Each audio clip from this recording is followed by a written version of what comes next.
stop, stop. Stop, stop, stop, stop, stop, stop. Stop, stop, stop, stop, stop. Stop, stop, stop, stop, stop, stop. Stop, stop, stop, stop, stop, stop, stop, stop. Stop, stop, stop, stop, stop.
Samurai sword on my back. You don't know how to act.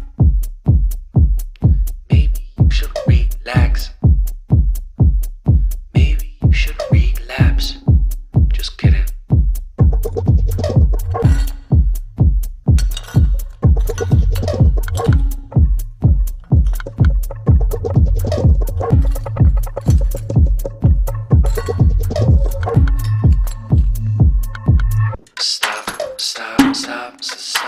Stop.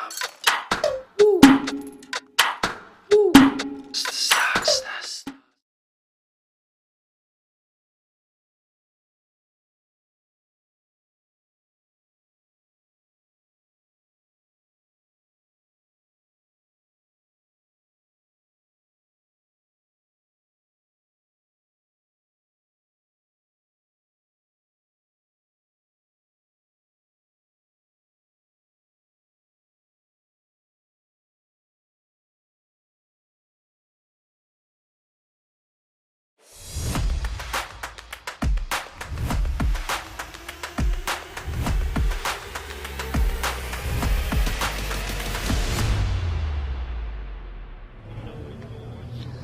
Good morning, ladies and gentlemen. Bon dia.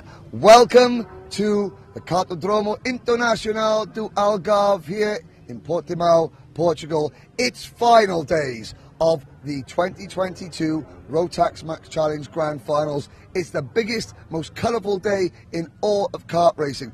My name's Henry Baudet, and joining me today, as always, will be Jen Wade and Gus Becken. They'll be bringing you all the information from the circuit as the drivers go out for their biggest race of the season. In the commentary box, we have a host of guests, but before the racing gets underway, we have one of Portugal's most celebrated Grand Final drivers, Guilherme de Oliveira, 4 Grand Finals, now racing in ELMS. Your brother is out in the next race. Tell the people a little bit, what does this event mean to drivers who have qualified? It's probably, I would say, the most competitive event in the world of karting. I've been a Rotax driver since my first karting days, and it's so special to be here now on the other side supporting my brother. So this is probably the most important day here in the Portimão. It's my home track, and it's quite emotional because 1 month ago I was racing in the big karting track, in the big track for the last round of ELMS, and now we are here again, and it's always magic for me because this event means so much, and for the drivers who qualified, this is just probably the most wonderful karting event that we have now.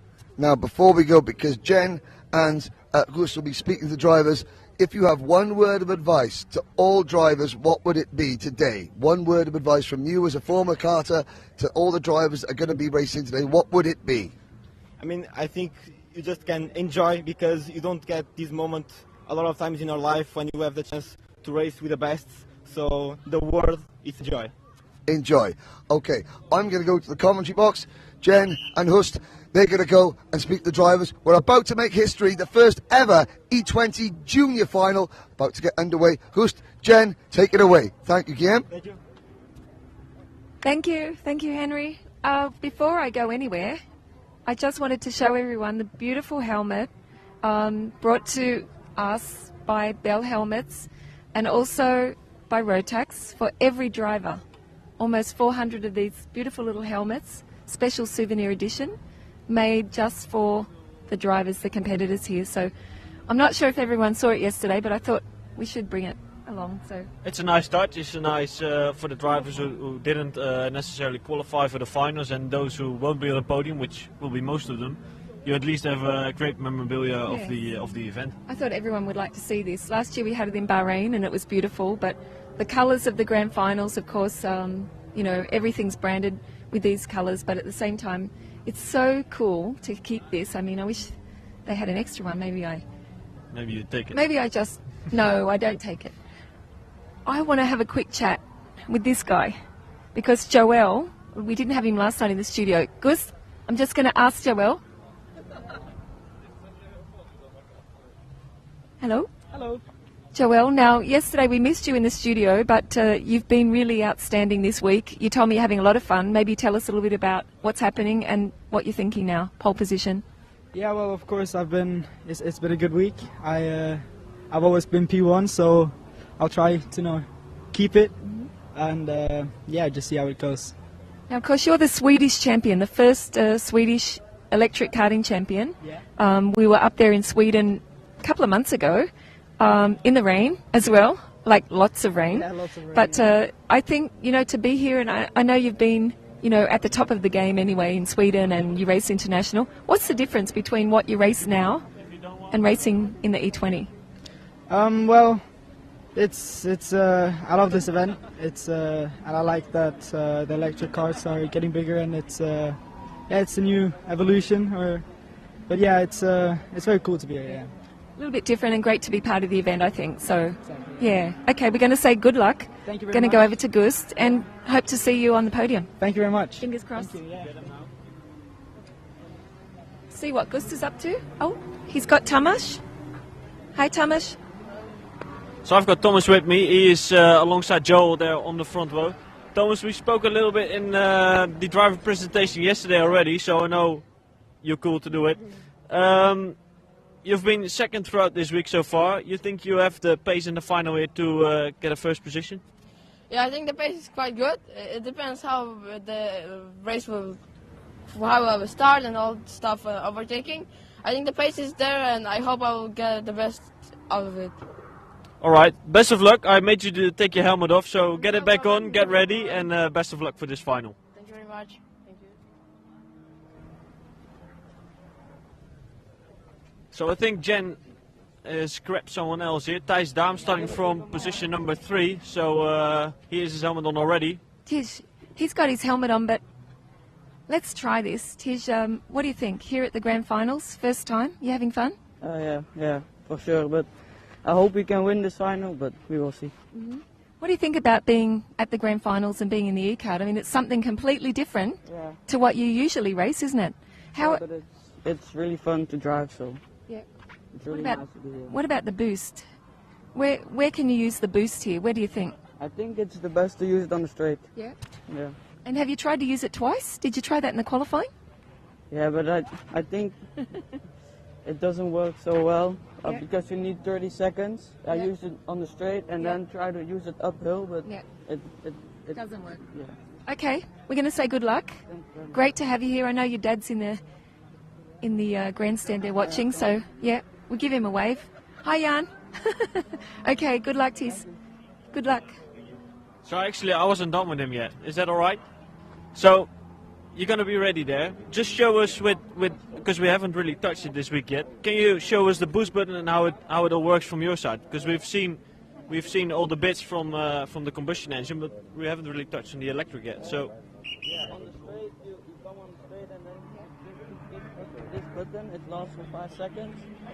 Yeah, and I don't know how much power it gives you, but it's a lot. all right, cool. So the last 5-minute board has now gone up. We won't hold you up any longer. Best of luck for the final, and we'll see you hopefully for you on the podium. Yeah, thank you.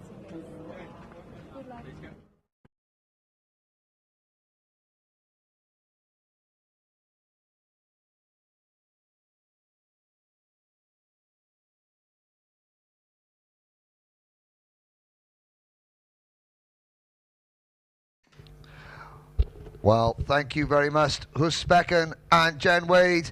There is the site of the starting grid for the first ever E20 Junior Rotax Grand Finals. I'm joined in the commentary box by Alex Goldschmidt, the Rotax Euro Trophy commentator. It's the most colourful day in karting, and in the commentary box we have our own bit of colour as well. Hello to everybody back home. Here's your starting lineup. There we go. It's a colourful day. We're colourful here. Hello, welcome to the Grand Final. Let's take you through the starting lineup. Pole position from Sweden, Joel Bergstrom, Thomas Ibsen on the outside of row number 1 from Poland. Tish Dams and Adam Cedar from Belgium and Poland respectively on row number 2. Row number 3, we will have Slovenia's Mikhail Solstis in kart number 615, and then Tej Stevens from the Netherlands. Row 4, Colin Vashny from Poland and Christopher Holtz from Switzerland. Row number 5 on this grid, Victoria Kuleczka from Poland and Enrique de Oliveira, the younger brother of Guillaume de Oliveira, who we've just spoken to. He is Portugal's hope in this race. Jan Stencil from Poland on the outside, in the inside of row 6. On the outside of row 6, Christian Cantu from Mexico.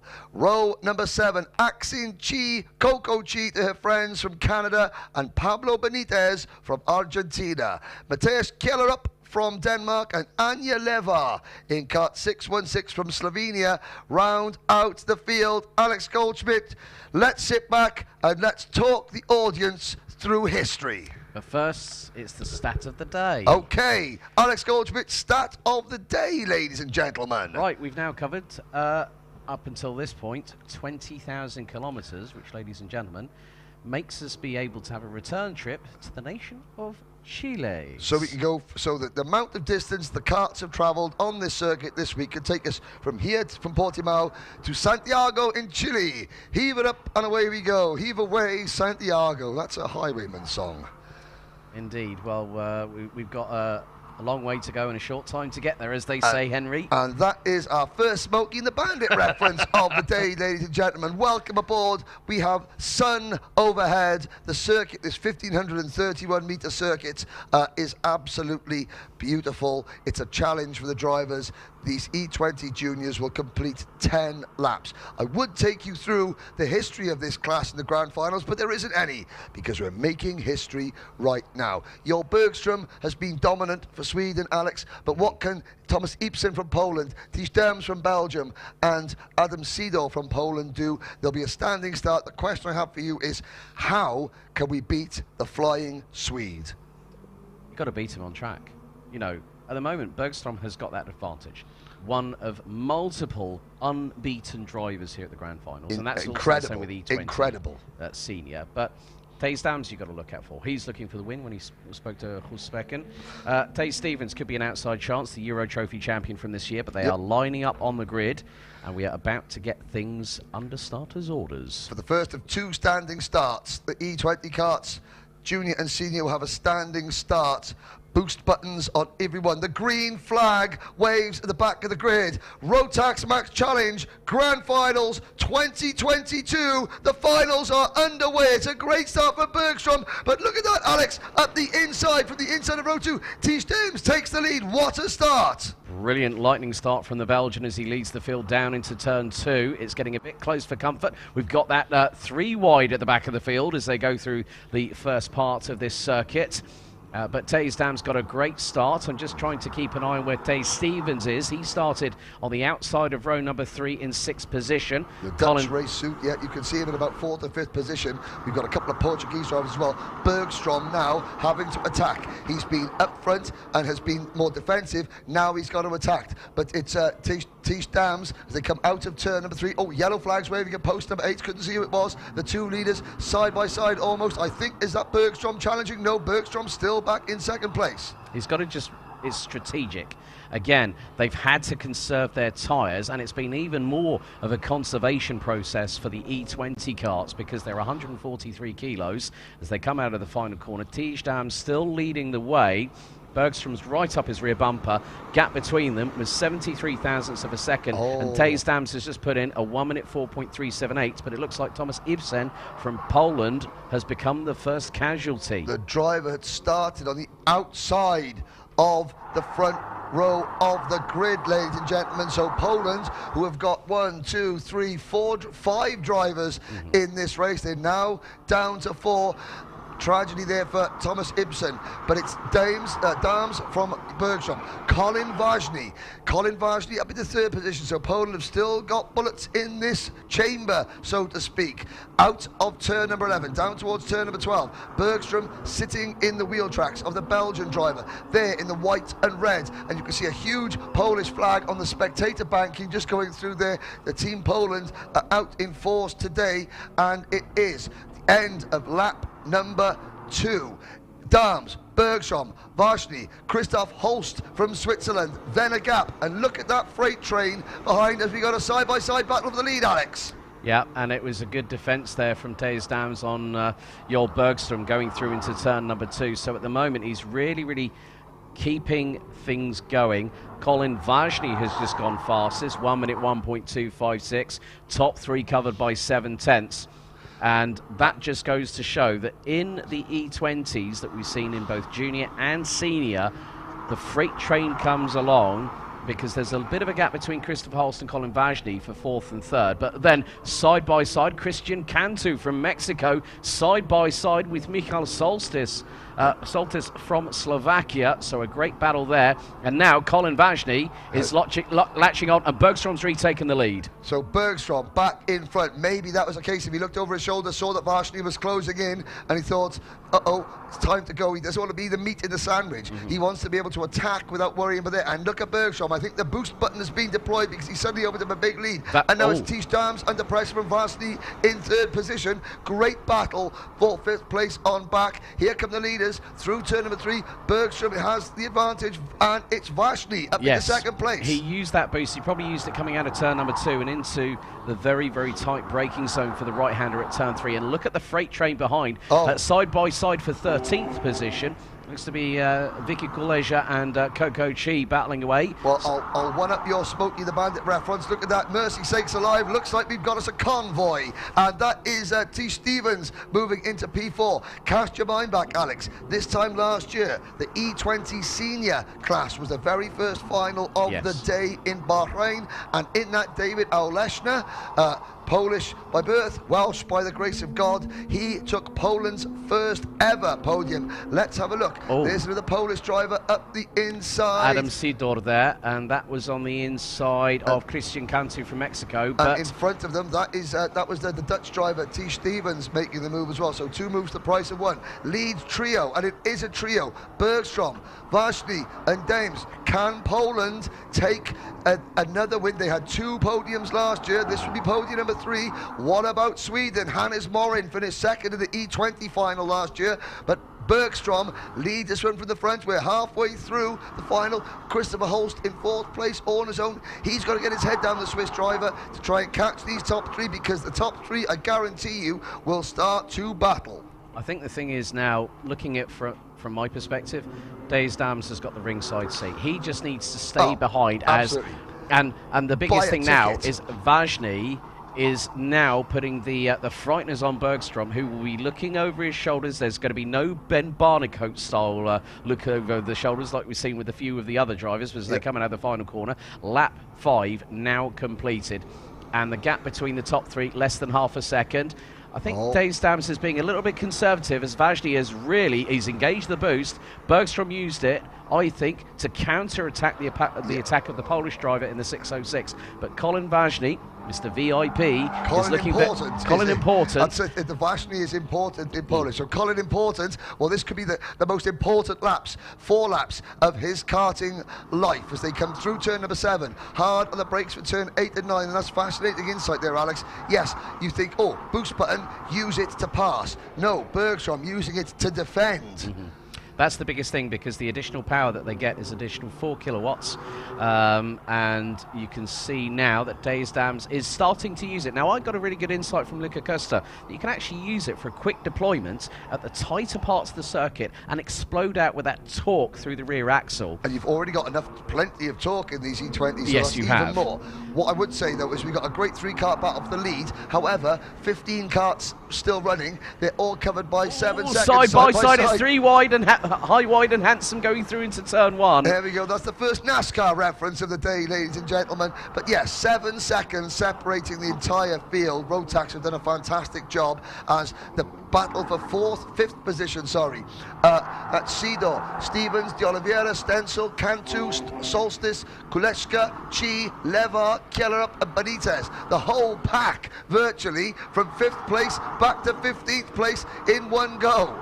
Yeah, Dave Stevens now leading that battle because he's got past Adam Sidor, it looks like, but Christopher Holst is about 2.5 seconds behind the battle at the front of the field, which is still going on in earnest, and these 3 are line astern. Now, as I said earlier, Days Dams is in the ringside seat. Now, we saw this a couple of times earlier on this week where 2 drivers were battling. The person in 3rd is going to get a double toe, and the good thing about the E20, you have that boost, so you're going to get that extra waft from the permanent magnetic synchronous motor on the rear drivetrain, and you can see now has there been a change for the lead is the biggest thing. Bergstrom was defending again. Now, Colin Ważny, I first met Colin, he was racing in the UK. He was racing with a bunch of other Polish drivers in the 303 squadron racing. The 303 squadron was the World War II Polish Hurricane fighter pilots. They very closely, they look at their history of some of the brave Poles from years gone by, and Ważny was part of the 303 squadron racing team, and he's now moved back to Poland. He raced the International Trophy this year, got his ticket to do this event in E20. He's really pushing. We're on lap 8 out of 10.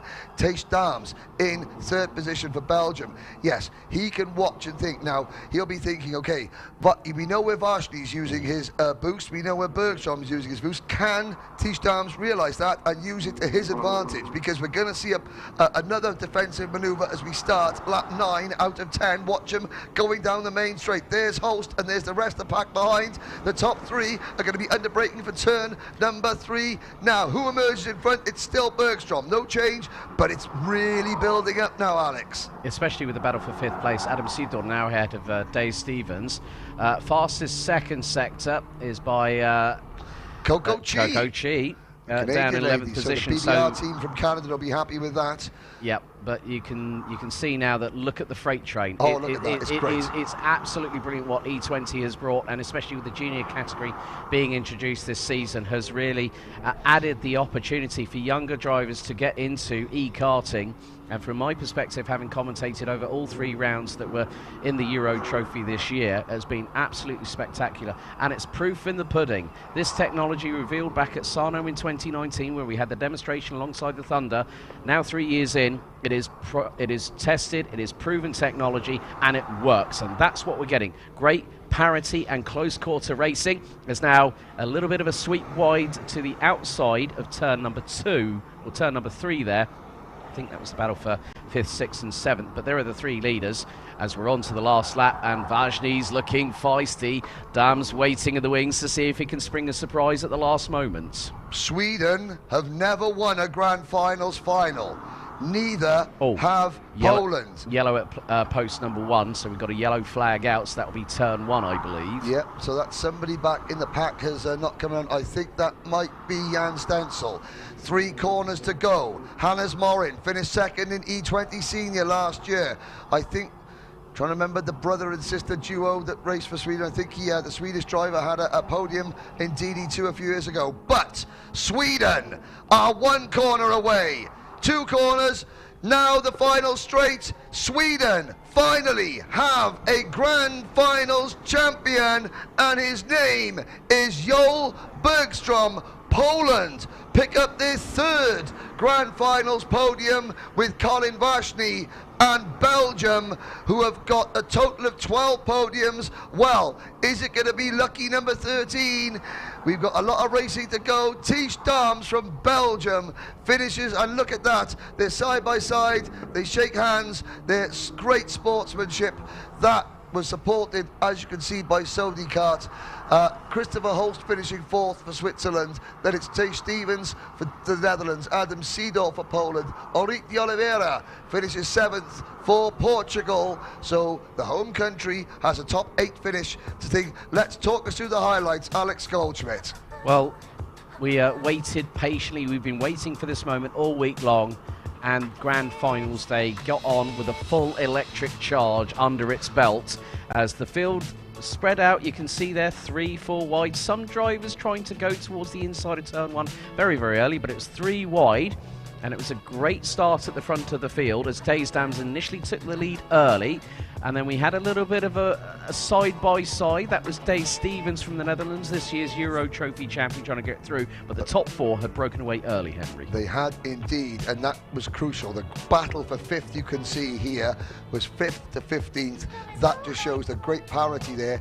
Drivers giving it absolutely everything to the inside. Sadly, we lost Christian Cantu and Jan Stencil on the last lap, the Mexican and Polish driver. But again, great 3-wide racing.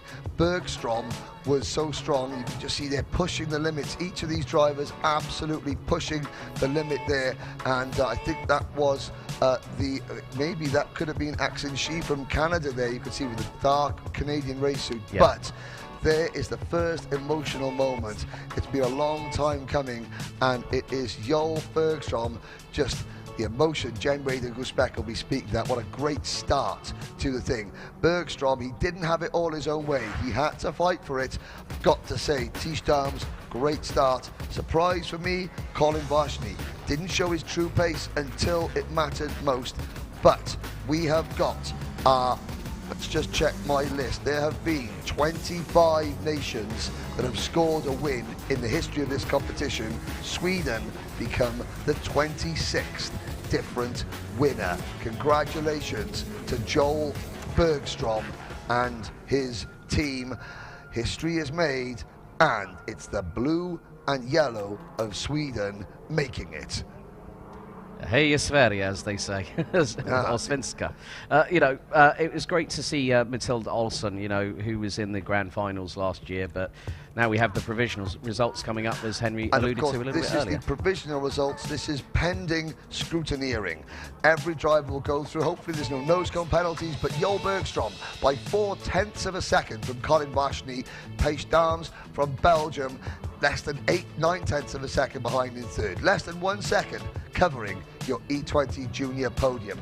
Christopher Holst, a lonely race for Christopher in 4th position for Switzerland. And then, look at this, we had 2, 4, 5 carts battling over 5th. T. Stevens, RMC Henri de Oliveira, and the best lady race, the best young lady in the race, Axin Chi from Canada, 8th position. Victoria Kolechka finishes 9th. Mikhail Soltis in 10th, and Anya Leva finishing 11th. Pablo Benitez and Matthias Kjellerup were next. Jan Stenzel and Christian Cantu, sadly they retired right at the end, and Thomas Ibsen, we'll never know what the driver from the outside of the front row could have achieved. He went out on the opening lap. All drivers okay though. Yeah, great shot, great work by Coco Chi by starting 13th up to 8th place at the end of it. But to see how competitive E20 Junior is, it's very, very bright indeed for this young category in its infancy. And of course, we saw yesterday, if you are even younger than juniors, Rotax also have an e-kart class for you. The karts coming up for the next race, but I'm sure that Jen Wade and Gus Becken will be down in the pits very soon. Well, excitement here. First Grand Finals for the E20 Junior. First Grand Finals, #1, and first win for the Saturday. Yeah. Well done. Thank you very much. Yeah, it feels amazing. Me and my dad have been trying to get the best out of the chassis as well, and yeah, I just tried to focus, and yeah, it went well. I think all of Sweden's cheering now, everyone that's watching you at home, so Yeah. Congratulations. Gus, would you like to ask Joel? The only spec really on that final was your start, which was not perfect, but Yeah. was there any doubt from that point on? No, I felt like I didn't see the Thijs, I didn't see him on the inside, so I was a bit surprised there. But yeah, well, we got a bit of a gap, so I just followed one lap and then felt I had more pace, so I overtook, and then behind they came, and I just had to hold position, and yeah. Well, very well done from us, and have a great party tonight. We're going to see you on the podium. Of course. See you Okay, later. well done. Thank you.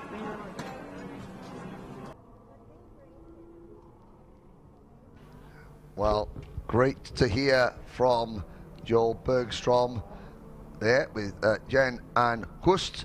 The next race, I'm wondering, we may have another interview coming up, but in the meantime, just look at that beautiful scene here at Portimão. The E20 senior class is coming out onto the circuit. So your provisional results: Sweden, Poland and Belgium start the day with podiums provisionally, of course. The next race will be E20 Senior. Now, we do have some history to talk about. Last year in Bahrain, it was Oscar Pellemel from France, Hannes Morin from Sweden, and David Olejna from Poland. Alex, it strikes me, there are certain nations that have embraced the E20 concept more. Sweden and Poland being one of them. Germany has been at the forefront, but Germany haven't got a podium in this class next. That could change very shortly. Yep. Why do you think Sweden and Poland so successful in this class? Well, also you have to look at Denmark, because the Scandinavian nations are embracing, not just through racing, but also automotive technology. You know, you look at Norway, for instance. Over 50% of their car sales, new car sales from last year, were either electrified, fully electrified, or had some kind of hybrid assistance to the internal combustion engines. And there's a lot of incentives over in Scandinavia, Yes. such as you know, like say Roskilde, one of the circuits over in Denmark, which Yes, it's is good. known through the Magnussen family. And funny enough, a certain Mr. Jan Magnussen has had a go in one of these as well. And I talked with Jen Wade about this, and I said, what did he think? He said, he was like a little kid in a candy store. Of course. He said, can I have another go? Can I have another go? Can Wow. you put it back on charge?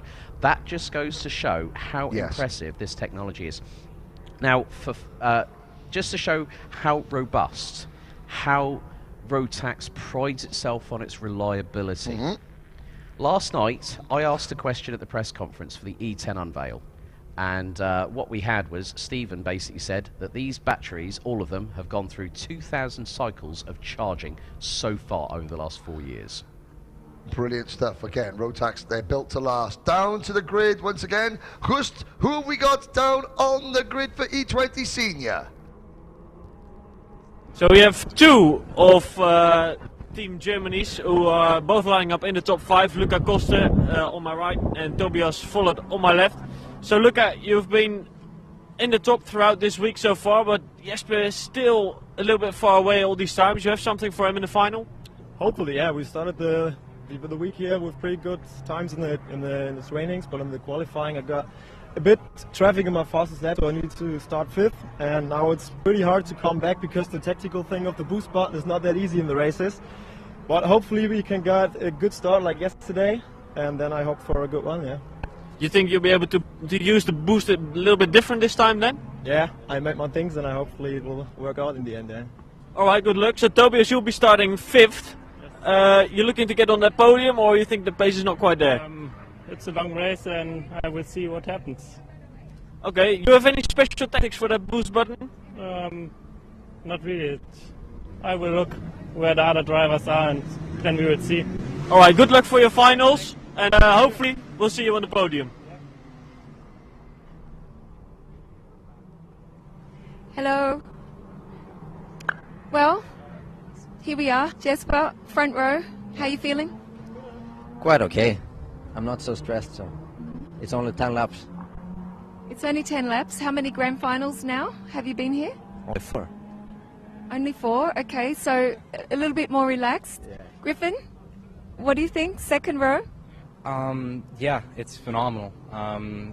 It hasn't been stated enough, but Rotax and Sodi as a whole have done a phenomenal job with the E20 project, and I personally like it better than Senior Max, and I've been racing pretty much all the way up since Micromax. I've done DD2, everything under the sun from Rotax, and for anybody who hasn't driven one of these or has the opportunity to, I highly recommend it. The best way that I can explain it to somebody is it's a blend between a Senior Max and a DD2, where it has the smooth torque curve of a Senior Max with a little bit more torque. You can spin the tires in the back if you want to.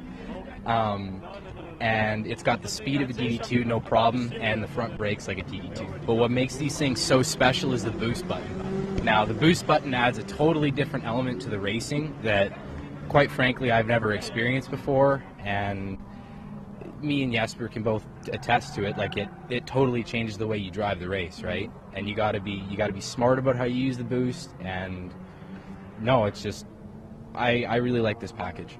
So you want to take one home? If the opportunity presents itself, but I like to be race fair, and everybody else does as well. Yeah. So I guess he just about summed it up, but really pleased to hear this. Of course, he's got a little bit of experience also in different classes, as you do.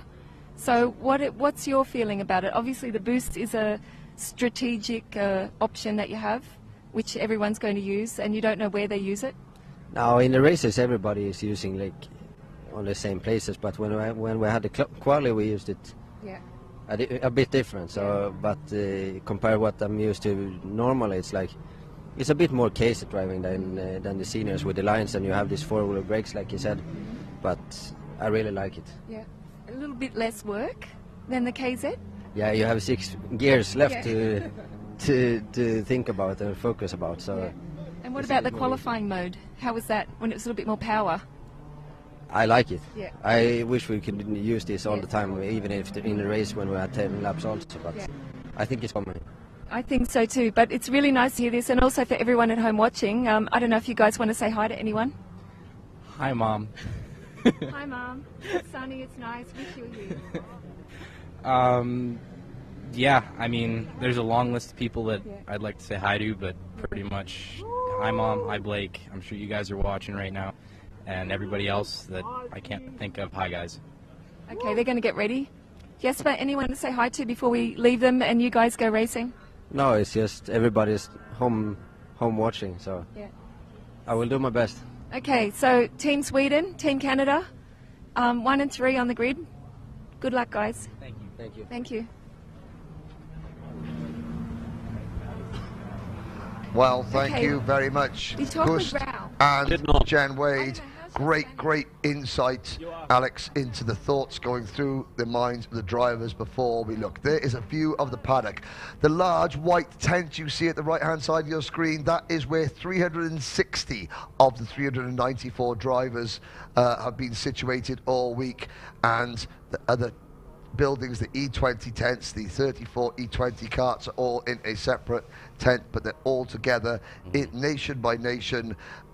We are from all over the world, but we are united as one in our passion for this sport. As we look at there, Alex, last year you joined me for some history in the first E20 senior race. It's a very special day for lots of reasons. It is indeed. I have to give a shout out to a very, very good friend of mine within the Rotax community. Katrine and her son Karel and father Kuhn will be watching from Switzerland. They're cheering the Swiss on. Karel last year competed in the Mini-Max class for Team Switzerland, 2 times an RMC Swiss champion.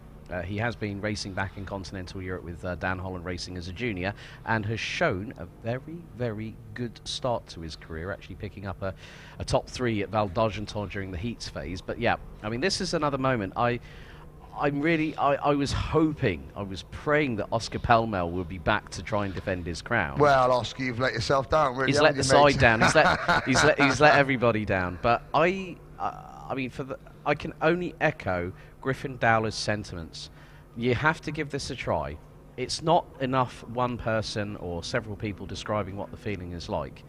But when you engage that boost button, we're going to have a 1980s reference now. It's a bit like Super Pursuit mode, as if you're David Hasselhoff playing Michael Knight, and William Daniels is Kit, and you hit the green button and there away you go. Yes, Michael. That's exactly what, yeah. Good mullet on the Hasselhoff. Oh, yes. Speaking of mullets, shout out to Team New Zealand's Jackson Rooney. And but we'll talk about mullets a little bit later on, Alex. I think Jen Wade has got another very special guest before we get underway. Take it away, Jen Wade. Ramiro, are we ready to go? Yes, we are totally ready to go. Isn't it nice to have a quiet class, 2 classes to sort of work our way into the finals? Yes, it's a different way to manage races. Yeah. It's good we can hear you. Perfect conditions, the weather is perfect. Yeah. I'm sure that there will be perfect finals for today. Well, you've given everyone a good briefing, so we're ready to go, and we leave it in your hands. Yes. Thank you. Leave just. Bye. Bye. Okay. Ramiro Brito there, he's going to have a chat with the guys. Yeah, I think we're up on 5 minutes to go, which means we're about to clear the grid. So I think it's best to head over to Henry and Alex and get them through the grid. Yeah, leave it with him. Thank you, Gust. Thank you, Jen. Thank you to Ramiro Brito. Again, our race director, Ramiro Brito, he's done a fantastic job all week. Look at that, Team South Africa in the middle of the pack there, just getting warmed up. That would be Musa Kaji. Every driver has their own way to warm up. Musa, shakes a move, everyone's got their own way of warming up, Alex. They have indeed. I mean, you can see Matthias Najem from Lebanon getting into his kart. But here is your full starting lineup. Pole position, representing Sweden, Jesper Sjöberg. Luca Cuesta from Germany on the outside of row number 1. Team Canada's Griffin Dowler goes to the inside of row number 2. Raul Vargas from Spain starts from grid position number 4. On row number 3, Tobias Follett from Germany and Eric Lemoynier. Eric's got one chance to maybe match Oscar Pellemel's record from last year and keep France the only nation to win the E20 senior class. Matthias Najem goes for Lebanon's first ever podium from the inside of row number 4, and Chen Han Lin from Chinese Taipei in the island of Taiwan. 8th position is the highest any of their drivers have ever started a grand final. Gilberto Luaka from Switzerland and Shota Kitazonu from Japan go on row number 5. Chen Yi Lin from Chinese Taipei and Musa Kaji from South Africa, they share row number 6. Row 7 is Armin Harnell from Germany and João Dias from Portugal goes from row number 7. Manuel Martins goes from row number 8 alongside the oldest driver in this year's grand final, 67-year-old Hector Ramirez from Chile. The final row of the grid is Xian Yao Zhu and Jose Hurtado. Xian Yao from Chinese Taipei, Jose Hurtado from Chile. Now the board is being prepared. 30 seconds to go. Alex, 30 seconds for the drivers to shake off the nerves and get the adrenaline pumping. That's very much the case. The green flag waved by race director Ramiro Brito, this is his 10th visit to the Grand Finals, so congratulations to Ramiro. Nigel Edwards having been the race director in previous years of the Grand Finals, as the drivers will now weave from side to side. The formation lap very much underway, and I've just seen that Jose Hurtado, I'm not too sure if he's been able to take the start. Oh dear. Now Jose and Hector were actually at karting Genk for the opening round of the Euro Trophy, where we also had Austria's very own Corina Campos. I have to give her a shout out because she competed at the Grand Finals last year and also competed with us at karting Genk in the opening round of the Euro Trophy. But it is going to be a dogfight between the front row. I'm expecting the following drivers to really showcase what this technology can do. And there's two more than anybody, Matthias Najim and Shota Kitazono. Now, Matthias Najim, he didn't take the start of the second heat. There was an issue going on to the grid, so his tyres are in better condition. Not much, but every lap counts, doesn't it? Every lap counts. It just you know, he's going to have a very small advantage, but an advantage nonetheless. And I know that Lebanon, hello to everybody at Zouk in Lebanon, you've got the Risk family, the Knessa family, the Al Faghali family, and the Najim family. They have represented Lebanon, growing and growing and growing that nations. You got Matthias Najim, one of 3 brothers to have qualified for this event, and I know Abdo Al Faghali and the Lebanese importer, Mr. Risk, are out in the paddock there, and the team always looks very smart. And I have to say, now the team are getting more competitive as well. Could we have a history make? We have a problem there. No, the thing is that sometimes the transponders have a slight malfunction, but Jose Hurtado is bringing up the rear of the 18-strong grid. So the red flag is being shown at the front of the order, and once the 5 lights go out, we will be fully charged, revved up, so to speak, and on our way. So the marshal at the front of the grid moves away the 18-strong E20 seniors. So, ladies and gentlemen, are we ready? Are we steady? Lights are out. We are off and underway in the E20 Grand Final. And there was a bit of a touch between the top 2 going through into turn 1. Someone going going off the circuit. And there's a 3-wide battle going into turn 3. Well, Jesper Sjoberg having to get defensive there because Luca Cuesta tried to get across and there was almost wheel-to-wheel contact. Cuesta couldn't make the move. Sjoberg stuck it firm on the inside. It was wheel-to-wheel contact, another inch closer, and there would have been a huge moment. But as it is, Sjoberg held his nerve, and he holds on to the lead as the field come into turn number 8, 9 for the first time. Oh, and up at the front there at the back, you can see 2 cars spinning. And I think that was one of the drivers from Chile going up the inside of Manuel Martins from Portugal. I think one of the Portuguese drivers involved there. They both get going again, however. Yeah, they definitely did, but it was very close between the top 2 going into turn 1 as the drivers make their way through the infield section, up the elevation towards the far part of the circuit. It was 3 wide for 3rd place going into turn 2, but it's Jesper Sjoberg leading by 4/10 ahead of Luca Cuesta. Chen Han Lin from Chinese Taipei has stormed up the order from 8th to 3rd. Well, Roger Young from Chinese Taipei in the island of Taiwan is going to be joining us on commentary a bit later on. We could have a very, very happy delegation. Oh, what a problem there. What was going on? Oh, and across the thing. Oh, my word. That could have been absolutely huge. I think that was Griffin Dowler. Griffin Dowler making contact with Matthias Najim. And Najim, I think, going backwards, it was Najim. Let's have a look again. Wheel-to-wheel contact at the top of the screen, Alex. Oh, yes, Griffin Dowler.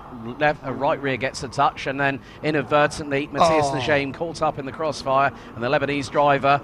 Now look at the cat-like reflexes. Oh, that was close, nearly front fairing to front fairing, and that was the... was that Musa Kaji from South Africa. Oh. Wow, we saw him limbering up. He did his stretches this morning, and that is why those reactions, cat-like reactions.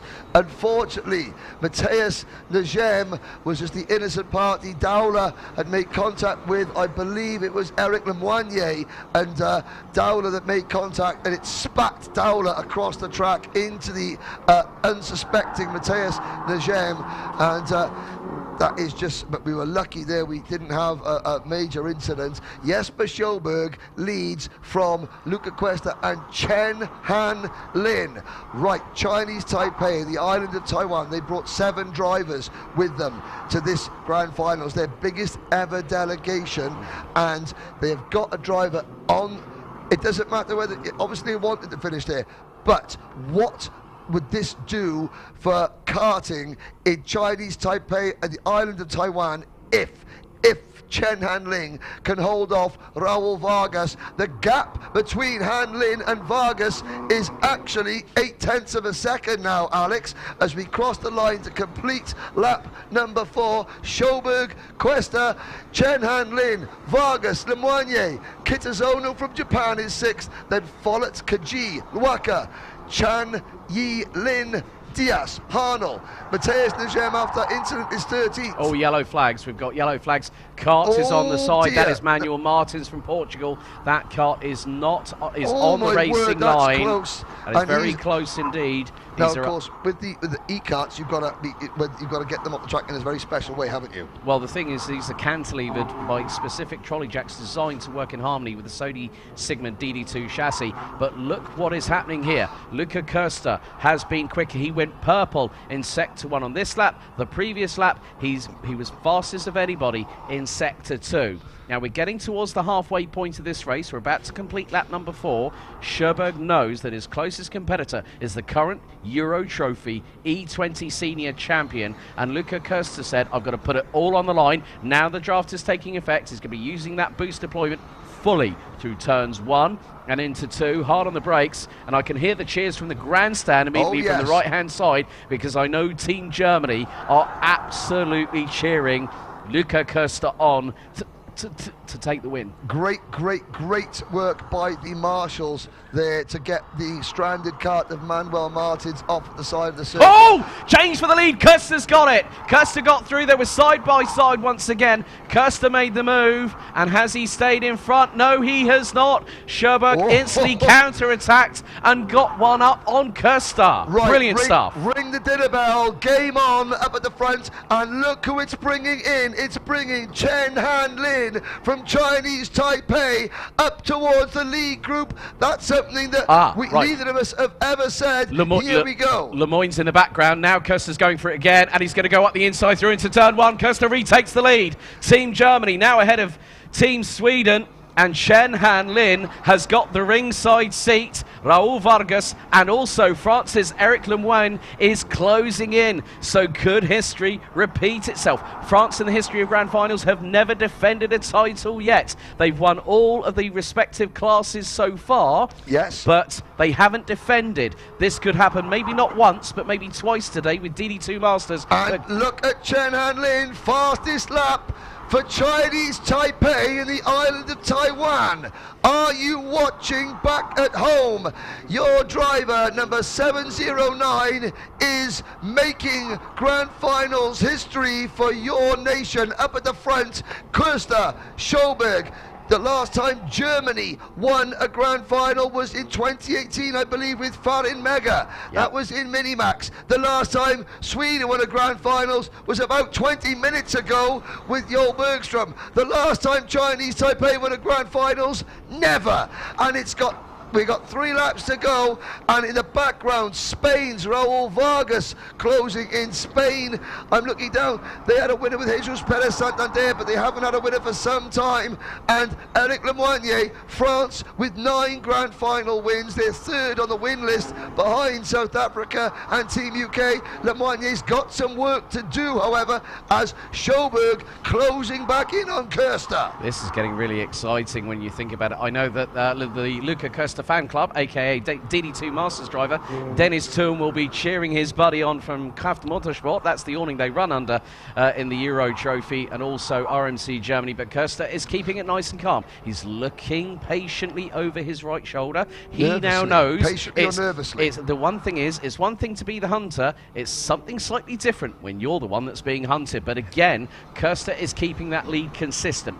0.3 of a second a lap over the last 3 laps when he got past and Luca Costa puts in the fastest lap, 60.641 seconds, but Chen Han Lin has the ringside seat, and I know I can feel my ears burning because Roger Young is probably shouting the house down. I can imagine so. We'll have to get him out of the bar to get him into the commentary box later on at the moment. No, here we go. It is Kirsta, Schoberg, Han Lin, Vargas, Lemoyne, Kitazona is 6th, Follett is 7th. Alex, if anything changes, you jump in. Chen Lian is 8th, then it's Musa Kaji 9th, Gilberto Luata is 10th, Najem is 11th, Harnell 12th, Dowler 13th, Diaz 14th, Ramirez, Hurtado, and Yao Hu Su is 16th and 17th. 17 cars still running. We are going to complete lap 8 out of 10 and start the penultimate lap next time around. A grand total of 1.1 seconds separate the top 4 in E20 Senior. 2 laps to go, 3,000 meters for Questa for Germany to hold off Sweden and Chinese Taipei. Luca Costa has just extended the lead to 0.369 seconds. He's controlling the pace as he should be needing to do so. A little bit further back, it's great to see Shota Kitazono having a bit of a difficult start to the week, but everything's concertinaing. Chen Han Lin is closing in ever so slightly. And Kirst is looking over his shoulder again and again and again, Alex. He's nervous. I say he looks in the car, but he knows that Schoberg is possible. And Chen Han Lin is there to wait to pick up the pieces. This is absolutely fantastic as we come down towards turn number 12 for the penultimate time. This will be pretty much in 1 lap's time, Alex, the last opportunity for these drivers. And Schoberg is closing. Vargas is also slightly closing. Schoberg's right up the back bumper of Luca Costa coming out of the final corner. Last lap is underway. Here we go. Still there is a slight lead because Costa's able to use the boost coming out of that final corner. Gap between first and second is 2.5 tenths of a second, and Chen Han Lin is closing on Jesper Schoberg for Sweden, and they're right with each other. It's line astern. The concertina effect is happening right now. Could Chinese Taipei steal it from Sweden and Germany? We've only got about the best part of 2/3 of a lap to find out, but Kirsta at this moment, right now, he's done all the hard work. Now the real hard work begins because he wants to become a Grand Finals champion. Down the hill for the final time. What can Jesper Schoberg do? Kirsta keeps it nice and tight, checks over his shoulder. One more break, he defends. Here comes Chen Han Lin. Chen Han Lin, here's the move, up the inside. It's Jesper Schoberg. Chen Han Lin, side by side. Alex Goldschmidt, bring them to the line. Right, it was a bit of contact between the two. Chen Han Lin was looking to get up the inside of Kirsta, but out of the final corner, it's 2 for Sweden. Jesper Schoberg by a whisker, and it was nearly 3 wide across the line. Winning margin, 75 thousandths of a second ahead of Luca Costa. Well done to Chinese Taipei in the island of Taiwan, because Chen Han Lin provisionally hits the podium. Raul Vargas finishes in 4th for Spain. Half a second separate the top 4. Eric Lemoyne, 5th for France. 6th for Shota Kitazono for Japan. Tobias Follett, 7th. Chan Yi Lin. Chinese Taipei have just put 2 drivers in the top 8. That country has never had a driver in the top 30 until today, and now they have a podium. What a result for Eric and the team. And I know that Rog Young's mechanic, his dad runs a circuit back in Chinese Taipei, Taiwan. I was with them the other night, and they will be so proud of what Chen Han Lin has just achieved. Chinese Taipei, welcome to the Grand Finals podium finishers. Here's a look at the start, and it was a great start. Now watch Kirsta on the right hand side of your screen, Alex, come across. He tried to squeeze Schoberg. Schoberg's looking to his right to see where the inside row is. He didn't notice that Kirsta was coming across from the outside. Karts on the grass, and already you can see Chen Han Lin, a great start for 3rd position. They were battling for 4th place. That's Vargas, and I believe at the time it was Griffin Dowler involved. Here's the incident, Alex, and we'll watch. Dowler gets contact with Lemoyne. They go across into Matthias Dejam, and look now, Musa Kaji goes to the outside of the circuit, and that is why you need 147 kilos of E20 kart. But the brakes, oh boy, do the brakes and steering work. Thank goodness. And then we had Manuel Martins from Portugal at the kart, unfortunately suffering a technical issue, but they managed a great job. And this was the move that really decided the Grand Finals, because Sjöberg sent it like Daniel Ricciardo up the inside. A little bit of a touch between the right rear of Sjöberg and the left front of Köster. Chen Han Lin was looking to pick up the pieces and dived up the inside of Köster, who kept the inside line for the final corner. But out of the final corner, it was guaranteed for Jesper Sjöberg, punching the air, and it was nearly 3 wide, high, wide and handsome, because Luca Köster and Chen Han Lin were covered by 0.12 seconds at the checkered flag after 10 barnstorming, fully charged laps of E20 senior action. I cannot believe it that Germany have only ever had one podium finish in the Grand Finals to this point. Luca Köster will be obviously highly disappointed at the way that he didn't quite hold on half a lap to go. But Germany have got their second Grand Finals medal, podium rather. But we're going to be talking about Chinese Taipei for a long time. There are certain moments in the history of karting that each nation goes through that are seminal moments. Today we have just seen a seminal moment. Chinese Taipei, the team, can go back provisionally with a trophy, with a podium, having joined. They become the 40th nation to win a podium, to finish the podium provisionally in this event. Let's have a look at the provisional results. Jesper Sjöberg from Sweden takes the win in E20. Luca Köster from Germany and Chen Han Lin for Chinese Taipei and the island of Taiwan. Raul Vargas finishes 4th. Eric Lemoyne is 5th. Shota Kitazono is 6th. Then Tobias Follett, Chan Yi Lin, Matthias Najem, Musa Kaji, Gilberto Luaca, Armin Harnell, Griffin Dowler, Hector Ramirez, Joao Diaz, Jose Hurtado. Congratulations to Hector Ramirez, 14th at the young age of 67. Xian Yao Su is 17th. Sadly, Manuel Martins fails to finish. Now we can take a short breather. I'm sure that Jen Wade and Hust Specken will have some words from our winners. The next race up very shortly will be, I believe, Micro Max, but we'll go down to Jen and Gust on the thing. Alex Goldschmidt, thank you very much. Thank you very much, Henry. Jesper, I think we were all a little bit on the edge of the seat. We couldn't quite see over the hill, but we heard everybody going, ooh, ah, ooh, ah, ooh, like this. What happened? We couldn't quite see the live stream, but tell us what you're thinking. I think he was quicker than me during the whole final. He passed me, and I had some. He took some meters on me, but next last lap, I tried to push the boost button inside the track instead.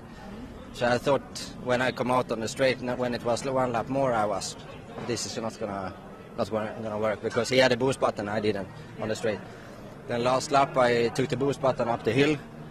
I get some meters, and then I had to try down there. So it was a clean move, but if I was him, I should have closed there. Yeah. Okay, tip for next time. Gusta, exciting finish to the E20 Senior. Yeah, for sure. The main thing for me was, as looking at it as a driver and a competitor of yours, I think you were setting up that move a couple laps earlier. I was building up that, like when it was 3-4 laps to go, but I think he was a bit quicker than me. He took 2 meters from me out of every corner, and then he missed the overtaking spot to the next corner. So I think he was quicker, but I was smarter this time. Yeah. What were you thinking when he came past the first time? Because he tried it in the infield. You thought he was doing anything different with the tactics? No, I know he was fast. He's been flying the whole week, but he took me on the straight the lap after, and I was like, that was not good, because he was going away from me some meters. And you know, when you're a winner, when you're thinking like a winner, it's not. When you're second and the guy who passed you goes away, it's not good. No, it's not good. But so, now you're the champion. Yeah.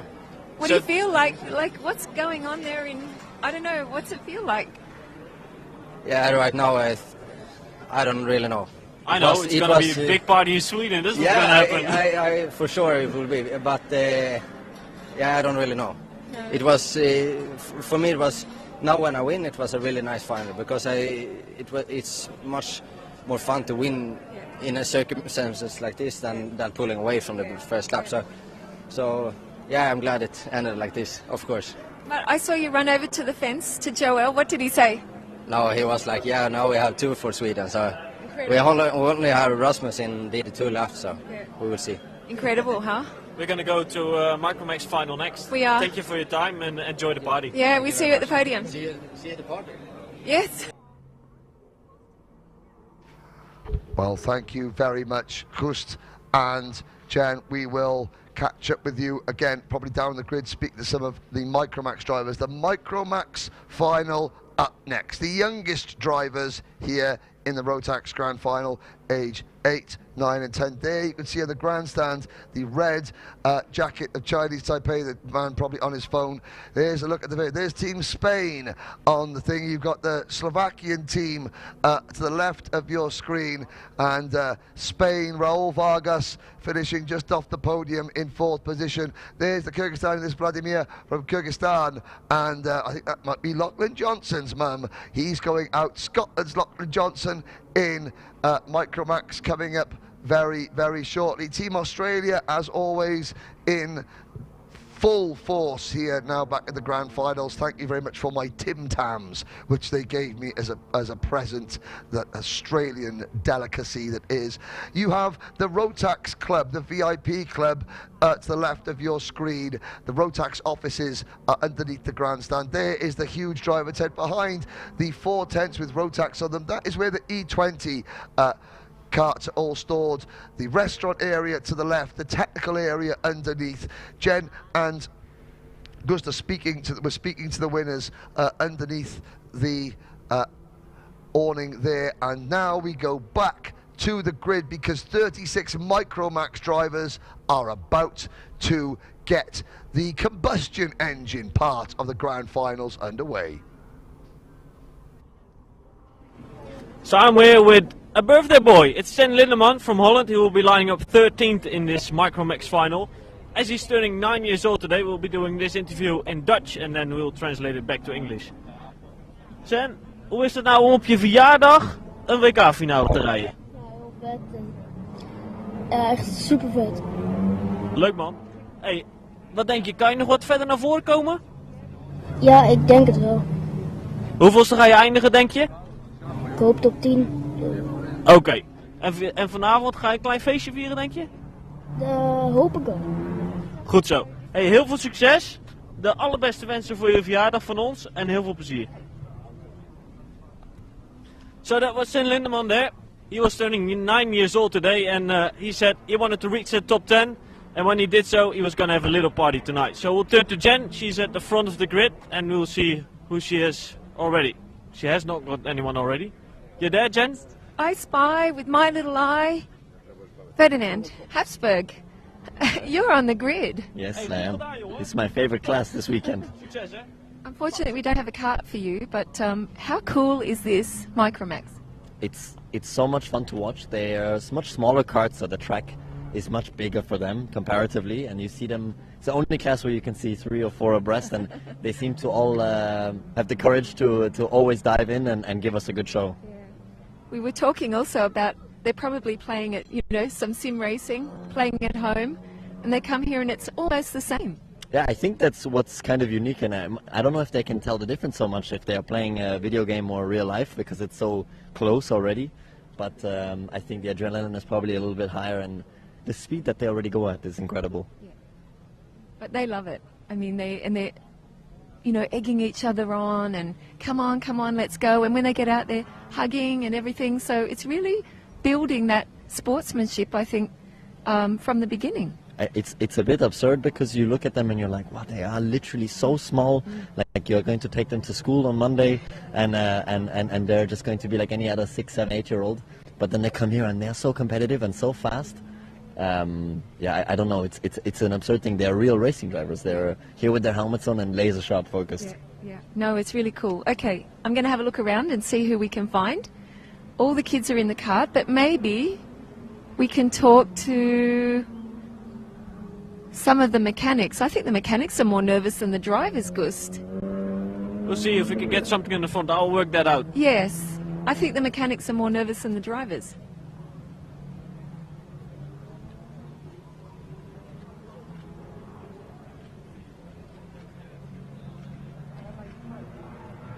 How's your hand, mate? It's all good? I want to interview you. It's good? Well, let's Gust and Jen. We got just, Albie. try and catch up. I think Albie he was friend. catching up with Albert friend. There he is. Hey, Albie. We'll have one more How's your interview, hand? but the drivers, Okay? incredible to know that the, You're drivers, okay? the youngest drivers are still Yeah. happy to do. Here he is. interviews. You've got I think your we've visor got sticker one more. on. Here we go. You having fun? Yeah, it's a very good starting position. Hopefully I can get across to the inside and see how it goes after that. Okay, he's going to try and get across to the inside. We won't tell anyone. We won't tell anyone your strategy. And you had fun here in Portimão? Look, there's a drone up there. Yeah, I love the track. It's fast and flowy, but yeah, just hoping for the best. Yeah, well, I'm sure you're only on the third row, so it is fast and flowing. It's really fast, isn't it? You want to take this track home? Would you like to take this track home to your place? Yeah, it would be great. I would enjoy it a lot. It's just very good. Yeah, it is. And of course, I just want to say congratulations in person because you're the Rotax Grand Festival winner in Kerpen. Did you have fun there? Yeah, it was another really challenging track. Very tight, but I loved it there. Yeah, Kerpen, it is very, very challenging. One of the older tracks in Germany, one of the famous tracks from where Michael Schumacher and Sebastian Vettel grew up. So, yeah, it was really cool. But you won the ticket with Jacob. He's in Minimax. So we're really excited to have you here and we wish you luck for the race. Thank you. Thank you. There we go. Grand Festival winner. Let's have a look. Hey, Jensen. Give us a wave. There's Jensen. Waving to all his friends at home. Look at that helmet. Jen, I'm here. Oh, there's Gus. I have a very experienced He's- mechanic here next to me. So, Josh, you worked for many world champions in your days, now working on the MicroMax grid. How does it compare for you to the other big events you've done? All the time, it's always competitive and hard work, always exciting. So, the little kids, they race hard and fair, so it's going to be an awesome race. How you like his chances? I think a lot of these guys have a good chance, but he's learnt a lot during the week, so we'll see if it pays off now. All right, best of luck to Marco and yourself, and hopefully we'll see you on the podium and the party tonight. Yeah, sounds good. We'll see if Jen's got anyone else. She's there with our race director, Robert. See if she can grab a word with somebody. Maxime here getting ready in the second position, as is Marius Massinas, our pole sitter for this MicroMax final. You got anyone, Jen? No, but I was just talking with Ramiro. There's Maxim. Hi, Maxim. Hi. How are you going? Good. Good. Yesterday you were telling us you had lots of fun and it was a really good race. So how are you feeling now? I'm feeling really good today about it, and yeah, I hope I can win. Yeah. And tell me, have you had a good week driving with all these really, really the best micro drivers in the world? Yeah, I did have a really great week racing here. Yeah. And what about today? You're going to party after the race? You're going to get together and all celebrate that you had a great week and some great racing? Probably. Probably. We'll see what happens in the race? Yeah. Yeah, I think so. We'll see you at the party anyway at the end. Okay, have fun. Thank you. Bye. So I think we covered most of the grid now, did we, Jen? So I Yes. think it's best to And- head back to Henry and see who he has alongside him in commentary. Because I think Miro said if we are ready to go, we're going to go racing. Oh, then we go quick. Yes, let's get off the track. Thank you, Gust. Thank you, Jen. Well, flying solo for this one in the commentary box. There's plenty of excitement to go round. A happy birthday to Sen Lindemann.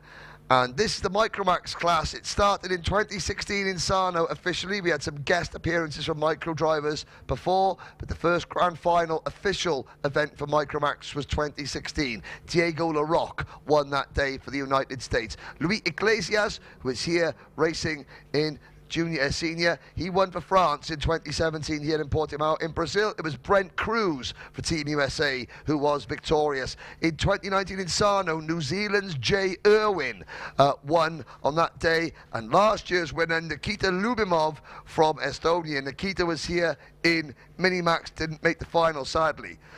Leon Zelenko finished second in this class in 2017. He is here in juniors this year in DD2. Chris Hannon, he finished third in 2016 in Micromax.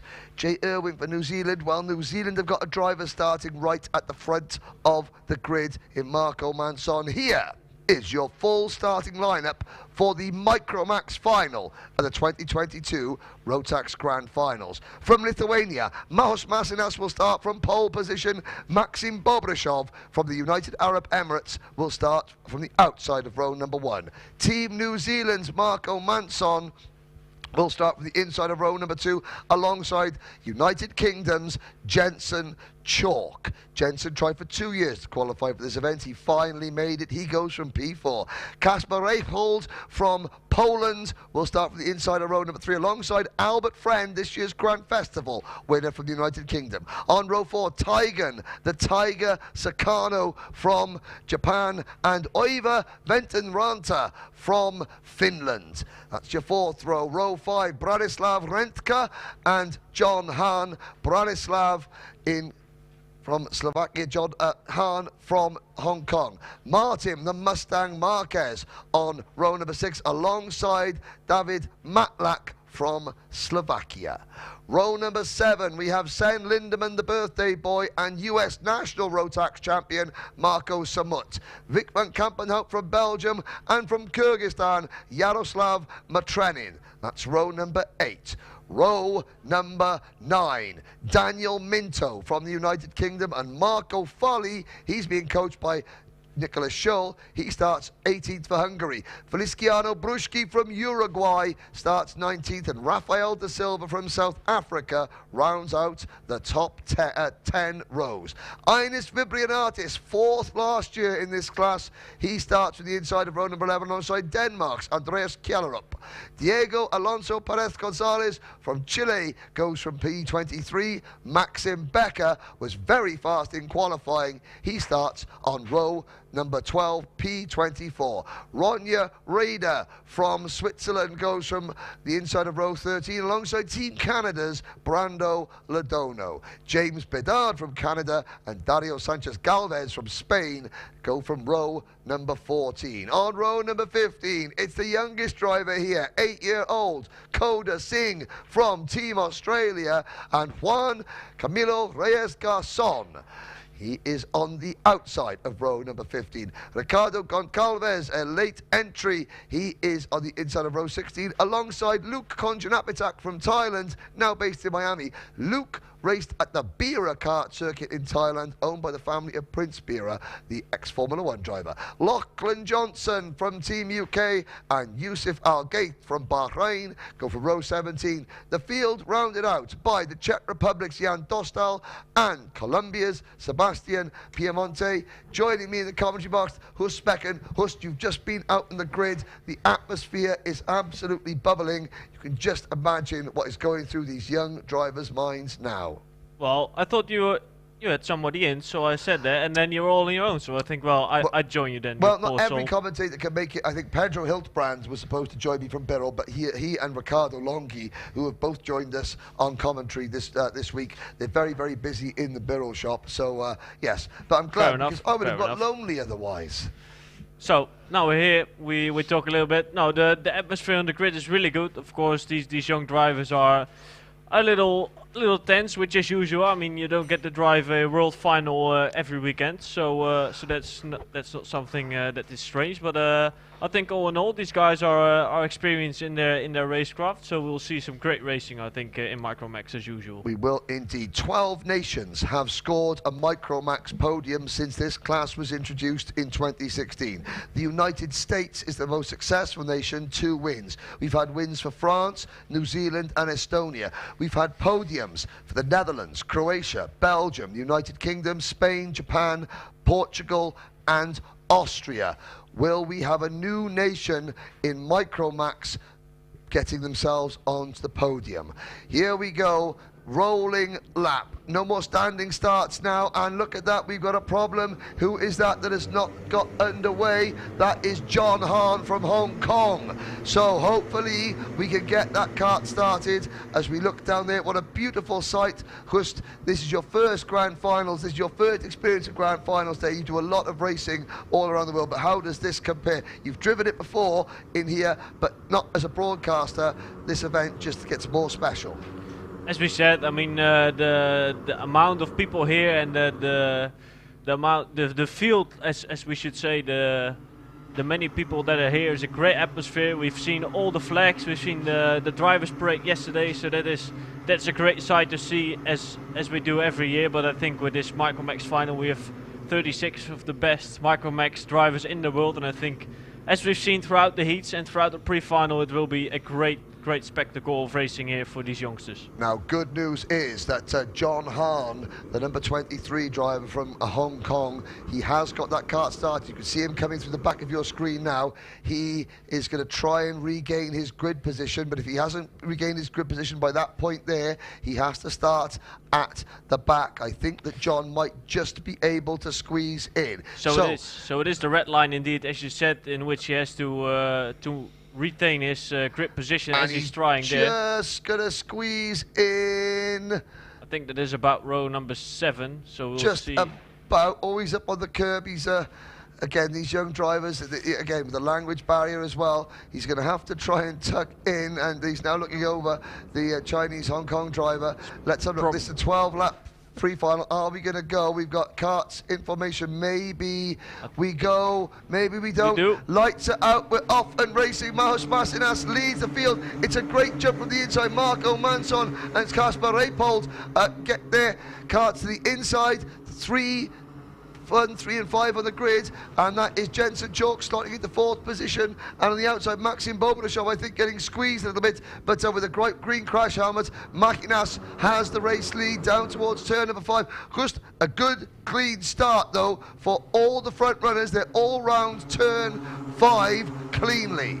Yeah, this is what you want to see in this long Micromax final. It's a double distance is what they did in the heat, so a long final for these kids, as we see Masinas already losing a stop spot. They're dropping 2 positions in that opening sector. And 3 wide back in the back coming out of turn number 9. Hopefully they all got them sorted themselves out, but it is now New Zealand's Marco Manson who has the lead, and Mahanas up the inside. That looked like it was Kasper Reipold, the Swedish, the Polish driver, in 2nd place. Makinas down to 3rd. The British drivers is 4th, and there's been a problem. Marco Fali and Frischiaro Bruski and also Ron Yereda have been caught up on the opening lap. They have been delayed. Hopefully they can still stay in the race, but they have been pushed down to the back. Their chances of victory are over. At the end of lap number 1, Manson leads, but for how much longer? The slipstream effect is going to be very, very powerful, and we have a lead group of 1, 2, 3, 4, 5, 6, 7, 8. Oh, and there's a waving yellow flags. We've got red flags in the air. Red flags.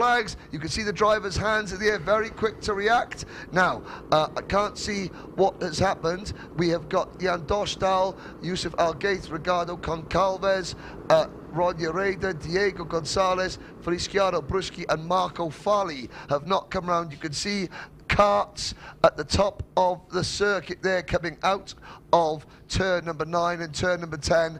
There are marshals and medics on the circuit. Obviously we haven't seen the accident. We won't show the accident, or we having drivers attended to on circuit. Now, it was at the end of lap number 1, so obviously the timetable will be pushed back a little bit.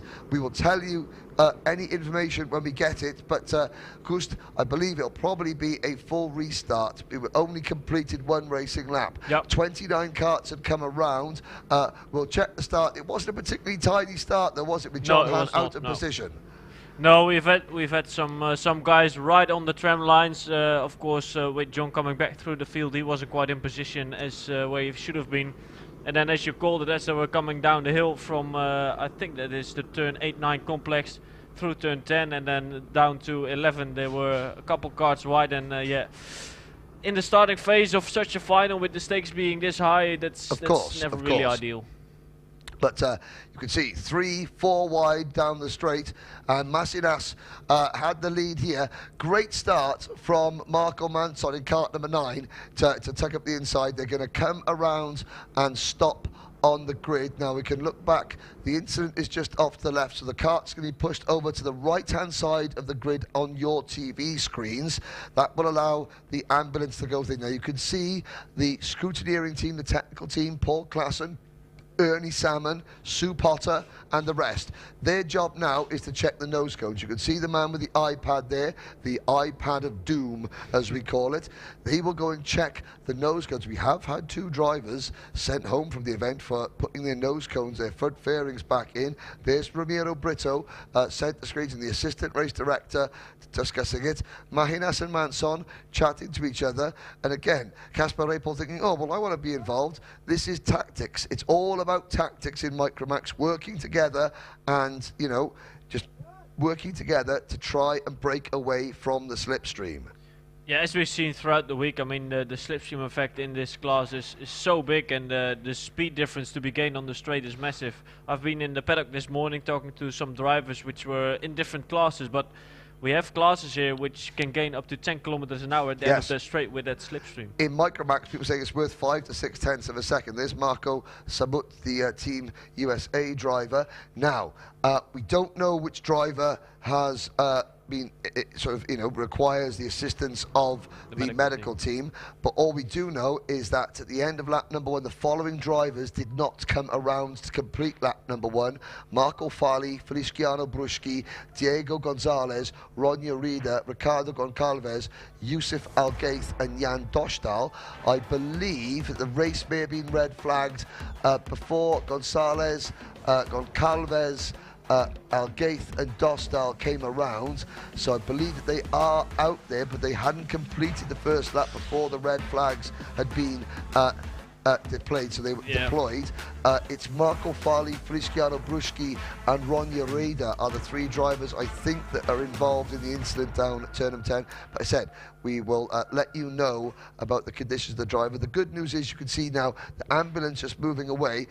2 minutes ago there were marshals on track there, as obviously a driver had decided to get out of their go-kart while their go-kart was still moving, and now you can see the karts being put back into full grid order. So we will have a full restart from the original grid positions.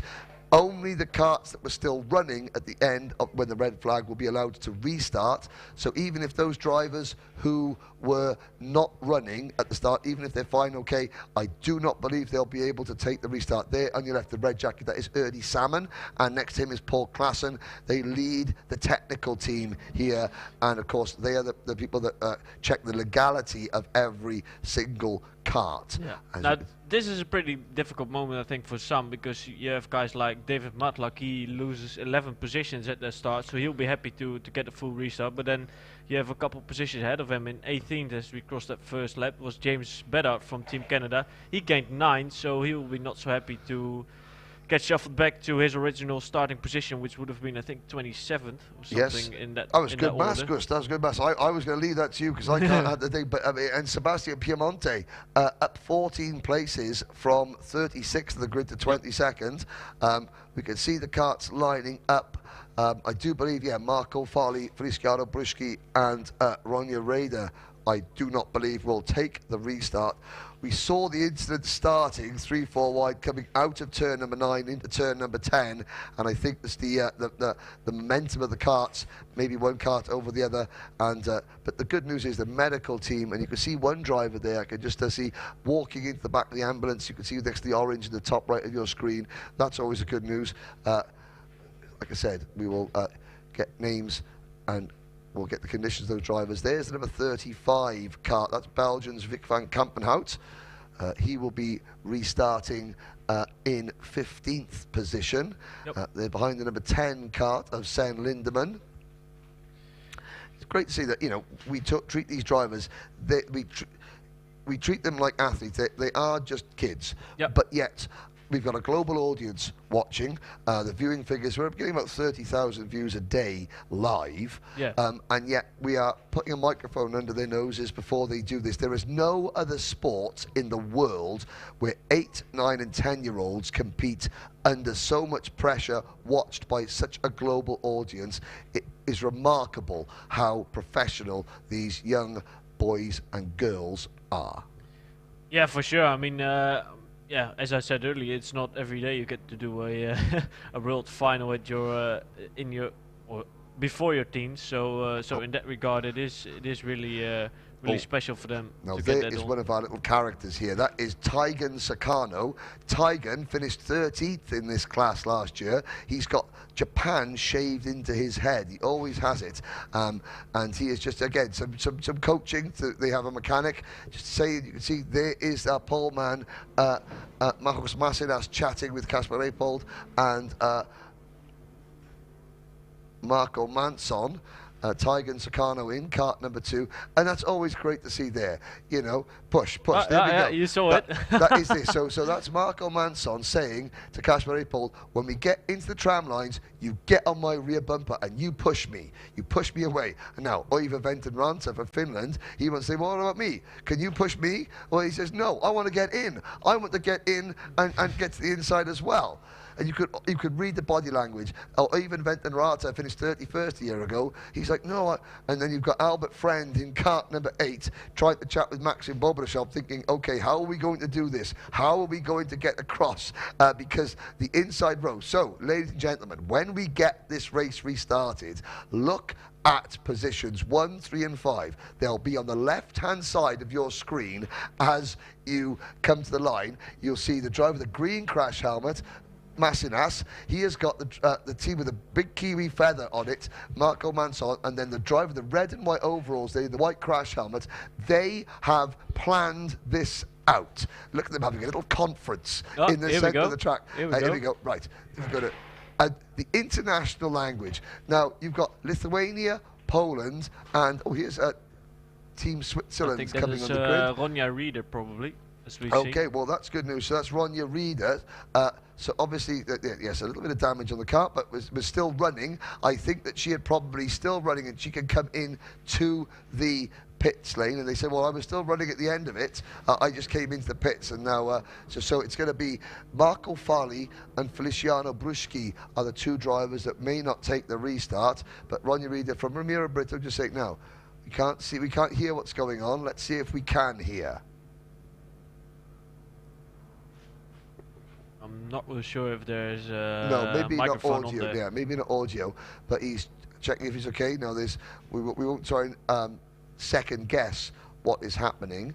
There are rules and regulations about who can take the restart and who can't. Maybe they want her to take the rear of the grid because she was in that accident, but that's only speculation. I'm not really sure what's being said there, but it could be something along the lines that they'd like to have her start in the back, as we see the ambulance in the top left corner still working on the incident we've had in that first lap there. Well, there's the South African flag. The Springboks are in the house, and good to have them back. I'm not sure if they can hear up there, but if Team South Africa, you've got the Portuguese flags as well. Great hat from Team Portugal. There we go. Now they've seen each other. Hello, Mr. Berole RT Jacket.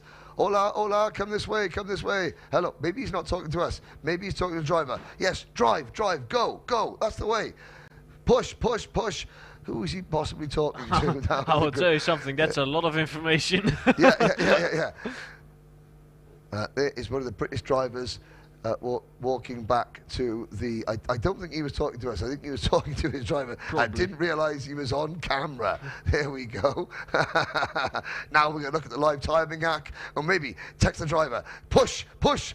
Vamos. Faster, faster. Oh, look. No, I'm on TV. Message. Hello, Mum. Mum, look, I'm on TV. I love the Portuguese hat with the 2 Portuguese flags. It's like your Norway great. hat. That, it's my Viking hat. My Viking hat has been replaced by Rubens Barrichello's hat for today only. Now we look there, there's some drivers, parents. They make the event special. Without the drivers are the superstars, but without the parents, the sisters, the brothers, the aunts, the uncles, grands and granddads, you know, without them giving up their lives for these drivers to do it, then the drivers wouldn't be here. It's what makes the colors of the event, as we've talked about so much. So they really make the event come into its own with all the different colors and all the different nations represented here throughout this week. So it's really great to have such a great audience with the nice weather. Of course, we've had some years here which were a bit less. We were a bit less fortunate, but luckily this year around we have great weather for the finals and also the pre-finals we've had yesterday. So now there's Sebastian Piemonte. He'll be starting at the back of the grid, the driver from Colombia in kart number 34. Now we can see that Jan Dostal is there as well. Marco Fali will not take the restart. He is definitely a driver that is not involved. Now Feliciano Bruschi maybe. Hopefully Marco, his mum and dad, I spoke to him in the paddock earlier on today. Hopefully Marco is okay. And as soon as we got now one kart being put onto a trolley. Oh dear.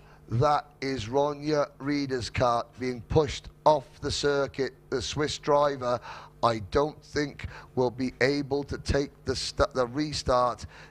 What bad luck. Yep, very unfortunate there for her to be involved in that accident, of course, as did all the others. But then for her to be thinking she's taking the start and then the body language, as I think as that mechanic was putting his arm around her. We have 9 young ladies here out of the 394 drivers, and everyone's got their thing. Look at the front there. That's Majos Masinas. Without his crash helmet on, he wants to be the very, very last driver to put his lid on and sit in the kart. He's all chilled out, but I think he might want to put his crash helmet on at this time. They're going to go soon, Majos. Yeah, right, there we go. Balaclava on. Maxim Bobrishov wants to stand up as well. You can see now. Yep, there we go. We've exercise, warming up, warming up. Deb Sports inspiration there. Exactly. A big thanks to Deb Sports for everything that she has done to help the drivers. So the front 2 row drivers, they're the last drivers to sit in the car. Maxim is waiting. He is looking over at his rival and he's thinking, okay, I know that you guys have got a plan for me on the inside row. Masinas, Manson and Reichpold. You've got a plan. I am going to... Maxim Bobrishov has not taken his eyes off the pole man. We talk about psychology in racing. Do not let the young age of these drivers fool you. They are experts in the art of psychological warfare. Yep. Here we go. One more time with Specken. It's Masinas, Bobrishov, Manson, Chalk, Reipold, Friend, Sakano, Venton Ranta, Rentke, Hahn, Marquez, Matlak, Lindemann, Samut, Van Kamphout, Matrenin, Minto, Bruschi is there, Marco Fali and Ronja Rieder aren't. Rafael da Silva, Ines Fibrianatis, Kielerop, Gonzalez, Becker, Londono, Bedard, Galvez, Singh, Garzon, Goncalves, Conjanapitak, Johnson, Algaith, Yostal and Piemonte. 34 drivers, a full 12-lap restart for Specken. I think that Alex Goldschmidt's joined me for a few times in the commentary box, but as a fellow commentator, I'll bring them round, and then on your first time as a broadcaster here at the Grand Finals, can you bring them to the start? So Masinas there on the front row with Dobrishov, as we've talked about. These guys on the inside row, they're making the plan to get away well, as they've executed really well actually in that first start. We saw Manson getting up on the top of the field there really quickly with Kasper Reipold as well out of position number 5. Majos Masinas there getting shuffled back a little bit in that first start, so we'll see as they come around for attempt number 2 here this morning with Micromax final due to start again in a couple moments time. These guys really slowing one another down. Not trying to get these bumpers in at this point in time. I was going to say, that would be terrible if we got a bumper penalty on the rolling lap. But that is Masinas and Bobrashov playing games. There we go. These guys really slowed the field down and now trying to get this one underway for the second time as we switch. Was the start of the final. We have started the final, and again it's happened again. We've seen Masinas now taking top spot going into turn number 1, into turn number 2 and 3 they go, with I think it's still the green crash helmet of Masinas still in the lead with Brendan Schalk. I'm not real sure if he's there in second position. We have to see if they come around for the first sector time, see if who will pop up first. I think it is Manson in second, although Jensen Choke did manage to get across. Maybe it was Marco Manson, the black race suit of Team New Zealand. That tactics, Gus, they were talking about it. You saw Masinas, Manson and Ray Paul talk about it, and it worked perfectly, but now they haven't encountered on Maxim Bobrashov getting aggressive coming through turn number 8. So the tactics worked at the start, but now Bobrashov, and I think that'll be Jensen Chalk behind him, they are going to go to work and try and break up this train at the front. Round the outside goes the Mustang, Martin Marquez, and up the inside of Ray Paul. Portugal into P3, Bobrashov into P4. The top two, though, Masinas and Manson, Lithuania and New Zealand, trying to break away.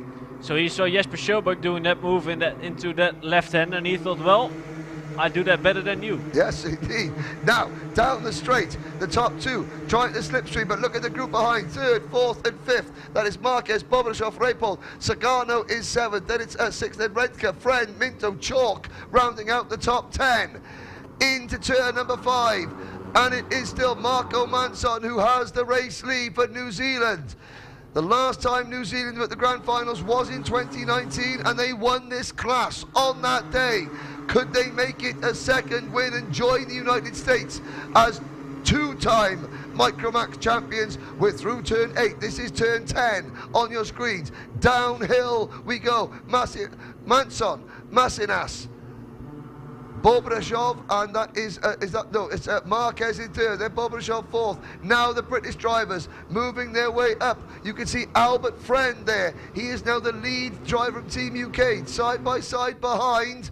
But the top 4 are threatening to break clear. They're 3 wide, Gushbeck, and coming out of the final corner. Yeah, they are exciting Micromax start to this second attempt on this final, and they're not really having got anything like, well, we need to do a little bit more careful this time around, as we've seen the ambulance on track already. They're racing hard for that top spot in this final. Change for second place. Martin Marquez, the Mustang, gallops into second position. But for how much longer? Masinas is down to 3rd. Bobrashov is 4th. Albert Friend closing in 5th position with Reifold, Saikano, Minto, Renke, Chalk, Lindemann, Vendenrata, Bruschke, Van Kampenhout, Matlak, Samut, Betrenin, Han, Gonzalez and the rest. Still they battle. Portugal aiming for a race win. They have never won a Grand Finals. Portugal 2 second places and 4 third places, but Martin Marquez trying to put the home nation on top of the podium. He's looking on all sides of Marco Manson's car. He's trying it around the outside, around the inside, but Marco Manson keeping that Micromax very, very wide in this first couple laps. As we see Martin making quick work of the guys ahead of him. He's already moved up 9 positions at the start of this final. There was one of the test days earlier. Oh, we got one driver with a mechanical flag going out on lap 4 out of 12. Before practice got underway, while the rental carts were on circuit, I noticed outside the office window that there was one driver having a photo taken. There was a big puddle, and the puddle was still, and his dad and his mum were taking a photo of a Portuguese driver in the reflection. And I went out, I said, excuse me, there's no barrier there, you know, it's not very safe. They looked at me and I said, oh, it's Martin. I said, it's okay, we know this track very well, we know there will not be an accident here. And so Martin Marquez, you know, he knows the track well. Side by side, we're specking for the race lead. Side by side, but now they got Maxim Bobrashov involved as well, as he's moved up into P3. So it is still, I think, New Zealand's Marco Manson in the lead as Albert Friend now trying the outside line, then cuts across back in the left-hander to move into position number 4, but I think it hasn't quite worked out for him, as we see Bobrishov now shuffle back into position number 3 or 4 as Albert Friend moves up into position number 4 now in the second to last corner. Marcos Martinez down at the 5th position, and now the group at the front gets even larger. They cross the line to complete lap number 4, and the lead group is Manson, Marquez, Bobrishov, Friend, Masinas, Sakano, Minto, Greypols, Rentke, Sen Lindemann, Ventenrata, Chalk, Van Kampenhout. 13 carts almost in a line. Oh, side by side there it is. Number 8, Albert Friend, picking up a place. He lost a place at the start of the straight, gains another position there, and you can see now Lindemann, Sen Lindemann in 10th position. There's a gap between the top 9, and then Lindemann, Ventenrata, Chalk and Van Kampenhout, but they're not out of this one yet. Manson having to defend from Bobrishov, Marquez. All these 9 drivers are being caught now by the next 4 carts in line. Lindemann, Ventenrata, Chalk and Van Kampenhout. Frisciano, Bruschki's 40. Then it's Matlack, Matrenin, Samut, Becker, Kellerup, Vibrianatis, Han, Gonzalez, Bedard, Singh and Piemonte. We've lost Brando Ladono from Team Canada. 33 drivers still running. Up at the front though, Marco Manson. It's going to be white line fever if he's going to hang on. He's under pressure side by side for the race lead. Once again, Gusbecken. Yeah, they're doing everything they can, and in that chasing group is there Daniel Minto. He's moved up 10 positions as we look at the fight for position number 1 into position number 2 now. It is Maxim Bobrishov. He is regaining some positions from that not so great start he had there, but he is now up into position number 2, and I think it is Majus Messines getting into position number 3 as Martin Marquez there having a little bit of a tough time. He drops back a couple positions in that opening sector of lap number 6. Yep, the Mustang drops back, and still Manson defends. That's all he can do. 1 car at the background going very, very slowly up the hill. Oh, I think that's Oiva Ventenranta or John Han. They have had a collision. There we go, 3 wide. Who's going to come out in front? Is that Bobrishov now in the race lead? I think it is, yeah, because Marco Manson now dropping back into 2nd position there with, I think, Masinas now into position number 3. Masinas in 3rd position. Then you've got Friend, and I think that is Marquez 4th and 5th, 6th and 7th. Now the league group has opened up a little bit. We are down to a league group of 9 with Minto, Grappold, Rentke, Sakano at the back of this league group. Then a gap back to Chalk, Lindemann, Van Kampenhout and Matlack. Still 5 laps to go though. We've still got nearly the full length of heat. Side by side for 4th place, Albert Friend into P4 for Team UK at the expense of Marco Manson, who has now dropped from 1st to 5th in the space of 1 lap. Have a look at Daniel Minto. I've mentioned him a couple times before in this race. He's moved up 11 spots. He's in position number 6, and he's right there in the fight for the lead after having started P17 in this final. Incredible stuff from the British driver. 2, 3, 4, 5, 6, 7, 8, 9 drivers the lead. The second driver at the back of the group with the green crash helmet, that is Japan's Taigen Sakano, and Jensen Chalk is closing in as well. Great stuff from these young guys, as it is, I think, still Maxim Bobrishov in the lead with Majus Messines in 2nd now. These 2 trying to break away from Martin Marquez, I would say. Yeah, Marquez is in 3rd indeed, with Albert Friend now in position number 4. But the top 2 here have broken away in this last lap. The top 9 are together. Jensen Chalk all on his own in 10th position. Behind Chalk is Lindemann and Van Kampenhout. Then it's Matlack and Keller are up next. Fast lap of Majus Masinas. That's significant. Mahinas in 2nd is pushing Bobrishov away. Now Marquez in 3rd. Friend in 4th. Manson in 5th. They have to work together now. We're on lap 8 out of 12. They have to work together to use the slipstream because Masinas is trying to push Bobrishov away. And it's incredible how at the start they weren't working together. Now, with 4 laps to go, they have to work together. Well, they have both recognized that they're both quick in this final, and you'd rather have 2 guys to battle it out with than you have the whole group, because then it's you 2 at the front getting away, and it's either one of you getting the eventual win. Whereas if you have a couple guys like 5, 6, 7, we've seen it in the heat races, then there's more chance of things happening. And look at that now, the battle for 5th has slowed themselves down. Marco Manson, Daniel Minto, Tiger Takano, Kaspar Reipold, they've dropped back. Manson still leads the second group, but they're 3 wide. That's not going to help. And look at Manson saying, no, push, push, push. Into turn number 3, they're 3 wide, and it's allowing the 4 leaders to get away. It's a 4-kart battle as we head down towards turn 5 on lap number 9.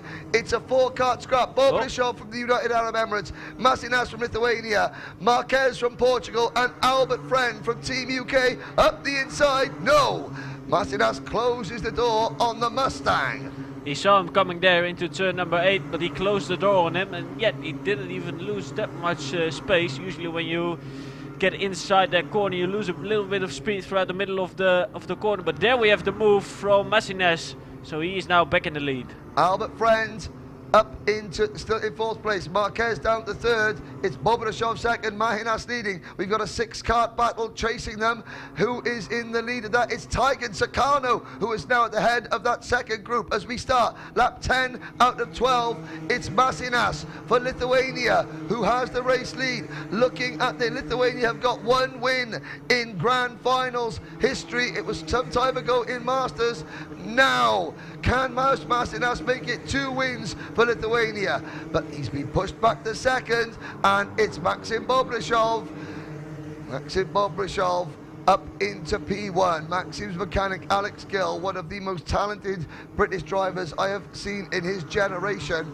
Always run as a privateer. Here we go. And now we've got to change, and it's Bobrishov being freight train Masinas back into the race lead. Dobrishov there dropping all the way back to 3rd as we see the drivers connecting with one another as they go for the overtake there in turn number 8. They're all 3, they're all connected towards to one another, and then you see Albert Friend. Look at the different line that Albert Friend takes. That's going to give him lots of momentum coming at the hill. He's going to really push Bobrishov now up towards Masinas as we start the penultimate lap. 4 drivers, 3 places on the podium. I think everyone else is done. Sakano in 5th, Reipold in 7th, Minto in 8th, Redke 9th, Chalk 10th. Then it's Manson, Lindemann, Van Kamp out. I think they're out of it in terms of the win. It's going to be between these 4 drivers. It's going to be between Portugal, the United Kingdom, Lithuania, and the United Arab Emirates for the win in Micromax. let's not forget Albert Friend here running with a burnt hand. Oh yes. So Albert Friend having had a little accident off track here a couple of days ago, significantly burnt his hand, and he's still at the head of this Micromax final. Adrenaline is keeping Albert Friend going. Oh, and there's a spin, up in the air. I couldn't see who that was. Dobrishov, I think. Bobrishov. So it was side-by-side contract, and Martin Marquez leads for Portugal. Albert Friend second for the United Kingdom. This is the penultimate lap.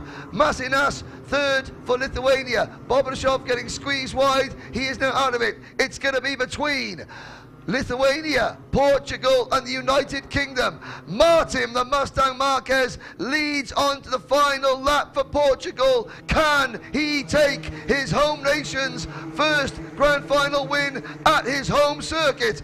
Albert Friend swings to the outside. Masinas is there to pick up the pieces into turn 3 for the final time. Great move there by Albert Friend. He was connected to him. You saw they put a little bit of a gap on Masinas behind. So the two now trying to work together to this last phase of the final, while Albert Friend is trying to get a move on the Portuguese. But we could be seeing the first Portuguese winner here at the Grand Finals. He's moved up 10 positions so far in this final. But Maxim Marquez doing all he can round the outside. Albert Friend trying it in the turn 8-9 complex, just not gets it done. Now Friend's got maybe 1 or 2 chances to go. We come through turn number 11. Masinas is there in third. Martin Marquez for Portugal stands round the outside again. Oh my word, Friend round the outside. Not quite. He's going to be susceptible. Here comes Masinas up the inside for Lithuania. It's going to be Portugal or Lithuania. 2 corners to go, Gustbecken. I think Martin Marquez here has it all worked out.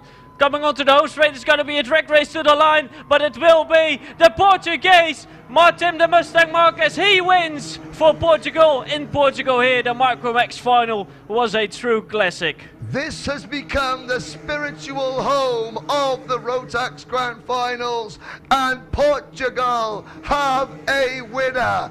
They have a winner with Martin the Mustang Marquez in Micromax. What a race from these young drivers. Massinas on the line takes second by 0.08 of a second, and Albert Friend, I will tell you the story now. Albert Friend burnt his arm in the hotel with just an accident. He spent most of Thursday night in hospital. He missed the warm-up on Friday because he was still in hospital with second-degree burns. That young man from the United Kingdom has gritted his teeth and driven through the pain barrier to drive his way on to the podium in the Grand Finals. What a drive from Mahus Massinas from Lithuania as well. They were fourth in this event last year. They are second this year. Let's have a look. We'll see the highlights shortly. Husbecker has gone down. Portugal finally, after 23 years, have a Grand Finals champion. Of course, the results remain provisional. They will look at the nose cones there. There is Albert Friend's kart. He is on the podium, and there is Rui and some of the Caritas officials. They have the Caritas officials from there. They know this young driver well. There we go, Albert Friend in kart number 8. That's the emotion you want. That's what it means to these young drivers, and that's what it means to Portugal to win at home.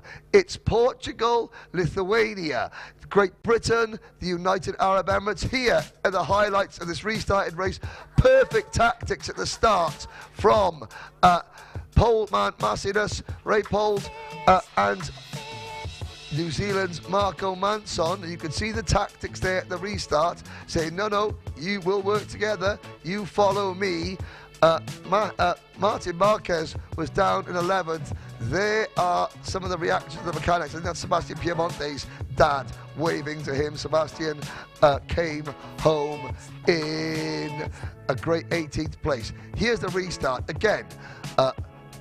Massinas and Manson and Raypold, great work to start. They pushed Bobrashov and Chalk backwards. Now the battling begin. Marco Manson took the lead for Team New Zealand and defended stoutly for the first half of the race, but the defence couldn't last.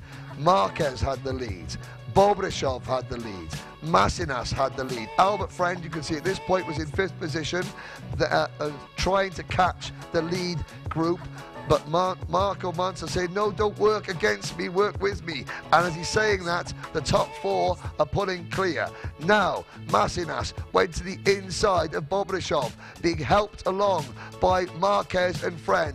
Bobrashov on the outside tried to come back in but couldn't. You can see Albert Friend there side by side going through the corner. That is what pushed Bobrashov a little bit wide out of the final turn.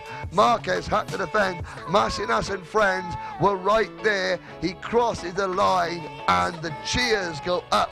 The emotion breaks free as Portugal take their first win. We have had 2 first-time winners here in the Grand Finals. Sweden in E20 Junior and Senior. Now Portugal. There is Albert Friend in kart number 8. Maxim Bobrashov finishes 4th for the United Arab Emirates. A very strong result for the Gulf countries. In 5th position was Daniel Minto for Team UK. 6th, Kasper Reichbold for Poland. Tygan Sakano comes home in 7th. 8th across the line was Branislav Rentka in kart number 15 for Slovakia. And there you go. If there's going to be one image that we take away from the Grand Finals in 2022, It's that one. Here is a look at the provisional Micromax final results. Martin Marquez takes the win for Portugal. Marcos Masinas for Lithuania comes home in P2. Albert Friend is third for Team UK. Maxim Bobrishov fourth. Daniel Minto fifth. Then it's Kasper Reichbold, Tygan Sakano, Branislav Rentke, Jensen Chalk and Marco Manson round out the top 10. Top 10 separated by 3 seconds. Maxim Becker, Vic van Kampenhout, Ionis Vibrianatis, Sen Lindemann, the birthday boy, and David Matlack round out your top 15. Andres Kellerup, Marco Samut, and from the back of the grid, Sebastian Piemonte gaining more places than anybody else in that race, picking up 18 positions to finish 18th for Colombia. The second half of the grid, Luke Konjanapatak at top 20 for Thailand, Yaroslav Matredin for Kyrgyzstan in 20th position. James Bedard, 21st, Koda Singh, the youngest driver here, finishes P22. Juan Garçon is 23rd, then Ricardo Gonçalves, Lachlan Johnson, Dario Galvez, Rafael da Silva, Jan Dostal, Feliciano Bruschke, Yusuf Al-Gaith, Diego Gonzalez, and then we had Oiva Venturata, John Han, Brandon Lodano failing to finish, Marco Farley, Ronja Reeder failing to start. We hope that Marco is okay. I think we have some interviews down on the grid. Run over. We don't want our champion getting run over. Martin, congratulations. Thank you. Oh, here's Albie. Thank you. Oh, he's got a sore hand. He's got a sore hand. Yes. Martin, congratulations. What does it feel like to be number one? Como é que te sentes ser o campeão do mundo? Sinto muito bem. nunca foi uma experiência única. Foi sonho realizado. It felt completely amazing. It was a dream come true, so it's And remarkable. what an exciting race. Such an exciting race. Right to the very end. So everyone was watching and cheering and, you know, what were you thinking at that moment in the last lap? Foi uma corrida excitante mesmo até ao fim. O que é que estavas a pensar quando entraste na última volta em primeiro? Quando entrei na última volta em primeiro pensei, vou dar o meu melhor, se não der, não dá, mas se der, vou ser o homem mais feliz da minha vida. On the last lap, you only thought, I must win. Yeah. I will give everything I have, and if I manage, I will be the luckiest guy in the world. Yeah, you're the luckiest guy in the world. Everyone's saying congratulations. A lot of friends and family here watching. Did you expect that you would be the champion today? Estávamos todos a torcer por ti. Tu esperavas hoje ser o novo campeão do mundo Rotax? Esperava, mas ontem, como fiz 35º, não estava muito confiante, mas quando estava a ver que eu tinha cortado a meta em primeiro, até saltei do karting. Yes, he was always confident with good races throughout the week, but yesterday he had a problem on the last pre-final, and he ended up 35. So he was a little bit anxious for today, but yes. As soon as he entered the last lap, he saw Yeah. it must be mine. It must be mine. So starting position all the way through to the front, overtaking many drivers. Tu começaste desde o princípio a recuperar muitas posições. Como é que foi o sentimento? Senti que ia ter uma das voltas mais rápidas. Eu não sei se estive, porque eu não estava atento ao micro, nem ao meu mecânico. Eu só queria ganhar a corrida e consegui. He felt he was quick. He believes he did the best lap. He doesn't know if he did it, but he just wanted to finish first. He didn't even look to the my laps or even to the mechanic. He just Okay. focused on winning. And he's got the Rotax branding on his forehead. The tattoo. Como é que deu para tatuares a Rotax Racing na testa? Como é que deu? Para tatuares a Rotax Racing na testa. Antes de ir para a pista, eu disse: vou fazer uma tatuagem na testa, vou chamar piadolas, vamos ver se vai me dar sorte. E deu. Yes, he made it as a lucky thing. Yes, it's lucky. Congratulations. We're going to see you, Martin, at the podium. Vamos estar contigo no pódio, ok? Thank you. Well done.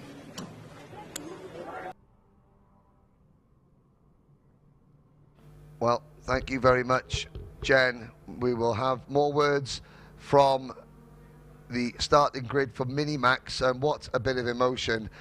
Tiffany Chittenden now joins me in the commentary box for the next race, which will be the Mini-Max final. Just to give you up to date, I think that obviously Marco Farley was the driver that was injured in that race, but we we couldn't see it on the TV cameras, but there were people watching the grandstands. Tiffany was one of them. And we have to say a big congratulations. Well done. Feliciano Bruschi, I think, was involved in the accident and really looked after Marco Fali on the circuit. Great sportsmanship from the Uruguayan driver who did take the restart. So I have to say, you know, we didn't see it on camera, but in the crowd here, that there was some tremendous young sportsmen from our youngest drivers, with Bruschi, who was involved in the accident with Marco Fali, going over to make sure his rival, who was struggling a little bit on the circuit, make sure that he was okay, that didn't move, didn't damage it, and looking after his rival and friend. That is the type of spirit that we are all about here. Minimax time is up next. Before we get started, I'm sure we will have some more words from the grid. But Tiff Chittenden, it's been a fantastic week in Minimax. You've been here watching. I know that your driver, Zach Tucker, is a bit disappointed, but there's always next year. Yeah, for sure. I think Zach did great, and we knew it would happen every time he went out for a race. He got better and better, and in fact the pre-final was probably the drive of the week, so it will be the story of almost every driver that didn't make it. I think I was walking around the tent last night, and there was one driver from New Zealand who just missed out, I think, in junior, who was very, very upset. But Bas Lammers came over and you know, was there, and I think we just sort of, like, you know, just cheered him and say, look, whatever you do in life, I see on your chest there, you've got the Team New Zealand. What is the Team New Zealand leaf? Yeah. It's the fern, kiwi, the kiwi fern.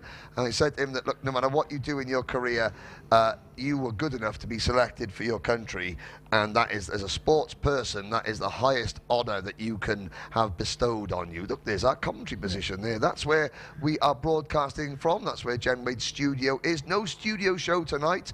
We've just got the podiums, but that's the Kart Data Outside Broadcast Unit. All these pictures brought to you by Kart Data Television, and the cameras for the officials are in that next tent, in the next little hut there. The medical team and the marshalling team have got the recovery vehicles there. The grandstands are filling up there, but again, there's lots of people out on the bank. You can see the Lebanese flags, the Polish flags, all going, you know, all in full effect. We've got karts coming off the grid. Not quite sure why we've got karts coming off the grid. Well, maybe it's because they want to talk to us a little bit more. Well, Tiffany, let's take you through a little bit of history. Minimax was first brought to the Grand Finals officially in 2016. Jaden Els from South Africa won on that day. Marcus Amand won here in 2017 for France. Farin Mega in Brazil. At that point, Farin was the only driver to ever get a podium for Germany, but then Luca Cuesta has now got a podium for Germany in E20. Julian Rakmia in Sano in 2019, and last year Japan's Arata Endo was the winner. Last year's Micromax champion Nikita Lubimov was here in Mini this year. He hasn't made the final. We've got a couple of other drivers that have had podiums before. Scott Marsh, third last year in this class. He will start the junior class from pole position. In total, France are the most successful Minimax nation in the Grand Finals.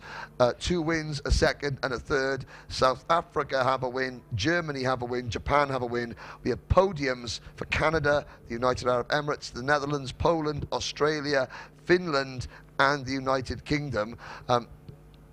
Looking at my statistics analysis, I'm looking at there. New Zealand, Tiffany, obviously you've raced. Did you race for Team UK in the Grand Finals? Yes, you did. So in 2007 I did Dubai. Al Ain Raceway. Hello, Erin, to Guy Sheffield at Al Ain Raceway, and hello to David Bright at Dubai Autodrome, recovering from shoulder surgery. Is David? We'll see him at the Oak Plate, the Dubai Oak Plate in January. So you've raced for two nations, obviously. You know, English by birth, now a Kiwi by the grace of God, as the Kiwis would say. Yeah, and I think looking, obviously, I think the UK are definitely after, you know, South Africa's record. Yeah, exactly, and I think it'd be hard not to bet on them, especially. So it'll be good to see in the Mini, because they haven't had a result in the Mini before. So. Yeah, well, Jen Wade, we obviously are supposed to have karts on circuit. Jen Wade has got a bit more information as to why the karts are back in the pits. Jen, tell us all about it. got a little bit of a delay at the moment, so all the mini carts have gone back into the Parc Fermé to the pre-grid. So yeah, I think there's been some issue with the ambulances there after that micro final, which was pretty intense as we saw. So there are some ambulances going off track, so that's why we have a little bit of a delay at the moment. And we're really close to the lunch break as well, so maybe they'll go to the lunch break first. But we'll get that confirmed first. Yeah. We'll wait for that. In the meantime, we were just having a chat about the lumps in our throat. Oh my goodness. Because at the end of that race, Martin, everybody was cheering, and when he went out through the gate, jumping up into his mum's arms, all the people were clapping. And then on the grid, we've also got all the tears for the ones that had the dream and they missed out. Really not so easy. This is just the beginning of today, Saturday. Yeah, but I think with the with the smallest guys, it is the biggest emotion you get because they've come here with a dream, and especially the guys who were in the front all week, they have been right there, and then to miss out on for something, to miss out on their dream is really unfortunate for them. But then you have right on the other side, you have Martin Marquez, who of course won, and then the joy from his Portuguese fans, of course, his home track here. They were all waiting outside the gate there, cheering and clapping and hugging and throwing him around, and it's so nice. But he was running to the gate, like jumping up and down like this, and of course he's so funny. But he said, "I came here and all I knew is I have to win." You know, so it's really special, and it's nice sometimes when, you know, the local driver also wins. Yeah, that last lap was absolutely fantastic with one of the British, just I got his name. Friend. Albie, sorry, yeah. And Albie's got one hand bandaged because he hurt himself the other day at the hotel. And then with Massenes as well, they're right in the mix, right through the last couple of laps was an amazing fight to. Of course, after we've seen the E20s already with some amazing fighting in the last couple of laps, and now again. So, I think if we do go to lunch, we have a great show for after lunch. For sure, we have a great show. You know, it only gets better from here. Yeah. The little ones, of course, a couple of incidents out there, which is not good, but you know, they're all a little bit nervous, mostly. There's a couple not so nervous that are more experienced, but most of the kids on the grid, we saw that this morning. Yep. And as you say, this was their dream. Got a little bit of action happening over there on the big track, which is really nice.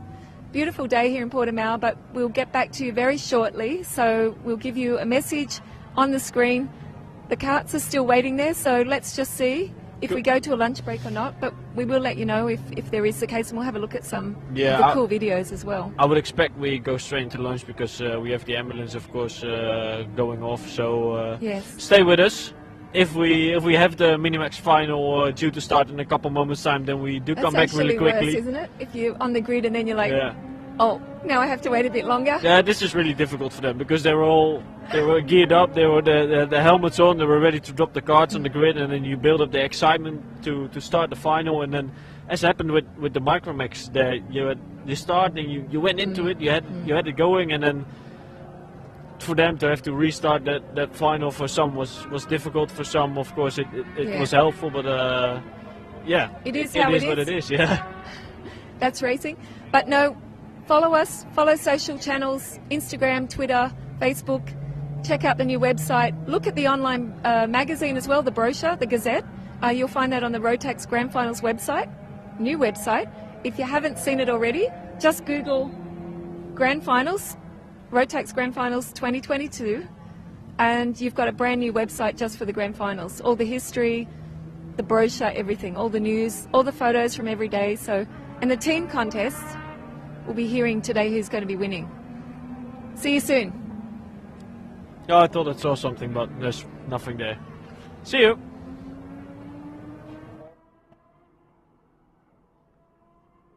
Okay, there we go. Lunch break begins. We'll be back very shortly.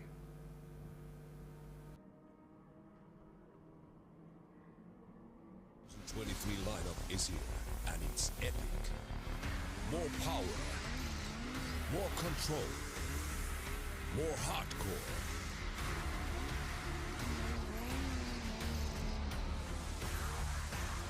Mountain beasts for off-the-hook riding.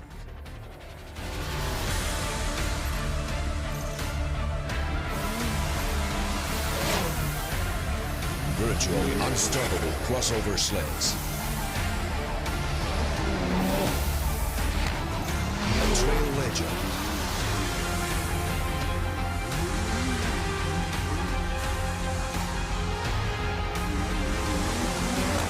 But the question is, have you got what it takes?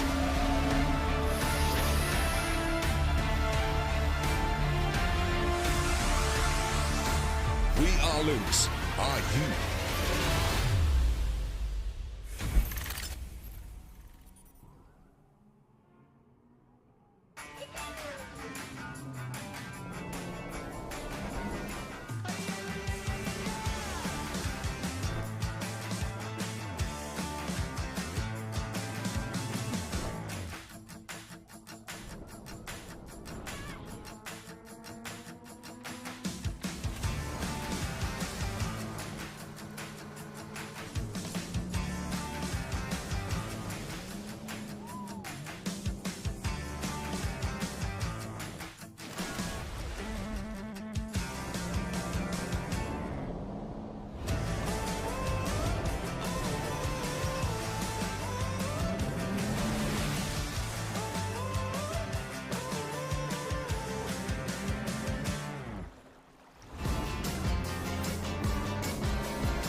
rock and roll. Let's hit it.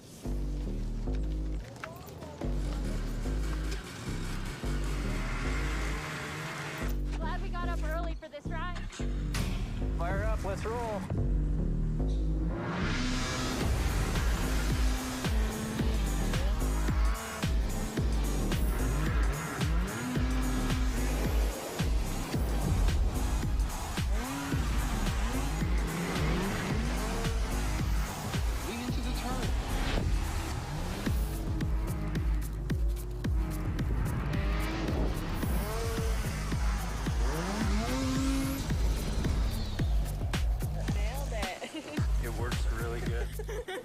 Look who finally caught up. Awesome, we should do this every week.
Can-Am was never just about building a motorcycle. It was about doing things our own way. A passionate group of engineers, riders, and rebels, creating the unexpected, pushing the limits of what's actually possible. If Can-Am can take that DNA that my father built into the very first motorcycle in 1973, then get ready to ride.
For the kids to be here, it's huge emotionally on them.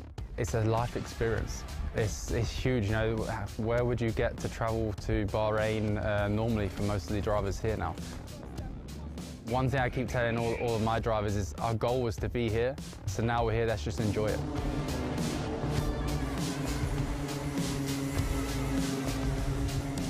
My favorite part of the track is the flowy section.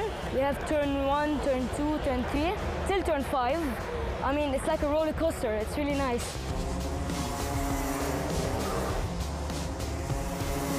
I feel like, oh my God, I'm going so fast. I want to go faster, faster, faster.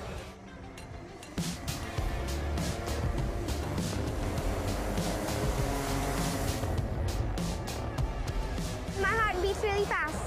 It gives me goosebumps, but that tickling feeling in my heart is what I like about the speed.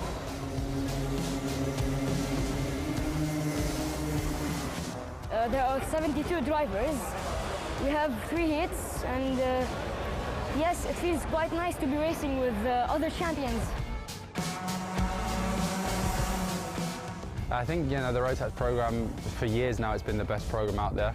Take the engine out of the box and off you go and you're competitive, and that's what we want when we're teaching drivers. We don't want to have to question the go-kart or question the engine or anything. We want to focus on the driving, so that's why the Rotax, I think, is #1 across the world.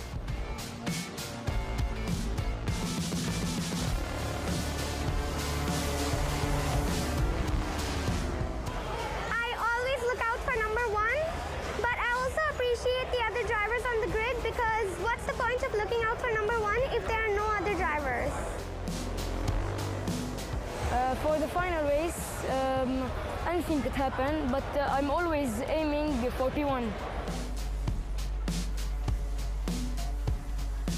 Everyone wants to win, but there's 72 other drivers that want to win as well, so let's just enjoy it, and if they're having fun, then they'll be competitive.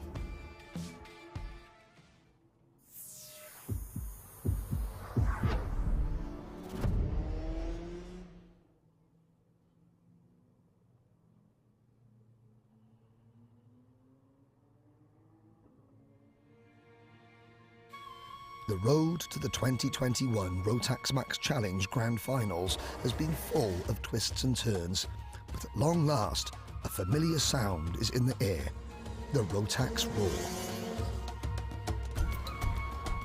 After the silence, out of the darkness come 378 brand new chassis and Rotax engines heading towards a new future.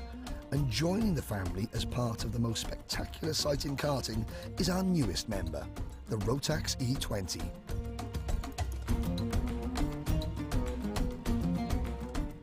The smiles are hidden, but they are still there, as are the hallmarks of the Grand Finals: parity, fairness, and equality of equipment. Some things never change.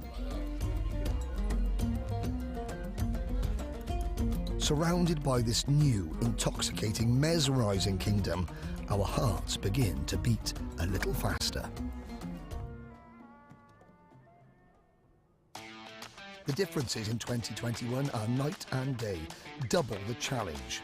A new track, one that is beloved by all who tackle it. Scorching desert sun and cool Arabian nights. To be a champion, you must master both. Some will shine brightly, others will fade to black.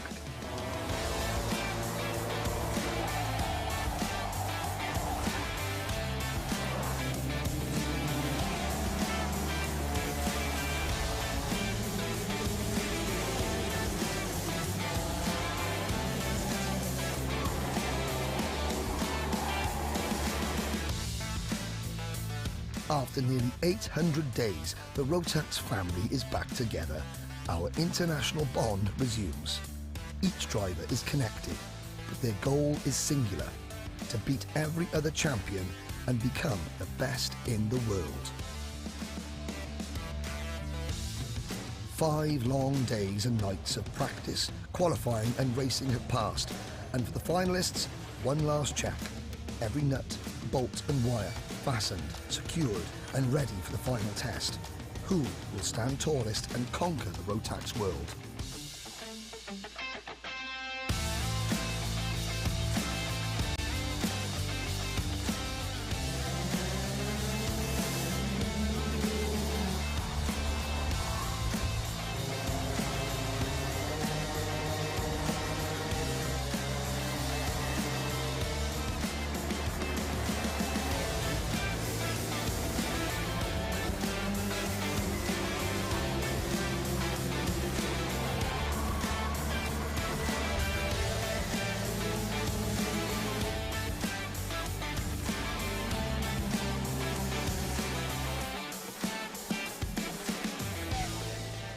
For the winners, the long road to Bahrain was worth it.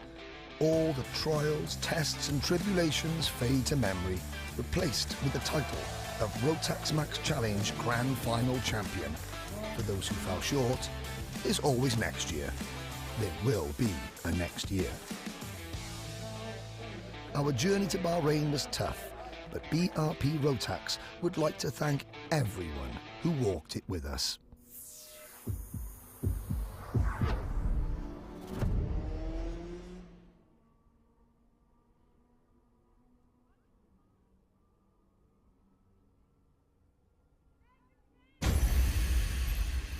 Take a deep breath. The 2023 lineup is here, and it's epic. More power, more control, more hardcore.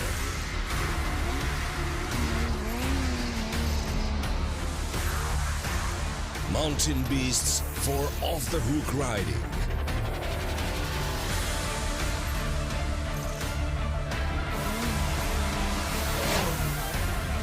Virtually unstoppable crossover sleds.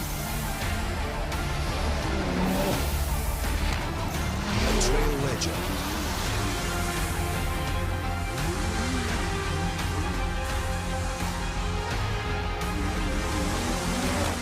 But the question is, have you got what it takes?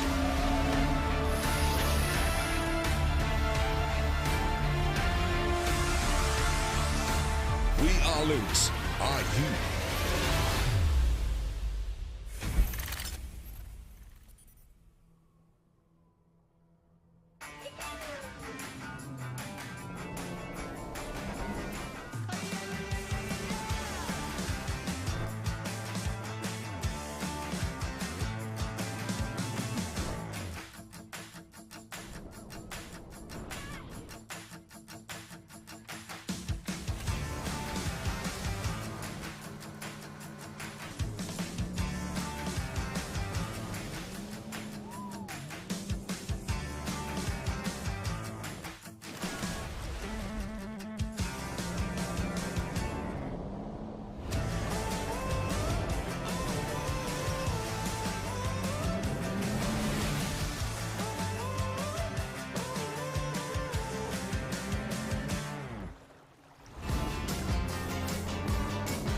Let's hit it.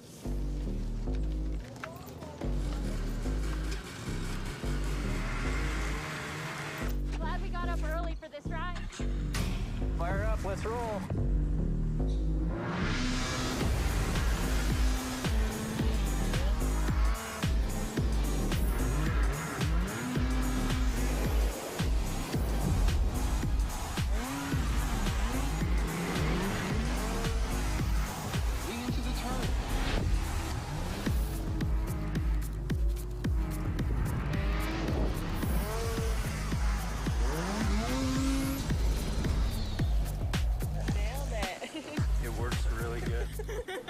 Look who finally caught up.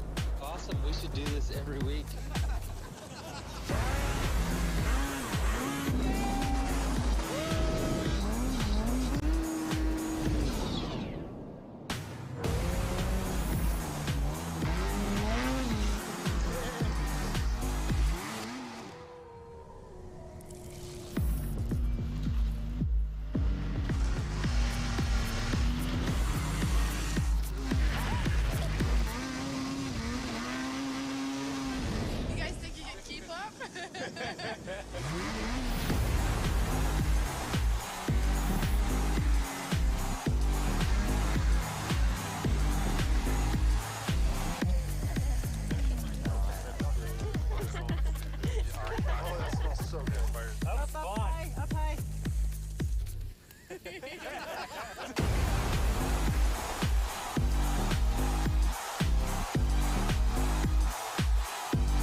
Can-Am was never just about building a motorcycle. It was about doing things our own way. A passionate group of engineers, riders, and rebels, creating the unexpected, pushing the limits of what's actually possible. If Can-Am can take that DNA that my father built into the very first motorcycle in 1973, then get ready to ride.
For the kids to be here, it's huge emotionally on them.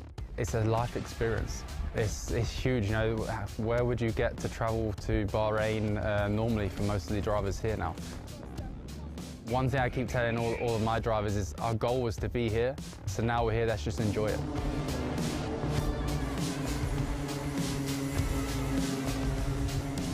My favorite part of the track is the flowy section.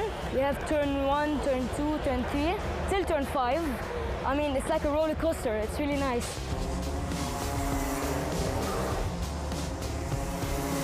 I feel like, oh my God, I'm going so fast. I want to go faster, faster, faster.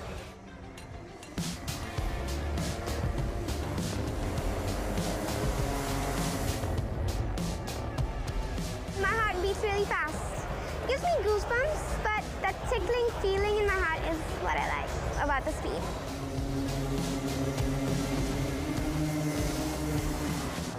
there are 72 drivers. We have 3 heats, and yes, it feels quite nice to be racing with other champions. I think, you know, the Rotax program for years now, it's been the best program out there.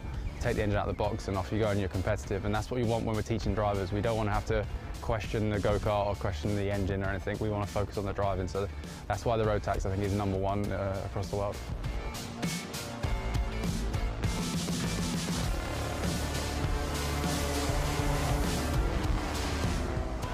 I always look out for #1, but I also appreciate the other drivers on the grid, because what's the point of looking out for #1 if there are no other drivers? For the final race, anything could happen, but I'm always aiming for P1. Everyone wants to win, but there's 72 other drivers that want to win as well, so let's just enjoy it, and if they're having fun, then they'll be competitive.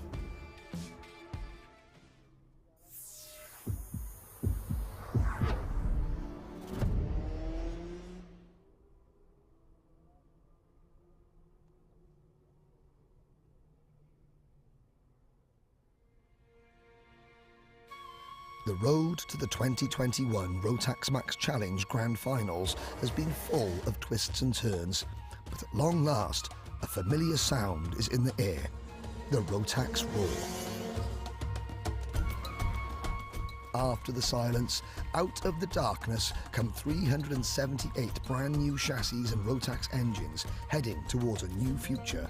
And joining the family as part of the most spectacular sight in karting is our newest member, the Rotax E20.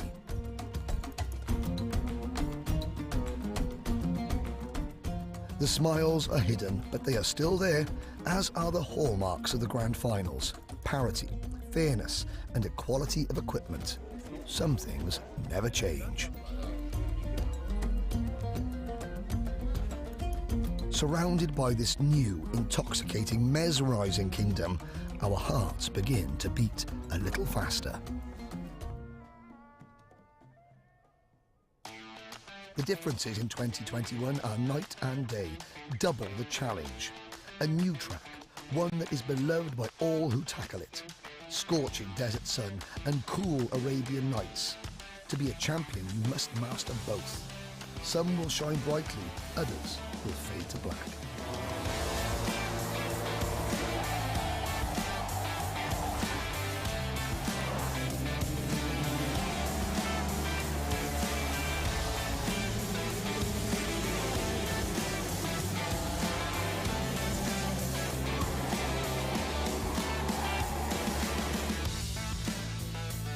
After nearly 800 days, the Rotax family is back together. Our international bond resumes. Each driver is connected, but their goal is singular: to beat every other champion and become the best in the world. 5 long days and nights of practice, qualifying and racing have passed, and for the finalists, one last check. Every nut, bolt and wire fastened, secured and ready for the final test. Who will stand tallest and conquer the Rotax world?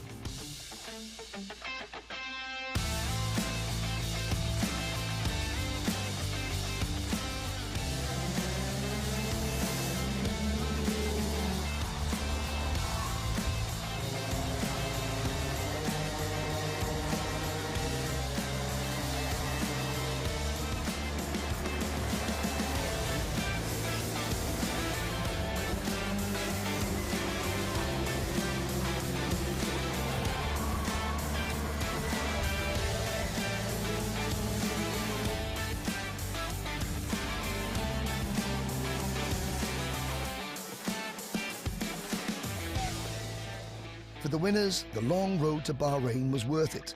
All the trials, tests and tribulations fade to memory, replaced with the title of Rotax MAX Challenge Grand Final Champion.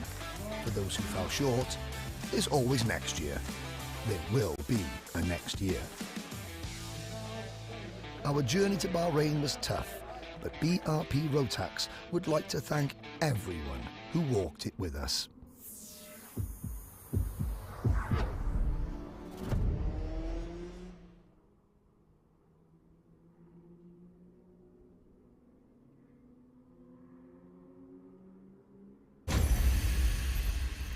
Take a deep breath.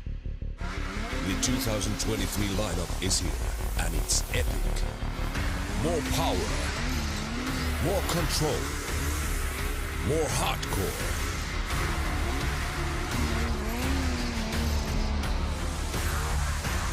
Mountain beasts for off-the-hook riding.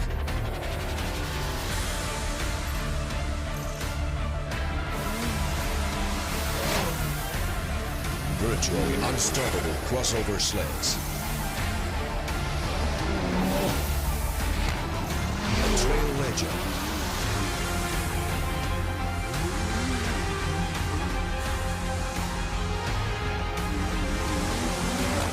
But the question is, have you got what it takes?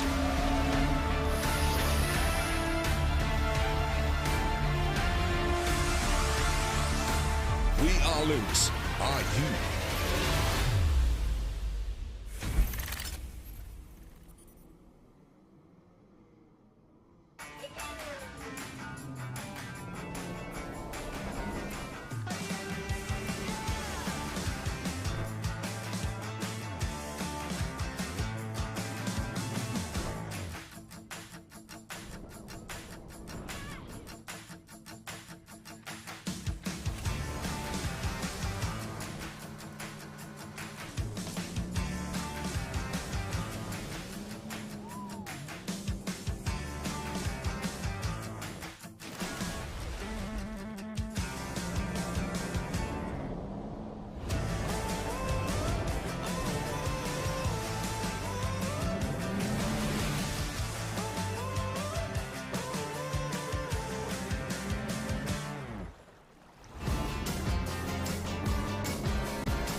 rock and roll. Let's hit it.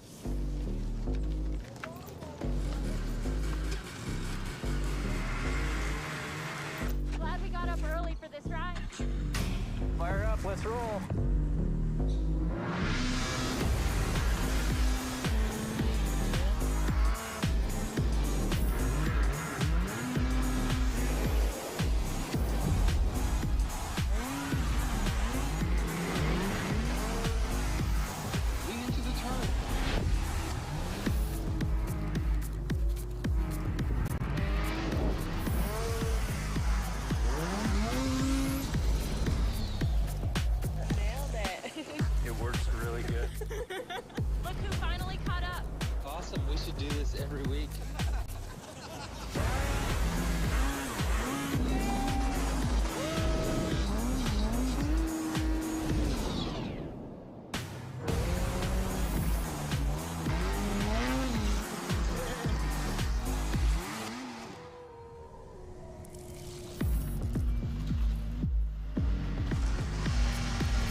Can-Am was never just about building a motorcycle.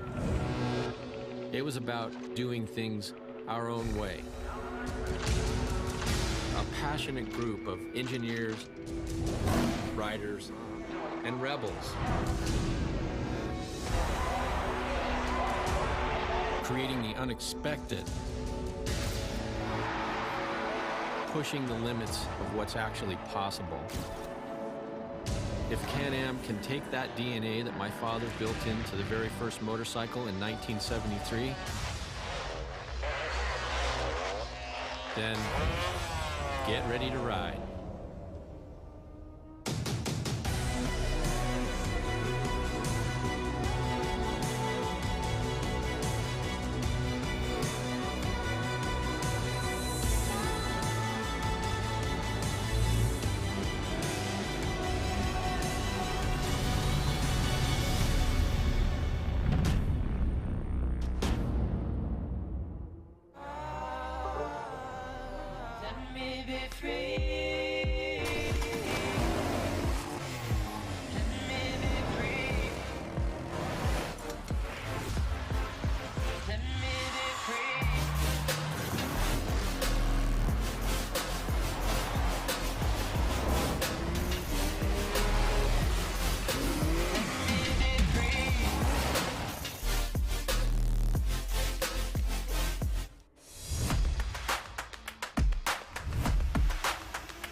For the kids to be here, it's huge emotionally on them. It's a life experience. It's huge, you know, where would you get to travel to Bahrain normally for most of the drivers here now? One thing I keep telling all of my drivers is our goal was to be here, so now we're here, let's just enjoy it.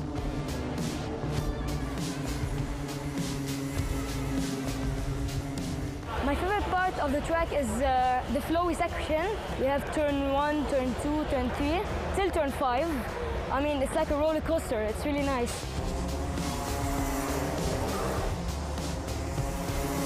I feel like, oh my God, I'm going so fast. I want to go faster, faster, faster.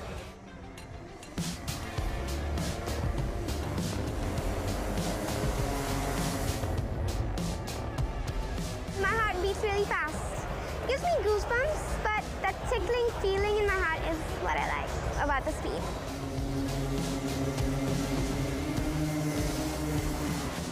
There are 72 drivers. We have 3 heats, and yes, it feels quite nice to be racing with other champions. I think, you know, the Rotax program, for years now, it's been the best program out there. Take the engine out of the box and off you go and you're competitive, and that's what we want when we're teaching drivers. We don't want to have to question the go-kart or question the engine or anything. We want to focus on the driving, so that's why the Rotax, I think, is #1 across the world.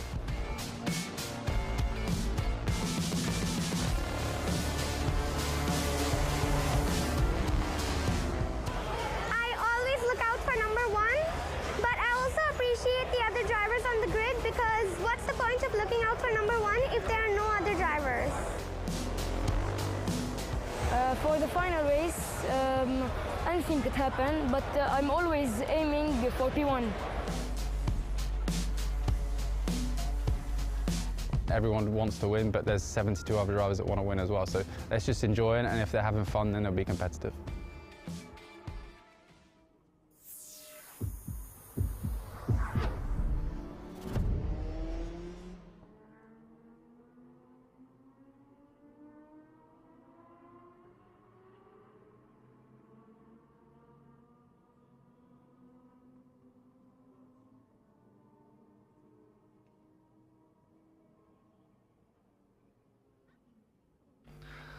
Welcome back, ladies and gentlemen, to Portimão and the 2022 Rotax MAX Challenge Grand Finals. As you may have been aware this morning, we have had a delay in proceedings. Driver Marco Fali from Hungary being taken to a local medical facility. We'll get an update on his condition as soon as we can. Because the ambulances were called away from the circuit, we could not continue racing, so we are now back with the revised timetable for this afternoon. We still have every single race in their entirety to bring you. The first one will be Mini-Max, Junior Rotax, Senior Rotax, DD2 Masters and DD2, and also a very special demonstration, I believe, for the new E10 micro and mini electric carts. My name is Henry Baudet. Joining me on the grid very shortly will be Jenny Wade and Gust Specken to bring you all the news and information right from the drivers' mouths before they race and after they race.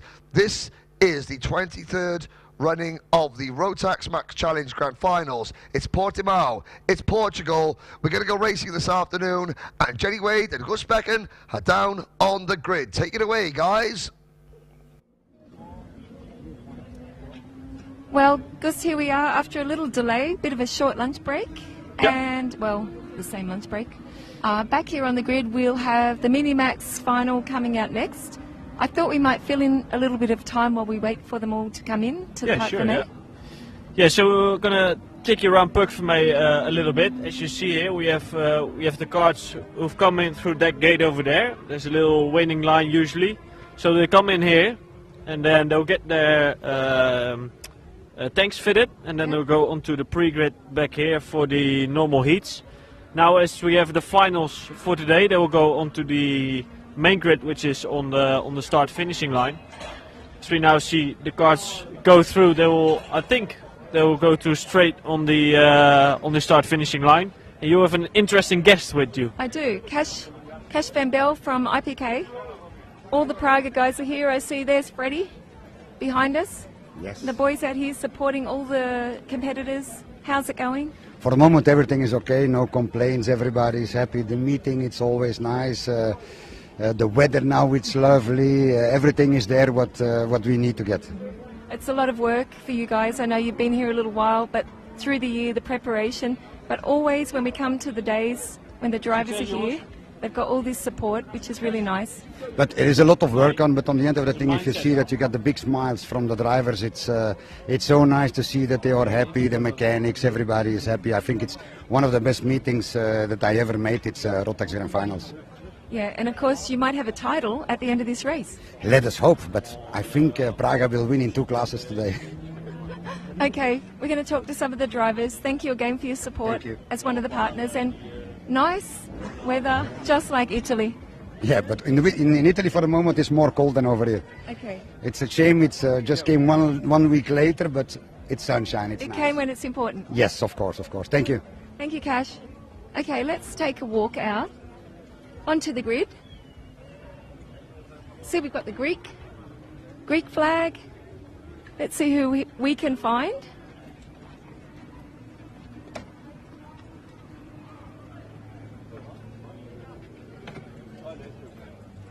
Yep.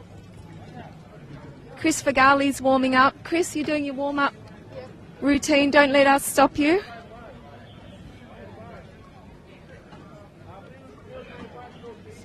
I'm going to say a big hi to all the Lebanese fans up on the hill with the flags. I know your dad's up there. Yep.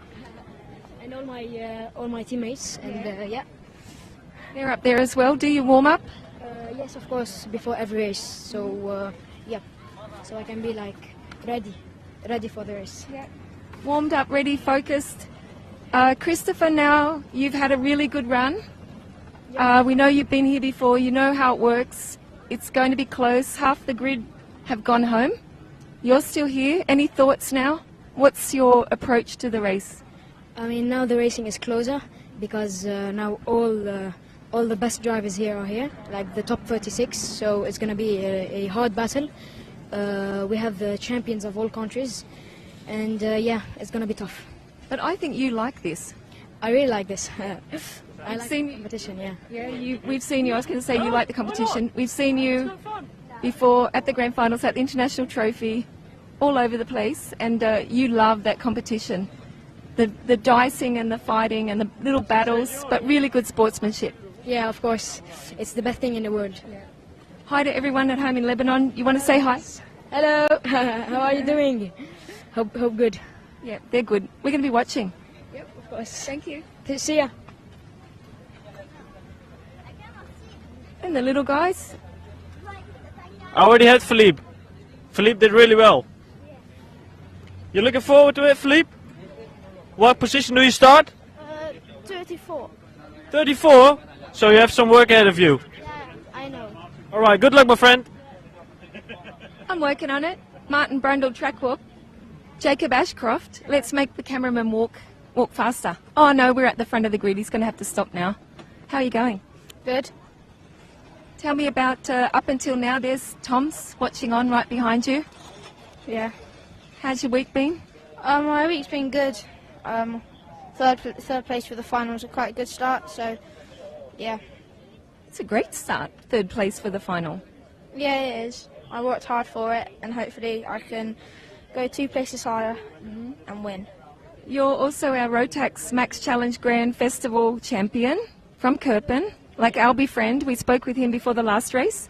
He's going to be on the podium. Hopefully. Well, Albie's on the podium, isn't he? Yeah. Let's hope I can join him. I hope you can join him too. But you know, when you look around here, you know some of these guys and some of the girls, they all work hard for this, don't they? But when you finally get here, what's the feeling when you suddenly find yourself on the grid for the final, second row? It feels very good because obviously it's a rare experience to get a ticket to come all the way to here to race. So yeah. We're going to wish you luck. Thank you. See you soon. Have fun.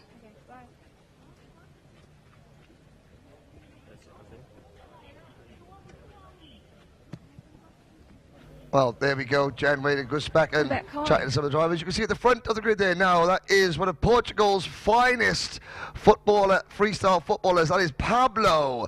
Pablo, the Portuguese footballer. And my neck, certainly just looking at that. Of course, the FIFA World Cup carrying on.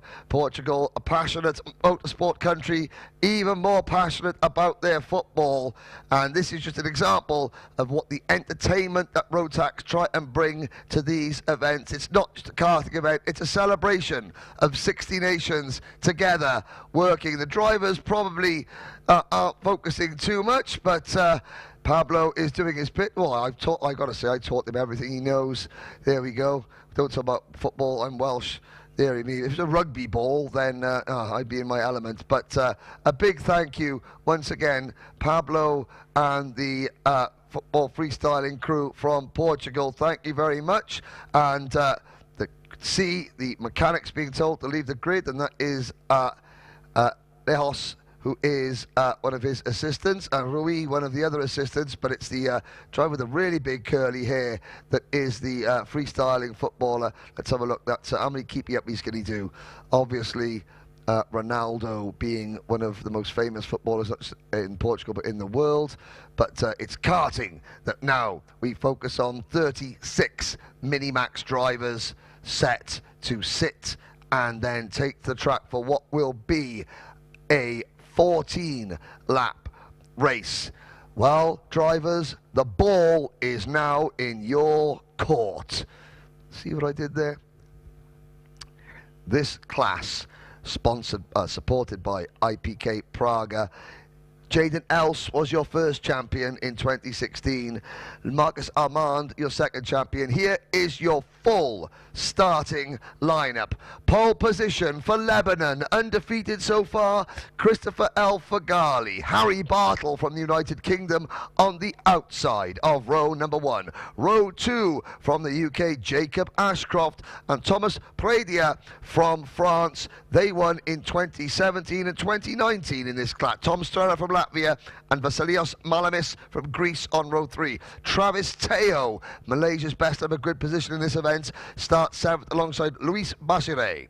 On row number 5, rounding out the top 10, UK Sebastian Mins and Team USA's Kai Johnson. Gage Korn from the United States starts 11th alongside Max Sadursky from the Netherlands.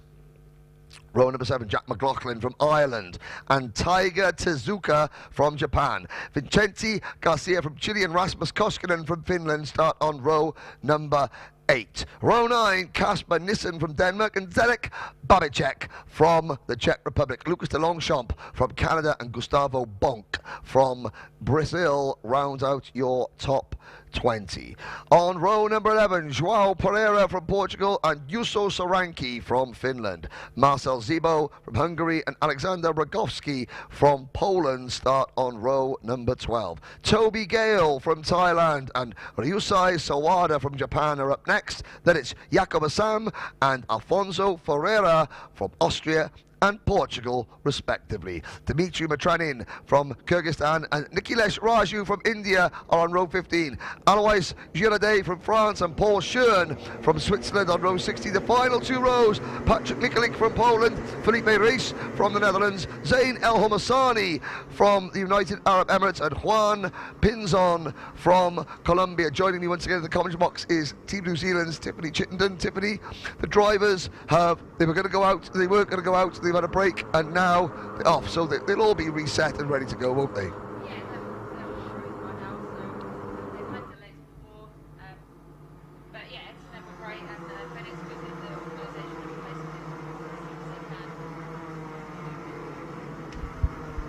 Yes, always helps if I turn Tiffany Chittenden's microphone on. Tiffany, as we were saying, the drivers, they'll be ready to go. Yeah, they're pros at this, and although the delay is not ideal, the organisation did the right thing, took them off out of the sun, and they just had a complete reset. Okay, here we go. 14 laps, it's a long race. Christopher El Fagali, we spoke to him, Jenny spoke to him beforehand. He's undefeated so far. But, of course, in the heats and the pre-finals, you've only got half your rivals around you. Now you have all the fast drivers starting directly behind him. Fagali, Bartle, Ashcroft, Prady, Estrella, Malamis, Teo, Bassere, Mins, Johnson, Korn, Swiderski. Any one of those, and maybe a few more, could be a winner here in 14 laps' time. Lebanon are watching. Christopher El Fagali will bring kart 137 into the tram lines. Now the nerves pick up. Now the adrenaline is coursing through their veins as the lights go out. We're off and racing. It's a good start from Fagali. Ashcroft in P3 follows him through. We come out of turn number 1. We fan out very wide towards turn 2 and 3. Oh, and a spin in the middle of the pack, and that's going to take out a whole bunch of leaders. That was the 4th or 5th place driver spinning backwards, and you can see 3 or 4 karts out of the side of the circuit. They're all going to get back on. I think, well, we'll catch up with that. Harry Bartle might have been one of them from Team UK. So Thomas Pradia, Vasilis Malamis, Travis Teo, and Sebastian Mins, along with Gage Korn, could have been involved. That's the worst thing that can happen, Tiff Chittenden. Yeah, exactly. I think Bartle maybe just got caught on the outside, red so flags, he may red have still been flags going. again. This is not what we wanted to see. You could see it was, we'll come around shortly. We'll try and see who has not come around. Well, we've got Juuso Soranki has not come around at the first sector. Alfonso Ferreira is also, I did think, took the start. So we got 35 drivers, but again, there was a 3rd or 4th place. The one driver trying to go up the inside, realised the door's closing. When you do that, slam the brakes, and that just the momentum of all the karts are going towards the left, and suddenly there's a kart coming backwards across the circuit. Yeah, I mean, these mini maxes are pretty quick. I think Zach's kart yesterday, he got up to 119 down the straight, so it's all happening really fast. And a lot, 36 karts into one corner. Don't always fit. We will have a full restart once again. To apologise, it's been one of those. I think we've had 1 red flag in the first 3 days of this event, and suddenly we have 2 in 2 races. But you have everyone together now. You know, in the heats, people are being a little bit careful because they need to make the final, and now there's nothing to lose. Yes, and of course here we go, checking the nose cones on the karts to make sure that none have dropped down. We're not going to show you a replay of the accident because we have obviously a red flag situation, so one driver obviously in a bit of discomfort You can see the difference when they stopped. There's a couple of thumbs up to the mechanics and then a few others shaking their heads. So maybe there's going to be some damage. Now, what this does do, and that is... yeah, so you're not allowed to basically mix. That is a somewhat second-hand finished kart of Juuso Soranki. So even if Juuso is okay, he won't be allowed to take the restart, sadly. Now, the drivers down at the back of the field. Here we have the officials and the technical. There's Ernie Salmon just checking to make sure the karts are safe.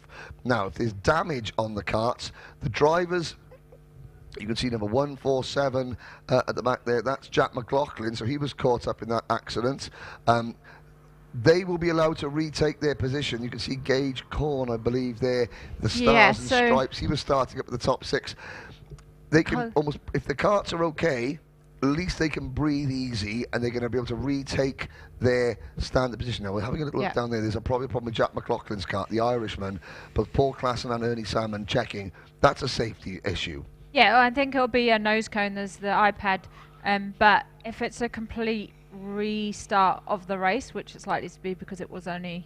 If it's a completely new start, then they should be able to reset it, but I think they take the photos anyway just to check. He doesn't look that. But obviously, if there's damage to the kart, you can't then go and repair the damage. No, that you have to. Has to be in the condition it finished, and I believe if you're the cause of the red flag, you can't restart. Ah, yes, okay. Well, let's have to see how to define the cause. Was it the driver that closed the door, or was it the driver that had the door closed if you're on the and cause spin? of the medical cause, I think. Ah, right, okay, there we go. It's not the case of no, the not crash if you did was it. triggered by driver X and driver Y.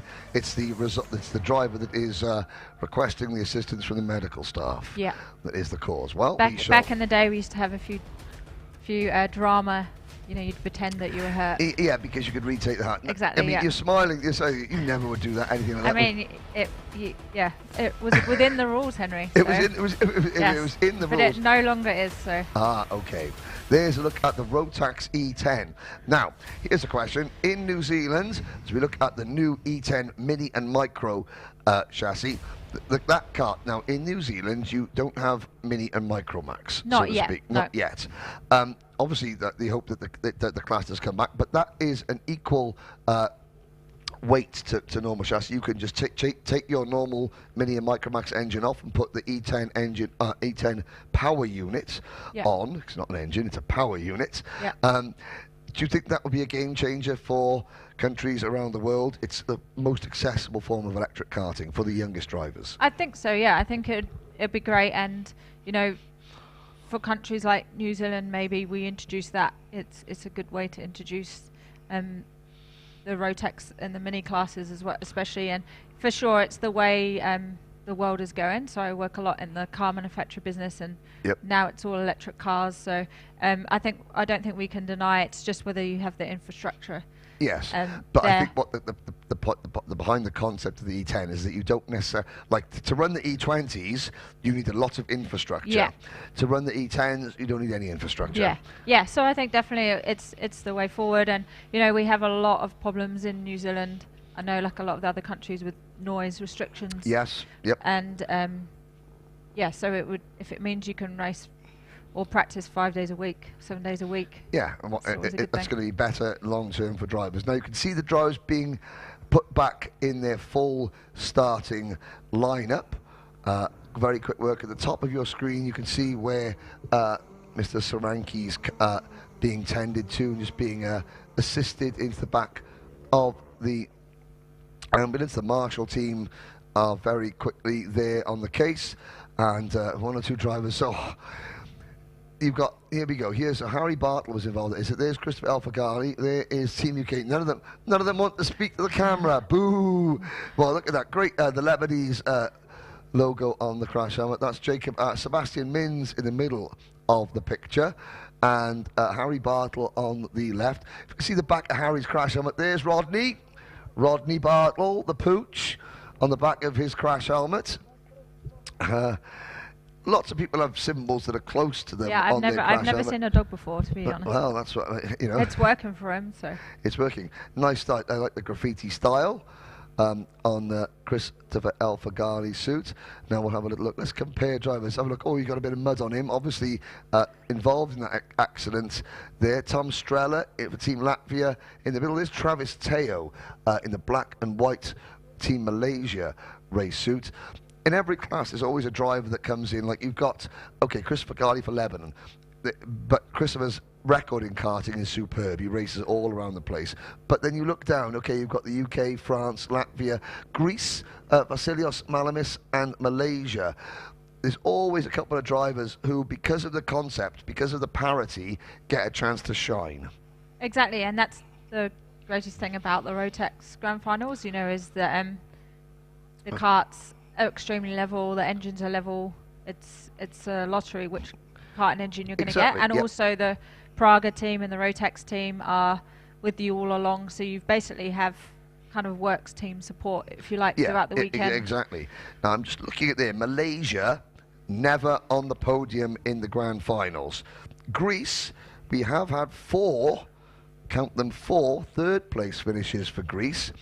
I think that might have been in Masters of all class. I shall check my statistics.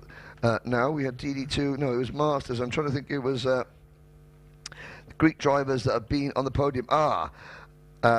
Stoyan Gosovic was a podium finisher back in 2009 at the Ghibli Raceway in Egypt. Did you qualify that year? Ghibli, Egypt? 2009. I don't think I was a master then yet. No. I mean, just I think I was DD2. I was. Yes, I said. Did you qualify for the events? No. No. Never. Don't give away your age, Tiff. Don't give away your age, Tiff. But yeah, and we also had in seniors going back to the early stages of the Grand Finals history.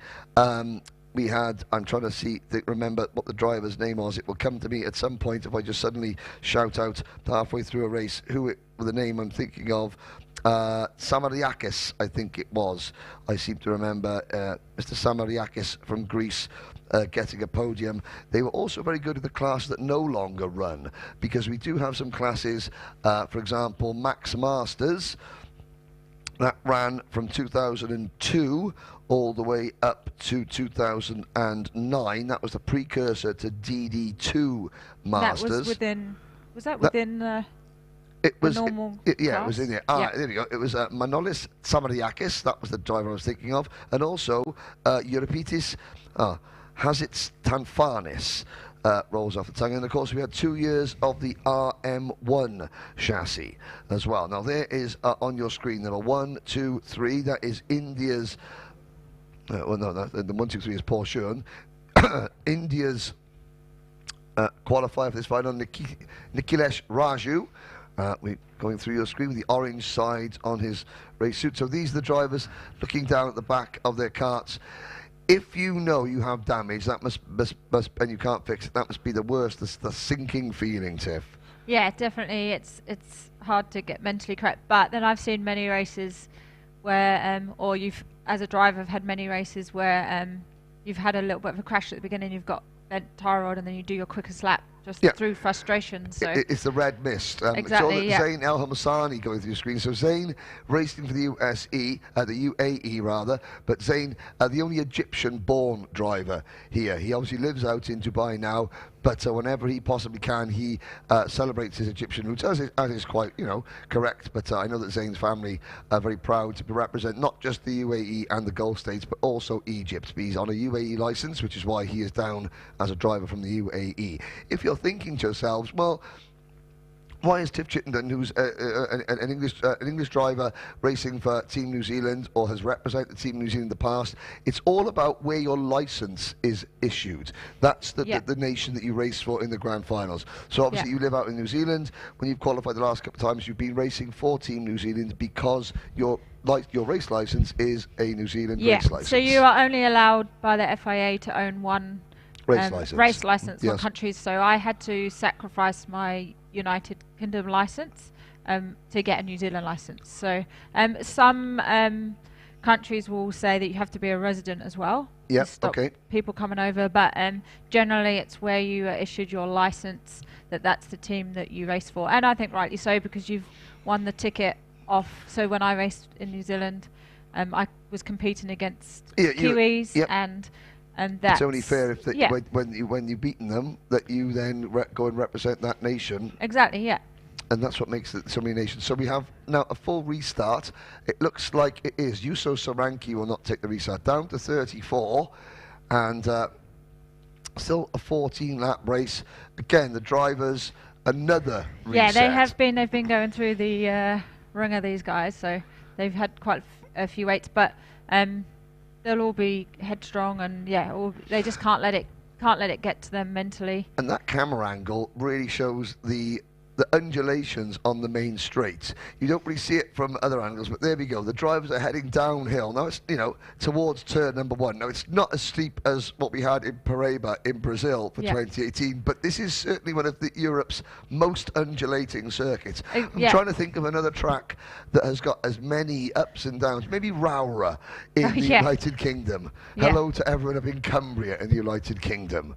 And obviously the start, it's not so much an issue here as it's rolling start. If it was KZ, you have to watch rolling. But we walked the track. I walked with Marco Manson and Zach on the first day, and it's very, from the second half of the circuit is mainly uphill. Okay, yeah, it is, and it makes it very, very challenging for the drivers, because if you're making one of those passing moves going into turn 12, which is downhill, then of course it's going to cost you momentum going uphill, and you are, the phrase duck and sitting springs you need to keep the revs up. Keep the momentum down. So right, 34 drivers remain. Christopher Figali, Harry Bartle, Jacob Ashcroft, Thomas Pradia, Tom Strella, Vasilios Malamis, Travis Teo. What is remarkable about Christopher El Figali, he is fully aware of the weight of expectation, and also the fact that the entire nation is watching him. Now, his dad, Abdo, is a bundle of nerves, but Christopher looks as cool and chilled as a cucumber. It is how drivers, the pressure, you just compartmentalize it. And you've been in a situation as well where you had pressure on you, both as a driver and as a woman in motorsport as well. You just turn it off you, even though there might be people saying, oh, this is the most successful female kart racer ever, most successful this ever. You just switch off, don't you? Yeah, exactly. Once the race starts, I think that's probably where they'll be feeling the pressure the most, and just before the race. But once the race starts, you just have to concentrate on what you're doing. You want to win for other people, but you generally don't think about that until the cooling down lap. Or I've got to say that, okay, my racing career was obviously by no means as good as this. I was a club level racer.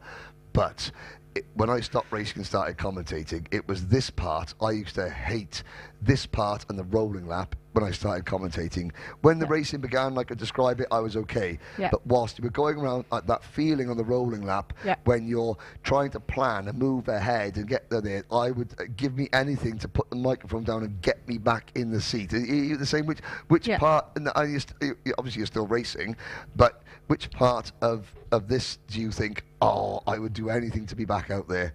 Just the driving. I don't really miss the starts part. No, I was a start person. Yeah, probably just the finishing and being in that zone, and it's a good. You don't have to worry about any other. As you get older, you get more drama and things to worry about. But still, when you drive a kart, there's nothing else to worry about, and life problems just go away. Yeah. But yeah, it's now the engine notes. Right, well, somebody at the side there was a bit quick off the mark. So. One more time for the third time. Third time lucky. Let's get ourselves underway. This is the rolling lap, 14 laps of Minimax action. Christopher El Figali, Harry Bartle, Jacob Ashcroft, Thomas Pradia, the front row. Tom Strella, Vasilios Malamis, Travis Teo, Luis Bassire, Sebastian Mins, Kai Johnson, the rest of the top 10. Then it's Gage Korn, Max Sidursky, Jack McLaughlin. Question marks over how healthy Jack McLaughlin's kart is. Then Tiger Tezuka, Vincenzi Garcia, Rasmus Koskinen, Kasper Nissan, Zdenek Babicek, Lucas de Longchamp, Gustavo Bonk, Joao Pereira, Marcel Zibo, Alexander Rogowski, Toby Gale, Ryusei Sawada, Jacob Assam, Dmitry Matrenin, Nikilesh Raju, Alwas Girardet, Paul Schoen, Patrick Mikulik, Felipe Reis, Zain El Hovasani, and Juan Sebastian Banegos Pinson. Now we've always said let's keep our fingers crossed for a good race. Let's keep our fingers crossed that we get the race in. Up the hill now. the butterflies would be going. Although I found that the minute the engines start, the butterflies go away, and now you're just thinking, okay, how can I make progress? Where am I going to position my car? Yeah, there's a lot of things for them to remember at the start, the tram lines, the speed, so they'll just be ticking all the boxes. Here we go, through the final corner. On to the start-finish line. Lights are out. We're off and racing. Fagali gets a good start. He tries to cut across. Ashcroft is right on his rear bumper. Through turn number 1. 4 wide as they fan out towards turn number 2. One driver, one of the British drivers running very wide. That was Harry Bartle, and Harry's lost a lot of ground. And in the middle of the pack, there a little bit of bumping and boring, but everybody managed to keep it facing the right way. Down towards turn number 5 now for the first time. And it is Christopher El Fagali who has the race lead. Up towards turn number 9 for the first time, Sebastian Mins. Great start from Sebastian Mins, wheel to wheel up into P3. Wow, Mins started, I think, 7th or 8th and is already up into P3, driving the orange crash helmet, very distinctive driving style. And it's Jacob Ashcroft chasing Christopher El Fagali away. We can breathe a bit easier now. We've got the first 10 corners done and everyone's still pointing the right way, Tim. Yeah, and it's tough starting on the outside. Yeah, Harry Bartle, he did well. You're kind of surviving, trying to get back in it, and it's a long way to go yet, so he did well. Yeah, and again, the slipstream effect is going to be absolutely huge. The end of lap number 1, it's Fagali. We've lost, we've got Tiger Tezuka from Japan has lost a lot of ground, but it's Fagali leading, Ashcroft second, Mins in third. Then it is Tom Strella, Gage Corn, Harry Bartle, Jack McLaughlin. Here comes Bartle back up the inside of Corn for P number 5. McLaughlin, well, we worried if the Irishman's kart was okay. Certainly it is. Yeah, he's moved up 6 spaces already on the first couple of laps, so all seems could be okay what you were so saying far. about that, just sheer bloody-mindedness. Yeah, exactly, and I'm pretty sure it might just been a drop down, which he would have been able to reset, I believe. Behind that, Pradia, Basseret, Teo, Garcia, Malamis, DeLongchamp, Sadursky, Johnson, Bonk, Nissen, the top half of the field. Up at the front, Fagali has got 2 British drivers sitting behind him. Sebastian Mins, if you're wondering why Sebastian leans his neck over, he broke his neck playing on a trampoline when he was younger, and that is the way it has healed. So, and watch out for Harry Bartle here, I think. Yeah, Bartle is back up into 5th position. Tom Strella in 4th place. You can see Strella with that deep red and white racing. He has been not a great starter. His first laps this week have been poor. However, in every single race, he has raced his way back into contention. Strella, very strong. He's got Bartle right behind him. The top 3 trying to break away. Then 2, 4, 5 karts. Strella, Bartle, Korn, and the 2 French drivers, Pradia and Basseret, trying to close down that lead group. They're battling for 9th place behind. That is Teo, Garcia, Malamis, and McLaughlin, and they are dropping back. But we could have a nice 8-kart lead train at the moment. If this group on your screens now sort themselves out and begin to behave, as Casper Nissen runs wide there for Team Denmark, they can all still catch the leaders. We're on lap number 3 out of 14. I think Bartle may have got up into 4th perhaps, and he'll be trying, oh no, not yet, but he'll be keen to get on the back of the lead pack rather than the second. Yeah, and he's not, you can see he's not fighting with Strella. That's smart driving from Bartleby, and it's working, because even though Ashcroft and Mins are trying to work with Christopher El Fagali, now Latvia and Harry Bartle has joined the party. Behind them, we've got 3 more karts. That is Gage Corn, Thomas Pradia, Louis Basseret. And there is Basseret passing Gage Corn, so the 2 French drivers passing Team America's Gage Corn down the hill. It does look as though Jacob Ashcroft is starting to push Fagali away. On the bank behind you, you can't see it there, just to the left of our screen, there are several huge Lebanese flags as the entire driving group and the parents and the entrants are all up on there watching Christopher El Fagali lead this Mini-Max race. Ashcroft is just he's Christopher Fagali's best friend at the moment. Yeah, you'll see there's a big difference between this and the Mini-Max. The MAX race, sorry. They were defending already at this point. Where, yeah, oh, yes, yes. They're working together, you know, they're trying to get away. Now Bartle's got into 4th position. Well, Fagali has got not just 1, not 2, but 3 members of Team UK bearing down on him. But he won't be worried about that. And Ashcroft is just, you know, he's not trying to slow Fagali down to bring his teammates into play. He is just working with the leader to push away. This is smart driving from Jacob Ashcroft, and Christopher Fagali is trusting Ashcroft. The fact that Fagali's not defending. He's kind of trusted. I mean, I don't think he's leaving the door wide open, but he's also not pole lining it quite yet. No, we're on lap number 5 out of 14. 34 karts took the restart, 34 karts still run, and 8 of them, 2, 4, 6, 8, run nose to tail for the race lead. In 9th place is Greece's Vasilios Malamis. Ireland's Jack McLaughlin runs 10th, and still Ashcroft pushes Fagali away.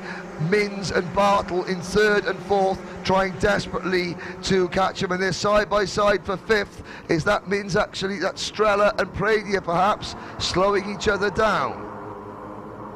Out of turn number 5. This is a critical, in the mini-mac class, coming out of that corner is critical, getting up the hill, because you're flat out all the way through turn 6, turn 7 here, and now it's you brake. As a change for the 2 British drivers, that's up the inside. Oh, Bartle up the inside of Mins, that's going to cost them. Yeah, I think Bartle had to make a move. He's seeing the other 2 getting away, so. And Mins was not really in the moods to let him go, so Bartle had to really ask a stern question, and it cost them both time. Yeah. The good news is we've got 8 laps to go. The heats earlier on this week were only 7 laps or something like that. Exactly, yeah. So they've got to the end of that, and this is where the pre-finals were slightly longer, but this is where the mechanics are crossing their fingers, hoping they've got the tyre presses correct. Have I bolted it all together properly? As the field pans out across the start-finish line, Marcel Zebo from Hungary drops the back of the field. I think Marcel Zebo may have had a problem. He hasn't come around, so we're down to 33 runners. The gap between, oh no, he is there. This is transponder's not working. Sorry. The gap between Ashcroft in 2nd and Bartle in 3rd is 9/10 of a second. Yeah, and the leader's just on the fastest lap. A 1:04.0. That's because that's impressive because he hasn't got a toe. Exactly, yeah, that is. You'd expect that probably from the P2 guy, but it shows he does have outright pace. It shows that, yeah, you know, Ashcroft, you'd expect in the slipstream he would be able to, and you can see now there's daylight between Jacob Ashcroft and the race leader Christopher Fagali as we complete lap number 7 very shortly. When they cross the start-finish line, we will be halfway through. Now Ashcroft, though, is back in the slipstream. This could even help him because he's going to get that extra oomph. They come through turn number 1, they start lap number 8. This is as close as Ashcroft has been. You couldn't fit a cigarette paper between the top 2 down towards the end. Still Ashcroft plays the waiting game. The temptation, Tiff, must be so great. I can see the lead. If I can only just get in the lead, then I'm there and I'm a champion. But he still sits and waits. Yellow flags a little bit further back, but that is a problem for Kai Johnson from Team USA and Vincenzi Garcia from Chile. That is a bit further back, but yeah, the temptation is, now we get towards, oh, there's Bartle back up the 3rd position. Harry Bartle back into P3 with Mins 4th, and I think that might be who's in the lead French driver, Bassire, Preda and Strella, but can't count Harry Bartle out just yet. No, he really needs to get back onto the slipstream of the 2 in front, so we'll see how it is this. The slipstream is important, but if he's just out of it, if Mins makes another move, that could be game over. Yeah, you're really saying, come on, let's give this another go to catch, you know, lap 9 of 14. And Mins is on his rear bumper now, so Sebastian Mins, even though Harry Bartle put quite a forceful move on him, Sebastian Mins, he's smart enough to realise, look, don't fight back now. Oh, and he's got to defend there, and that was Luis Bassire up the inside, and Mins a late block there. He was like, no. Yeah. Thou shalt not pass down the hill. There's two leaders. There's lots of action going on. Further back, yes, Vicente Garcia has had to retire. Kai Johnson is down at the very back of the pack. Rasmus Koskinen has dropped back to 31st. Zayn El Homassani is up into 29th. If anything happens, Sif, just chime in. Felipe Reis is up to 25th. He's gained 9 positions. Paul Schurn up 15 positions to 17th. Jan Schwitter is Paul's driver coach, and Sophie Lansing is Paul's mechanic. She has done a great job for Paul to get him up after a poor start to the week for the Swiss driver.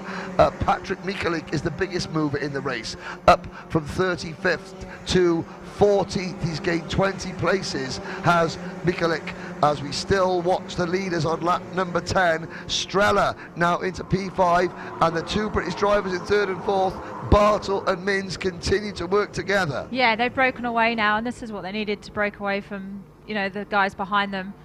So I'm guessing that Mins will give Bartel a couple of laps to see if, you know, they can catch the lead pack. Yeah, and he's going to be aware of the lap time. We're on lap number 10 out of 14. If Sebastian Mins thinks, okay, we are going to catch him, he'll keep pushing him. If he starts thinking, oh, do you know what, I don't think we will, he'll go for the move. Yeah, exactly, but probably one move and then they'll be back in the clutches of 5, 6, 7. So. And that could be. So, I mean, it's such a balancing act. Are you thinking about it as a driver during the course of the race? Yeah, and I think it helps that they're the two British guys. They maybe have talked tactics, but and no one really wants to finish 4th. No, of course. At the Grand Finals, so... No. Everyone wants to win, but you know, if you can take a pot open, if you can take a pot home, that'll be, you know. Yeah, they're running out of laps. So. Oh, there's Vicente Garcia at the side of the circuit, the Team Chile driver, just being assisted off the side. He's okay up and about.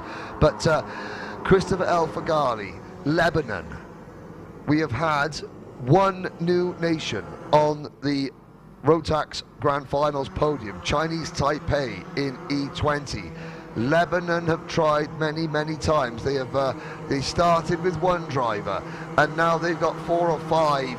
But the driving standards are going up and up and up, and I know there are a lot of problems around the world. Lebanon is especially affected by them. Life is very tough. There's lots of power cuts. But I hope back in Souk and back in Beirut and back in all the other towns and cities in Lebanon that you have saved your power and you are watching this, because Christopher El Faghali, from this point on, whether Christopher wins or doesn't win, he has been an absolute superstar for Lebanon in this event.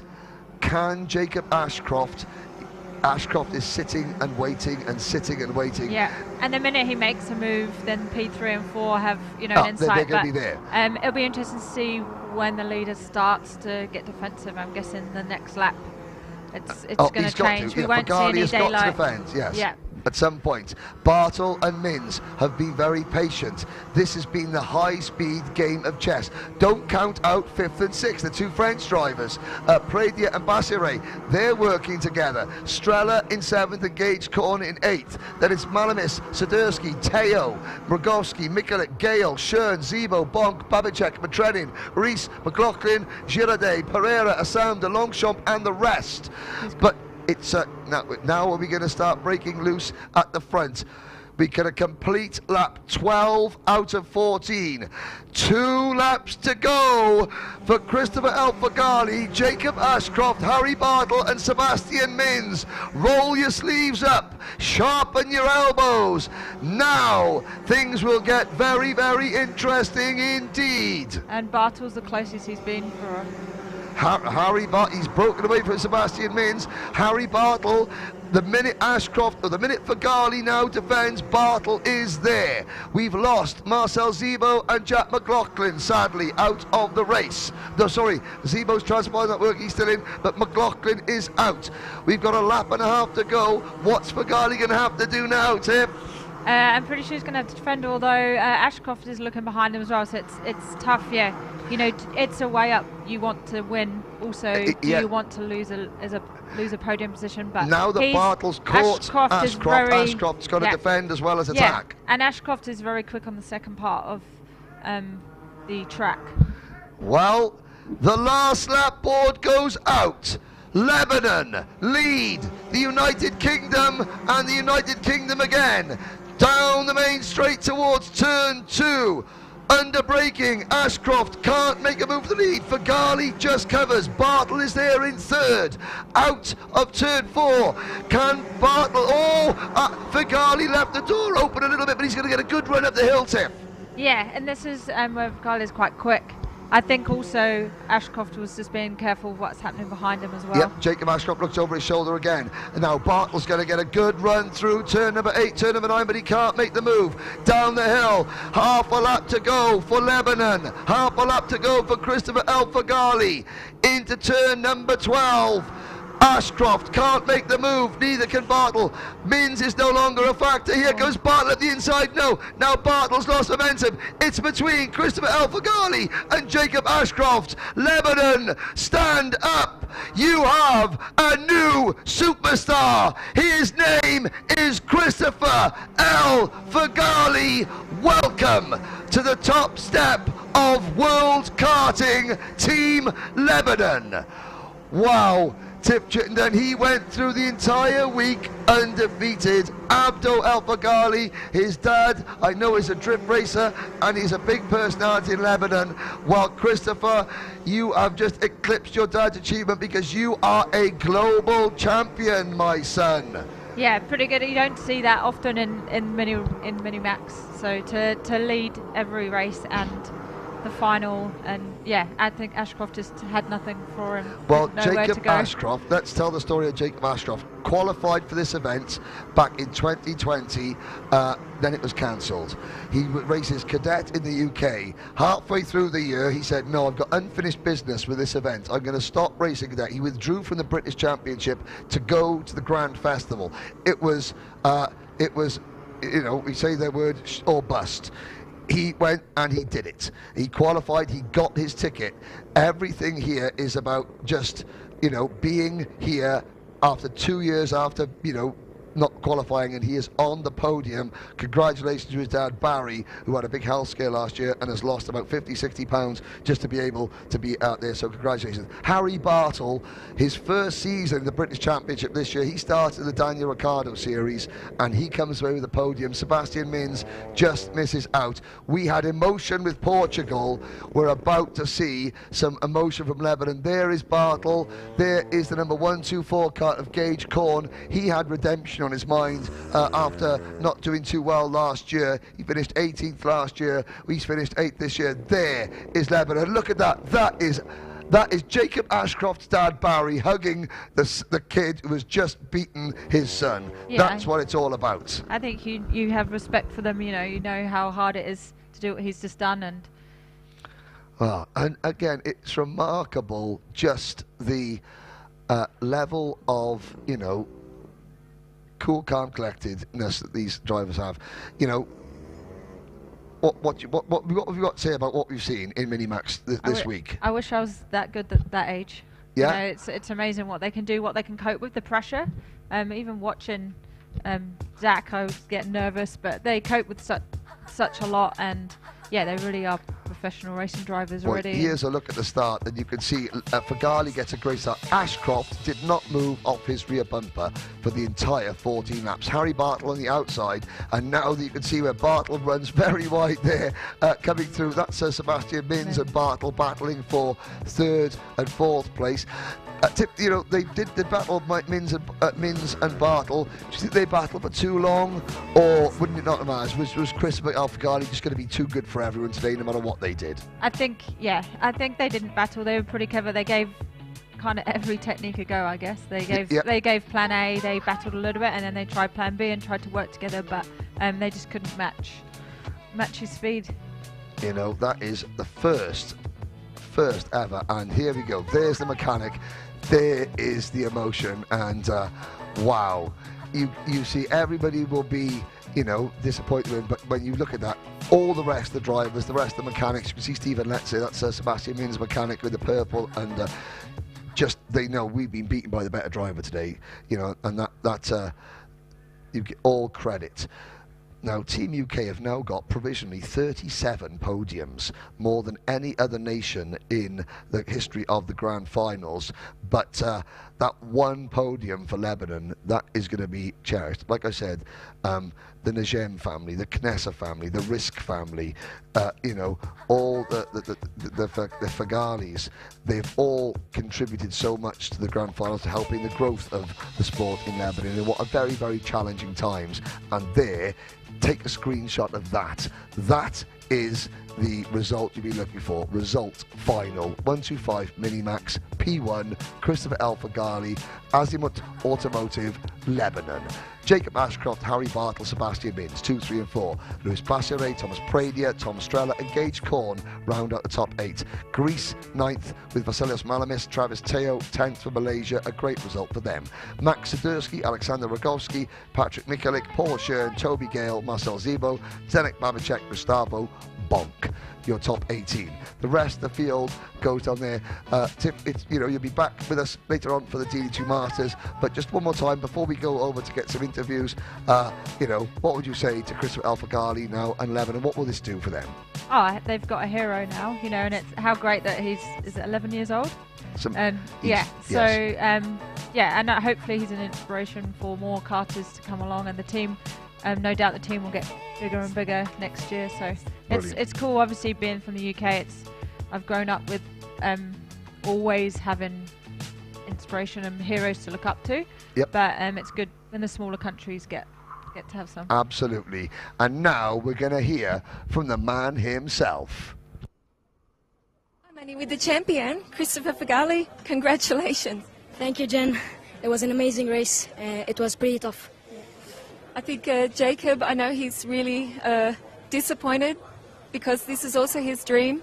But you guys, honestly, both champions, you made a great race, and in the end, you're the winner. So, what's it feel like?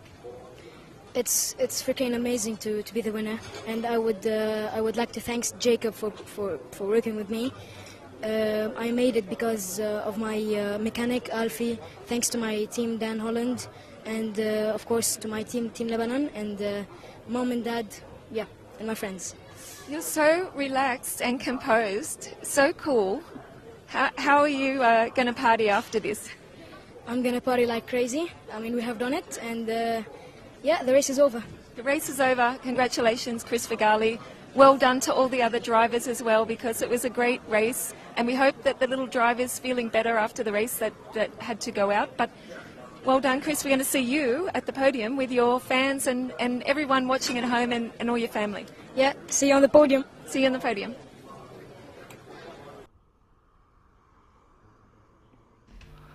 Well, there we go. What a sight. Now for something completely different. Different, new, but the new will become the normal later on. This is the E-Kart Demo Race, the E10 Demo Race. Ferdinand Habsburg joining me in the commentary box. Ferdinand, you've been part of this project for a long time. You're part of the Rotax family.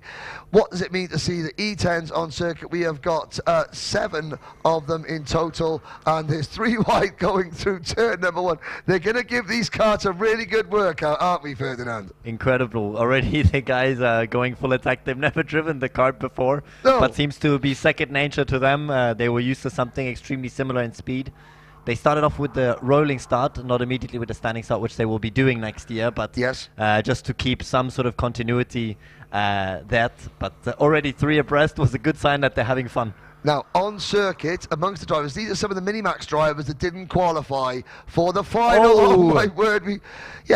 Just 2, 4, 6. We've got 6 karts left and 1 at the back there. But yes, let's have a look. So in this race, we have Australian driver Corey Carson. You can see the Team Australia race suit there, the green and black. We have South Africa. We have Denmark. Number 113. Well, we have Denmark's driver. I think that is not Casper Nissen.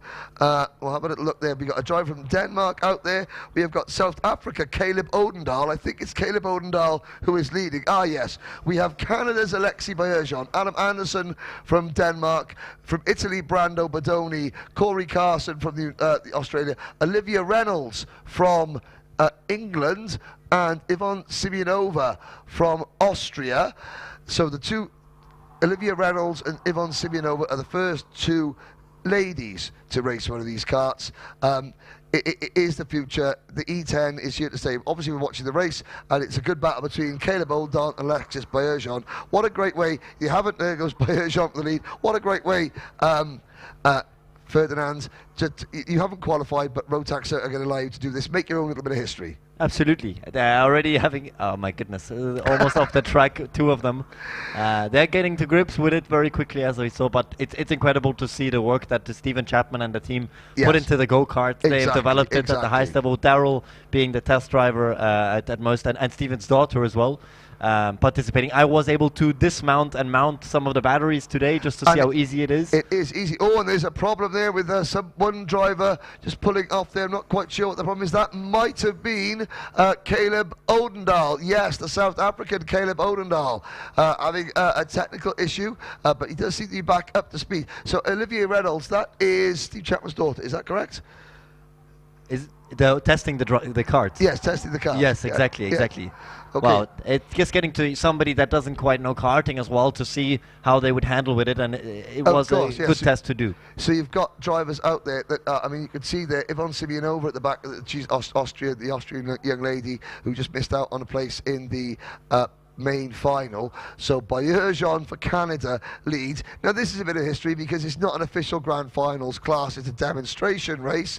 The drivers have certainly demonstrated that they're very, very active in terms of the racing. Now the lap times are 107.229. Have to double check what the lap times were in micro and mini. We're not quite at their pace, but we're not far off, are we? I think that with where they're at right now, they should be about 1 second off from the Minimax pace. But we also have to see if they're using the boost function yet. I remember when I first drove the kart. Function, yes. Because in the beginning, when I first had the boost function, I didn't think about it. I just forgot to press the button. I was overwhelmed by the torque. So let's see if I would love to know where they're using it and if they're using it effectively. Now, Caleb Odendaal has regained, he's come back on. The last lap was a little bit slower, but maybe a slight technical issue. This is their first ever run. You've got Baerjean, Corey Carson second for Australia. Third is Brando Bodoni for Italy. Fourth is that red and white race suit. That's Olivia Reynolds from England. Then Adam Anderson from Denmark. And Yvonne Simeonova. I'm just going to check to see where we are in terms of the lap times, because again we'll have a little look at the lap times. But I mean, Alexis Baerjean, here we go. There's a driver 106.7. So each lap the driver's getting used to these karts. It does take a little while to get used to the differences between electric powertrain and combustion engine. Absolutely. I mean, it's a slightly different feeling on the throttle, on the brakes. But they're so light. They're just, with the 2 battery system like they're running right now, they're just slightly heavier than the Minimax. If they took 1 battery away for the Micromax space, they're actually lighter than the Micromax card. So makes a huge the weight difference is not that relevant now, but still, when you hear and feel the braking of the kart much more, you have no vibration. You get a lot more feedback from the track and the tires. So it's a totally different experience. Exactly, and you've got 106.6, which is Alexis Baerjean's best lap, and he's pulling away now to a 2-second lead. The fastest lap in the Micromax final was a 107.9, so we're 1.3 seconds on this race faster than the Micromax final. And if I look at the Minimax final, see if we get the Christopher L. Fagali's best lap time is a 104.0.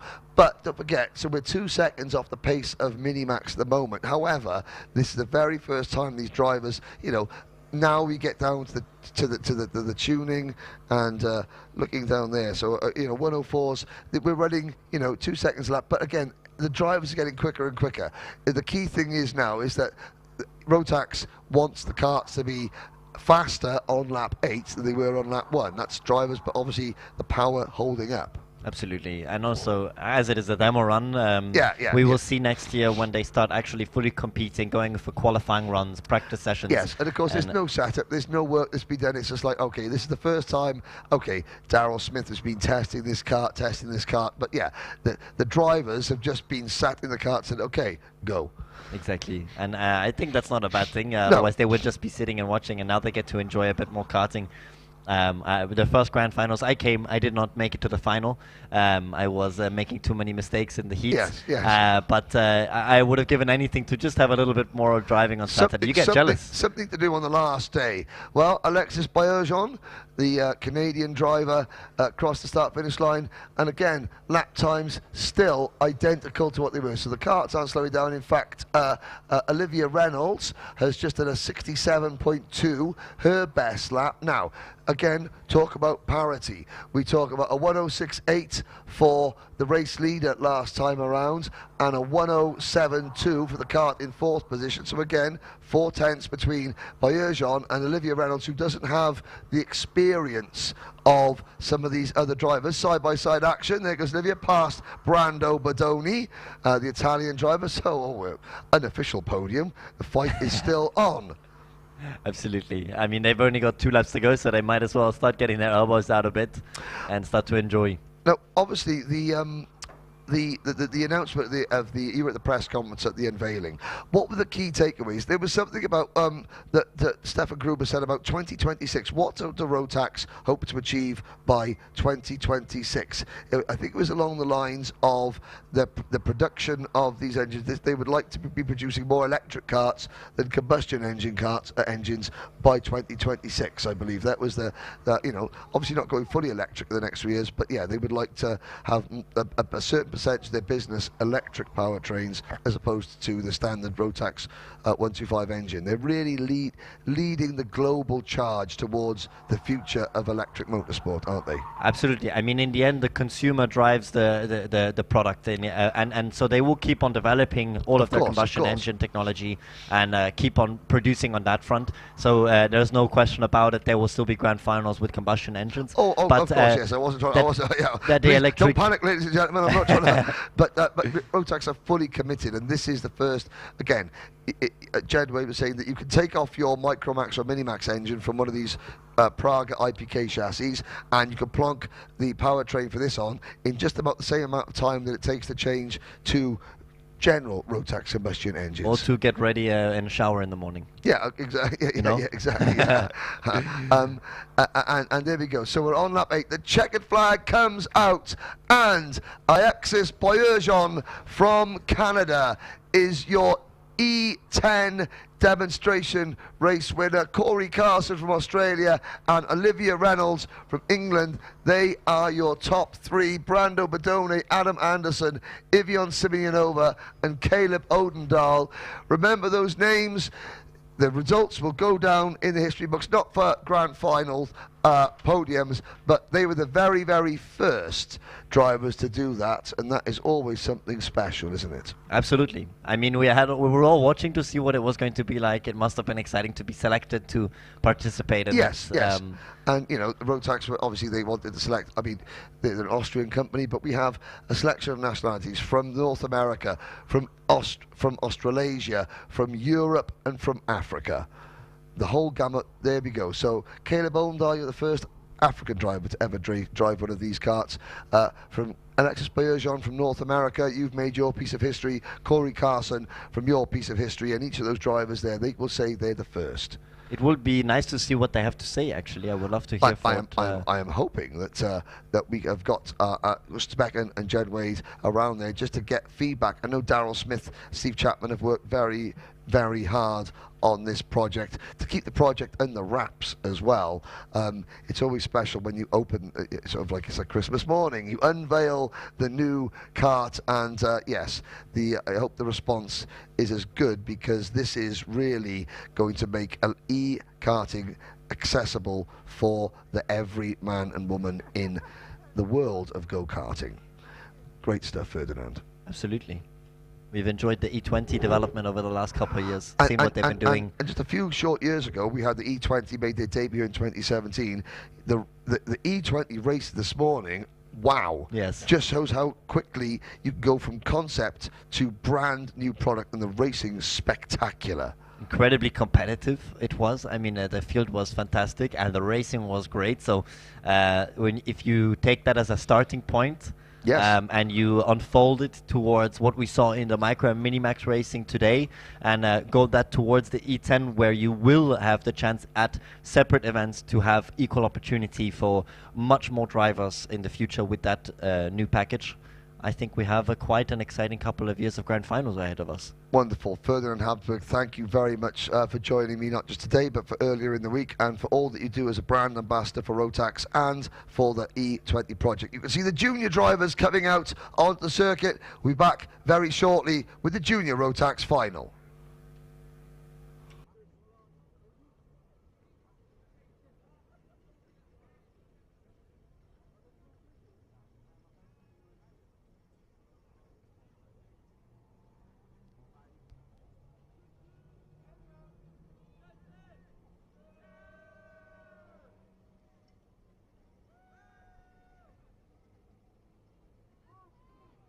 So we watch the junior drivers come out, and it's going to be a very, very exciting junior final. Lots of British drivers at the front, multiple nationalities. There's the number 255 of Leon Zelenko, a former runner-up in the Micromax class, but Jenny Wade is, you can see Jen at the front there. Who are we going to catch up to now? Jen Wade goes back in, over to you. So we're here with Casper Schoormans. He'll be lining up 6th in this junior final, which we have got coming up. Casper, you had a little bit of difficulty there in qualifying early in the week, but you managed to work your way forward. How's the racing been for you this week? It was really good. I mean, we are one of the fastest all week, so also in the heats I had the chance to win.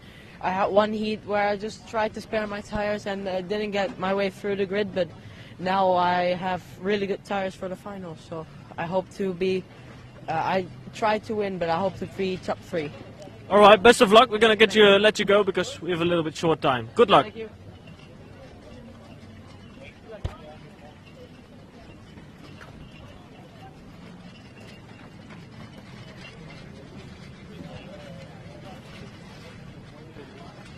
I'm going to say a quick hello to the tallest guy in the grid. Tommy Vanderstroys, I found you. Can't miss you. Not so good from your perspective where you want to be, but it's a long race. Yeah, it is. I think everything is possible in this race, so yeah. Go for the best. Yeah. What do you think, Tommy? What about the week, the racing, the level of the drivers?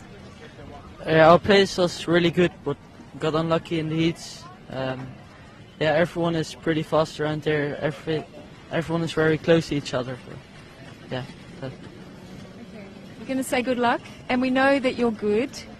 There's not that many in front of you, so we'll probably see you up around the front. Fingers crossed, it's better luck. Thank you. Thank you. There we go. Tommy Vanderstroys.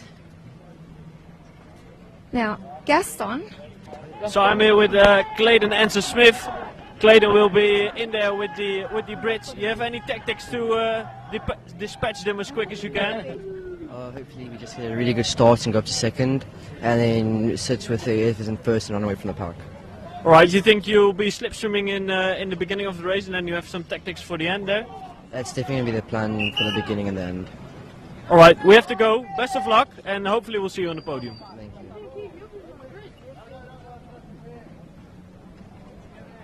Now we gotta...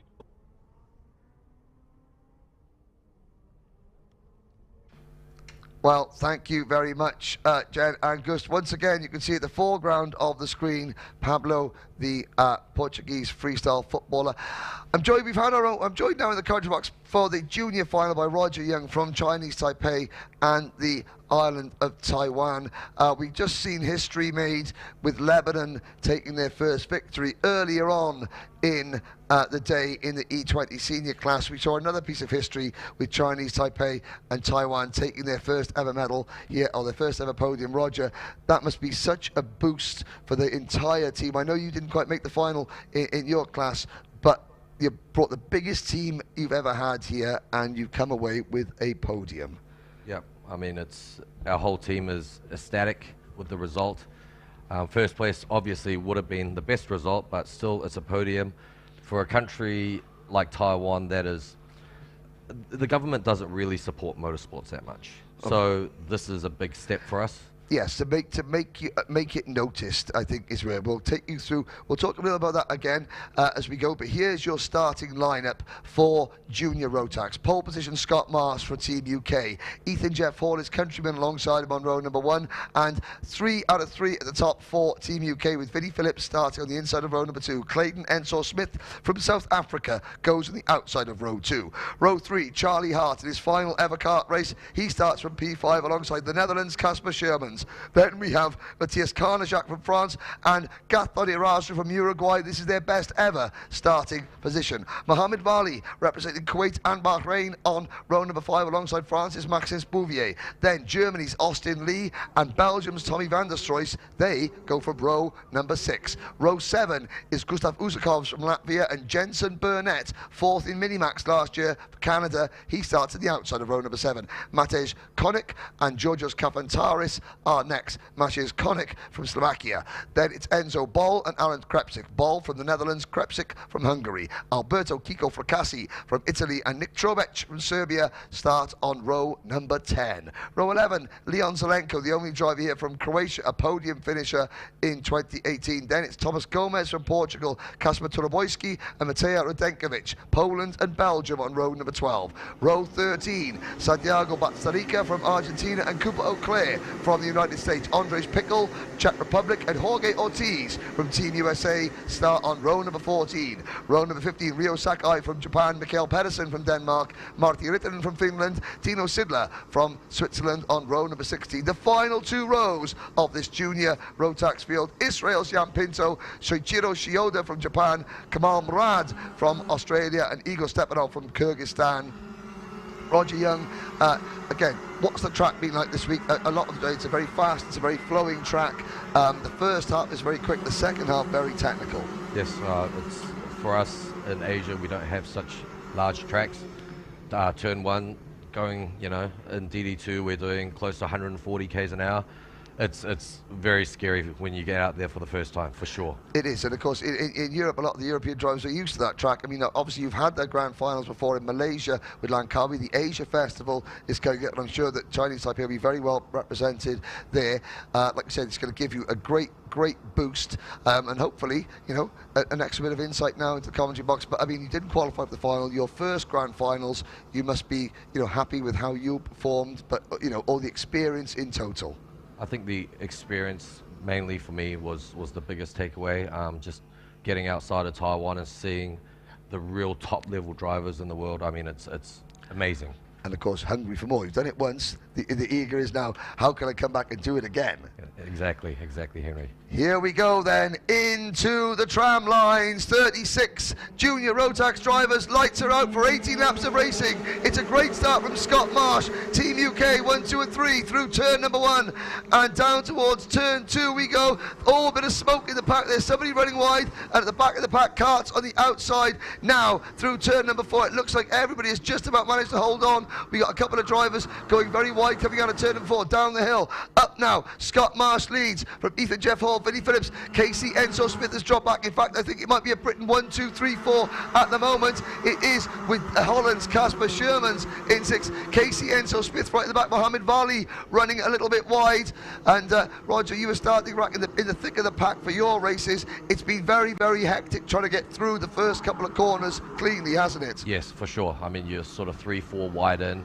You want to take another line, but there's dudes all around you. It's very difficult. And again, if you're starting towards the back, you're thinking, okay, I want to finish high up, but I got to keep that front fairing on because I want to be able to pick up positions of others fall back, you know, after the race. Yeah, I mean, our driver in senior, he got a front fairing violation and he dropped from, I think, 12th to 24th. So yeah. It's just so competitive, and we haven't changed the lead going into lap number 2 as Vinnie Phillips, the British team, chopping and changing amongst each other. The whole pack still together, 36 drivers cross the line. Flash, it's Phillips, Hart, no, it's Marsh now in the lead. Vinnie Phillips has dropped back to 6, Scott Marsh, Ethan Jeff Hall, Charlie Hart, then Casper Sherman start up in the 4th place, and again, drivers defending.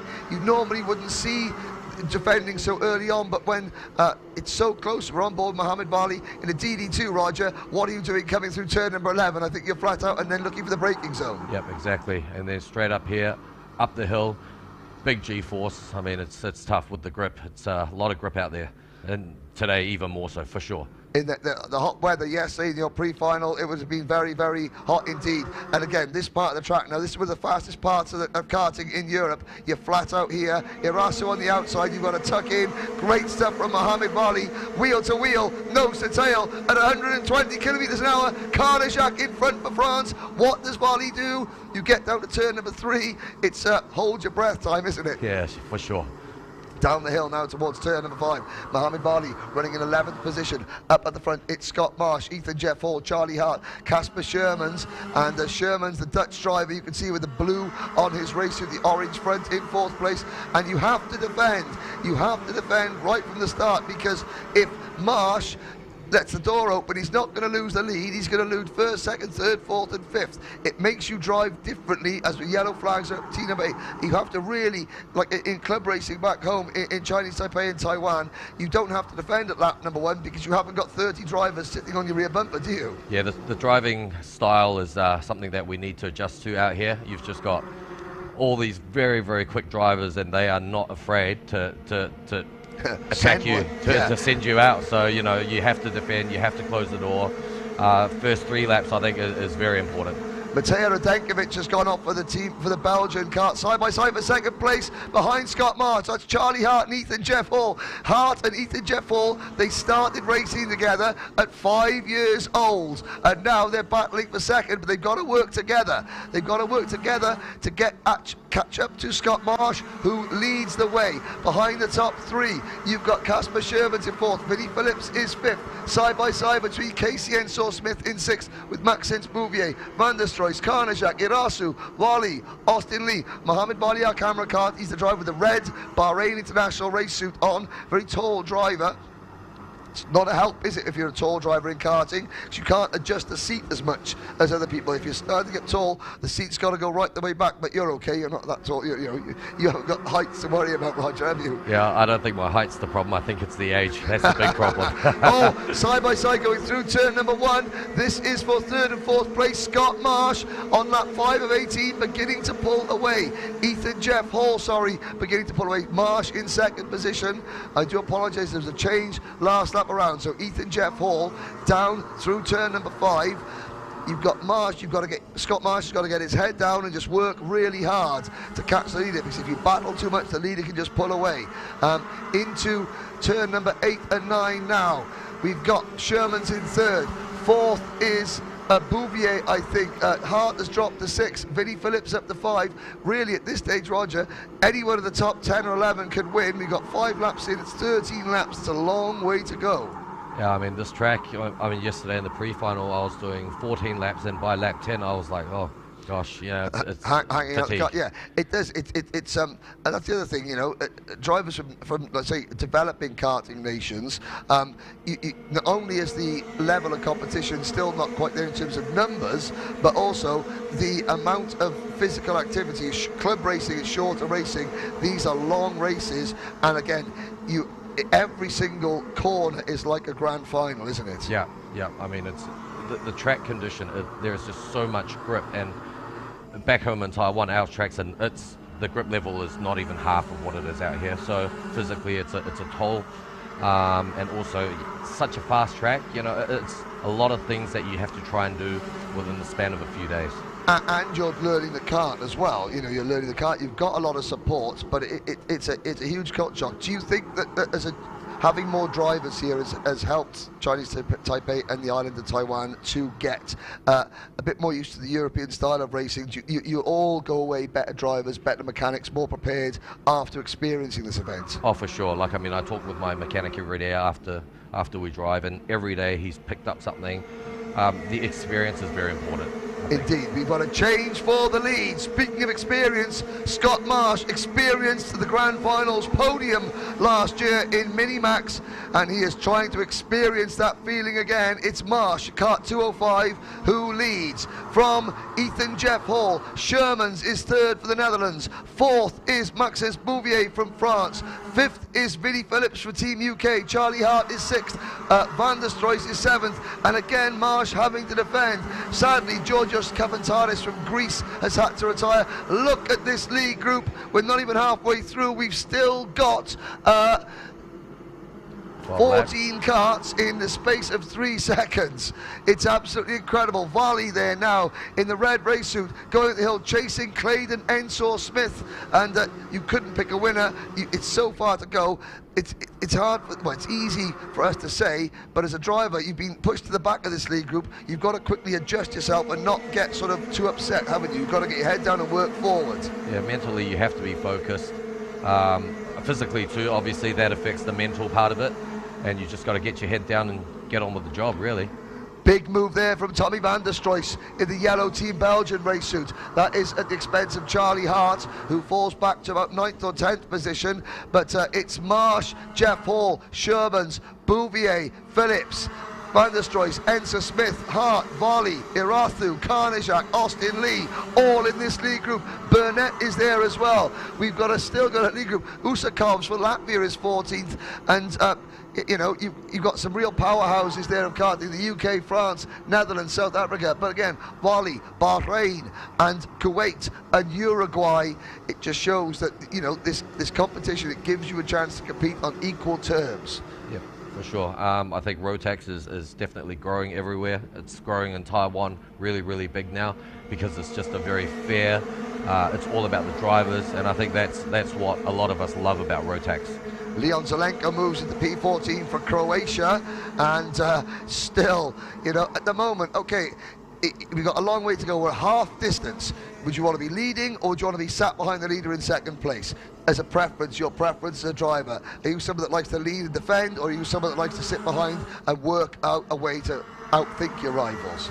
I personally would prefer to be in second place and let the leader take all the pressure, because there's still half the race to go. Yep. And with 2 or 3 laps left, then we'll attack. That's my strategy. And again, every driver's different. I've been asking all the drivers, you know, Pedro Hiltbrand, I want to be leading. Ricardo Longhi, I want to be second. Tiff Chittenden, I want to be out front. But you want to be in second. Yeah, it's every driver tries to gain that psychological advantage in a different way. We've had a change for second place. Casper Shermans from the Netherlands moves into P2. Scott Marsh still leads. Maxence Bouvier now third for France. Ethan Jeff Hall's down to fourth. Van der Stroys is fifth. Sixth for Ensor Smith. Seventh, Charlie Hart. Vinnie Phillips is eighth. Mohamed Vali is running a fantastic ninth for Bahrain and Kuwait. Here he is. He's chasing Ensor Smith down towards turn number 5. This is a great corner. You can really attack it, but you've got to be careful running out wide, going up the hill, and then you're just hanging on for these left-handers, aren't you, Roger? I mean, the first day I came here, these 2 left-handers, it's scary. It's very fast,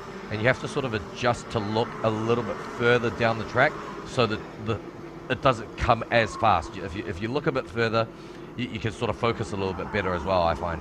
Yep, down towards turn number 12. The temptation is to just dive up the inside, but if you do and then run very deep, it's going to cost you so much momentum up the very, very steep hill through turns 13, 14, 15, and now this final corner there, the left-hander at turn number 16, as we start lap number 11.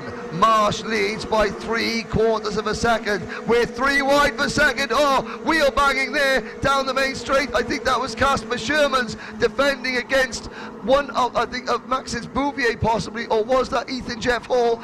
Now the fighting. There's Van der Stroys. Let's have a look at that again. It's across the start-finish line. It was Shermans and Bouvier making contact. You can see on the outside Ethan Jeff Hall sort of looking across thinking, wow, that was interesting. What it is doing, however, and Van der Stroys there getting sent. I think that was a returning the favour. Sherman still runs second. Up to third now comes Ethan Jeff Hall. I think Charlie Hart is there in 4th position. Vinnie Phillips is also still there. So is Charlie Hart. Caden Ensor Smith, Mohamed Vali. What this battling is doing, it is allowing Scott Marsh to pull away. The gap has grown. Things can change just that quick. Now, Roger Young, you've got in second position Casper Shermans has got to get his head down, but he hasn't got any help from behind. No, he doesn't. I mean, look, the first driver has definitely broken away, and as long as he's consistent, keeps his focus on the job. I think it's 6 laps to go. I think it's very, very hard for the guys in the back to catch up. It is indeed. Mohamed Bali there getting squeezed wide, coming out of turn number 5. Look at that 3 wide, our camera car in the middle of the all, going to get round turn 7 cleanly, just about. Mohamed Bali getting his elbows out there as he has to, but Marsh leads. The gap now 1.1 seconds. Sherman second, Bouvier, Jeff Hall, Van der Stroys, Hart, Enser Smith, Phillips, Bali, Zelenko, Karnajak, Lee, Irasu, Krepsik, Usakovs, the top 15, 3 seconds separate second to 15th place, and there's Van der Stroys, the yellow Belgian racer. Oh, we're going 3 wide. That doesn't work in a turn number 15. We're 4 wide coming out of turn number 15. How do they make it work? And this is what makes the Grand Finals so great, Roger. It just goes to show the level of the drivers. 4 wide. I mean, back home, you definitely don't see that. And if you tried it, you wouldn't come out all facing the right way, but somehow these drivers did. But again, now you've got a podium. I think there's and a problem there. That is, I think, Leon Zelenko going backwards. Certainly it's a white race suit. Possibly the Croatian driver in cart number 251. We'll double check that next time around. And Van der Stroys, well, it's game on for what is 4th position, because Marsh leads. Casper Shermans and Ethan Jeff Hall 2nd and 3rd. Everyone for 4th place on back is now out of contention, and look at the train from 4th back to 34th. There is 4 seconds between 4th to 34th. You can't click your fingers in that amount of time. Look at this train of Sony karts in the junior final. Absolutely superb, but they've raced their way out of a podium. Yeah, I mean, look, it's such a long train, and if any one of these guys have the front fairing violation, I mean, you're just going to drop so many places. That's it. Again, you know, I mean, but nobody wants to finish 4th. They've battled so hard. It's been great to watch. But in case they haven't noticed, Casper Shermans and Ethan Jeff Hall are now 2.5 seconds up the road. We're on that 14 out of 18, and unless there's a problem between any of the 3 leaders, none of these drivers are going to finish on the podium. Van der Stroys, Bouvier, Phillips, Hart, Enser Smith, Lee, Irasu, Zelenko, Vali, Karnajak, Burnett, Konich, Trobech, Usakovs, Ball, Ortiz, Pedersen. I'm looking down, it was Aaron Krepsik, the Hungarian driver that spun coming down the hill towards turn 5, not Leon Zelenko, I apologise. Chojiro Shioda down in 33rd. We've also had a problem for Alberto Fracassi, but here on your screens now, Scott Marsh, the driver from Devon in the south of England. His older brother Sam was a former British champion. Oh my word, that is aggressive there from, I believe that may have been at the front of that group there. That was Bouvier passing Van der Stroys for 4th position, and still, whether all these drivers get home, I hope they do in one piece. But Scott Marsh, then Ethan Jeff Hall. It's a 1-2 for Team UK at the moment. The Netherlands in 3rd with Casper Shermans, and Ethan Jeff Hall now pulling away for Casper Shermans. You can see them coming down the hill. There's Marsh. Scott Marsh just had to sit, and now as a driver, the nerves are coming in. Or are you thinking, oh my goodness, you sort of backing off a little bit because you're nervous, or are you just route focused on the job in front? No, totally focused. With Marsh, with a significant gap right now with 3 laps to go, I mean, look, you just have to be very careful on your game, and you're going to take home the win. Ethan Jeff Hall closing the gap ever so slightly last time around. Ethan Jeff Hall was a couple of hundredths quicker. Shermans is right there, but he's not in a position to attack. Ethan Jeff Hall won this year's Euro trophy, so he's the European Junior Champion. Scott Marsh, twice a runner-up in the British Mini-Max Championship. I think he got the ticket also to the Euro trophy, finishing 3rd, I believe, in that competition, which is so very well supported. Now, behind them, here's the battle for 4th place as Bouvier defends from Vinnie Phillips. Phillips goes to the inside coming out of turn number 10. Vinnie Phillips wants to be the first driver, so if any of the top 3 get a nose cone penalty or a non-compliance, the leader of this group on our screens now will be in prime position to pick up the pieces. Van der Stroys up the inside of Phillips. Charlie Hart now comes through to pass Phillips, but you want to be at the head of this lead group just in case there's a problem with the top 3. As we have 2 laps to go, Scott Marsh leads by 1.2 seconds. Now I know his brother Sam is watching at home. And I know his friend Ethan Griffiths Racing has been calling in and messaging Rotax saying, wish Scott good luck. We had Scott on the chat show last night. Oh, there's a move from Charlie Hart, and it's 3 wide. Elbows are out.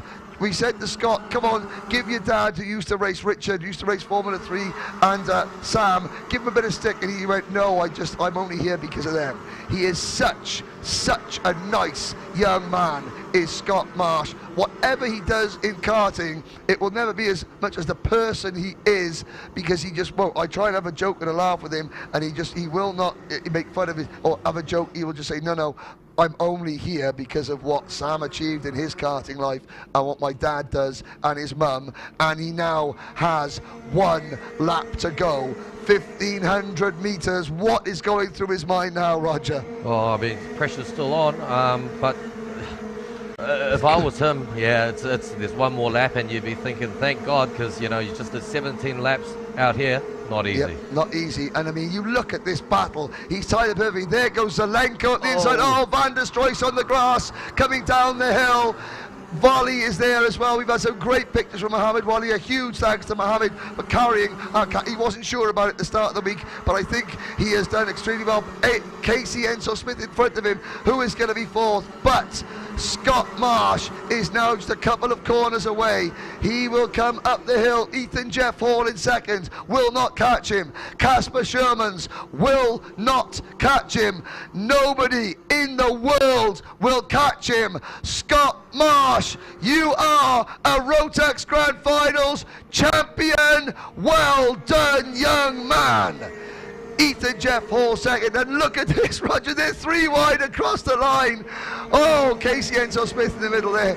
I have a feeling that there may be a nose cone penalty or 3 amongst this group, but we'll follow Scott Marsh down there. Well done to Richard, well done to Scott's mum, well done to the team at Team UK. That, there's a few friendly gestures as they come around.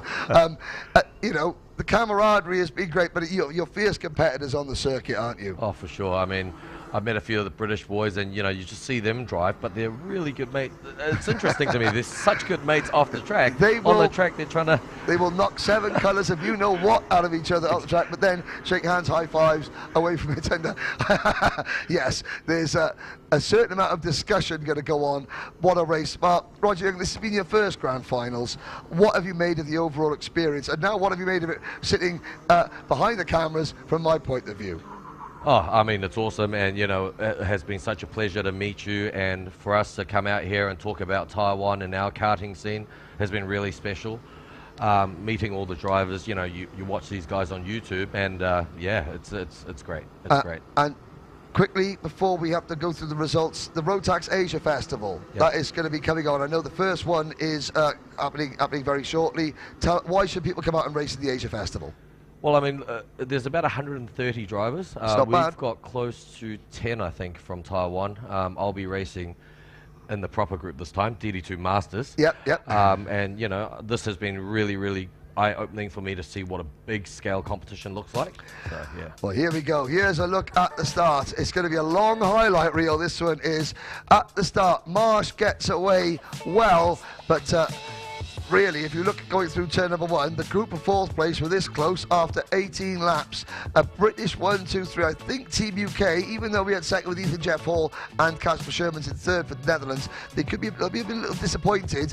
A podium clean sweep was on there if they just worked together. But again, on board with Mohammed Vali, following Karnijak. This is 130 kilometres an hour, and side by side for the lead. Marsh didn't get away right from the start. He really had to work, but we had several different leaders, didn't we? Yes, we did. I mean, of the first few laps, you weren't sure who was going to win it. You didn't know until there was sort of 3-4 laps left. Ethan Jeff Hall led, Vinnie Phillips led. And there was that incident between, I think, Van der Stroys, Bouvier, or one of the French drivers, and this is what really allowed Marsh to get away. That move there, that battle, and I think it was just there. Van der Stroys there moving wide, but that clash of wheels, one clash of wheels can really affect the whole outcome. That slowed the momentum of the chasing pack, and it gave Marsh the lead that you're looking at on your screens there.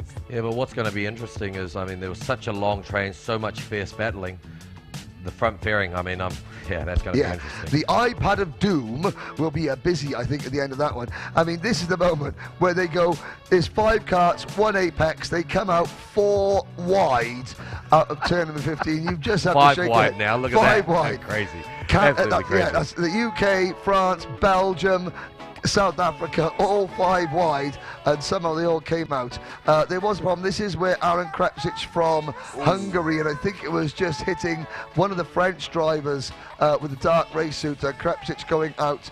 Van der Stroys there, you can see in 4th position. He wouldn't stay there. Tommy Van der Stroys finishes in 12th position. That's the moment. That's the emotion of this event, isn't it? Beautiful. I mean, it's great. Yeah, and can't imagine what is going through his head, but hopefully one day I'll have a chance. Well, you never know. Masters, the ticket on. Yeah, I think Masters will be great in the years to come. Hope to see you back, Roger. Thank you very much, and congratulations to the entire team from Chinese Taipei and the island of Taiwan. Thank you, Henry.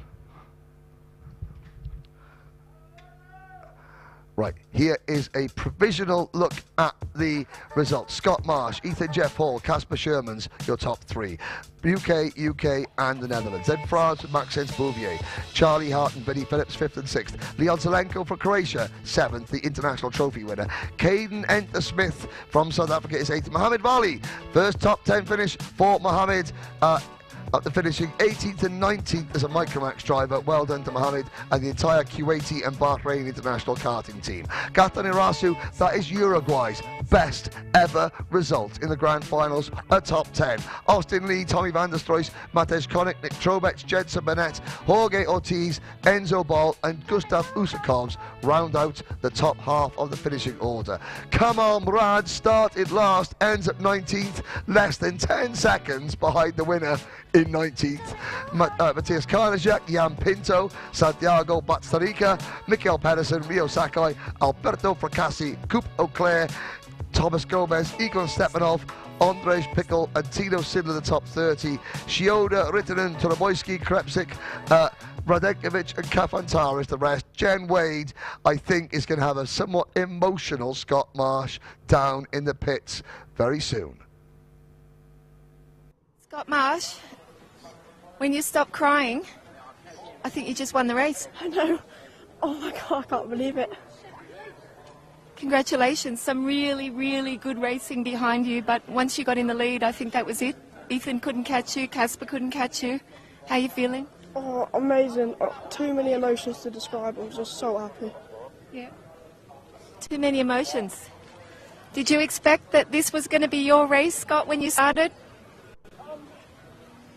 I knew I had a great chance. I mean, anything could have happened, but oh yes. I mean, anything could happen. I knew I had a really good chance, but yeah. You're going to be happy now? Oh, amazing. Is there going to be a big party? Yes, definitely. There's going to be a big party. Yes, mate, let's go! Be careful. Be careful. Okay, you've got to be excited. Be excited. Let's go. Okay. There you go. We're going to go to the next race. Okay, they're going to the podium and they're going to the party. Casper, tell us, happy with the race? Yeah, it was a good race at the beginning. I immediately went to P4 and then they started fighting in front of me so I could get into P2. I needed to defend for like a part of the race so Scott could get away, and they were like so close behind me, so I thought I'd rather finish second and then get a podium than trying to be first and then finishing fourth or something like that. But I'm really happy now. Can be happy. See you at the party.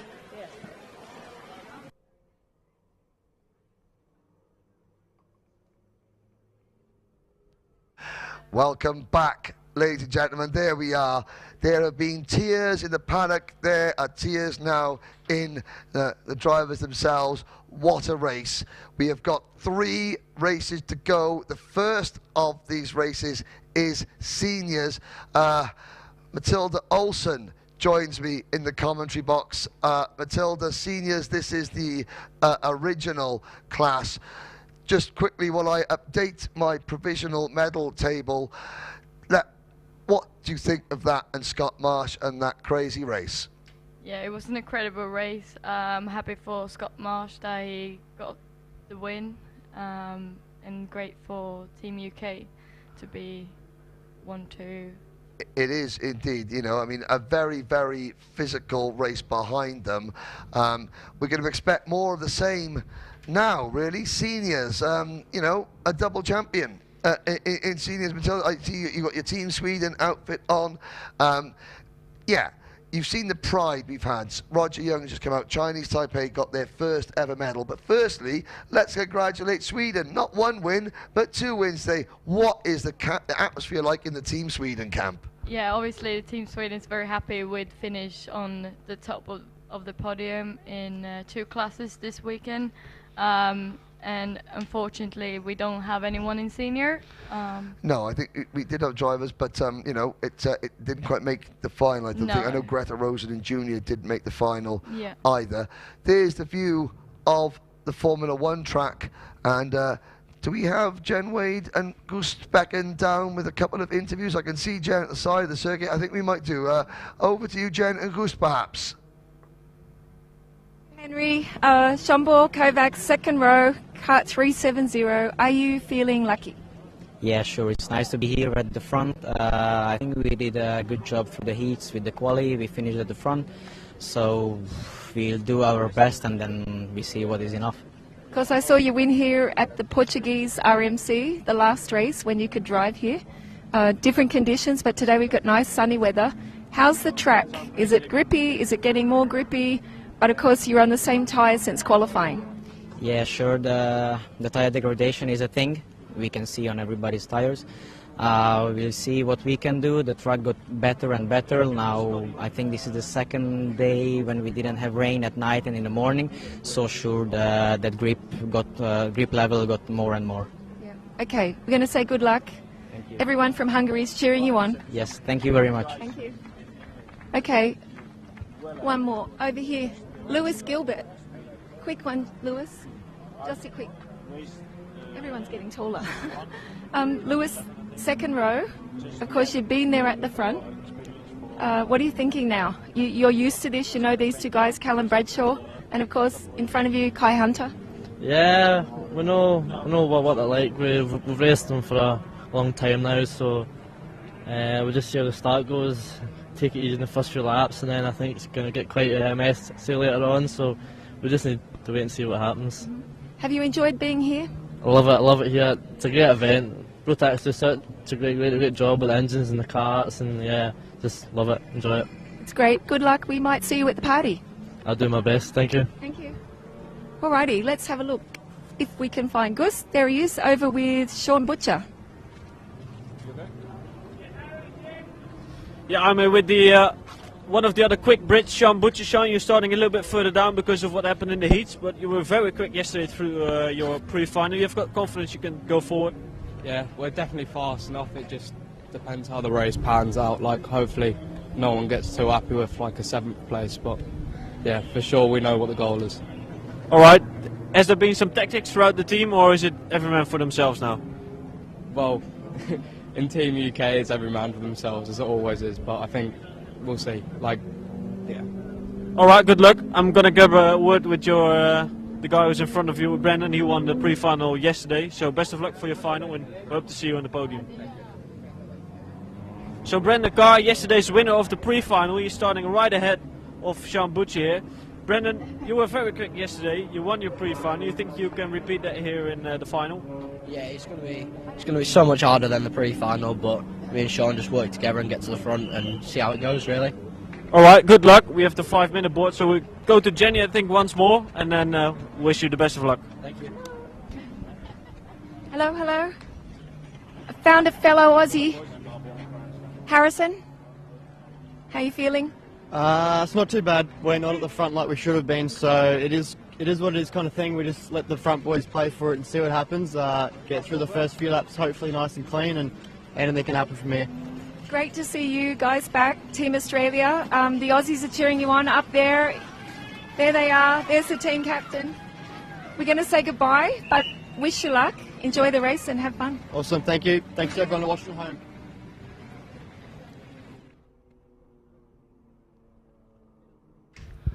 Well, great to speak to several of the drivers. Obviously, Team UK very well represented by Harrison Hoey from Australia. Zombo Kovacs, a podium finisher back in 2016 as a junior. There is a look at the grandstands. People from all 60 nations have been up there. This is the original class. Matilda Olsen, you join me in the commentary box. Double European champion in Rotax. We've had winners Gavin Cronje from South Africa, Claudio Piazzo Musso, Mark Cronje, Cristiano Magado. We've had South Africa so successful, they have won 5 races. Great Britain have won 7 senior finals. Here's your starting lineup. Pole position, Kai Hunter from Team UK. Callum Bradshaw starts alongside him on row number 1. Lewis Gilbert from Scotland on row number 2 alongside Hungary's Zombo Kovacs. Row number 3, Jan Stiak from Germany, Ethan Faramond from France, Kai Rillarts from Belgium, he was on the podium last year in juniors, and Eduardo Barrichello from Brazil goes from row number 4. Row 5, Gabriel Cacciolo from Portugal, Brandon Carr from Team UK, Fuji Kishi from Japan, and Sean Butcher from the United Kingdom on row number 6. Row 7, Francesco Grimaldi and Guillermo Pernilla Diaz from Spain, Harrison Hoey from Australia, and Joop Breedveld, the Youpsters fan club, watching Joop go from row number 8. Rohan Madesh from India and Kenta Kumagai from Japan on row number 9. Matteo Richter from the Czech Republic and Luke Neeson from the Netherlands on row number 10. Patrick Donica from Poland, Miska Kaskinen from Finland go from row 11. Giano Rauchi from Brazil, Theo Eriksson from Norway on row number 12. Row 13, Nolan Lamore, the international trophy champion, and Oscar Christiansen from Denmark. Aidan Fox is on row 14 alongside Chile's Christian Pastrian. Row number 15, Alichka Babichkova from the Czech Republic, Pietro Pons from Italy, Adam Ali from Canada, Mikhail Dauphin from France. That is your 16th row. Row 17, Tommy Dragan from Romania, Edwin Knesser from Lebanon, Samuel Ipford from Switzerland, and Axel Ghosh from the Netherlands. You have Kai Hunter, who finished second in this event last year, starting from pole position. Callum Bradshaw, who is your 2020 World Karting Champion, CIK World Champion on the outside of row number 1. Lewis Gilbert, the multiple champion in Europe and the UK. Zombo Kovacs, second in the Grand Finals as a junior in 2016. Kai Rillarts was third or second on the podium last year for Belgium in juniors. Further down, Sean Butcher, third in this event last year. Matilda Olsen, the talent, the depth of talent is just incredible, is it not? Yeah, this race is going to be so good, I think, because all the champions are in the top, and I can't just wait to see the race, how it's going to end. I have no clue. Yeah, exactly. It's going to be, well, the junior race was a doozy. This is 21 laps, ladies and gentlemen. Lights are out. We're off and racing. Hunter gets a good start from the outside of row number 1. Bradshaw trying to squeeze, Lewis Gilbert trying to squeeze Callum Bradshaw down the main straight. Now they've all just got to side themselves up, get through this next corner cleanly. Into turn number 3, it is still Kai Hunter up at the front of the field. I know that Kai has got a huge fan following up in Warden Law and Karting Northeast in the UK. We have a round of the British Championship, and they will be absolutely going Radio Red Lake. You know, that's a Newcastle accent for the watching Kai. He's got a lot of work to do to hold off the best senior Rotax drivers in the world. And you can see Bradshaw, I think, is no, that looks like Lewis Gilbert, the very tall Scot, is the pride of Scotland in P2. Bradshaw is third, and Zombo Kovacs in 4th position for Hungary. Lewis Gilbert finished 5th in the junior Rotax race in 2018. Looks like we got a move there from Callum. And yeah, Callum makes a move, yes. End of the first lap, what are your thoughts? Great lead for Kai Hunter, though. Yeah, great lead from him, and there's still a lot of laps to go, and the slipstream on this track is incredible, so it's not over until it's over, because even if you get a little gap, it's not going to help that much, because everyone will catch up if they help each other. Yeah, Callum Bradshaw's not one for following usually. He likes to make the move, gets aggressive. He made that move early on Gilbert, and now he's in 2nd place, so he will start hunting Kai Hunter down into turn number 9. all 36 drivers safely through the first lap, although Gabriel Cacciolo from Portugal had such a great win earlier on, but their man in this race, Gabriel Cacciolo, out of the race. There is Jan Stiak from Germany, the Kraft Motorsport entrant, chasing Lewis Gilbert. Gilbert checks over his shoulder, and further back in the pack, side-by-side action, Eduardo Barrichello up to 7th, Kai Willards down to 8th, Sean Butcher up to 9th, Brandon Carr rounding out the top 10. 5 British drivers in the top 10. Zsombor Kovacs for Hungary, splitting Bradshaw and Gilbert for 3rd, but it looks as though Bradshaw, Kovacs have caught Kai Hunter. Yes, they have. A 3-car battle for the lead and a gap back to Gilbert, Stiak and Eduardo Barrichello. There's the move for 4th position. That is Jan Stiak and Eduardo Barrichello going past Lewis Gilbert. They've got to sort themselves out quickly though, haven't they? Yeah. Because those 3 look strong. Hunter, Bradshaw and Kovacs. Everyone here in this race, if they have the opportunity to go, they will overtake. But if they start battling for 4th position too much, that is going to allow these 3 to get away, because now Callum Bradshaw is in 2nd. You've raced the same team as Callum in the paddock Strawberry Racing. You know, try and put us in the mindset of Callum. He's a very aggressive driver. Will he want to follow, and knowing that he's got 1 driver, Zsombor Kovacs, right behind him, or will he just want to get battling for the race lead? There's 2 decisions he can make here. Is like following and be quite smart for a few laps, and then here we go. Question answered. Yeah. No, I shall not follow. No. I shall lead this race. Kovacs goes through as well. Kai Hunter down to 3rd. Now it is on. The onus is on the rest of the field. In 2020, Callum Bradshaw came to the CIK FIA World Karting Championships here at Portimão. Yellow flag waving a bit further back. That is Francesco Grimaldi. And we got a move there from Kai Hunter as well. Yeah, Kai Hunter goes back in. So he won the World Championship that day at this circuit. Everyone else knows that. The onus is on the rest of the field. You pass the world champion at the track, we won the world championship if you want to win this event. Psychologically, that is something that all the drivers will now be thinking of. Yeah, for sure. And I mean, Callum is a very good driver here, and he's known this track very well. Checks over his shoulder. Yeah. Kovacs in his slipstream. Hunter in his slipstream. Kai Hunter comes back up the inside. These 2. Oh, Kovacs tries to make it at the P2, going through turn number 3, side by side down the hill. This is great news for the following pack. Hunter and Bradshaw battled tooth and nail for the British Championship this year. Bradshaw came out on top, even though Hunter has won more rounds at the Senior Rotax British Championship than any other driver in the modern era of the British Championship since Motorsport UK began to run it. Bradshaw has won nearly everything in the world of karting. We sat side by side last year, watched Bradshaw and Teresa Babičková battle, and it didn't end well for either of them, so this is unfinished business for Bradshaw. It's unfinished business for Kai Hunter. Kai's brother Reese has always run very well at this championship. Reese now running a team in the UK. Look at the British race suits though, it's incredible to see as Eduardo Barrichello in 6th position.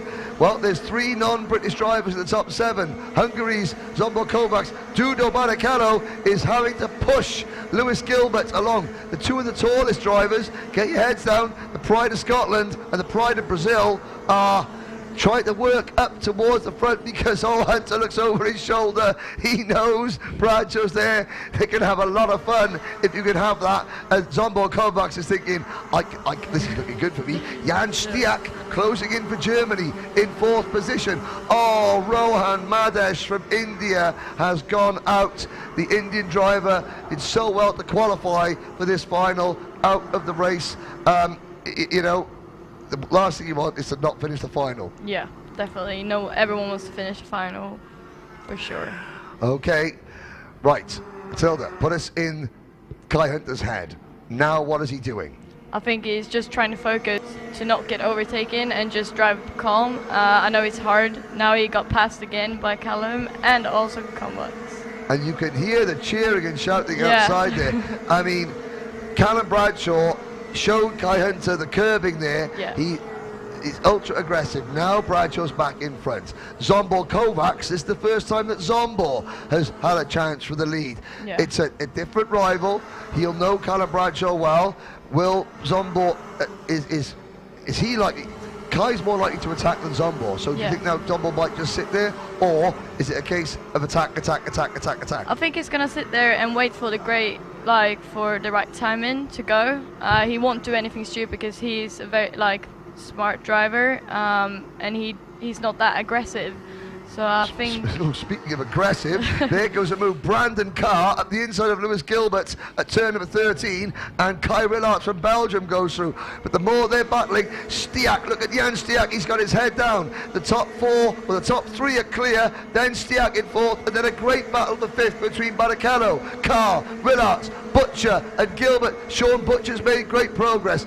If anything happens, jump in, Matilda, while I run down the order. Diaz is in 10th for Spain. Kumagai 11th, Rauchi 12th. Then it's Luke Neeson, Miska Kasker, Ethan Faramond, Harrison Hoey, your top 16. Fuji Kishi, Nolan Lamare, Adam Ali, Theo Eriksson, Aliska Babichkova, Patrick Donica, Christian Pastrian and Edwin Kresser.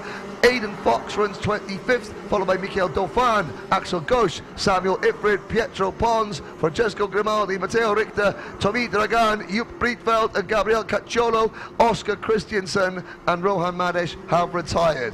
What did I miss, Matilda? Nothing really. I think it was a move from Gilbert on Rillarts, maybe. Gilbert on Rillarts. Let's have a little look. Here it is. Here is a look back as we go on lap number 9, the top three, and Stiak's closing in. Bradshaw starts to defend. Callum Bradshaw starting to defend. Kovac second, Hunter in third, and look at that. That has brought Jan Stiak right into play. It's Kai Hunter up the inside at turn number 5.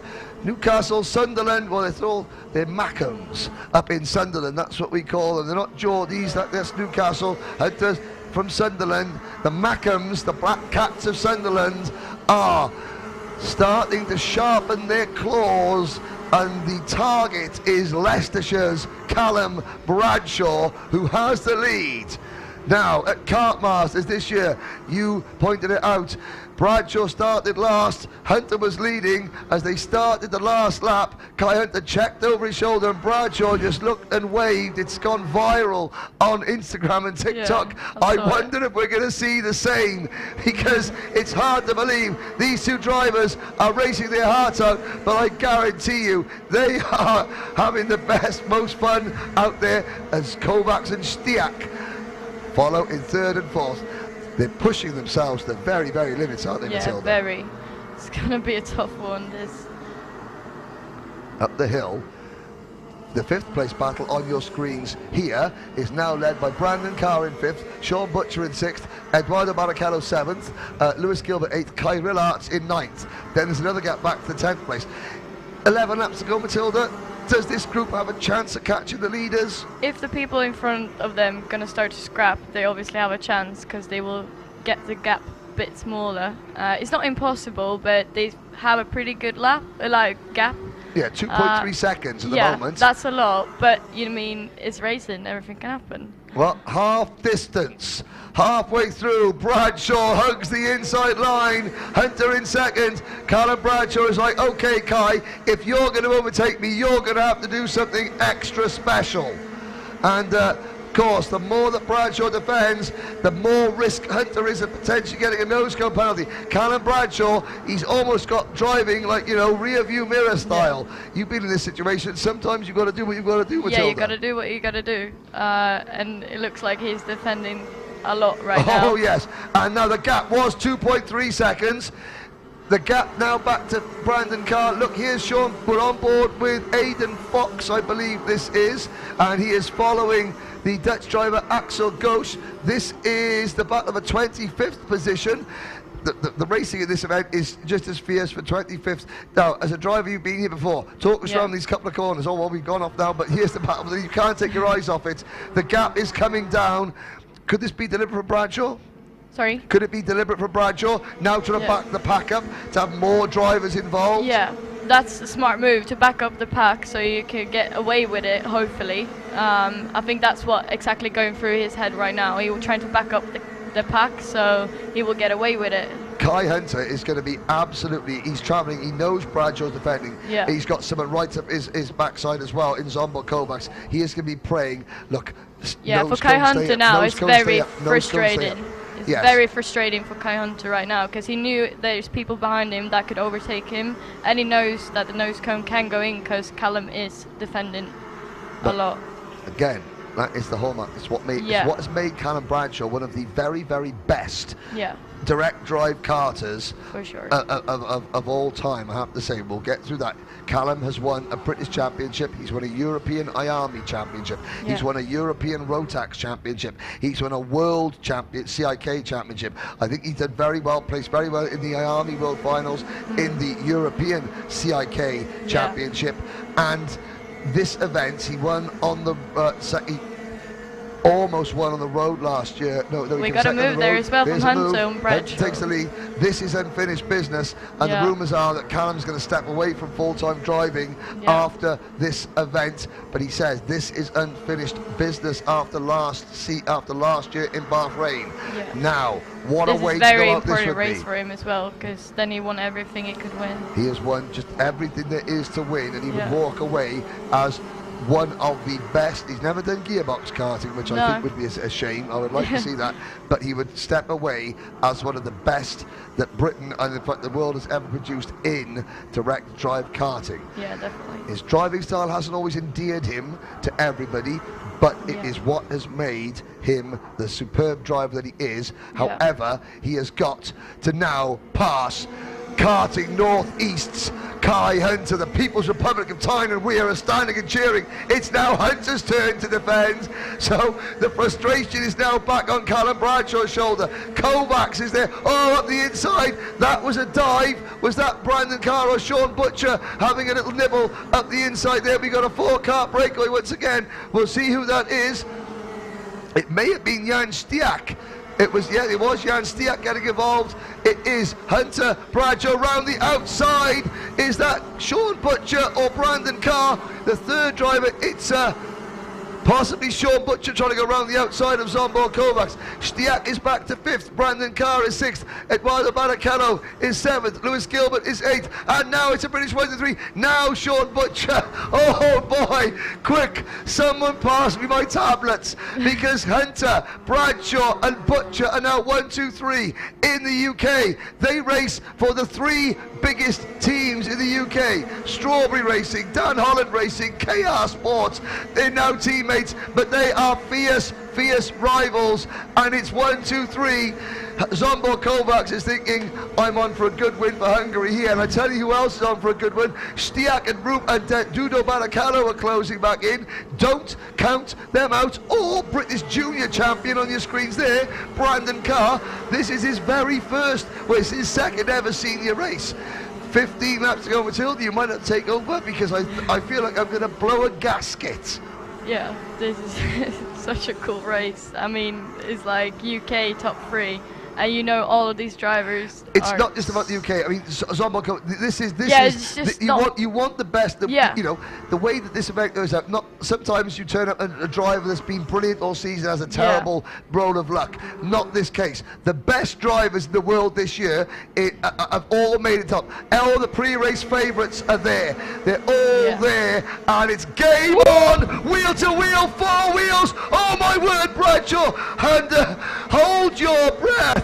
That's at 130 kilometres an hour, and he held it. Kai Hunter does not want to be denied. And who is that up in the second? I think it's Butcher second, Kovacs third, Bradshaw's back to 5th. Let's look at this. Hunter defends.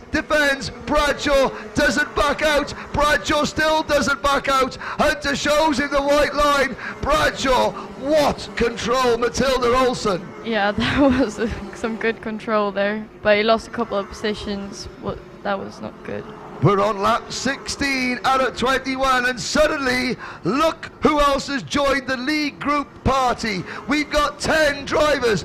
Guiliano Rauchi from Brazil has joined his countryman Eduardo Barrichello at the back of this league group. Hunter leads, Butcher second, Kovacs third, Brandon Carr fourth, Bradshaw in 5th, Stiak 6th, side by side, Hunter having to defend. Here comes Sean Butcher. It is Sean Butcher said it's every man for themselves, and every man, woman and child for themselves. Matilda Olsen, do you want to be in control, leading, or do you want to be following? I would be leading. You want to be leading. Yeah. You want to be able to control your rivals Yeah. and manage track position. Yeah, for sure. It's hard when they defend in front because you get very frustrated and that affects your racing.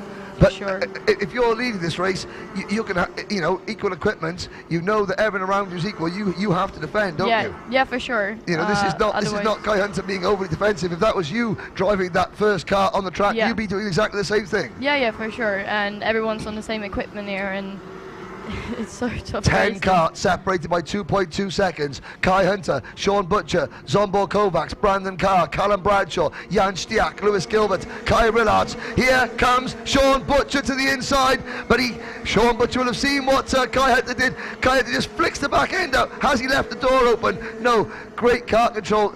Kai Hunter not defending as strongly, but just had to make that flick to make Sean Butcher think about diving back at the inside. Zsombor Kovacs has driven an absolutely beautiful race. Of all the drivers, you've had Kai Hunter at the front. Zsombor Kovacs has never been out of the top 3. What a drive from the Hungarian, and now he's under pressure. Make that, as I say that, he drops back to 4th because Brandon Carr, the youngest driver in this group, now moves into P3. All season, Brandon's been driving junior. So Kovacs back at the inside. That's at turn 14. That's going to slow Kovacs and Carr down. Look at the gap. Kovacs is 3rd. The 2 leaders are broken away as we start lap number 19 out of 21. Is that definitive? Is it now a head-to-head between Butcher and Hunter, Matilda? Yeah, for sure. Now it's going to be a battle for first place. And to the inside, Kovacs doing a bit of a Kai Hunter on Brandon Carr. That's Lewis Gilbert next. You think now, you say Hunter versus Butcher. Yep. This is Sunderland versus London and Australia, because I know that Sean's dad Glenn will be watching this, an Anglo-Australian family, and Sean will try every trick in the book now to take Kai Hunter, but he's defending a lot. Which you have to as well. Yes, you do. 2 laps to go, lap and a half to go. Kovacs is 3rd, Gilbert 4th, Bradshaw 5th. They're not, Kai Hunter's going to have to defend. Do you think that now they've got a chance? It's going to be one heck of a last 2 laps. It can be. It's going to be interesting. And how much would you be loving to be out there right now? So much. I really want to drive when I see this. Even in a race as aggressive as this? Yeah, for sure.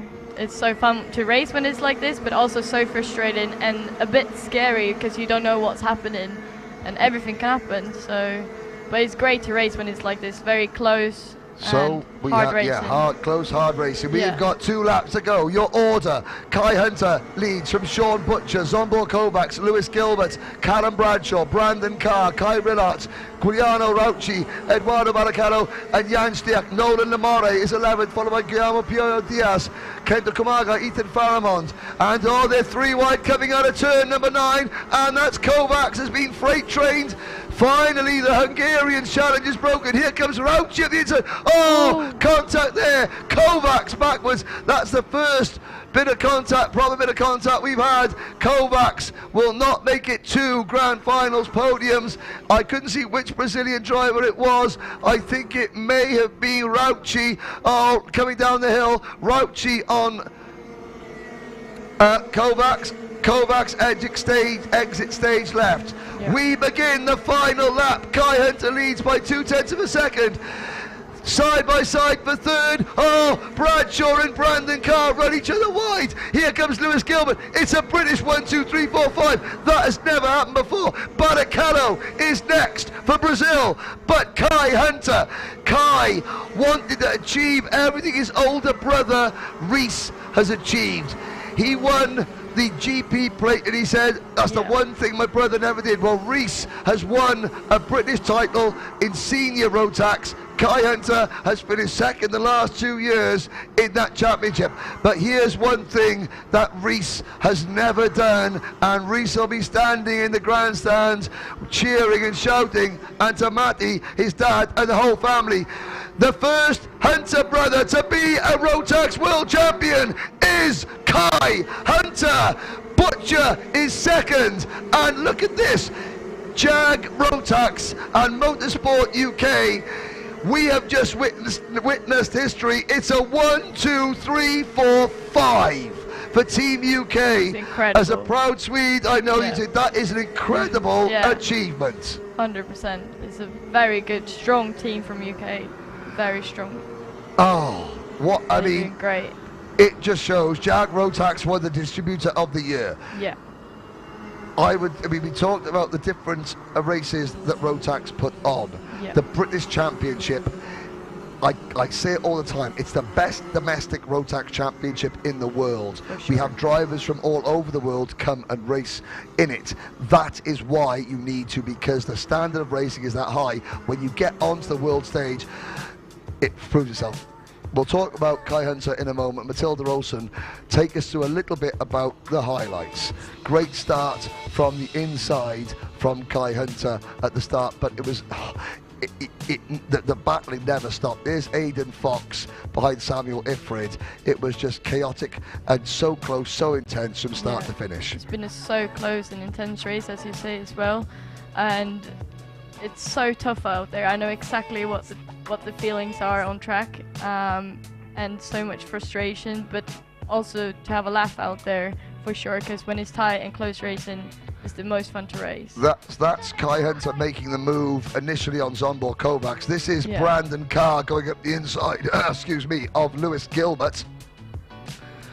Hunter really had to work for it. Callum Bradshaw did absolutely everything he could to control that pace from the front, but there was that one moment where Bradshaw, here it is, I mean, Hunter has the lead, he forces Bradshaw across and he just says, look, okay, Callum, you've got two choices. You can either brake or you can go onto the grass. And I have to say, that is the limit of aggressiveness, isn't that's it? very aggressive, and I don't know really what to say about that. Yeah, it's the ultimate there. Rauchi at the inside of Kovacs there. That really ended Zsombor Kovacs' choice. There's Lewis Gilbert in the foreground. The provisional results were Hunter, Butcher, Bradshaw, Gilbert, Carr. So karting Northeast, the Hunter family have a Rotax Grand Final champion. Sean Butcher goes one better than last year for KR Sport and the Anglo-Australian part of the team. Callum Bradshaw, he finishes on the podium. It's not what he would have wanted, but if this is Callum's last full-time drive, what a career it's been. You've raced against him, you've raced with him. He will step away as one of the best direct drive karters that we have ever seen. He can be really proud to walk out from here. Everything that he achieved from here. He's a great driver, very aggressive driver as well. I raced him before, but he's doing great, and I feel sorry for him that he didn't get it in the end. Obviously, it's my teammate, but he's doing very good out there. He couldn't do more. Behind Bradshaw, the pride of Scotland, Lewis Gilbert finishes 4th, Brandon Carr finishes 5th. Guiano Rauchi is 6th, Kairillat 7th, and Eduardo Barrichello, on his Grand Finals debut, takes him an 8th place finish. Jan Stiak is 9th for Germany, Nolan Amore 10th. Then Kento Kumagai, Ethan Faramond, Guillermo Diaz, Luke Neeson, Miska Kaskin, Aliska Babichkova, 16th place, the highest placed young lady in the field, Harrison Hoey and Edwin Knesser, 17th and 18th. You finish 20th like Adam Ali did just then, and you're less than 10 seconds behind the winner. Incredible. Theo Eriksson in 19th for Norway. Zsombor Kovacs, frustration for Zsombor. He drove so well and deserved better than 21st. Samuel Ifrid, Francesco Grimaldi, Miguel Dauphin, Aidan Fox, Matteo Richter, Axel Ghost, Pietro Pons, Patrick Donecker, Fuji Kishi, Christian Pastrian, Tomi Dragan, Jupp Rietveld, Gabriel Cacciolo are the final finishers. Despite all that, Matilda, 34 drivers finished that race. Wow.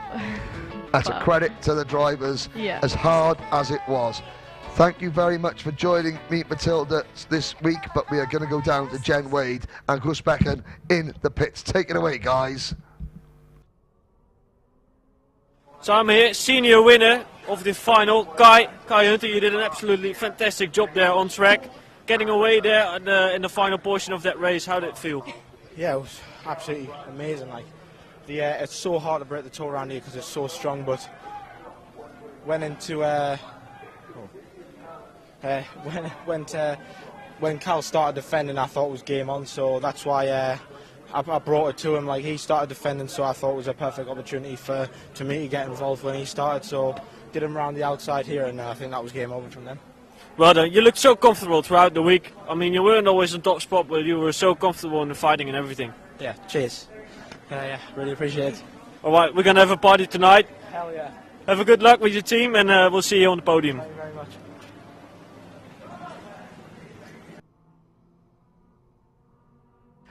Well, yeah, I think that was summed up perfectly. Kai Hunter says, game on. There's Kai Hunter and Reggie Dewey, a great emotion. Reggie, he's a mechanic normally in the UK for Dan Holland Racing. He was helping Rohan Madesh, who sadly failed to finish. But the question is now, you know, that was a clean sweep, UK second win, and that takes the UK over 40 podiums altogether, an incredible record. That is a total of, this is provisional of course, 42 podium finishes. Tiffany Chittenden joins me back in the box for the penultimate race of the 2022 Rotax Max Challenge Grand Finals. It's the Masters, and I have to say that well, we're going to hear from some of them out on the circuit. We've got 5 minutes to go, but they're going to have to go some to improve on that one, Tiff. Yeah, can I be British again? I might after that last race. Well, I mean, that type of race, yes, aggressive, absolutely on the limit. Yeah, and the good thing, I think they all were doing, you know, it's all similar, so... Yeah. You know, like kind of said, Callum started defending, and I was like, right, that's it, game on. Yeah, and I think fair's go, and, you know, I'm a fan of hard racing, but hard but fair, and you know, I guess you give as good as you get. Was saying, yeah, this is great stuff. She was, I was sort of like off mic. Was saying, what do you think? Is that okay? And she was like, it's on the limit, you know. But this is what I would do. I would do the same thing. Yeah, you have to same situation, give same it thing. back. Yeah, otherwise, yeah, you'll be the only one complaining after the race. But yeah, looking forward to the Masters. Looking forward to the Masters. Well, speaking of Masters, let's hear from one or two of them. But Jen. I'm here with P2 and P5, P6. P6. So, Kristaps, Henry, tell me how you're feeling for the final. For the final, I feel really comfortable and good. We have the pace also to win the race. I'm really happy to represent my country, Latvia, here, and to have this option, so I feel really good. What about you, Henry? A few times you've done this. How many times before? I've been here quite a lot, and the last years always starting somewhere around here, so I hope to make it happen in the top 3 for sure, and I think anything can happen in this final race. After what we've seen today, I think anything can happen in the final race, but really great to have you here. Team Latvia, anyone you want to say hi to at home? Ciao, Kristīne! Ciao visiem atbalstītājiem, ģimenei! Aiziet! Okay, there you have it, Team Latvia. We're going to go across to Team USA. Good luck, guys. I'll grab a quick word here with Derek Wang. Derek, you've been in many times. How many final starts did you have until now? They say about 10, but like I said, it's a little bit embarrassing to admit that there's been so many. So hopefully this one will be a good one. How's the speed so far this week? You think you'll be able to fight for that podium? We don't have any speed, so we're just hoping to get lucky and hoping to be there at the end. So we'll see how it goes. Every one of these finals are usually pretty crazy, so hopefully we can stay out of trouble and be there. All right, best of luck. Hopefully we'll do the interview there and from the skills when you are in front. Yeah, looking forward to it. It's usually through that gate there. But they've got to go up there and in there. There's no break.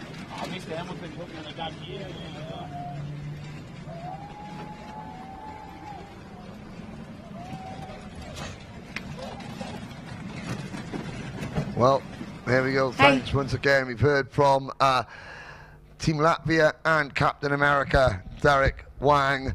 2 races to go. There is a view, beautiful blue skies here in the Algarve. the Formula 1 track behind us, the kart circuit in the foreground, DD2 Masters, Tiffany Chittenden. The Masters are going to really have to go something to improve on that. But, you know, we've got Paul Louveau, who's going to start for France, but we saw some good racing yesterday. The question is, some of the fastest drivers starting not at the front, like Claudio Pagliarani, does he have enough time? Does he have enough tyre? And does he have enough, you know, carts to get to Paul Louveau? We'll answer that question in a moment. As there's Martin Tankevicius warming up. Here's your grid. Paul Louveau from France and Kristaps Kasparovic from Latvia on row number 1. Martinas Tankevicius from Lithuania and Fernando Guzzi from Brazil on row number 2. On row number 3, Derek Wang from the United States and Henry Gruber from Latvia. Eugene Brits from South Africa and Vivien Cusack-Pico from France. That's row number 4. Row number 5, João Cunha from Brazil and Troy Bretherton, our camera cart, from Australia. Giel Bronda and Martin Konopka from the Netherlands and Slovakia respectively are next. Then Claudio Pagliarani from Italy and Matias Rodriguez from Argentina on row number 8. Matt Hamilton from New Zealand and Charles Seguin from France on row number 8. Row number 9, Jan Andreasen and Juan Camilo Duque from Denmark and Colombia. Then Igor Mukin from Kyrgyzstan and Antti Ollikainen representing Finland on row number 10. Row number 11, Dennis Thum from Germany and his countryman Daniel Schollenberger. Pirit Sai from Estonia and Slavomir Moransky from Poland are on row number 12.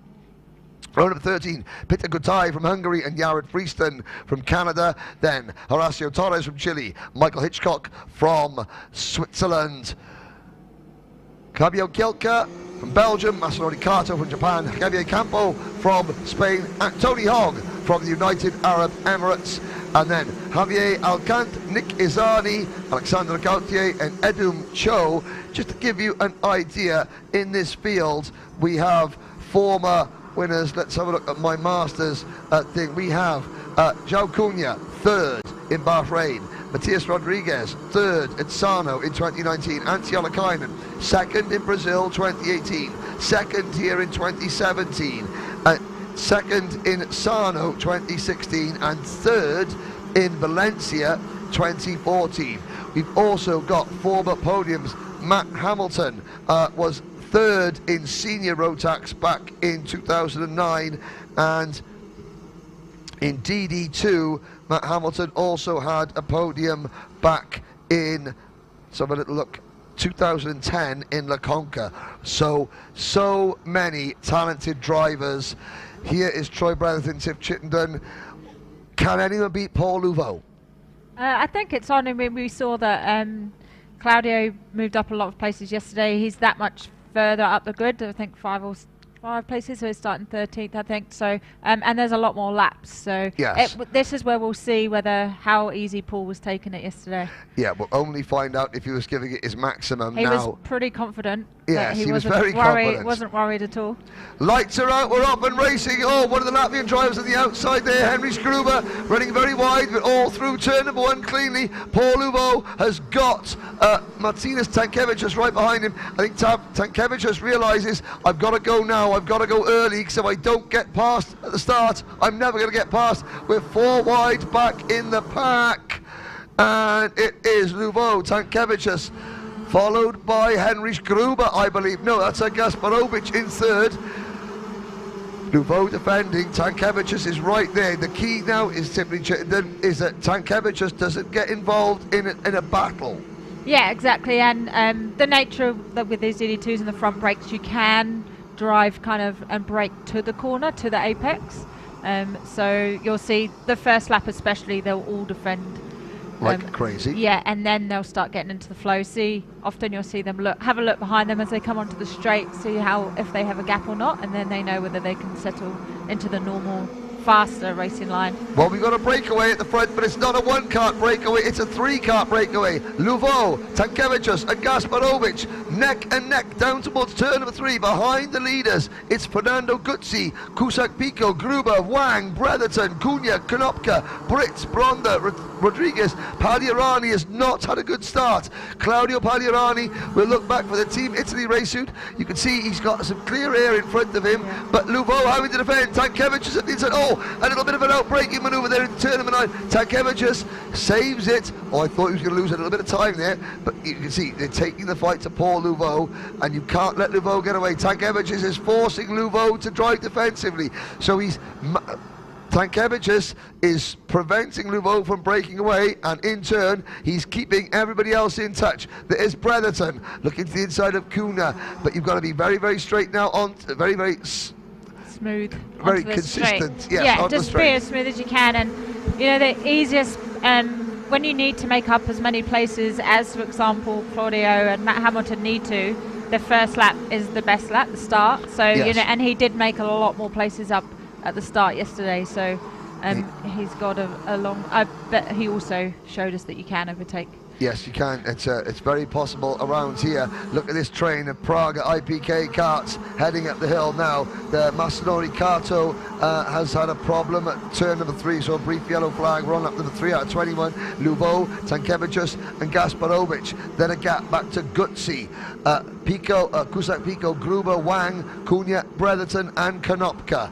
Down towards turn number 12 we go. It's just such a long train, you know, I think from 2 till 10 is, and there's not a lot anyone can really seem to do. You almost have to settle then into the pace of the driver in front. Now Tankevicius is right there, and Louveau defending onto lap number 4. Here comes Martinas. Tankevicius, the curly-haired, very tall Lithuanian, looks to the inside and can't quite make it stick. Lithuania have already had one provisional podium today with Mahos Masinas in micro. That's the youngest class here at the Masters. Can Lithuania go one better? This is definitely the most stressed we've seen Louveau over the whole week. Yeah, he certainly was not looking stressed behind in his him. interview. Yeah, ducking. Yesterday. I don't think we've seen him duck down the straight yet. And of course, we were all talking about, how much has Louveau got left in the tank? But what we didn't consider, Tim, is how much has anybody else got left in the tank? Exactly, yeah. And like we say, it's the longest race of the week that we've had. So this is where we'll see if they can stay with him and give them the fight till the end. It'll be interesting. Driver fitness. I mean, we always joke about the Masters that we need to have a half-time break so they can have a cup of tea and sit down. Yeah, but realistically, though, you know, fitness is on the hill and Pico defending, but fitness not going to be a problem, especially at least for the front runners. Yeah, exactly. I think the days of the Masters being unfit is gone now. You've got, you know, the young. They literally are the lower 30s now, and that's how we all right. And they take it just as seriously, so they might have to work a little bit harder, but certainly they concentrate on fitness. And look at Tankevicius. Louveau still defending. We're on lap number 5 out of 21, and I'm looking down. 3 seconds cover the top 13 drivers, and Tankevicius just hasn't been able to make a move. And there he goes. Up over the inside of Louveau. Contact. Tankevicius and Louveau. That is going to send into the lead Kristaps Gasparovic for Latvia.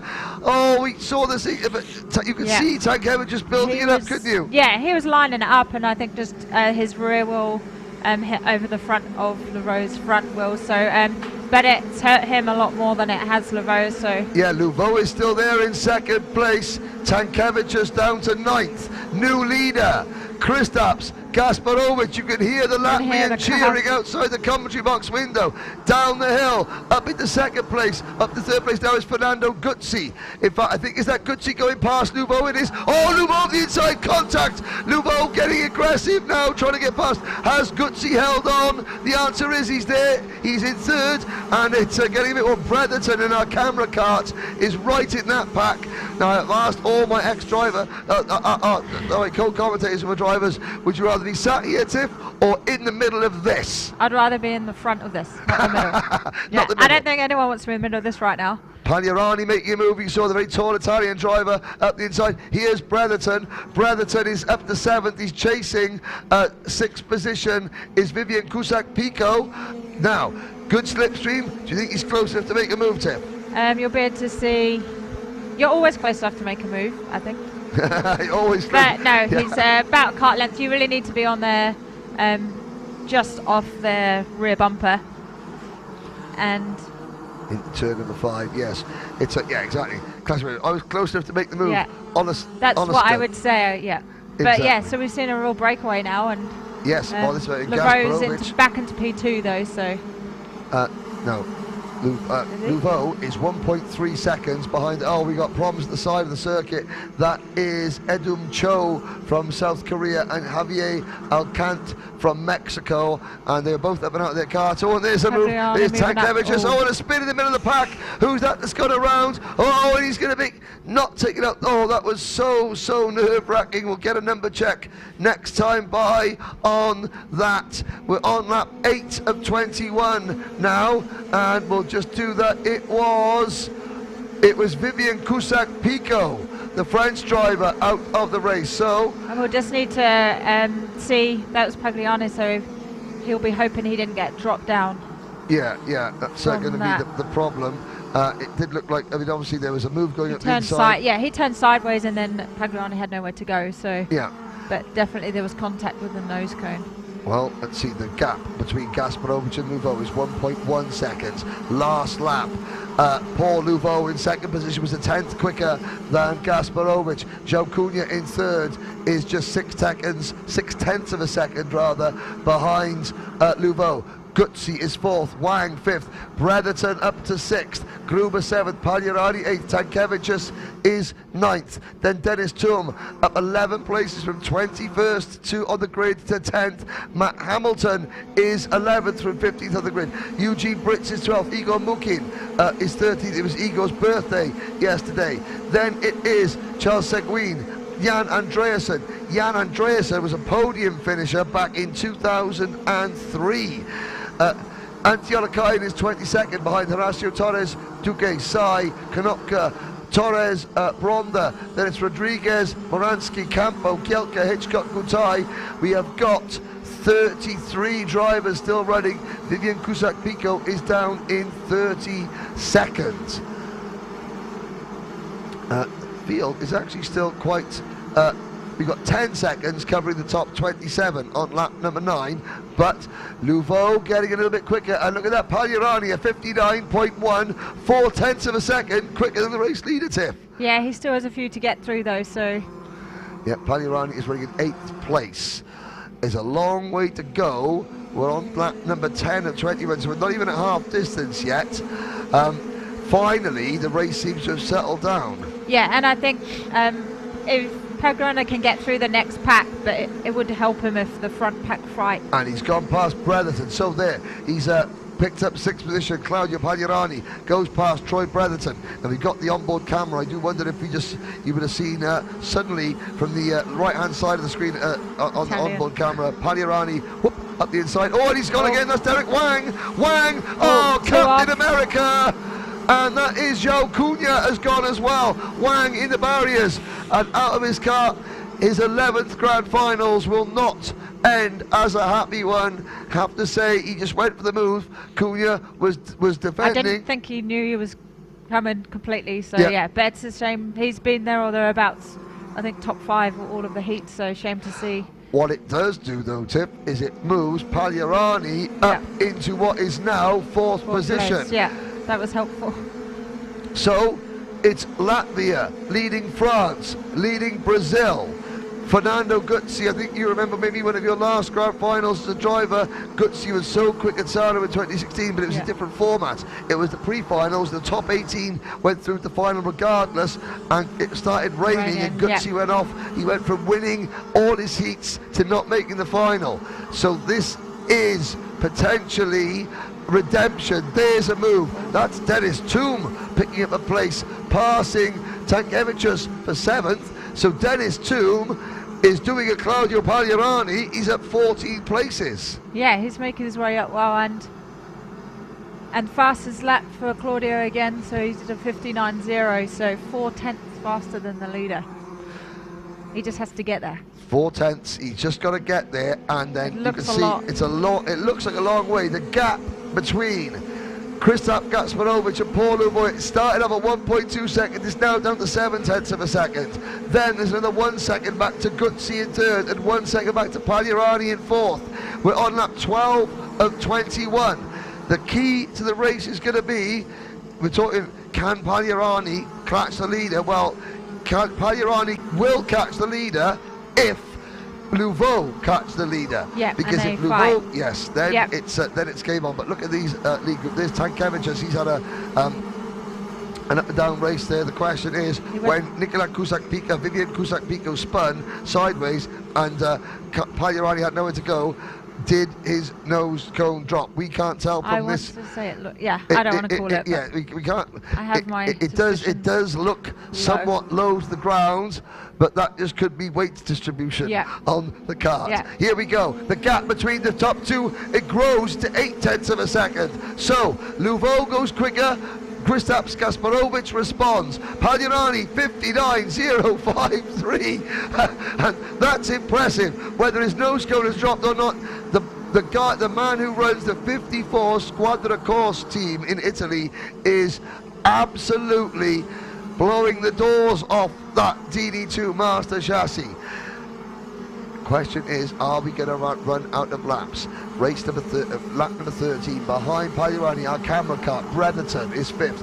Gruber from Latvia is 6th. 7th for Dennis Toom. 8th for Martin Tankevicius. 9th for Matt Hamilton. He's so Team New Zealand. You've had a bit of a disappointment in Micromax, but again, New Zealand, they might have something to cheer about in Masters to take away a couple of top 10 finishes after missing the 2021 finals. First time here since 2019. That's going to be, something for the team to build on. Yeah, the Team New Zealand team, especially Marco, obviously, he's been performing great, and I think next year they'll be back with a bang as well.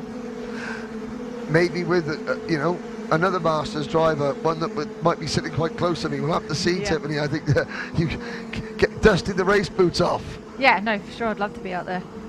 I know what not to do. Well, you know what not to do? Yeah, exactly. We didn't know where we were going to be next year, so you can't take too many notes from this circuit. There we go. Henry Skruber following Troy Bretherton on your screens now. Pagliarani, half a second behind Gutsy as they come down the hill. Pagliarani is closing in, but the laps are ticking by. And it's starting to spread out a little bit now. And of course, the problem that Pagliarani is that Fernando Guzzi's not just going to let him past. No, exactly. It's going to cost him time. Exactly, and this time, I think this was the 14 laps was a pre-final, so no one's gone past these laps yet. Now we're into bonus racing.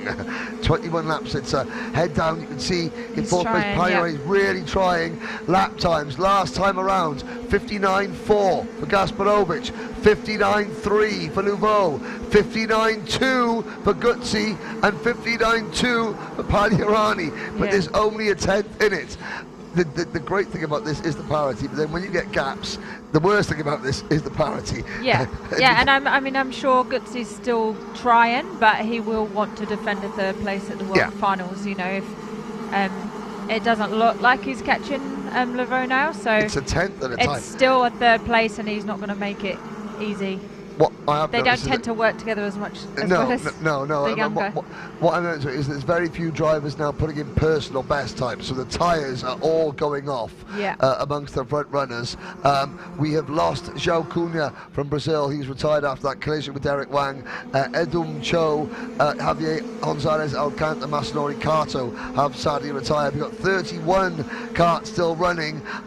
Anything happens, Tiff, jump in. I'll run down the order. Behind Gasparovich, Louveau, Guzzi, Pagliarani, Troy Bretherton is 5th.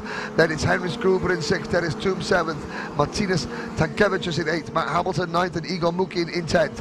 Outside the top 10 we have Eugene Brits next up, followed by Charles Seguin, Pirit Sai, Juan Camilo Duque, Martin Konopka. That's your top 15. 16 through 20 is Daniel Schollenberger, Horacio Torres, Antti Alakainen, Matias Rodriguez, and Jan Andreasen. 21 through 25 is Fabio Kielka, Slavomir Moransky, Javier Campo, Michael Hitchcock, and Gil Bronda. Then the remaining runners: Jared Freeston, Peter Cotoy, Nick Izani, Tony Hogg, Vivian Cusack-Pico, and Alexander Gauthier. What is going on, Tim Chittenden? Claudio Pagliarani got Guzzi, I believe. Yes, he has. So now he has to do another chase down. But well, let's look at the lap times. Pagliarani into 3rd position, and I'm looking at that. Timing screen is frozen, so I can't tell how far Pagliarani has dropped. The question is, can Guzzi now fight back into 3rd position? I think he'll fight if he gets there, but obviously Pagliarani's been a lot faster than the majority of the race, and what he'll hope is he's probably hoping that Claudio also catches Laveau. The gap is looking a little bit shorter between Gasparovic and Laveau. It was 1.2 seconds, I would say, without the timing screen in front of us, sadly, I would say that that is now more looking like 5/6 of a second. So, don't tune away just yet, folks. I don't think the Masters are quite done with this one, but Laveau has got to be inch perfect, and Gasparovic has got to start having those little bit of nerves. Last year, Thomas Stolsomanis took Latvia's first ever win in the Grand Finals. They've got 1 win, 1 second place, and 1 third place. Are we about to see a second win for Latvia? It looks like it.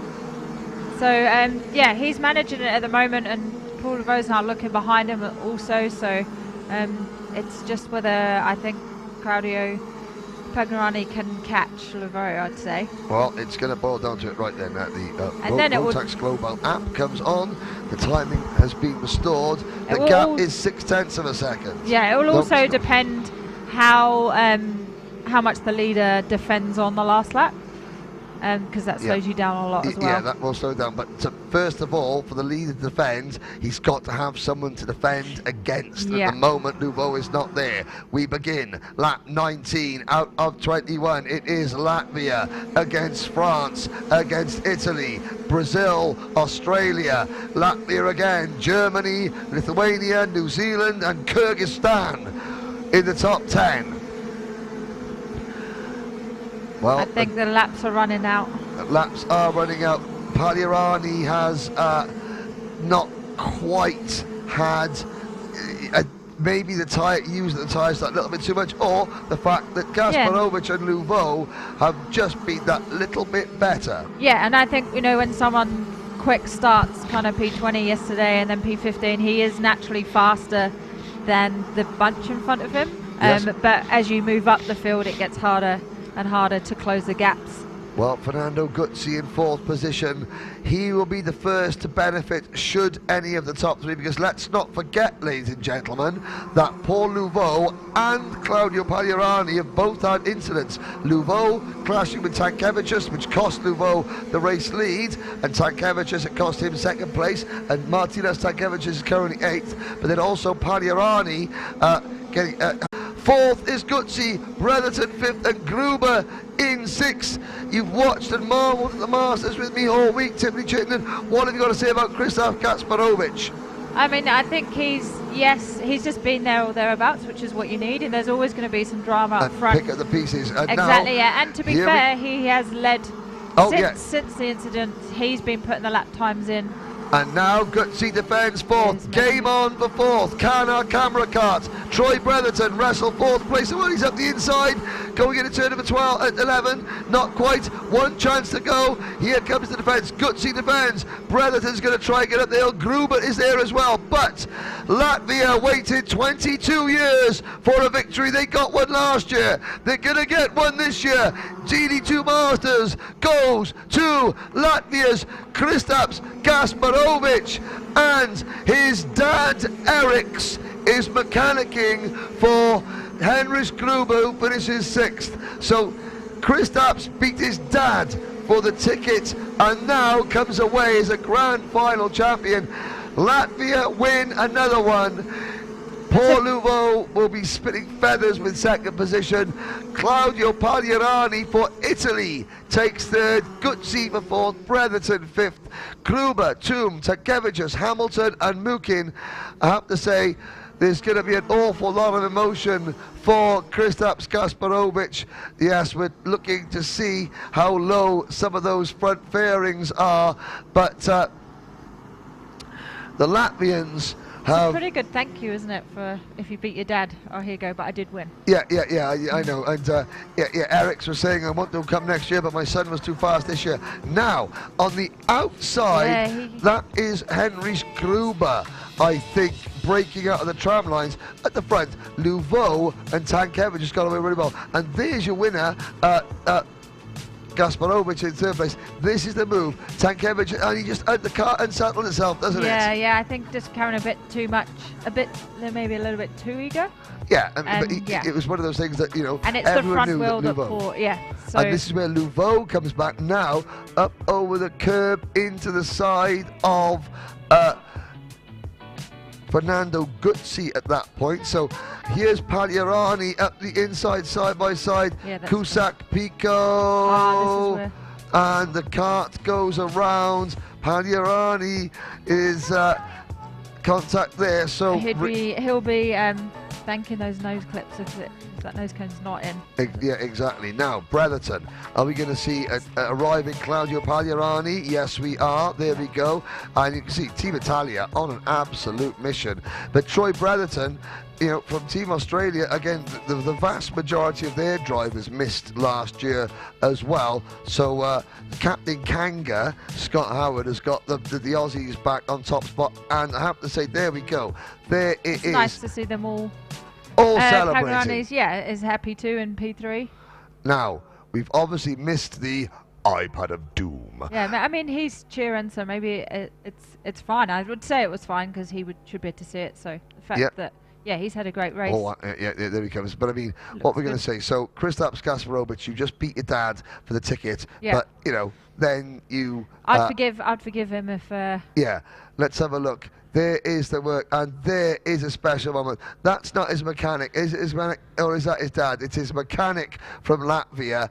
So Latvia win another one. I've always thought the Latvian race suits are brilliant. Harold Garkaklis and Team Baltic Birol Art. In the glasses there is Eric Kasparovich. That is Kristaps' dad. And even though Eric's was mechanicking for, well, Eric's is going to be off stage left there getting Henry's cart. But there's Harold Garkaklis, Birol Art Baltic there, and wow, we've talked about the partying. In my experience of going out with these drivers, and I do my research well and try and socialise with as many nations. Exactly.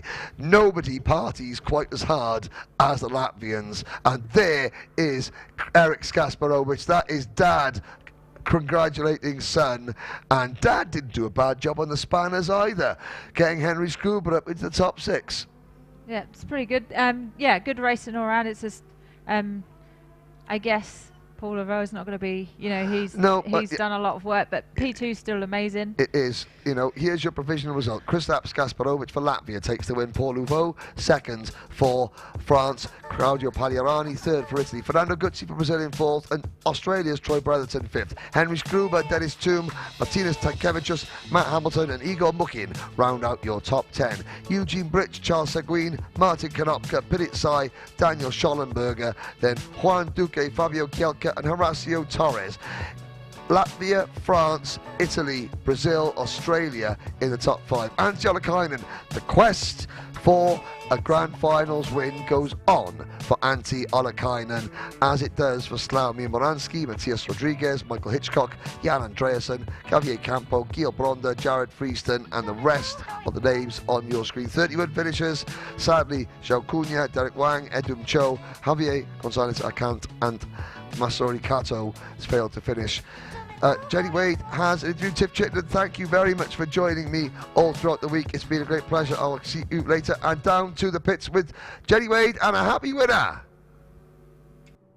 Kristaps, have to say, huge congratulations. What a victory. Thank you very much. I'm so really happy. Maybe I'm not going to find the correct words, but I want to say in Latvian, paldies visiem, kas mājās skatījās un atbalstīja. Paldies jums visiem par vēlējumiem. Can you believe this? No, but yes, no. You want to believe it? Yes. Dennis? Okay, so lots of people cheering you on, and of course I think it was a pretty popular win. Yes. Tell us what you're thinking out there.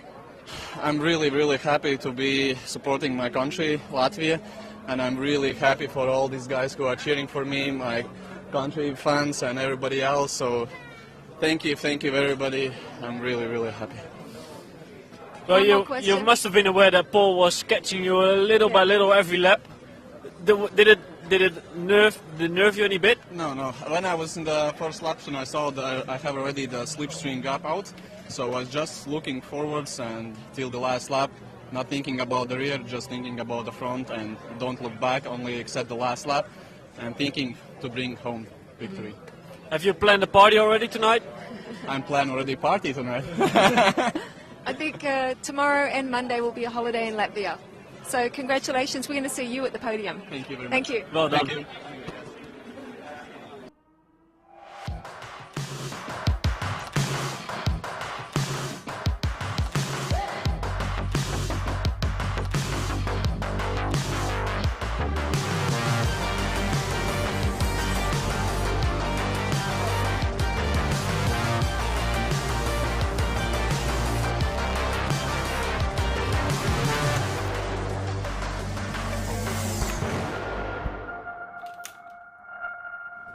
So Peter Betzel here alongside me for the last final of the day. It is DD2 due to start any moment now. Peter, out of grid 4, you're a former world champion yourself here at the Grand Finals. How do you like your chances this year? Yeah, I think there is many people who have the same chance, so we will see. The race will be very difficult for, I think, everybody in the front, and we will see what happens. How did you manage your tires this time around? You think you'll be fine? Yeah, I think the tires are okay. Everybody have used tires so much, but I think my tires is not bad. Alright, best of luck for the final, and we'll hopefully see you on the podium there. Thank you. Thank you. I think over to Jen. Jen, did you grab someone there? I'm going to talk to Peter's brother, Ah. Jacob. Hi. We were just having a chat with Peter. Yeah. But this has got to be a first, huh? The two brothers on the grid. Same row for the final. What do you think? Yeah, we will see there's many guys. It was a really good speed, so it's a long race. We will see how it finishes. Has the racing been good for you? Yeah, it's really nice here, and I think we have some chance to be in top 3, so we will see. Because Peter's already been a champion. There he is. You think he's going to let you win this one? I don't know. We will see on track. We will. The answer is no. Okay. Okay. But anyway, it's nice to have you here. Of course, we know you guys have been at the top anyway in Central Eastern Europe, also in the European for some years. So kind of crazy though that you're on the same grid next to each other. Yeah, it's nice. We can somehow cooperate in the race also, so we will see. Not just teammates. Yes, Yeah. it's true. Good luck. Okay. I've won. Oh. I've Sam? got Xen here. Xen, the win has eluded you for many years, but you're going to try it again out of grid number 5. How you like your chances here? Yeah, I mean, it's a very long race, so everything is possible. I will have to dig deep, but that's why we're here. So whole week we've been working to get to this point, and now it's all in. You think Mark, he's in grid number 1, you think he will disappear, or you have something in store for him? I mean, as I said, it's a very long race. There are a lot of good drivers, so I don't know, anything can happen. For me, it's important to get through the first three laps, and then from there on, I think we are a bit more civilized, and it's all about constant pace and long distance pace. So yeah, the first 3 laps will decide how the race will go, and then we'll see from there. Alright, we're going to leave you to it. Best of luck for the final, and hopefully for now, top spot on the podium. We'll do our best. Thanks. My good old friend Philip Moitzi. I was speaking with him about a topic that this seems very familiar to you, with Xander Ruve, the 2 Betzel brothers, maybe some new faces that you know. It's like the Central Eastern European Championship. Yeah, it's like the old days. We raced together. Now on a little bit higher level, but still the same guys here. I'm feeling a bit left out, to be honest. I'm just asking questions and annoying you guys, but maybe next year I can join you. You think that's possible? Yeah, for sure. Well, I gave you all my tips. You will do it like I said, yeah? Yeah, I make it like you said. Then you become world champion. Nice one.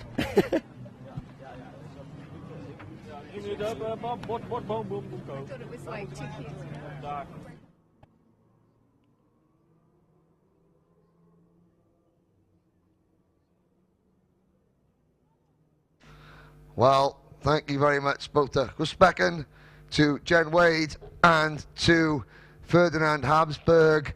Ladies and gentlemen, the end is upon us. 1 race to go, 1 race of the 2022 Rotax Grand Finals. DD2 is called the ultimate class. have we left the ultimate race to last? Filippo Laghi, 6-time finalist for Italy in the Grand Final, joins me in the commentary box. Filippo, it's been a fantastic week. Yesterday, the racing was very good. Today, some of the finals have been absolutely crazy. Yeah. But can anybody beat Mark Kimber? Let's see, because as I told with you some minutes ago, I've spoken with some guys of the class, for example, to Petr, and this morning he said I feel confident.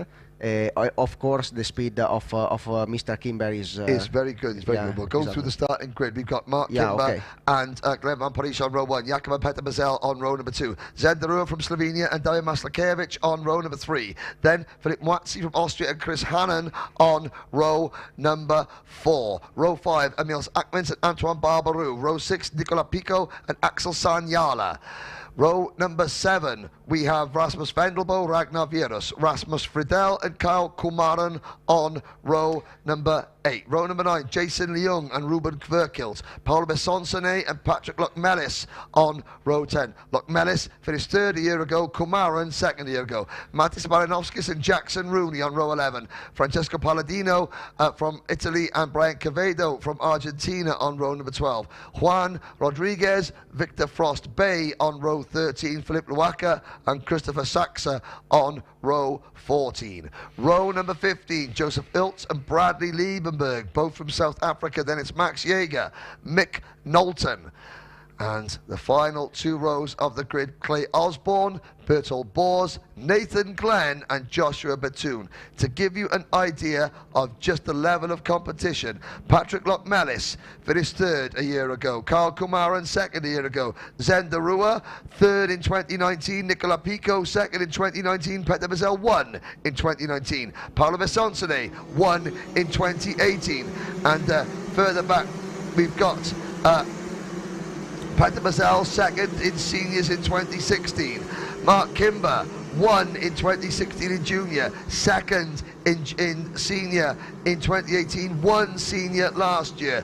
Axel Sanyala 1 senior in 2019. Further back, Chris Hannon 3rd in Sano in Micromax in 2016. And then Mark Kimber 1 again in 2016 in junior. Clay Osborne 1 junior in 2019. Jason Leung 3rd in junior in 2019. The absolute standard of driver for this race is incredible, is it not? Yeah, of course. And let's see the start. As I was talking some minutes ago. Yes, the question is going to be, can anyone beat Kimber and Pascal? Yeah. A lot depends to the start. A lot of drivers feels confident. Yes. The tires, they say the tires are okay. Cars works good. We need a good start, and let's see what happens during the race. The weather is the same as yesterday. And yeah, more or less. The time of day is we're a little bit later. Well, you know, at 3:53. I'm trying to remember. You know, we have a few delays, but you know, the weather is still good. The track conditions are still the same. 21 laps. Kimber for Team UK. Belgium's Glenn Van Parijs, the Czech brothers, Jakob and Peter Mazel. We come to the line. Lights are out. We're off and racing. Kimber gets a good start. Van Parijs, it's Peter Mazel. Mazel is second place. Mazel is the second place. Kimber takes the lead now. Into turn number 3, Kimber has it, Mazel second, Van Parijs 3rd. We're all through the first couple of corners cleanly. That's what you want. Now, some of the best drivers that Rotax have ever had will go to work and put on a show. Fantastic, all the top guys had a good start. So let's see what happens. Kimber needs to defend now. So this is the key of the race, because what they want to do is to try to make Mark Kimber in a defensive position, to don't let him escape immediately, as we have seen yesterday. So Peter now for sure will try to make an overtake or to try to apply a lot of pressure on Kimber. Yes, indeed. Up the hill, the end of lap number 1. It could be now or never for the rest of the field. Peter Bazzel knows how to win this. Here is our camera car, Paolo Besonce, the 2018 champion. He's behind Ragnar Virus, and he'll be hoping that Kimber is drawn into a battle. Here comes Besonce. Virus hunkers down behind the seat there. Kimber is defending. Peter Bazzel, Glenn Van Parijs are right there. This is what Bazzel needs to do to keep Kimber on his toes. Yeah, Don't exactly. let the British man get into a rhythm. We have another overtaking spot here, but the camera is in the back. Okay, let's see. They go up into the two fast left corners. Another overtaking spot is here. Oh, Deroux taking the third place on Van Parijs. Side by side, no, Glenn Van Parijs fights back. Now Zed Deroux has to get the inside, but they've got to be careful, haven't they, Filippo? If they too much battle, then Bazzel and Kimber will pull away. And look, exactly, now Bazzel is not there. Jacob Bazzel takes the fourth place of Deroux. What happens in the Grand Final is this: if you fail to make an overtake, you have to look back to your shoulder because the guy behind makes the overtake on you. Yes, exactly. it's pass or be passed. This is the best of the best. Kimber, Bazzel. Now Bazell out there. Kimber's going to have to defend. They go to the outside. We wait for turn number 3. Who emerges in front? It is Camera Cart. And there's a move. Besonce passing Ragnar Virus. That puts Paolo Besonce into 14th position. Ruben Kverkild from Norway is in front. Van Parijs has taken the second place on Bazell, and this can help Mark Kimber to open a little bit of gap. No, he goes defensive again. And Peter Bazell, oh, he almost got up over the rear bumper of Van Parijs' car coming out of turn number 9. It is Kimber, Van Parijs, but the gap is growing. The gap is now growing. Glenn Van Parijs, the race is in your hands. If you don't catch Kimber now, but he's still in the slipstream though, isn't he, Filippo? Peter Bazell is third. No, is that Jakob Bazell in third? The two Bazell brothers, third and fourth for the Czech Republic. The two drivers from Tremonsa in the Czech Republic. Kimber checks over his shoulder. Now Van Parijs is closing. Here comes Besonce passing Kverkild. We wait. The leaders, there was somebody pulling off. I think it was David Maslakevich perhaps. And it's still Kimber leading. Yeah, Kimber still in the lead. Now the gap is 0.2 of a second on Glenn Van Parijs. The key of the race is now Van Parijs need to be very, very close to Kimber if he want to make Kimber in a defensive position. Kimber now is defending again, so he doesn't feel safe to Van Parijs. But the gap is growing ever so slightly. Kimber was a couple of hundredths quicker, and Van Parijs is going to have to work really, really hard. Jakob Bazell in third, Peter Bazell is fourth, then it's Deroux, Pico, Hannon, Barbaru, Moatsi. Every single, double winner at the front. Podium for Bazell in juniors before. Now, Jakob Bazell pushed. He's got to push. He's got to push. Jakob is so close. I think he will try here, maybe in the outside for a crossover maneuver in turn number 2. No. But he stays behind. No, but that was smart because it's almost like a Micro-Max, a Mini-Max now. You've got to use the slipstream, even in these DD2 carts, to avoid Kimber getting away. Peter Bazell in fourth. Deroux is fifth. Pico, Hannon, Maslakevich, Moatsi, Barbaru, Friedel, Kverkild, Besonce, Vendelbo, Virus, your top 15. All 36 starters still running. As I say that, Jackson Rooney has, I think, just stopped, or he's had a spin. I think Jackson Rooney has come round. We're on lap 5 out of 21. Kimber begins to pull away. Look, attention, Deroux tried the outside on Bazell. They are side by side. Peter Bazell remains in third place on Deroux. Yeah, okay, if you look, Mark Kimber, he drives very, very clean through the last 2 hairpins, and I think that is best part of the track. He opens a little bit of gap of 1/10 in that last sector, and for the other is so hard to stay in his slipstream for the long straight. New fastest lap, 59.054 for Mark Kimber. Yesterday, the pace was at 58.6. That was the best lap. We're only on lap 6 out of 21, but Kimber's kart is getting quicker and quicker and quicker. Yeah. That is setup, tyre pressure setup. Yeah. Kimber's lines have changed. He's no longer defending. Yeah, the race today is much longer, so I expect the lap times will drop down at middle race, because driver today start with a lower tire pressure. Yes. So maybe now we will see some laps in 59, then the race pace will go to 58.7.8 after lap 8 or 9. Mark Kimber is really fast in sector number 2 and 3.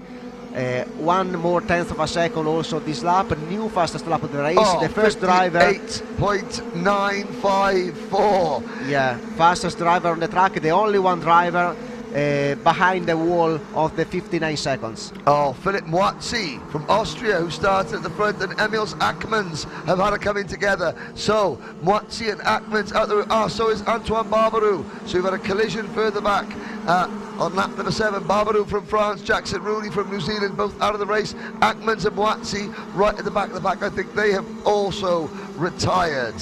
But lots of battling going in the middle of the pack. The front drivers are pretty much, no one's overtaking yet. De Rua having a little look at Peter Bazell, but it is Kimber, Van Parijs, Jacob Bazell, Peter Bazell, De Rua, Pico, Hannan. What a top 7, a world-class top 7. They're separated by 2.7 seconds. Kimber stretching out, but now fastest man is Zen De Rua. 58.87. No, 58. Saniala. Axel Saniala, the 2019 senior Rotax champion, but Saniala in 11th place, too far back, unless we have a huge battle. Yeah, the race pace now is increasing, is becoming faster and faster. Yesterday, during the pre-final, we have seen Alexander Ruber so fast in the second half of the race. So maybe now he will try to apply pressure on Petr Bezel and overtake him. He does look closer. Yeah. The gap between De Rua in 5th and Pico in 6th is growing.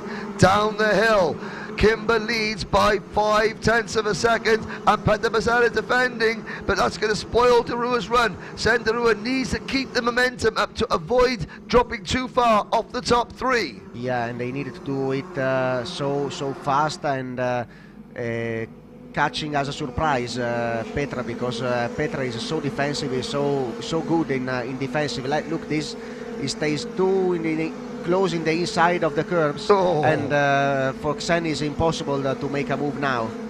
But you know, would you think that Petra would just say, let's work together? Because all right, but Petra is maybe protecting his brother's podium. He's thinking, I have won one of these, maybe it's Jakob's turn. You just never know. Yeah, of course, but I think both of them want to go on. The fastest man on the track is David Mazalakevich. Yesterday he was a top contender, but I think today he had a bad start. Yeah, he dropped down 6 places from the starting grid.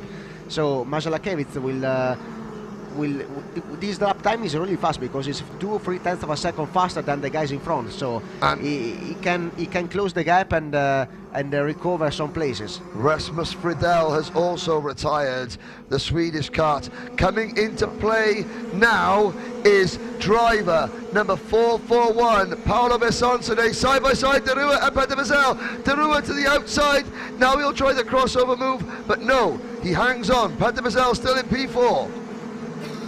So hard to overtake Petr. Petr is very good in this defensive. They are losing a lot of time, taking consideration that last lap time for them has been 59.4, and the leaders are driving in 58.9. De Roof now. De Roof takes the inside of Peter Bezel. A very brave move for Xen De Roof. And Bezel has lost also the position on Nicolas Pico. So Pico is now in P4, and Pico now is also at the side of De Rua. And you can see as De Rua was almost making the move, and Bezel was coming across, but De Rua just stuck it up the inside, wheel to wheel, side pod to side pod, and look at Nicola Pico. Pico, he gained 1 place there, and now we'll look back, but let's have a look as they cross the line. It is De Rua 4th, Pico 5th, Bezel 6th, Hannan is 7th, Paolo Bessonsone runs in 8th position. Then it's Ruben Kverkild 9th, Axel Sanyala in 10th, Vendelbo, Masakevich, Rodriguez, Leung, Palladino,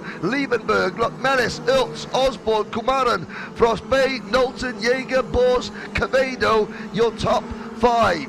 Ireland's Nathan Glenn, I think, has had a problem and has not come around. Nathan Glenn out of the race, the Irishman. who scraped in 35th. It's his first week in it's his first event in the DD2 kart. Did amazingly well to make the final. But this is what often happens. We are down to 30 runners up at the front. Kimber now leads by 9/10 of a second. His pace is relentless, and one by one the leaders are dropping down, and he is ahead of champion after champion after champion.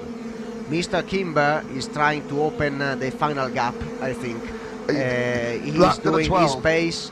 Yeah, we are at the half of the race, so his lap time is 58.9 and 58.8. So this is a very good lap time, driving alone in first place, and Glenn Van Paris is not able at the moment to stay close to him. And in the other end, he needs to be focused on what happens to his shoulder, because Jacob Bezel is driving in 58.9, so he's 1 or 2 tenths of a second faster than Van Paris in the last 2 laps.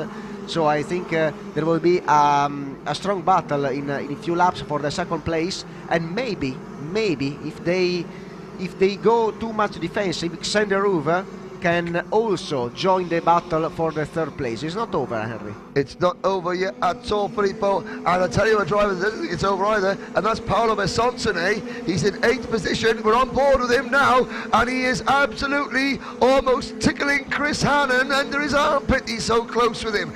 Into turn number 3, and in front of them, they've got Peter Bezel and Nicola Pico. So this is the battle of a 5th, 6th, 7th, and 8th. Paolo Besonsone qualified 72nd, and now he has charged his way through the field. He looks to the inside of Hannon, and he's pushing Chris Hannon along. The Dutchman won't know, and now Besonsone to the inside. Oh, so close, Filippo Laghi. Yeah, so close. That is a very difficult point to make the overtake, because remember, this track is really fast, but it's not so wide. In that point, the fast line is more or less in the middle, and also in the race they try to close to not let the door open, and you need to be very, very close, and maybe at the middle of the go-kart, the driver in front, to stay in the inside safely. Well, so a move in that point is very brave, very brave. The top 4 have spread themselves out quite a bit. The battle of the 5th, 6th, 7th, 8th and 9th is Axel Sanyala, and so there's a move at the inside. There goes Besonsone, the 2018 DD2 champion, passes the driver that finished 3rd in Micromax in 2016. Kimber has won 2 of these. Pico has been on the podium. Darua has been on the podium. Van Parijs, a near podium finisher. So is Jacob Bezel. Peter Bezel has won 1. Besonsone has won 1. Sanyala has won 1. In the top 9 we have 1, 2, 3, 4 former champions, and another 3 drivers that have been on the podium in this event. It is the absolute best of the best, and we're on that 14 out of 21. Mark Kimber is simply wearing the best DD2 field I have ever seen. He is wearing them out. He has won 2 times. Kimber has qualified for this event. Oh, and there's a move, and that is going to be Bezel. Bezel again. Bezel takes again the position of Nicolas Pico, and this helps all the other guys to close the gap. We will have a strong battle. And there's contact there down at turn number 5. That was getting more. That was Pico and no, I think Peter Bezel got through there. Was that Darua and Pico? We'll have a little look. No, Darua is safe in P4. Yeah. So we have Darua in P4. Pico is Bezel is in P5, and Besonsone P6. Yeah. But Pico P7. Yeah. And then Sanyala 8th, Hannon 9th. In fact, Pico has dropped down, so it's Darua in 4th, Bezel 5th, Besonsone up in the 6th position, Hannon, Sanyala is 7th, Hannon is 8th. At the front of that queue there, that is Peter Bezel in 5th. Then a gap back to Paolo Besonsone in 6th. Right behind Besonsone is Axel Sanyala. Now, what can the Finnish driver do? Oh, he's looking to the inside. Yeah. He's looking to the inside. Sanyala makes the move. Sanyala makes the move. Sanyala has been so fast through all the weekend, but he had a bad qualifying session. So now he also in the heats he has been very, very fast with the lap times. Yes. But it did not achieve great results. but he has been fast through all the weekend. So I was expecting a Sarniala coming back from the middle of the field to the top positions. So I think Sarniala can catch also Bezel, and yeah, I think he can arrive in P5 because the top 4 places are more or less safe. Yep, indeed. And joining the back of this group now with a black crash helmet, that is David Masterkiewicz, that's Johnny Bravo. And behind Johnny Bravo is Ruben Kverkilt and Rasmus Vendelbo from Norway and Denmark. Further back, last year's 3rd place driver Patrick Slot-Mellis runs in 14th place. 3rd place in Juniors a couple of years ago, Jason Leung is 16th. Junior champion in 2019, Clay Osborne runs 19th. The Indian Express, last year's runner-up, Carl Kumaran runs 20th. Bradley Liebenberg is down to 24th. And sadly, Nathan Glenn, Rasmus Friedel, Emils Ackmans, Philip Watsi, Antoine Barbarou and Jackson Rooney have retired. 30 karts still running, lap number 17 out of 21. The gap is 1.6 seconds from Kimber to Van Parijs. Team UK provisionally now have 12 wins. South Africa lead the all-time winners list with 14. But Team UK, well, we won't say it yet. It's been a historic day in many ways. We've had our first winners from Sweden, from Portugal, from Lebanon. We've had our first ever podium for Chinese Taipei. We've had our first ever podium clean sweep. And now, will we have our first ever 3-time winner in 3 different classes. Cristiano Morgado, the best of all time in this Grand Finals, won 5, but he's only won it in 2 classes. Mark Kimber stands on the precipice. It's not over because Xen de Rouve is really fast, I think, and last lap time he was 4/10 of a second faster than Jacob Bezel, so it's not over for the final spot of the podium. No, not at all, not at all. Zarua, the Slovenian, well, it would be 2 Belgians on the podium. Zenderoor from Belgium, now racing for Slovenia, thanks to his good lady wife Sarah, and Jacob Bezel checking over the podium. I'm just looking back to see, in 2015, when we were again 58.9 for Xen de Rouve, and Jacob Bezel is driving in 59.2. He has lost almost a full second in 3 laps. The pace is not there. In Portimão in 2015, I think it was Jacob Bezel coming 5th, and there is Sarniala. Sarniala takes the position on Bezel, as I said some laps ago. So Sarniala takes that is for place number 5. 5th position, and now Bessoncenet also trying to close in as well. But the gap, the Rouve is closing the gap. The Rouve is closing the gap. 3/10 of a second also in the middle of this lap. We will have a strong battle for the last place of the podium, I think. Yes, indeed. Up the hill. What can Bessoncenet do about Peter Bezel? He looks to the inside. Will he try the crossover move? Will he dive up the inside? No, Bezel defends. Now Bessoncenet's going to have a really good run, but Bezel's so quick to the middle part of the corner. Bessoncenet now has to check. There was a shifting change there through turn number 1. We're on lap 20 out of 21. And Peter Bezel holds off Paolo Bessoncenet with Axel Sarniala in front. 3 former champions, but the battle is over 3rd. Here comes outside, and now he tries to cast back. Inside Xen de Rouve. Oh, contact. And de Rouve goes into the grass, so I think this is over. So de Rouve was trying a move in a place where you don't normally see a move taking place, and Jacob Bezel defending Xen de Rouve. To be fair to Xen, that may not be the best place to make the move, but he then backed out because he could quite easily have taken them both out there. That is a difficult place which make an overtake. I think Jacob made a mistake in the exit of turn number 4. Watch the replay, here we go. Yeah, Xen tried to cut back in the inside, but this is a very, very fast corner. Oh, Jacob kept coming.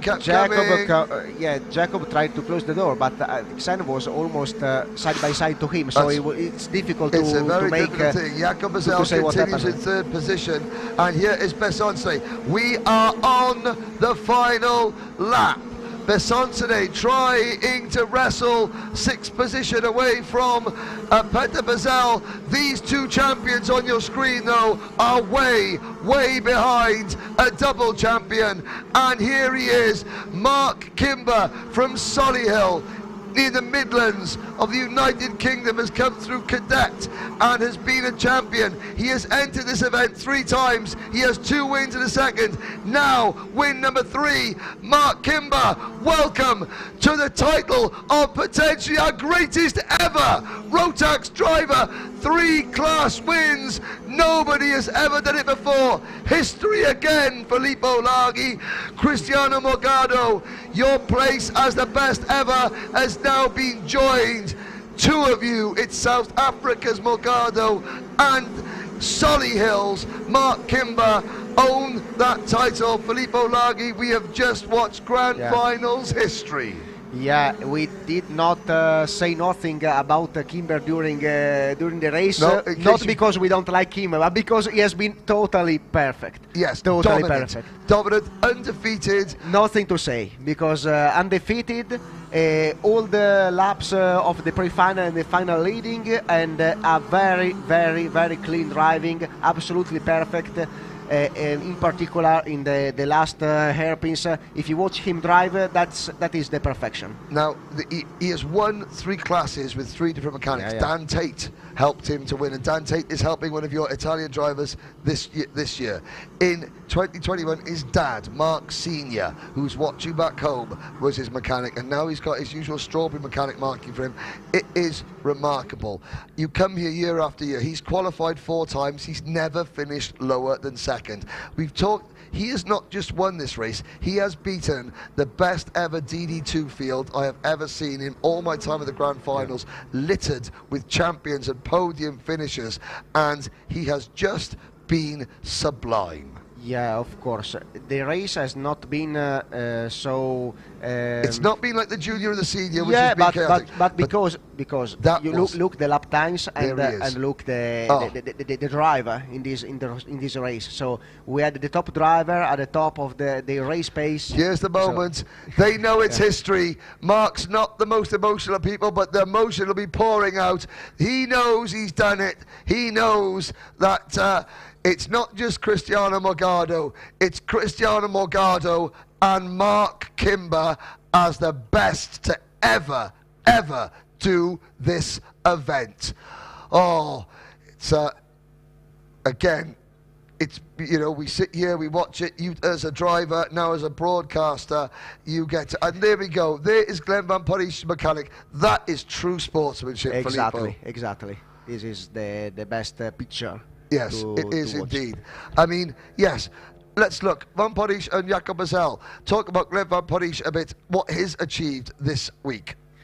Yeah, of course. Take us through the highlights. Mark Kimber was impossible to catch. Yep. So I think at the start, though, if you have a look at this. Yeah, at the start, yes, it's been more difficult to escape at the beginning, but when he had the right tire pressure, he starts to pulling away so fast. And there's the moment that Van Poppel went for second.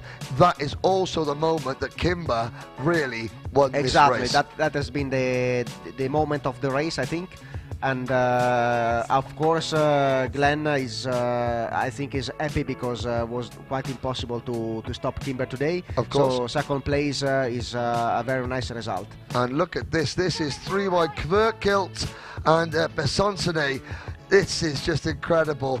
Kimber, Van Poppel, and this was Jacob Bazel in 3rd. Now, Peter Bazel and Zen de Rua battling over 4th position. De Rua had potentially had the pace, just couldn't quite get the track position, could he? Yeah, the last part of the race of Xander Uwe has been very fast. Yes. But he has lost a lot of time at the beginning before with Peter Bezel, and here it is. He had 2 contact with the 2 Bezel brothers today. And he looks to the inside. Takes the place. Nicola Pico, we didn't notice this. Nicola Pico retired at the end. What a drive from Paolo Besonsone. There he passes Chris Hannon. We saw him pass Ruben Kverkilt earlier on board. Some great on-board pictures. And we look now at the end of this race, and that is again, is that Sanyala or Pico up over? It's Sanyala and Pico getting involved. This has been the last emotion of the race when Xander Ruve tried to make the overtake for the final place of the podium. They had a contact in the fastest part of the track, so I think there is maybe something to watch again to understand better what happened. And that image, Kimber crossing the line and his rivals nowhere to be seen. Britain, the United Kingdom, have had the best day. There it is. Mark Kimber keeps his emotions in check. Jedwade and Husbecken will speak to him shortly. Now, I'm not sure if we're going to come back to me in the commentary box after the interviews have been done, but I just would like to say this before we go. We'll see the results on screen. I would just like to say thank you, not just you to Filippo, but to all the commentators from around the world that have joined me, to Tiff Chittenden, to Matilda Olsen, Roger Young, Husbecken, Alex Goldschmidt, Pedro Hiltbrand, Ricardo Longhi, Emilian Denner, Senna van Valstein, Justin White, Daniel Ali, Eugene Britz, Ferdinand Habsburg, and whoever else I may have forgotten. It has been a fantastic event. Kimber, Van Parijs, Bezel, De Rua, Sanyala, Petter Bezel, Bassansone. There are now 3, 4, 5, 6 Grand Final titles amongst the drivers in the top 7 there. Then you have Masterkevich, Kverkilt, Norway, top 10 for them. And they've only brought 2 drivers here. That's a really good result. Juan Rodriguez from Colombia, Lochmelis, Hannan, Palladino. Talk a little bit about Palladino in a minute. Mick Knowlton, Joseph Iltz, Clay Osborne, Kumaran, and Leung. That was your top 18 finishers. Victor Frostbay, Max Jaeger, Bradley Liebenberg, Bertolt Bos, Ragnar Vieras, Rasmus Vendelbo, Luaka, Bethune, Marinovskis, Quevedo, Saxa, Pico, Glenn. Sadly, after Saxa, the rest didn't finish. But quickly, before we go to the interviews, Palladino, you're a driver, Italian driver. It's been a good day in many respects. Yeah, Italy have another podium. Unbelievable day, unbelievable week for him. 10 place gained from the start. He was starting in P23, reaching P13. So close to the top 10, I think for him is unbelievable. And all his crew and all the team will be really, really happy about this result, of course. Excellent. Well, we'll go down to speak to the 3-time Grand Final champion, Mark Kimber. I am here with a former junior world champion, a former senior world champion, and now a DD2 world champion. How does that make you feel? Yeah, amazing feeling. Don't know what to say right now. You didn't even break a sweat doing it? No, the first few laps were difficult, and just waiting for the tyres to come in. The track was a little bit slippery, and then after that I just managed to break away like a small amount of lap, and I was just focused on being consistent lap after lap, trying to do the same thing, not push too much and ruin the tyres for the end of the race. But yeah, really happy. On the consistency, I just checked. You did from lap 6 to lap 19 onwards. You did it within 1.5 tenths. I've never seen anyone do that. So from me as a racing driver, a very well done job. Very well done. Thank you. Thank you. Now, Mark, I know you've probably got some excited people watching on the live stream. Anything you'd like to say? Yeah, to my dad and my mum, because they've been supporting me all week, even though they've not been here, but they'll be as happy as I am right now. Yeah. Are you happy? Yeah. Are you sure? Yeah. It's a little bit overwhelming, maybe. Yeah. Huh? Maybe we'll hit in later. Yeah. Now, Mark Kimber, when you came here at the beginning of the week, did you see yourself standing on the top step? That was the plan coming into this week, and then we were really strong all through the weekend, but I knew it wasn't over until the final was done. 21 laps is a long time for anything to go wrong, so yeah, I was just focused on today more than anything. As Gus said, you were so consistent. So when you get into that kind of mode, and I asked you, did you turn around, because I must have missed it, but what's happening there? How do you maintain really that? Because sometimes you were really, you were the fastest, then someone else was the fastest, but you've got no slipstream out the front. What motivates you then to kind of say, like, I've got to be on the ball, because Glenn was after you? Yeah, Glenn was really fast all week as well, so I knew I hadn't really raced him other than the first heat, but I knew he was going to be there. in the final, and then I covered for a bit at the start, and once I got the gap, I was checking a little bit at the end of the straight what the gap was and if it was increasing. And once I see it increasing a little bit, I was just trying to chill out, make sure every lap is the same, and then I knew I could get to the end. What about the mechanic? Were there any signals or you didn't look? Yeah, I told him before the race, give me thumbs up if the pace is good, and he was there, thumbs up every lap, so I knew it was all going well. I think he nearly jumped over the fence, actually. Yeah, he was happy as well. Okay, we're going to say congratulations. We're going to see you at the podium.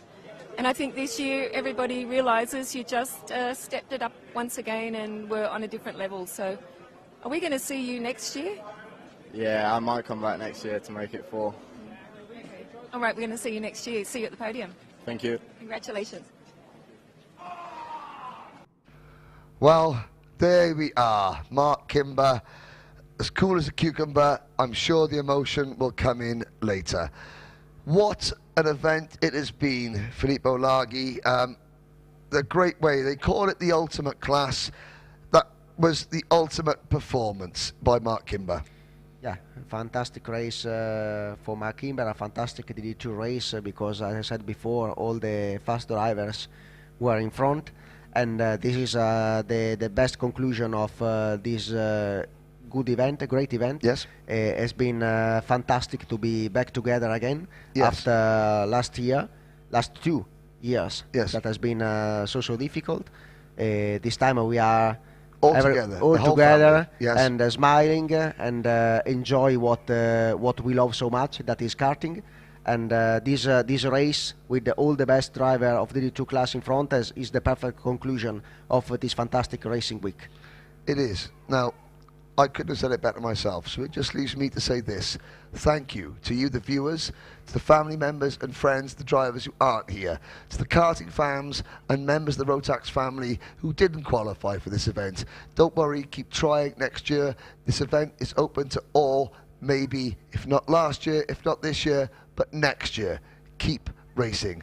Thank you to all the circuit staff here. Thank you to all my co-commentators. Thank you to Jen Wade and to Alex Goldschmidt and to Gus Becken, to Filippo, Tiff Chittenden, Matilda Olsen, Roger Young, Pedro Hiltbrand, Ricardo Longhi, Emilian Denner, Senna Van Valstein, Justin White, Daniel Ali, Eugene Britz and Ferdinand Habsburg. Thank you to everyone at Kart Data for providing the pictures.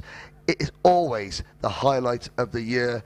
You've just seen history being made. You've seen Portugal, Sweden, Lebanon win their first ever Grand Finals. You've seen a first ever international karting podium for Chinese Taipei and the island of Taiwan. But what you have seen, and what Filippo summed up perfectly, you have seen the biggest, brightest, most colourful family in all of motorsport gather and provide the very best our sport has to offer. Thank you very much, and we will see you very soon.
Let's hit it.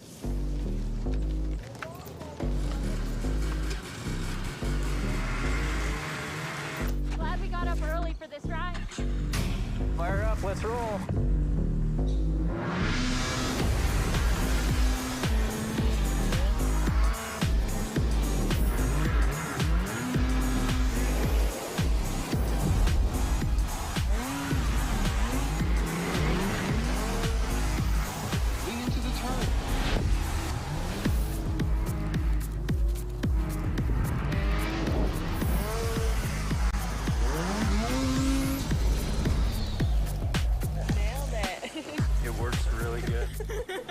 Look who finally caught up. Awesome, we should do this every week.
Can-Am was never just about building a motorcycle.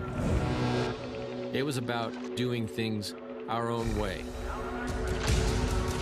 A passionate group of engineers, riders, and rebels, creating the unexpected, pushing the limits of what's actually possible. If Can-Am can take that DNA that my father built into the very first motorcycle in 1973,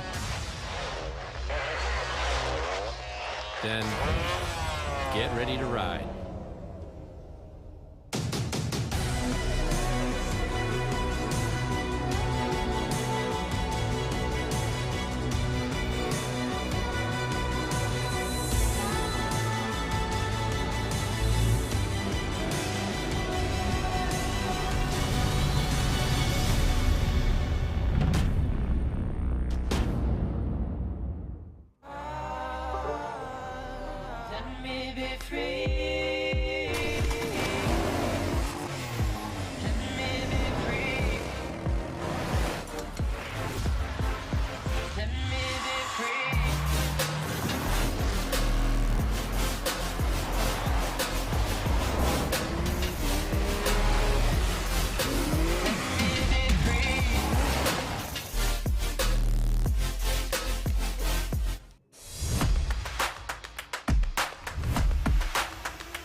For the kids to be here, it's huge emotionally on them.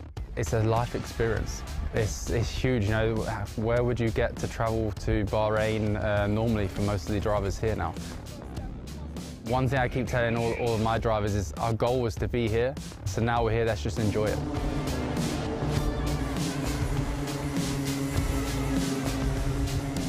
My favorite part of the track is the flowy section. We have turn 1, turn 2, turn 3, till turn 5. I mean, it's like a roller coaster. It's really nice.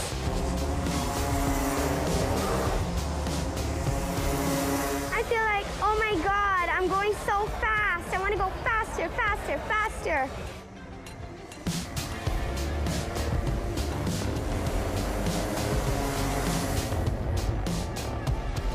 My heart beats really fast.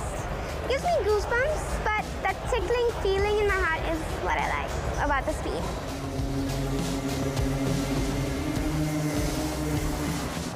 there are 72 drivers. We have 3 heats, and yes, it feels quite nice to be racing with other champions. I think, you know, the Rotax program, for years now, it's been the best program out there.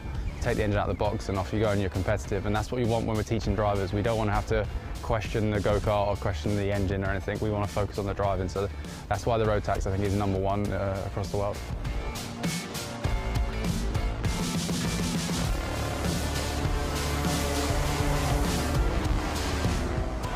I always look out for #1, but I also appreciate the other drivers on the grid, because what's the point of looking out for #1 if there are no other drivers?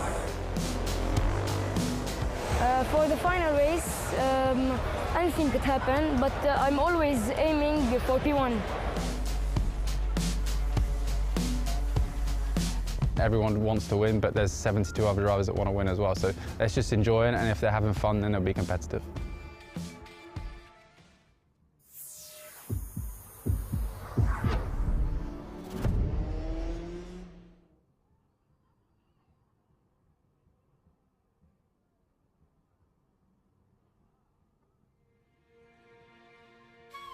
The road to the 2021 Rotax MAX Challenge Grand Finals has been full of twists and turns, but at long last, a familiar sound is in the air, the Rotax roar.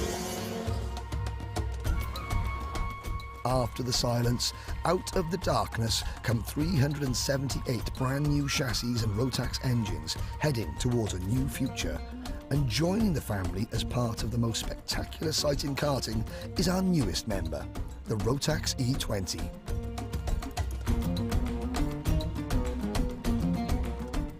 The smiles are hidden, but they are still there, as are the hallmarks of the Grand Finals: parity, fairness, and equality of equipment.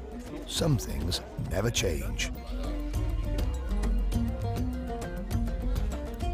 Surrounded by this new, intoxicating, mesmerizing kingdom, our hearts begin to beat a little faster.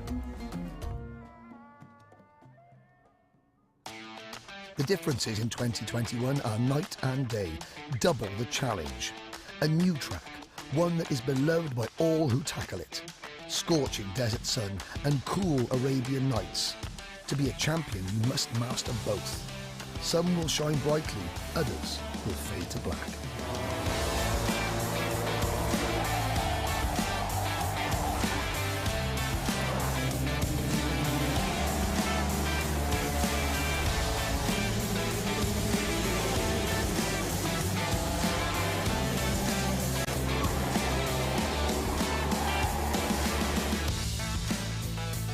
After nearly 800 days, the Rotax family is back together.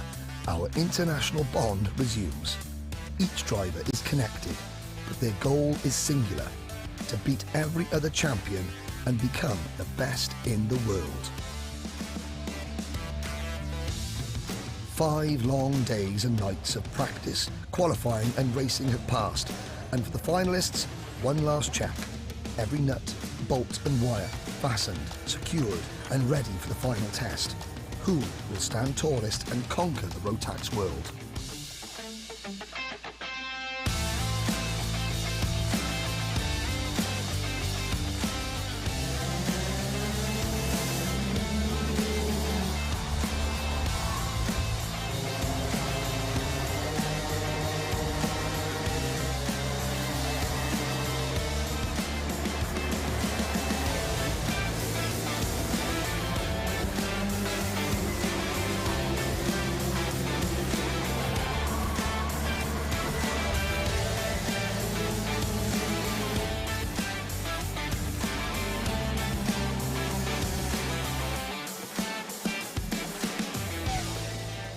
For the winners, the long road to Bahrain was worth it.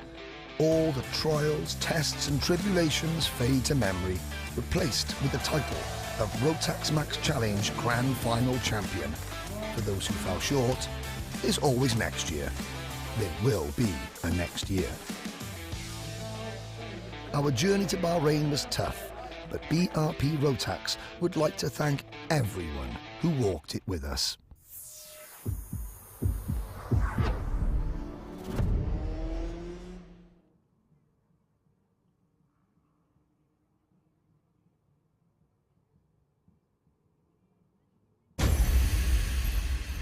Take a deep breath. The 2023 lineup is here, and it's epic. More power, more control, more hardcore.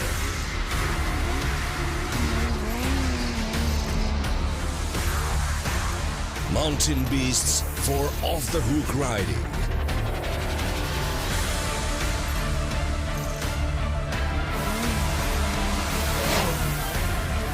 Virtually unstoppable crossover sleds.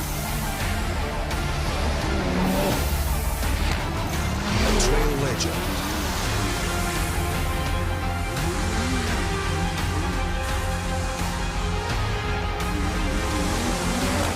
But the question is, have you got what it takes?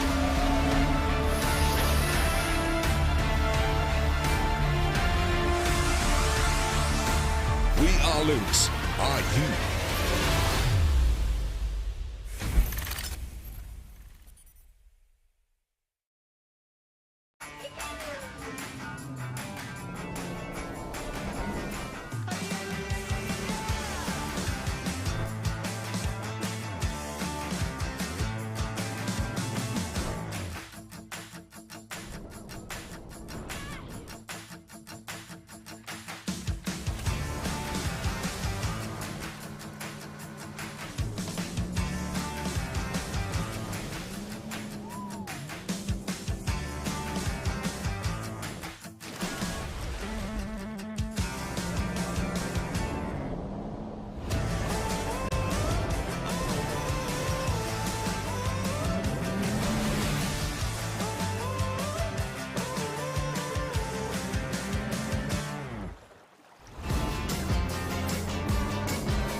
Rock and roll. Let's hit it.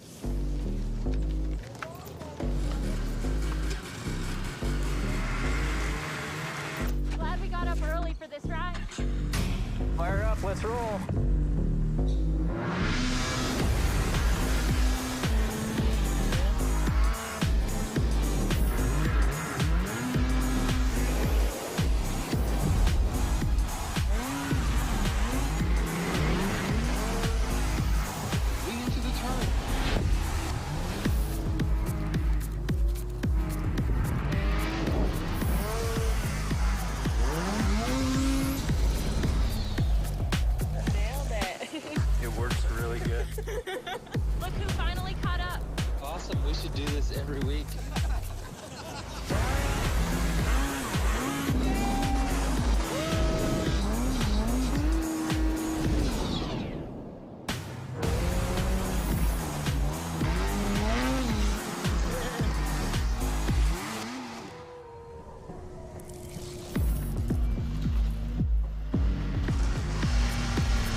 never just about building a motorcycle.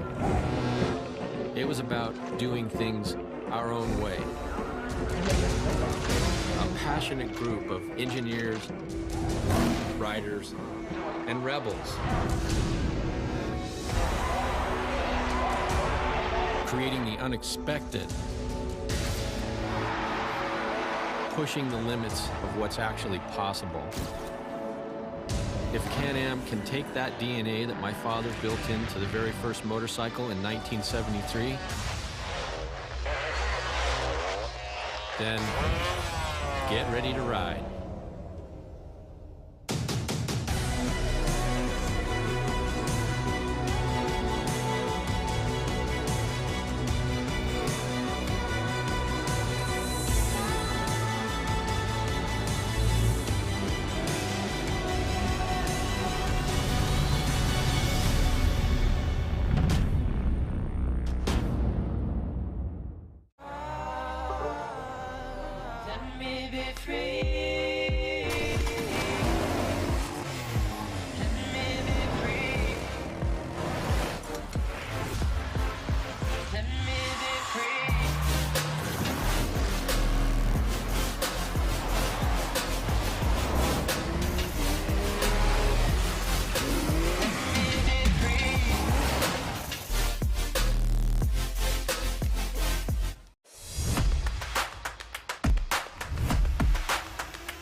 For the kids to be here, it's huge emotionally on them.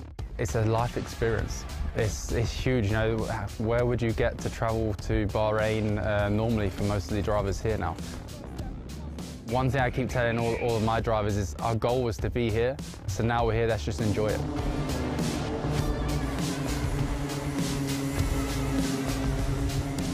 My favorite part of the track is the flowy section. We have turn 1, turn 2, turn 3, till turn 5. I mean, it's like a roller coaster. It's really nice.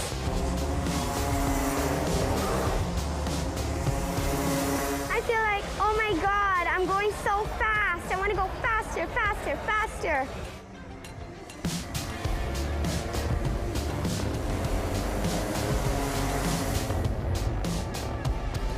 My heart beats really fast. It gives me goosebumps, but that tickling feeling in my heart is what I like about the speed.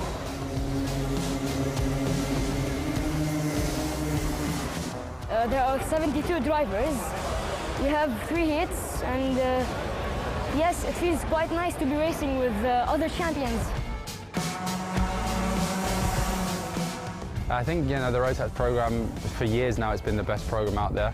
Take the engine out of the box and off you go and you're competitive, and that's what we want when we're teaching drivers. We don't want to have to question the go-kart or question the engine or anything. We want to focus on the driving, so that's why the Rotax, I think, is #1 across the world.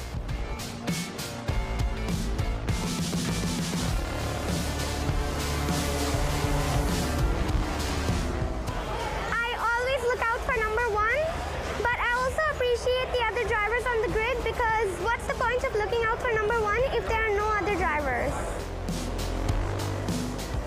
For the final race, anything could happen, but I'm always aiming for P1. Everyone wants to win, but there's 72 other drivers that want to win as well, so let's just enjoy it, and if they're having fun, then they'll be competitive.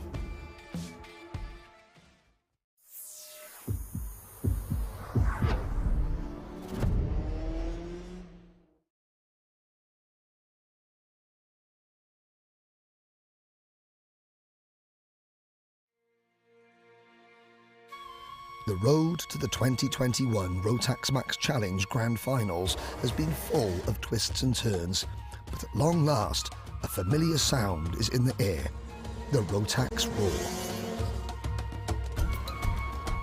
After the silence, out of the darkness come 378 brand new chassis and Rotax engines heading towards a new future. And joining the family as part of the most spectacular sight in karting is our newest member, the Rotax E20.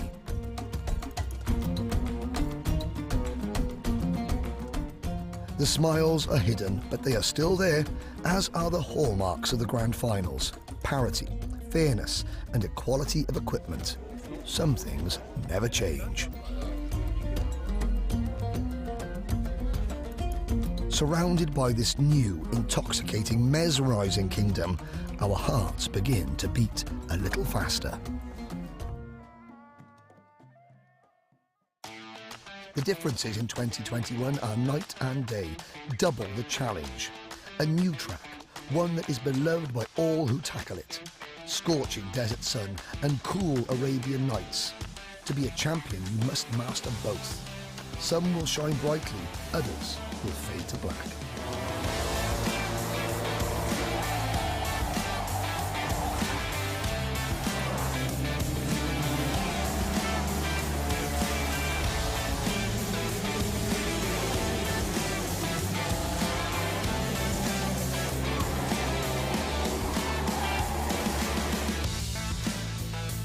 After nearly 800 days, the Rotax family is back together. Our international bond resumes. Each driver is connected, but their goal is singular: to beat every other champion and become the best in the world. 5 long days and nights of practice, qualifying and racing have passed, and for the finalists, one last check. Every nut, bolt and wire fastened, secured and ready for the final test. Who will stand tallest and conquer the Rotax world?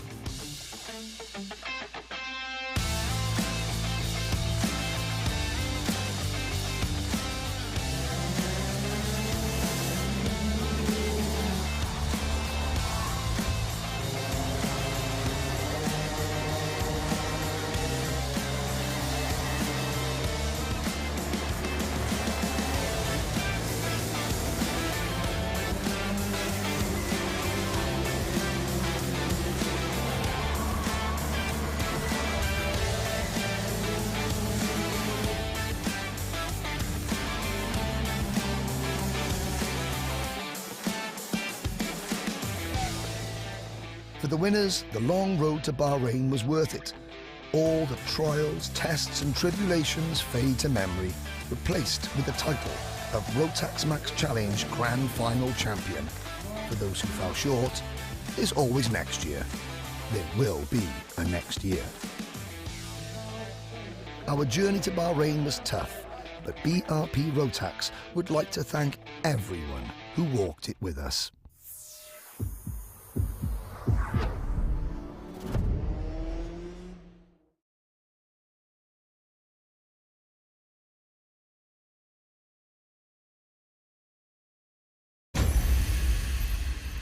Take a deep breath. The 2023 lineup is here, and it's epic. More power, more control, more hardcore.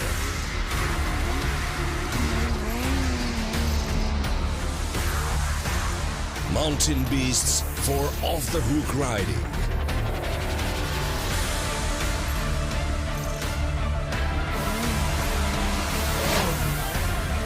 Virtually unstoppable crossover sleds. A trail legend.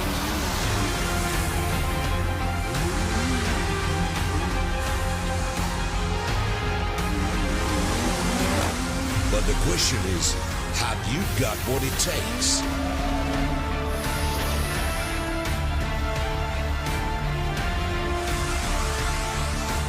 We are loose. Are you?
swept over me, where the coast was clear.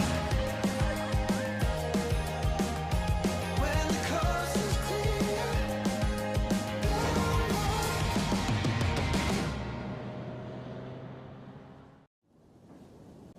Ready to rock and roll? Let's hit it.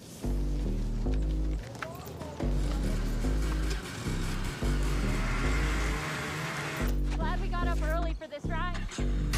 Fire up, let's roll.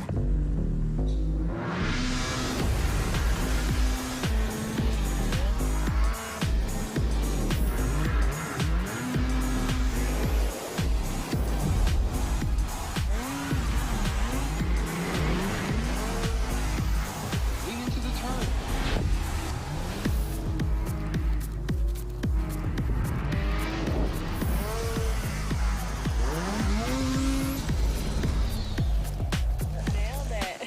It works really good. Look who finally caught up. Awesome, we should do this every week.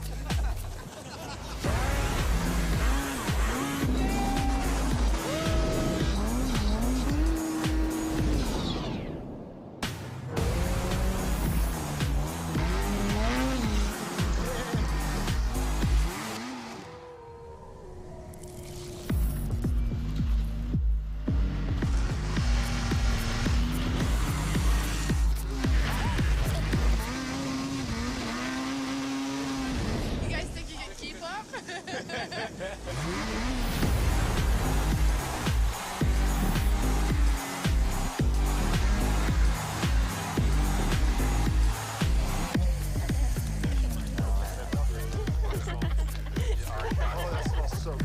Up high, up high.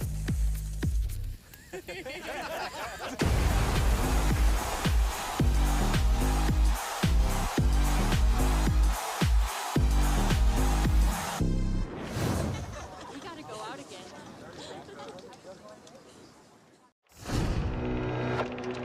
Can-Am was never just about building a motorcycle. It was about doing things our own way. A passionate group of engineers, riders, and rebels. Creating the unexpected.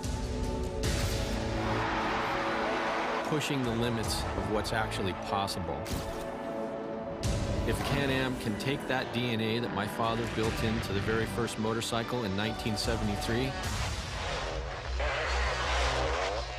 then get ready to ride.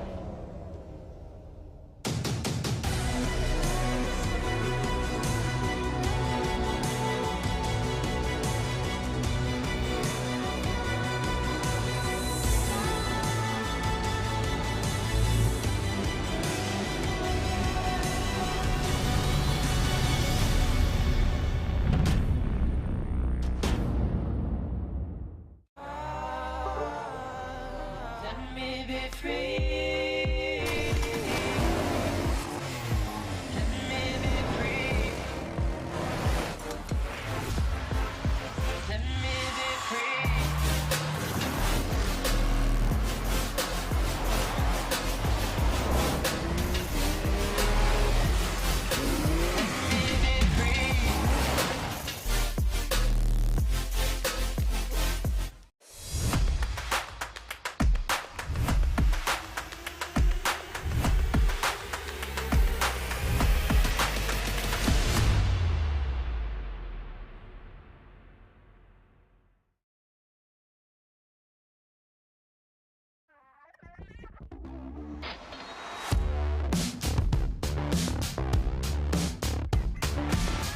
For the kids to be here, it's huge emotionally on them. It's a life experience. It's huge, you know, where would you get to travel to Bahrain normally for most of the drivers here now? One thing I keep telling all of my drivers is our goal was to be here, so now we're here, let's just enjoy it.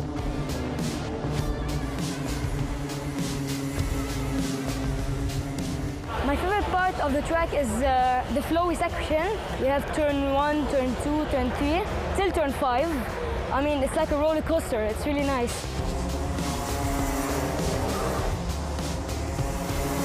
I feel like, oh my god, I'm going so fast. want to go faster, faster, faster.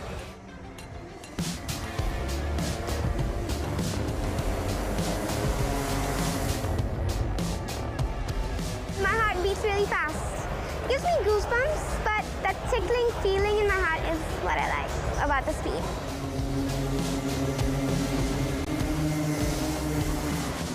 There are 72 drivers. We have 3 heats, and yes, it feels quite nice to be racing with other champions. I think, the Rotax program, for years now, it's been the best program out there. Take the engine out of the box and off you go and you're competitive, and that's what we want when we're teaching drivers. We don't want to have to question the go-kart or question the engine or anything. We want to focus on the driving, so that's why the Rotax, I think, is #1 across the world.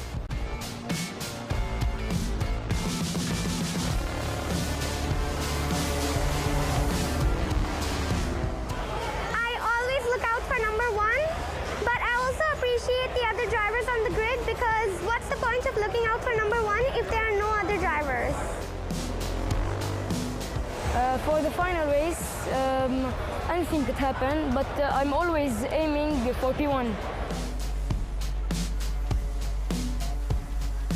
Everyone wants to win, but there's 72 other drivers that want to win as well, so let's just enjoy it, and if they're having fun, then they'll be competitive.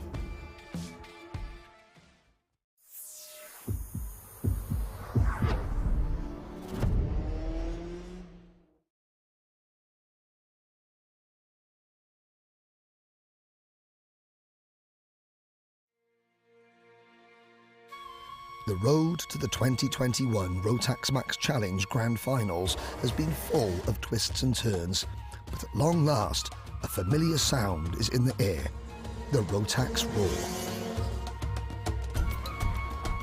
After the silence, out of the darkness come 378 brand new chassis and Rotax engines heading towards a new future.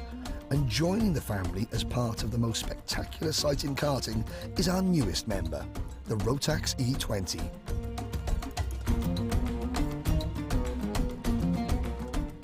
The smiles are hidden, but they are still there, as are the hallmarks of the Grand Finals: parity, fairness, and equality of equipment. Some things never change. Surrounded by this new, intoxicating, mesmerizing kingdom, our hearts begin to beat a little faster. The differences in 2021 are night and day, double the challenge. A new track, one that is beloved by all who tackle it. Scorching desert sun and cool Arabian nights. To be a champion, you must master both. Some will shine brightly, others will fade to black.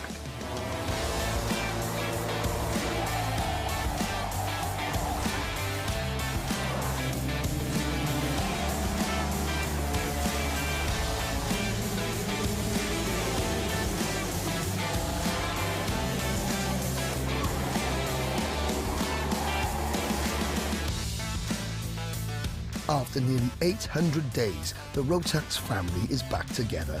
Our international bond resumes. Each driver is connected, but their goal is singular: to beat every other champion and become the best in the world. 5 long days and nights of practice, qualifying and racing have passed, and for the finalists, one last check. Every nut, bolt and wire fastened, secured and ready for the final test. Who will stand tallest and conquer the Rotax world?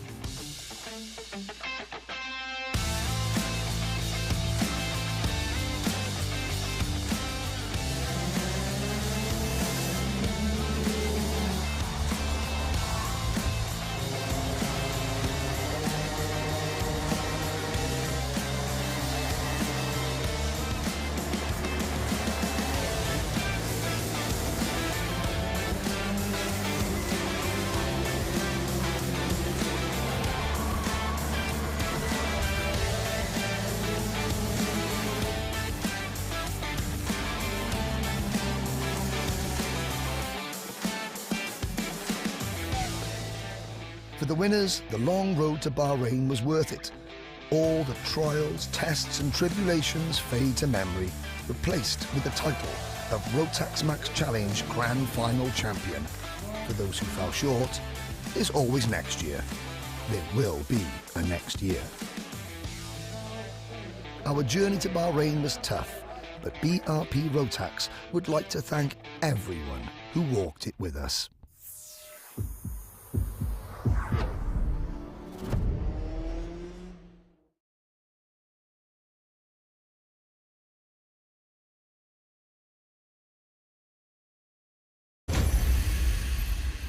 Take a deep breath. The 2023 lineup is here, and it's epic. More power, more control, more hardcore.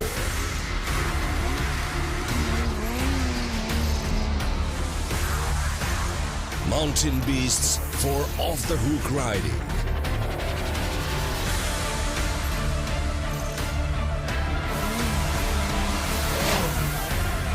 Virtually unstoppable crossover sleds. A trail legend.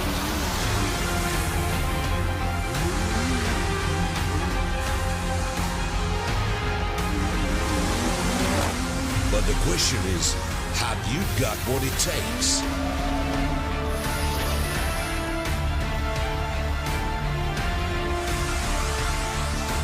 We are Lynx. Are you?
Ready to rock and roll?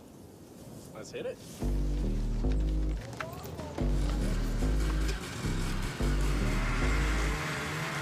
Glad we got up early for this ride. Fire up, let's roll.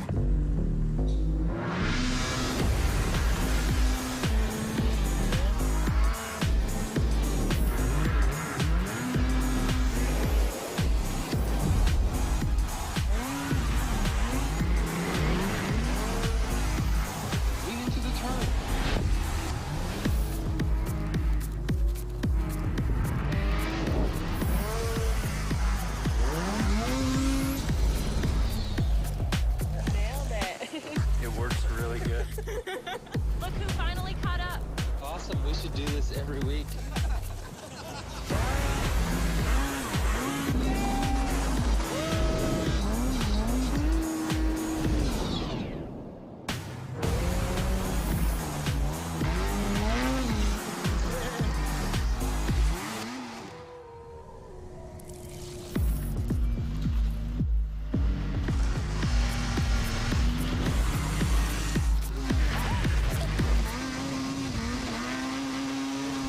You guys think you can keep up?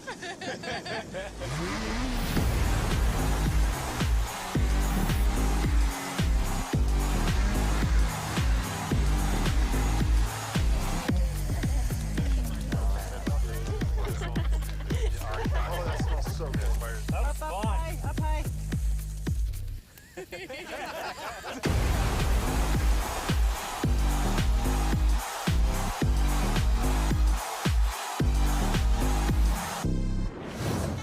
We gotta go out again.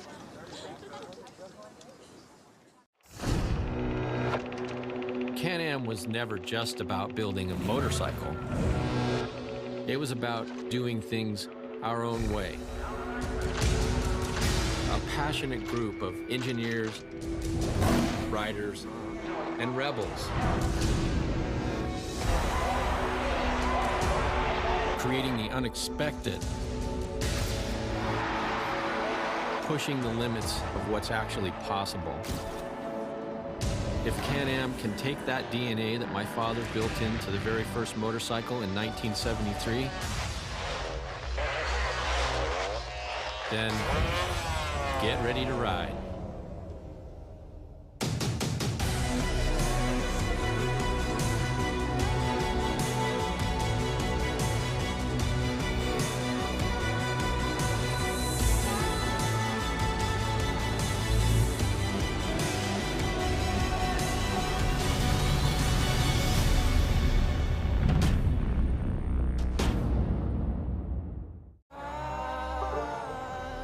Let me be free.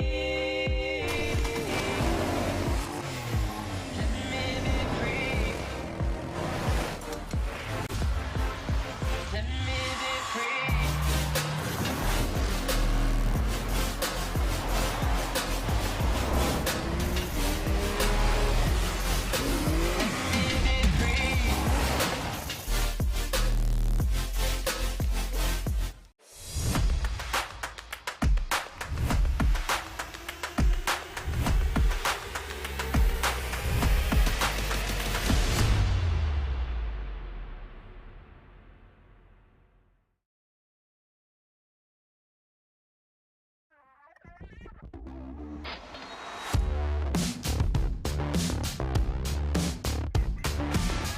For the kids to be here, it's huge emotionally on them. It's a life experience. It's huge, you know, where would you get to travel to Bahrain normally for most of the drivers here now? One thing I keep telling all of my drivers is our goal was to be here, so now we're here, let's just enjoy it.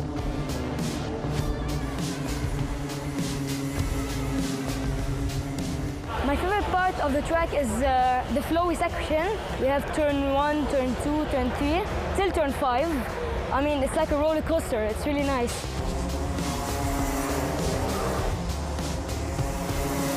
I feel like, oh my God, I'm going so fast. I want to go faster, faster, faster.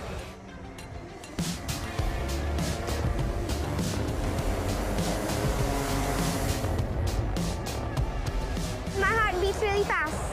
Gives me goosebumps, but that tickling feeling in my heart is what I like. about the speed.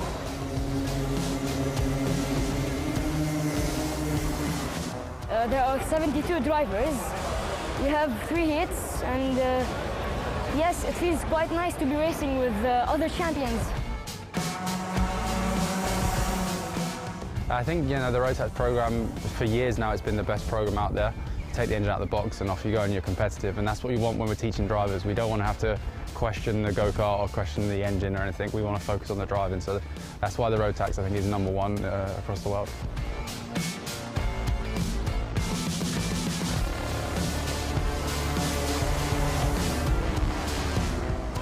I always look out for #1, but I also appreciate the other drivers on the grid, because what's the point of looking out for #1 if there are no other drivers? For the final race, anything could happen, but I'm always aiming for P1. Everyone wants to win, but there's 72 other drivers that want to win as well, so let's just enjoy it, and if they're having fun, then they'll be competitive.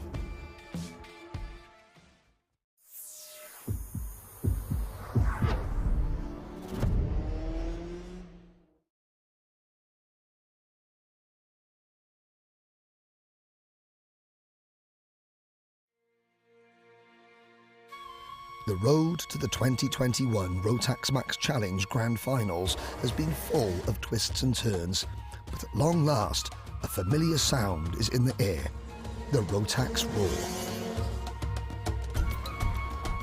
After the silence, out of the darkness come 378 brand new chassis and Rotax engines heading towards a new future. And joining the family as part of the most spectacular sight in karting is our newest member, the Rotax E20.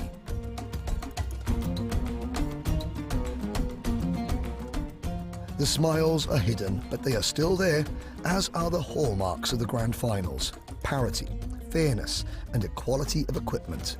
Some things never change. Surrounded by this new, intoxicating, mesmerizing kingdom, our hearts begin to beat a little faster.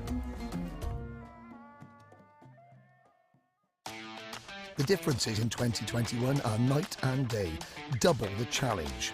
A new track, one that is beloved by all who tackle it. Scorching desert sun and cool Arabian nights. To be a champion, you must master both. Some will shine brightly, others will fade to black.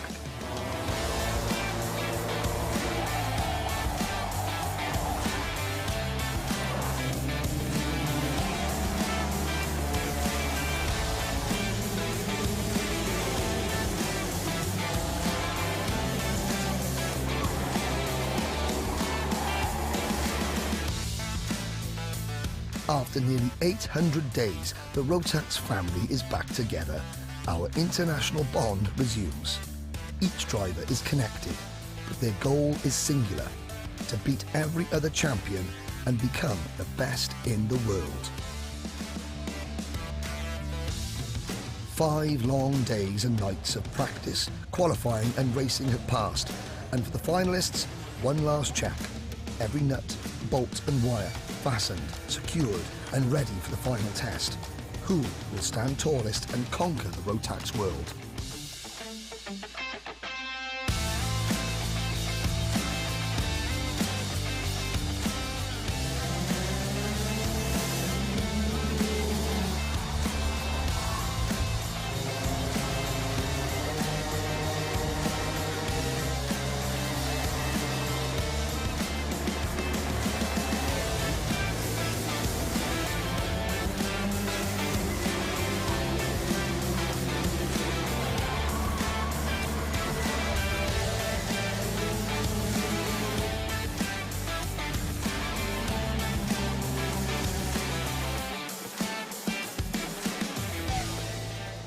For the winners, the long road to Bahrain was worth it.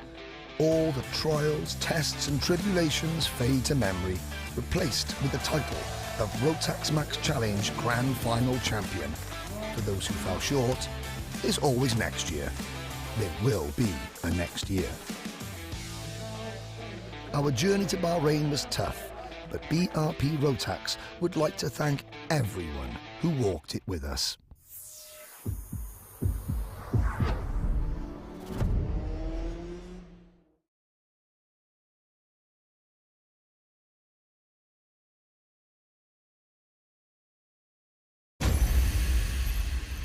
Take a deep breath. The 2023 lineup is here, and it's epic. More power, more control, more hardcore.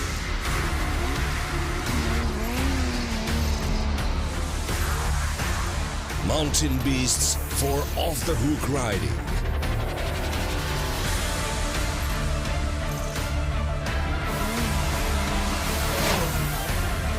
Virtually unstoppable crossover sleds. A trail legend.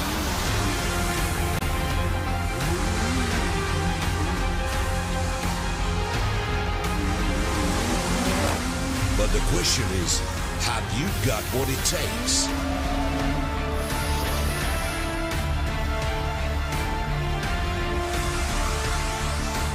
We are Lynx. Are you?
rock and roll. Let's hit it.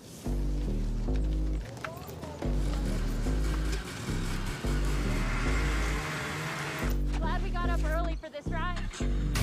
Fire up, let's roll.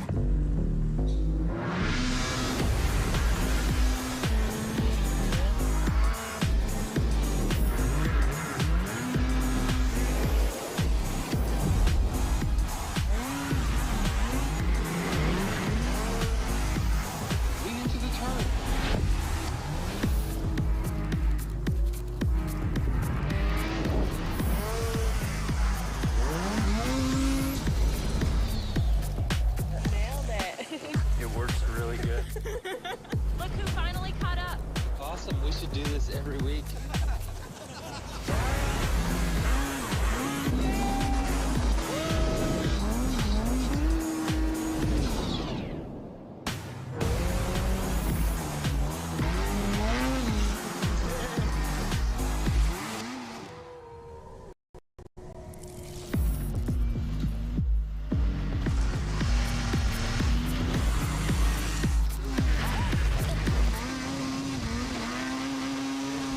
You guys think you can keep up?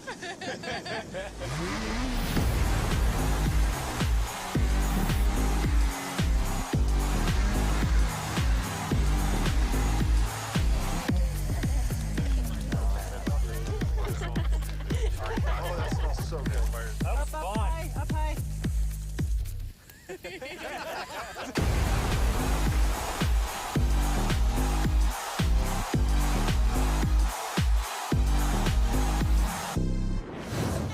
We gotta go out again.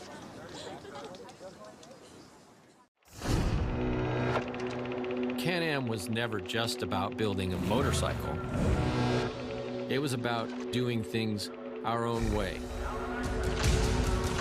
A passionate group of engineers, riders, and rebels.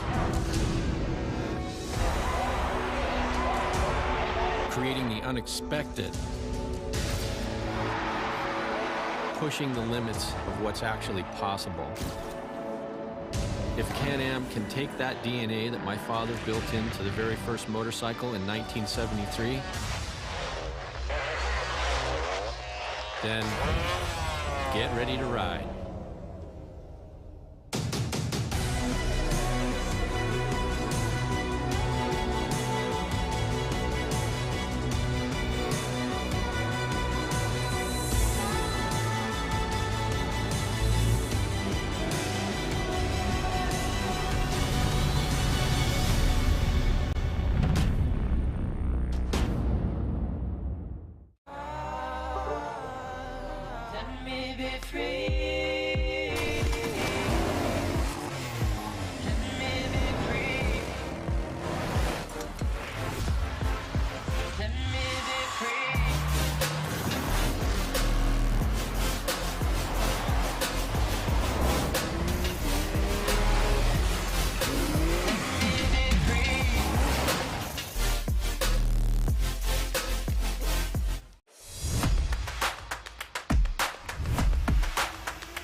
For the kids to be here, it's huge emotionally on them. It's a life experience. It's huge, you know, where would you get to travel to Bahrain normally for most of the drivers here now? One thing I keep telling all of my drivers is our goal was to be here, so now we're here, let's just enjoy it.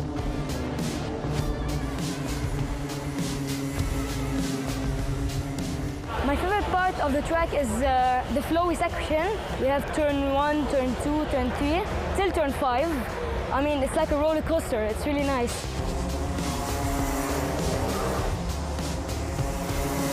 I feel like, oh my God, I'm going so fast. I want to go faster, faster, faster.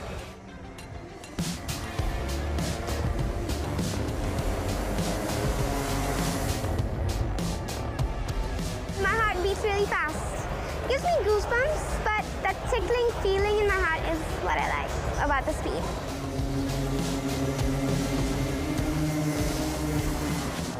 There are 72 drivers. We have 3 heats, and yes, it feels quite nice to be racing with other champions.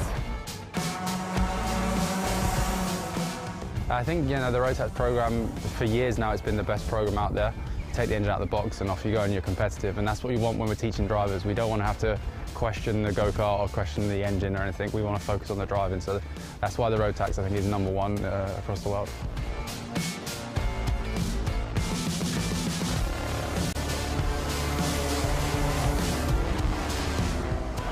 I always look out for #1, but I also appreciate the other drivers on the grid, because what's the point of looking out for number one if there are no other drivers? For the final race, anything could happen, but I'm always aiming for P1. Everyone wants to win, but there's 72 other drivers that want to win as well. So let's just enjoy it, and if they're having fun, then they'll be competitive.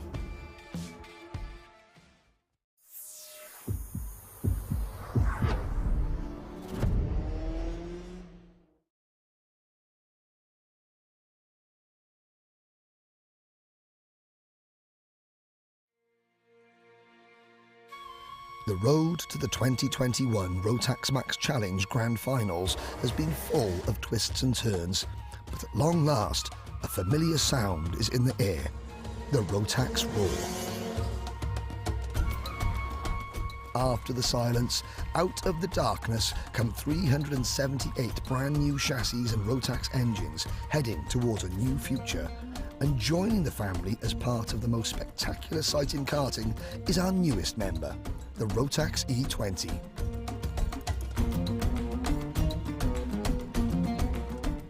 The smiles are hidden, but they are still there, as are the hallmarks of the Grand Finals: parity, fairness, and equality of equipment. Some things never change. Surrounded by this new, intoxicating, mesmerizing kingdom, our hearts begin to beat a little faster. The differences in 2021 are night and day, double the challenge. A new track, one that is beloved by all who tackle it. Scorching desert sun and cool Arabian nights. To be a champion, you must master both. Some will shine brightly, others will fade to black.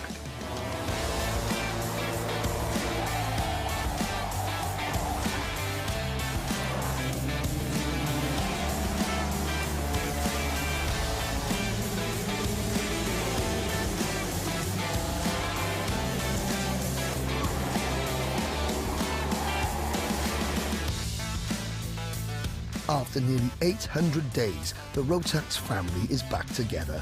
Our international bond resumes. Each driver is connected, but their goal is singular: to beat every other champion and become the best in the world. 5 long days and nights of practice, qualifying and racing have passed, and for the finalists, one last check. Every nut, bolt and wire fastened, secured and ready for the final test. Who will stand tallest and conquer the Rotax world?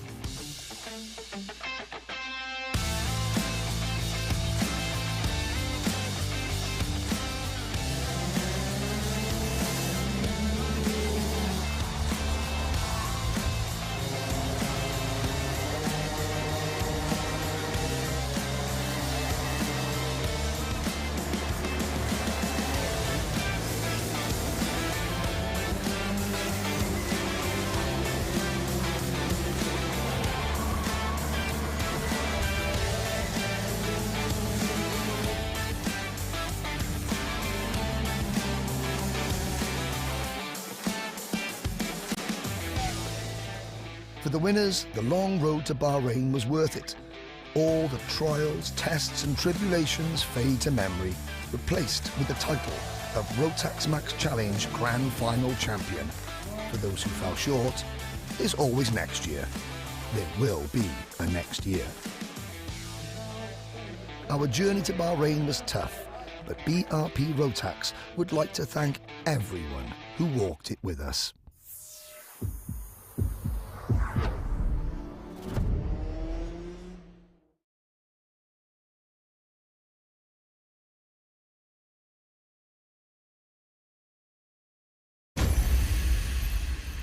Take a deep breath. The 2023 lineup is here, and it's epic. More power, more control, more hardcore.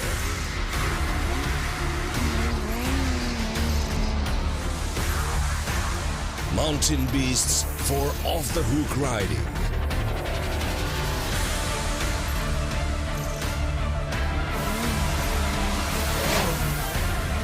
virtually unstoppable crossover sleds. A trail legend.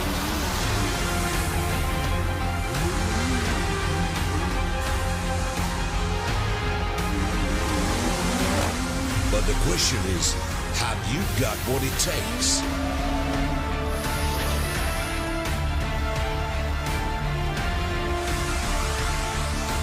We are loose. Are you?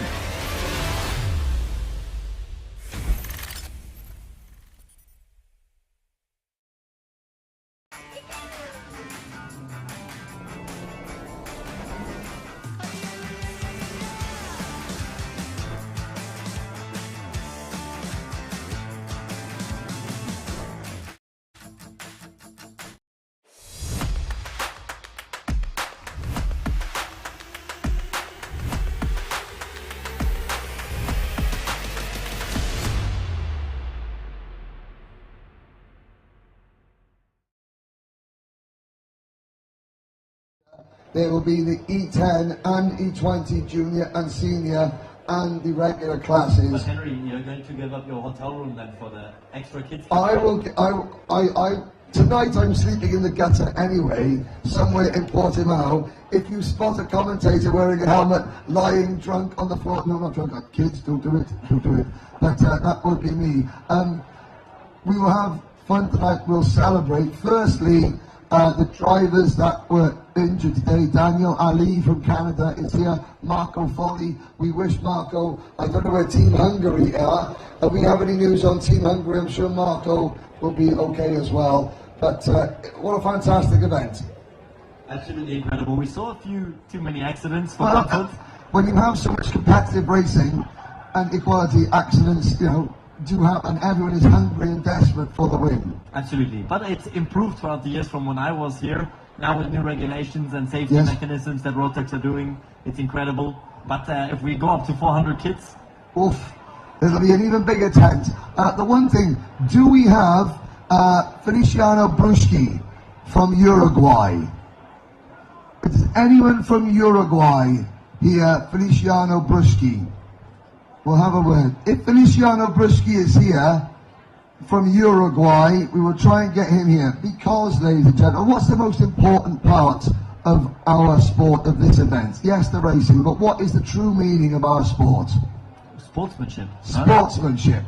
And sometimes when you see a driver that has hurt themselves, what's the in racing, you have accidents all the time, and as a driver you drive past accidents. It takes a lot to stop. And in the Micromax race, when Marco Folli was injured, the other driver involved, Feliciano Bruschi from Uruguay, I don't know if many of you saw it, he went over and he first of all, he made sure that Marco was okay. He then calmed him down and stopped him from moving. He then went and moved his cart off the circuit. Now, Feliciano speaks very little English, 8-9 years old, so if he's here, I think that we will applaud him. If he's gone, I think that everybody, that is the spirit of competition that we should all aspire to, yes? We all look for our little heroes, and he definitely was the role model of today. Yes, indeed. It just goes to show, one time it might be you underneath a go-kart, and you would want your rivals, or me, if I was underneath it, you'd have better lift the go-kart off than me off, but it might be you one day, drivers, and if that is happening, you'd always want one of your rivals to stop and help. Absolutely. So there we go. We do need, now the winning drivers, we're going to come to this side of the podium. So the top 3 drivers in every class, and the winning mechanics must be in team clothing to the right side. What is it? It's our right. Which is my left and my right? I can't remember. It's the thumb on your right hand. Yes, is the left. That's L. So that's my left. So that's your right. So the right hand side. Have I got that right, Ferdinand? No. No? Okay. It's that side of the stage. That one. That one. But before we go on to that, yes, I must say something. Okay. I think we all need to give a round of applause to the man and the voice behind Rotax, entertaining all of us. all week. Thank you. He's still got a voice. Still got a voice. I don't know what you're doing. I'm not going to have a voice in about 3.5 pints time. So we take the maximum from No, it. thank you. But if the racing wasn't so good, I wouldn't have so much to talk about. It's down to you, the drivers, and for Rotax for providing the event. Rotax provide the stage, and then the stars entertain. And I just bring my own little bit of colour to it. I didn't realise this.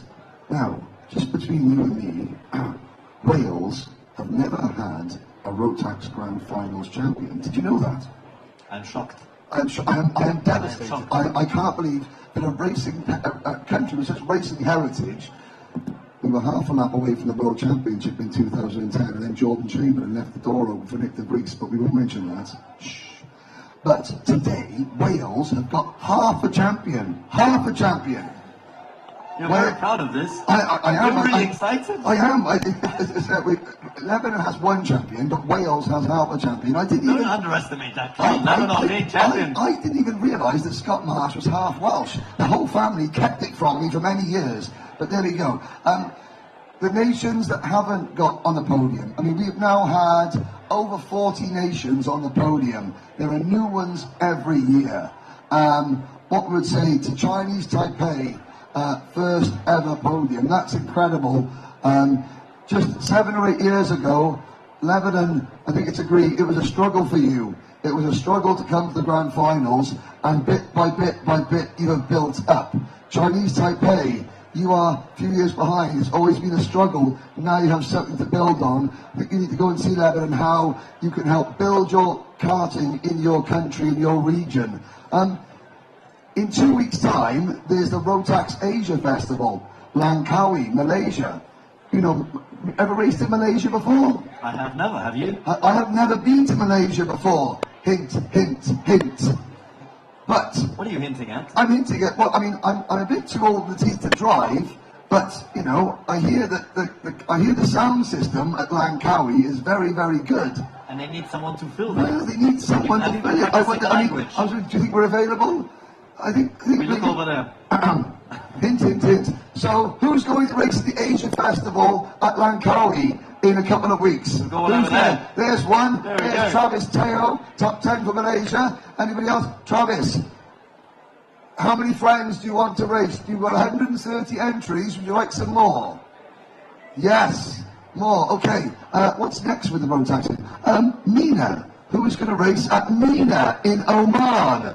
There we are. Lebanon are going to be there. The rest of you may as well go home. That's that one. Congratulations, Lebanon. I'm going to be there in Oman. That's a very nice place. Ooh, very nice place. What's next after that? Start of the year. The Rotax Winter Tour in Florida. Who's going to the Rotax Winter Tour in Florida? Hooray! There we go. Aidan Fox. I'll be there as well. And there's Kai Johnson. Don't drop him. He's valuable. We've had enough injuries for today. Yes, we've had enough injuries. I've already dropped one like Minimax driver. So that's the new PK Motorsports Park in West Palm Beach. Fancy West Palm Beach? Bit of commentary with me at the end of January? That sounds nice, doesn't it? Well, we've had this. Maybe we wait until. We'll talk about it later. We'll talk about it later. So that's. And then after that, what's after that? So, Rotax family, there are many, many places you can go and race before your national season starts. Okay? Especially if you're like from Sweden or from Newcastle or Sunderland or Wales. But it never rains in Wales. It drizzles constantly. There we go. But if you're a driver from a country that winter racing is not possible, yes, you've got the Asia Festival, you've got the Florida Winter Tour. There are so many places that you can go and race Rotax and earn tickets for here. The very first tickets for the 2023 Grand Finals are up for grabs in 2 weeks' time. Get your entries in. Isn't that right, Travis? Travis, get your entries in. First ticket, you're going to earn the first ticket to next year's Grand Finals. We're going to find out where that is. Oh, yeah. Ooh. What, today? Now. In a minute. Now in a minute. That's a Welsh phrase. It's going to be good. We're going to Landau in South Wales. Next year, Rotax Grand Finals, I can exclusively reveal. No. Landau International Raceway, South Wales. No. All right, sorry. Forget that one. Wishful thinking. We've got a lovely caravan park next to the circuit. You can all sit. Maybe. Let's move on. Let's move on. One final call for all the top 3 drivers and their winning mechanics to the side of the stage. Not that side, but that side. Not like that, like that. This time you got it right. That's Tommy Cooper, that is, remember? Just like that. What are you looking forward to next season? First of all, this man here, tell us, Le Mans champion. I'm standing on the stage as racing royalty, ladies and gentlemen. Yeah, well, thank you very much. Appreciate it. You know, we've got the endurance racing scene.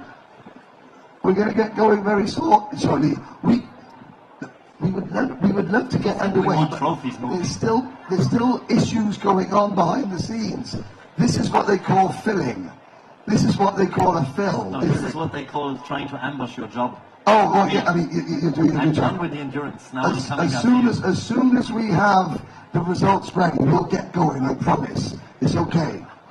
Although I think the band will play one more time. Oh, should we have the band? Should we shut up? Oh, shut up. Anyway, where's the band? Is the band playing again? Is the band playing again? Come on, the band. Look, I know, I want to get to the bar as well. But we'll get there. We'll get there. I think the sherry was nice up in the VIP lounge earlier. There we go. Right, we're going to get going very soon. Where's the band? Strike up the band, maestro. They were singing Happy Birthday. Whose birthday was it? Whose birthday? San Lindemann. Oh, that's right, San Lindemann. You got a Dutch top on. It was a Netherlands birthday. San Lindemann, happy birthday. We'll get going. Right, ladies and gentlemen, we'll be back very, very shortly. The podium will be live streamed, thanks to Kart Data. We'll be back as soon as we can with the podium. Rotax is obviously, we're going to do each class podium, the winning mechanics, the Nations Cup, and then the grand reveal of next year's Grand Finals. We'll see you very soon. Did you just try to give away about Nations Cup? What was that little sign? I was just saying hello to my friends from Team UK. That's all I was saying. I was just saying hello to my friends from Team UK. We are completely neutral. Of course we are. Don't forget this. And well, apart from the Welsh. Okay. And some. Okay. We'll be back very shortly. We'll be with you as soon as we can. Thank you.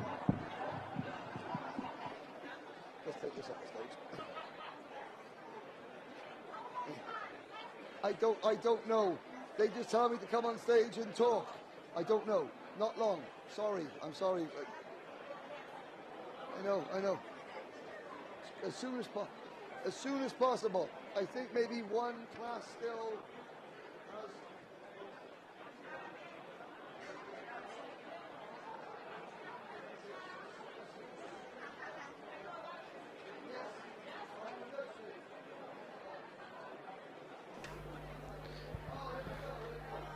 So Jen, there we go. Yes, here we Podium about to get underway. We're just waiting for the last couple of results to get official. Yes. I think we've had most of them official, but not yet all. So we're waiting for those, and then when that's done, we get ready to get this final show on the road. Final show of the weekend on the road. Yeah. Yes. Can't believe it's already Saturday night. Yeah, it's gone by in a flash. Yeah. What a really cool podium as well. We've got the biggest screen we've ever had, I think. It's cool, yeah. It's really cool. It's and of course, not sure about the weather, so we've actually got it covered. Yeah. We've got all these cool lights. We've had people singing, dancing. Oh, we've got the band on stage now. Oh, the band's on stage. Okay, you have to check this out. They're so cool. They've been playing throughout the throughout the afternoon in the paddock. They've been doing some bits and on the podium as well. So they've been really great. They've been doing all sorts. I've heard them do Happy Birthday. Yeah. I presume that would have been for Sen, but Sen Lindemann, yeah. They've done all sorts. So let's see if they'll be doing a live bit now. And we also had Amira singing. Yeah, we did, which was beautiful. One of the young girls from Rotax, VIP Rotax in Austria. unbelievable voice. Yeah. Is she working at Rotax or is she a singer? Yes, she is. She should be a singer. Not as a singer. No, but she should be. She's probably, I would say she's from in the workshop. But what happens is also when they're an apprentice or trainee, they actually work in all different departments as well. Okay. And learn, if they're an intern, they learn all about, you know, the business, and it's really interesting. They've got lots of girls and boys working there. I think from memory there were about 30 apprentices. Okay. Year. Yeah. And she they was the were- best singer. Well, gee, I think she's the only singer I've ever seen from Rotax turn up at the Grand Finals. Oh, okay. And nail it, like even at the restaurant the other night. Yeah. Was Have a a look at Brazilian this. night. Yeah, it was fantastic. The podium there with the pre-grid and magic part of the photos. track now. Yeah. So of course at this stage, any carts that were on the final grid today should be nice and clean and taken back to various manufacturer partners, so Yep. Kart, IPK Praga, Birolat, and all stacked up. There we go. Oh, they're getting it on. Okay. Let's We take don't it. have a. I don't think we have a audio on them at the moment, but Can you sing? 'Cause me, you no, reckon- no, we No. should. We shouldn't do that. For the amount of viewers we got throughout this week, we shouldn't be having me singing. Because I think Otherwise, no we one did would be really here for the good. I think it was a great week for live stream. It was a fantastic week. I mean, we're running a TV program here. From my side, it was a true pleasure working with you, I must admit. Usually it's me on the other side of the microphone Yes. with you, but it's pretty enjoyable being on the same side. And I must was admit. lucky enough to get one track presentation at another event. One time where you know, Oh. introduced me to the track. But normally, yes, I'm on the grid interviewing you while you're driving. But this time, yeah, it was really nice to have you here and also have a little bit more technical information about what's happening and look at it from a driver's perspective. And Yeah. of course, you know, a lot of the guys, you also raced Rotax many moons ago. Yeah. And raced at the Grand Finals. Yeah. And know what it's like to come through the second chance race. I think I was, if I remember correctly, I had to start at grid 34? No. In the second chance, second I chance. started on row 9, so that would have been grid 17. Got through in P5. Then went into the pre-final from 35th or 33rd. I don't know how many. I think 34 did enter Yes, at that year. I So think so. I went through in 33rd, then finished the pre-final in 21st, and then finished the final 8. So Yes. that was What a a pretty that was Was a good. pretty interesting weekend. That was in Lane Raceway. And Yeah. our friends are actually here from the United Arab Emirates, Yeah. Guy Sheffield and Tony Kakardi. But yeah, that was also a great event. Yep. But in the meantime, I suppose when you think about the coverage from Wednesday, actually Tuesday afternoon we started because we went early with qualifying. Yeah. So it was a really, really great week. It was, yeah, From yeah. Tuesday studio. If you're watching, if you're still watching and waiting for the podium. You should, because we have the announcement, of course. Oh, yes, we have the always announcement. after the. I forgot about that. I asked the question and I was told, but don't tell anyone. I won't. I'm not the one making Okay, I'll make an give you a announcement. hint. Yeah. Where I was told by several people that we might go. Yeah. They eat lots of rice. Okay? So that's still. That's the we've first, got a that's broad right. option still. There's a few options there. That's all. I'll give you another hint later. Yeah. Um, We'll get the hints going as we will. move towards the announcement. we will. So that will and, be and after. I'm not going to say anything because I don't actually know. Of course you don't. I only heard the rumours. Yeah, you did. I did. Of course. I heard them all over. And if you've been watching the live stream, certain You people got have some it- hints. I have, but now I'm totally confused. But in the meantime, yeah, it's been fantastic. We started off with the studio, of course, with Ramiro Brito, our race director, talking about the organisation. Yep. We had very special guests. We had lots of drivers. When I say lots, I mean we had minis, we had pole sitters as well, and Rubens Barrichello, Yep. of course, with Henry. Yeah, I think that was beautiful. I It think. was. And if you missed it, it was on Thursday evening. Yeah, could well be. Yeah, it was. We, Yeah. where I'm not going to ruin the surprise, but Henry had a very special present for Memorabilia Rubens. he had. Memorabilia that he found on the track in Spa after Formula One accident when Henry was 17 years old. Yep. So that's all I'm going to tell you. Yep. The rest of the story you can watch on the studio from Thursday. So if you have a look back on YouTube, then you'll see that. Here we go. The Getting guys all the winners. That looks ready. like a couple of the mechanics there. There's Alfie, the mechanic for Christopher Fagali. We have Got a some flies in here. yeah, we have a group chat with all the official classifications. So I believe we now have all the results official. I assume, because that's what they just sent us. So I think we'll be starting with the prize giving ceremony shortly. Then, of course, the drivers are all ready. We've got the band still going absolutely nuts. They're so cool. They've been out there in the paddock at the get together, the sundowner, as it's called. As the sun went down, the music started. Everyone's having a few drinks, some snacks. Of course. All the really nice pastries in the paddock there. As we've heard from Henry, we will find him somewhere in the gutter later tonight. So yes, he'll be celebrating into the. Well, actually, it's not going into the wee hours here because the track will close. But we have the beautiful city of Portimão, and I've been in Portimão throughout the week, and I can tell you, as a man who's seen Portimão now for the last week, there have been plenty of people getting plenty of off-track action. That's right, and basically this is a holiday city, a holiday town on the coast here, which is always fun when the Grand Finals comes to town because they take over. We've got more than 2,000 people, and that is with limited track access as well, in that way that it is limited, that the general public couldn't arrive, because the last time we were here there were literally thousands and thousands of people. Yeah.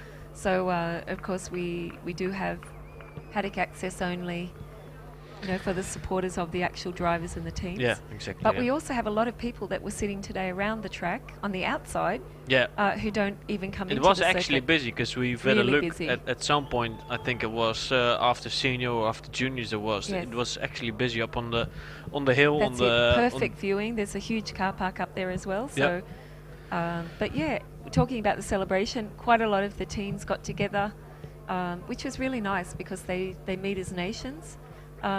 Here at the Grand Finals, although they don't race that way during the year, but having that opportunity to catch up with some friends and even the mechanics that know each other from past Grand Finals. When you consider now that, it's more than 2 decades since we started in Puerto Rico, and a lot of these guys and girls have met, several times or many times at the Grand Finals, and it's that one place that you're going to see. Well, today we were talking with Pedro as well, Pedro Hiltbrand and Ricardo Longhi. Baz Lemmers was there. We've seen Freddie Martin, and couple, lots of great Danilo drivers. Rossi dropped by for the weekend. World champion in his own He right. said, if I want to talk to people, I know where to come. To the Grand Finals because everyone's here. Ronnie Sala, of course, Bertrand Pignolet from Sodicart, Daniel Sleever as well from IPK, like the partner manufacturers. Then we had the guys from Bell Helmets, also Fabio and Antonio from Vroom Magazine. We're here today and yesterday on track, and it's really cool how they converge on the Grand Finals, but they're really part of it, literally. Okay, this is something very special, and it's getting bigger and bigger. Our Hall of Fame of past years. Yes. Amira. So here we actually have Amira Yes. of Rotax there doing what she does best, but she's a great Rotax employee as well. Right. So I'm not She's sure been if she working does hard all week. this better or her and then she just actual job. hops up on the podium and takes over the singing. That's very good. Which is a nice change actually from the band. It's something they're else. Rocking That's what the it paddock. is. Yeah. And then she gives us a little bit of sort of calm and a little bit more tranquil. I can't actually hear what she's singing unless I run outside. No, I don't think we have that. We could stay quiet and see if we got the audio, but no, I don't think we have. She's a brave lady. She is, to yeah. hop up there on the Yeah. podium and She sure is. Because there, at this point, are maybe a couple thousand, at least a couple hundred people are all I think on there's that. quite a few hundred people There are, yeah. when I made my way from the podium, which is really nice that they stay for the podium. And of course, don't forget tonight, I think first up we're going to there we go. hear who won the team contest, which was actually judged by a group of different people here at the circuit. But the teams had to make a video or photo Yeah. and send it in to Natalie from Rotax. There we actually have the team from Rotax, some of the behind the scenes team. Robert Baumgartner, there with the beanie on, is actually our logistics manager for Rotax, and he's working together with Arnaldo Frias. So the guy you see there with the jeans leading the team on, and there are approximately 120 people in the team working together for this event. It's been a massive event, And so that's you only need the lots of people on people track, to yes. get a massive event. So I think we've done a great job again this year. It's been massive. There's been lots of smiles throughout the week. There's also, of course, been some disappointments, but that's of course what racing does. So all in all, I think we've done a great event. As we said, it's been great. It's been thanks to these people who are now on stage, or at least a part of them, that we have set up again a great race here at the Portimão venue. Okay, so there you have Arnaldo Frias and Robert Baumgartner. Arnaldo is the organizer of the event, and also together with Rui Vieira, the Rotax distributor for Portugal and Spain. And beside him with the beanie, Robert Baumgartner, who is in charge of logistics for Rotax karting. And together they create this incredible event. Almost 400 drivers this year, the biggest one ever. Yeah, I imagine. In yeah. 22-year history. Yeah. And we keep expanding because, of course, we've had the introduction now of the E10 card, which I talked to Steve again this afternoon. If the product is doing well, we could be seeing it ending up at the Grand Finals as well. So probably it won't be next year, but probably in the years to come we'll see also the E10 then with both the micro and the mini configuration as let's keep it simple. And if you missed that, there was a press conference yesterday afternoon. Rotax launched the new Rotax E10. Yep. Which is in fact the same 950 chassis as the Micro and Minimax. However, in some countries they run a slightly larger chassis for Minimax, like in the UK, for example. So with this particular powertrain, e-powertrain, it fits and around the same time that you would take to put the normal engine on, fits onto the same chassis. So you could in fact have one of those if you've got, for example, some younger drivers that are not so experienced, or perhaps parents that are not technically minded, and they've got something that you can just basically charge from home. Yeah, because we have voltage. the low voltage system. It's not as complicated as the E20 is at the moment, because that is high voltage and that's still high performance. High performance and a little bit different layout of the system. So I think with the E10 it's become much more accessible in that regard, and I think what they've done with the weight package, of course, you have in the cars, you have these Teslas which have the batteries, of course, and all these other manufacturers with their heavy. The batteries are heavy. I mean, it is what it is. But with this package, they've managed to keep the weight down for the highest or the heaviest configuration. They kept the cart weight down to 76 kilos, so that is right within the reach of where micro or mini would be. So I think they've done a phenomenal job in that regard, and I spoke to Stephen Chapman, who is one of the developers of that system. He's the project manager, yes, for the e-kart. So that they'll now work on getting the E20 also lower in weight, because the E20 now for juniors has been 200 kilos and for seniors has been 220. So that's, I think, about 60 kilos more than the regular classes. That's it. Stephen's out there with the team manager for the e-kart this year. They go on tour. It's Arrive and Drive. Yeah. And I believe if anyone is interested in testing or driving the E20, yep, they will announce more about the E10 in spring. Yeah. They can subscribe to the newsletter on the rotax-kart.com website. Yep. Or you can just Google Rotax karting, and there is the option to subscribe to the newsletter, and then you can receive any information as it comes up, and they go on tour throughout Europe. Yep. So, and of course last year they took them to Bahrain. There we have it. A Hall of Fame. Yep. It's as you said, it's getting bigger and bigger. So it's going to soon be the wall and around the corner wall of fame, because it won't fit on one wall. You said it's the biggest screen we've ever had, but that will be the same case next year, because we need to fit another. Well, this year we've got 8 classes. 8 classes on there, so that's the most we've ever run as well. Also, so yes. And every time as the seasons go on, you see that the classes grow. We travel a little bit further. We've actually been all around the world. You can't see there on the left. We started in Puerto Rico, then we went to Malaysia, South Africa, and back. Oh yes, we went to Egypt then.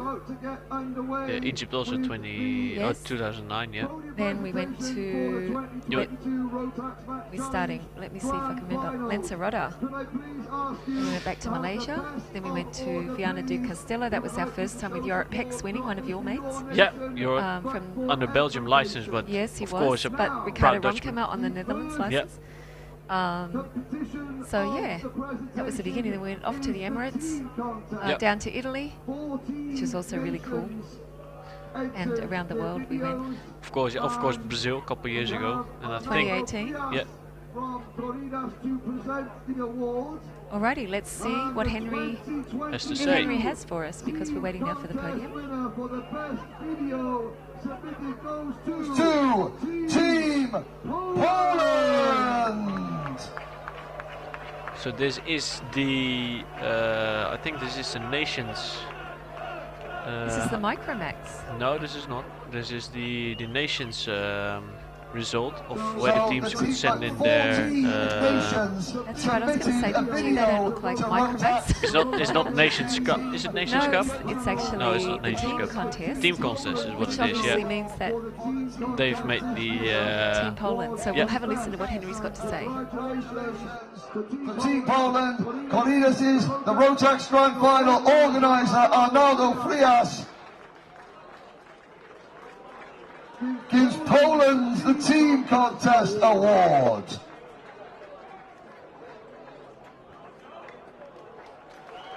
Congratulations, Team Poland!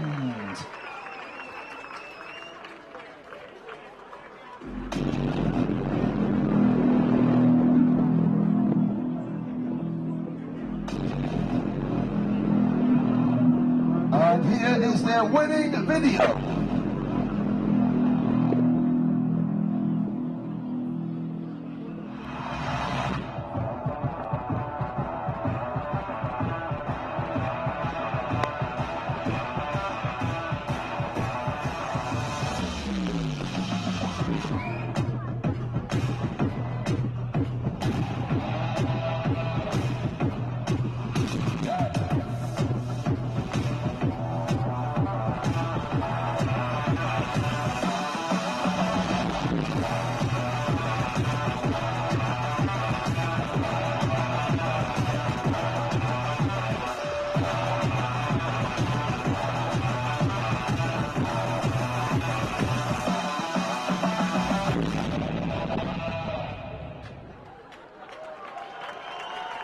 Congratulations, that was the best video. So every team, every Rotax distributor, you will need to submit the video before next year's Grand Finals.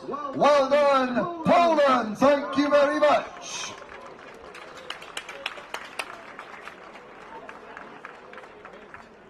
Right, off you. Thank you, Team Poland. There we go. That's your cue to exit stage left. Thank you very much. Well done. Congratulations.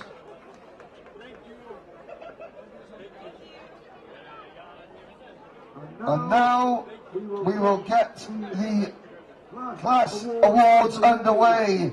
Firstly, to present the awards, we would like to ask Mr. Ronnie Sala from Biro ART to make his way for the stage. Mr. Ronnie Sala will be on hand to present the awards. We will get the stage dressed with the non-alcoholic champagne for the drivers.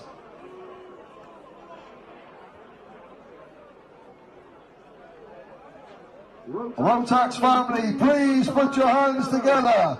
Finishing third in the Micromax class, representing Team Great Britain, Albert Friend. Albert receives, here he goes, you'll see that has a slight injury as well. Congratulations to Albert. He will get his trophy from Ronnie Sala, finishing in second position, representing Lithuania, Mahos Masinas.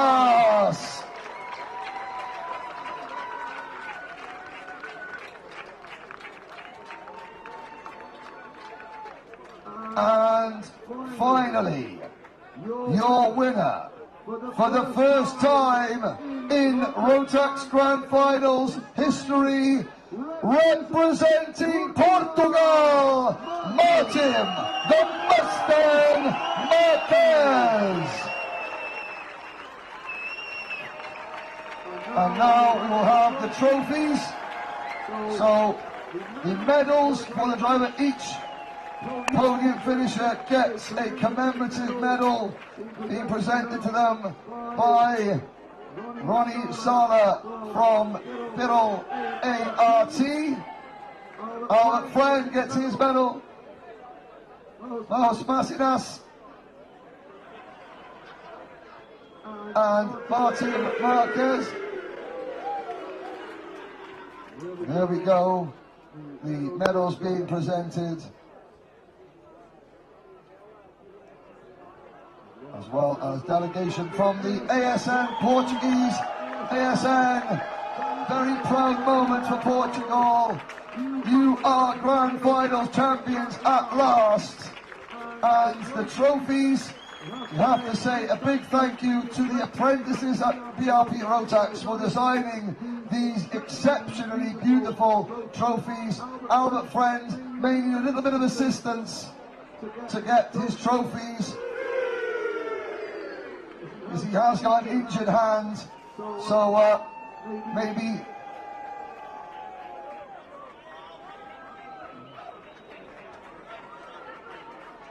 congratulations. And finally, one more time, Martin Marquez gets the winner. And now we would like to introduce the winning mechanic for Team Portugal, the winning mechanic, Mr. Carlos Vieira. So the mechanic gets the Mechanics Award. Carlos Vieira from Portugal. So we will have the official photo. Ronnie Sala presents the mechanic. So drivers, could you please look at the official Rotax photographer? And we'd like to ask Mr. Vieira, thank you very much, to leave the stage. And now, can we please remove our hats for the playing of the Portuguese national anthem?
to put your trophies down, and you will see, and I think that Albert Friend is sporting a bit of an injury, but Martin, Mahus, time for the champagne!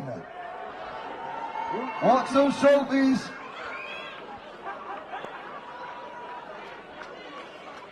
Albert, you can leave the stage so you don't get your cast wet. If that's okay, we'll come back and get your trophy. We'll give you the champagne. You can spray Team UK later.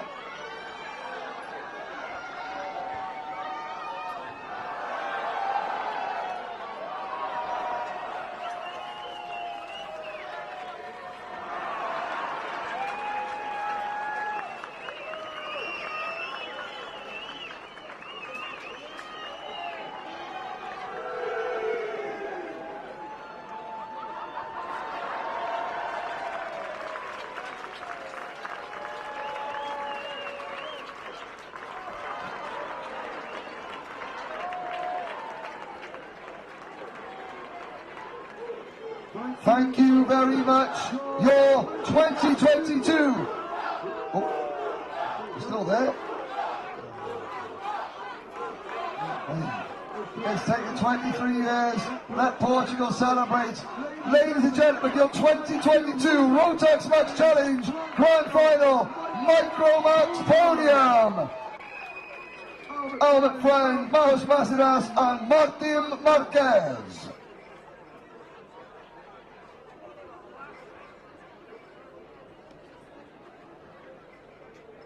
Could we ask Solicart's Bertrand Pignolet to make his way to the podium?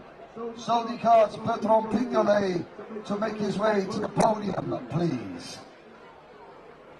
So we redress the stage for the next category, and the next category is Minimax. Presenting the awards for Minimax from IPK Praga Karting, Mr. Daniel Sliva. Thank you, Daniel. Now the top three. Finishing in third position, representing Team UK, it's Harry Bartle.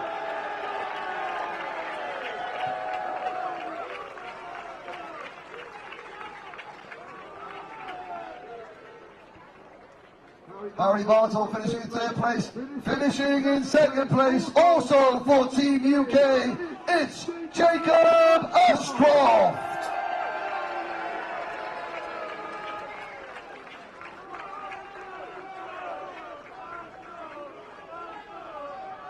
But the winner, for the very first time in Rotax Grand Final history, on the podium as well as a victory, representing Lebanon, Christopher El Fagani.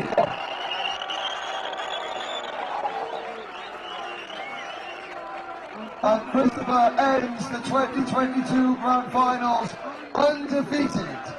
Daniel Sliva from Praga IPK Karting will present first the drivers with their commemorative podium medals. Harry Bartle finishing in third position. This is Harry's first Grand Finals.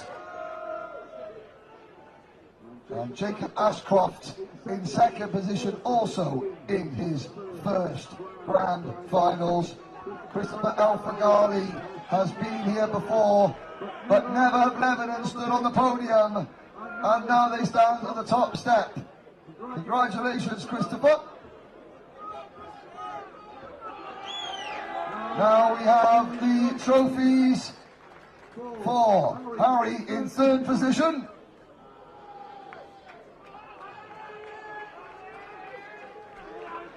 Second for Jacob Ashcroft.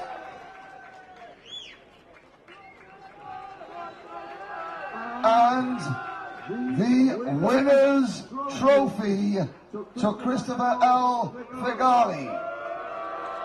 And can we now welcome onto the stage the winning mechanic for Team Lebanon, Alfie. Oh, wait, sorry. We'll allow the photo to happen. Once you have the official photograph, now the winning mechanic for Team Lebanon, Alfie Lawrence. Alfie gets his winner's mechanic award. We will do the official photograph with the mechanic. And now, thank you, Alfie. We'll invite the mechanic to leave the stage.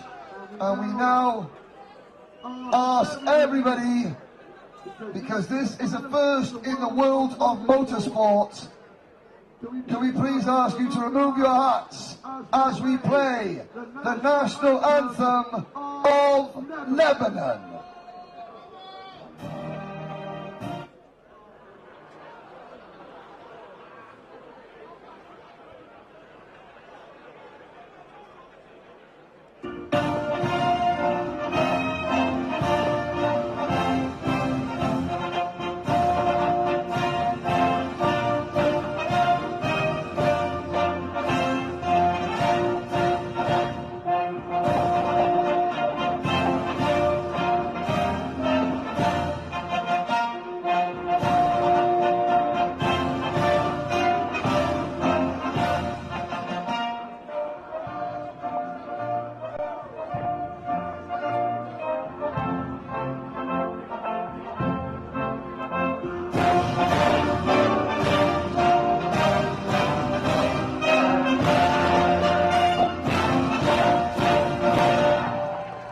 Congratulations, Christopher El Fagali, and the second brand new winners in the history of this event. Congratulations to everybody at Team Lebanon.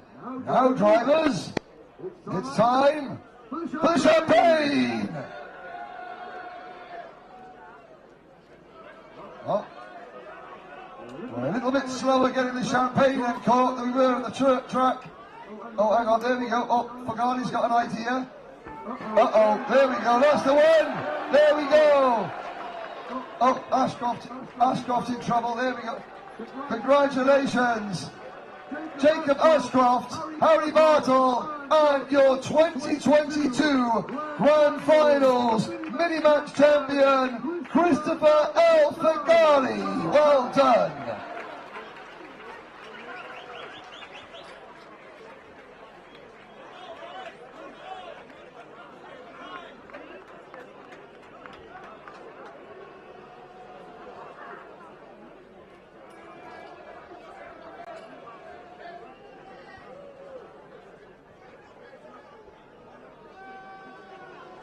Well done, every driver. Thank you very much. And this is the first time you see the Lebanese flag on the top of a global motorsport podium. I am sure it will not be the last.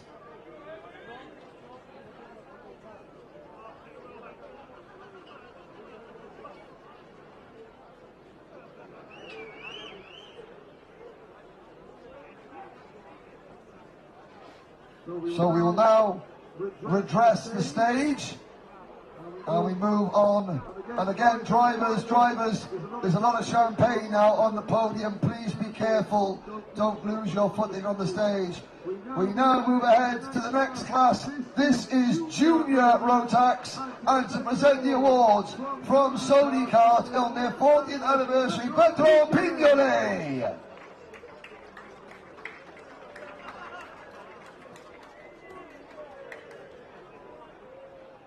On to the top three, finishing in third position, representing Team Netherlands, Casper Shermans.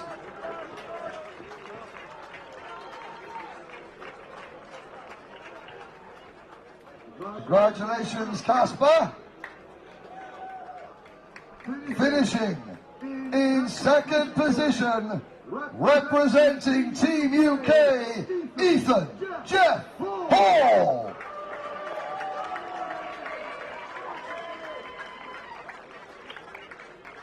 E10 is this year's Euro Trophy champion as well, but your winner, after finishing third in Minimax last year, he finishes first in the world in juniors this year, representing Team UK, Scott Marsh.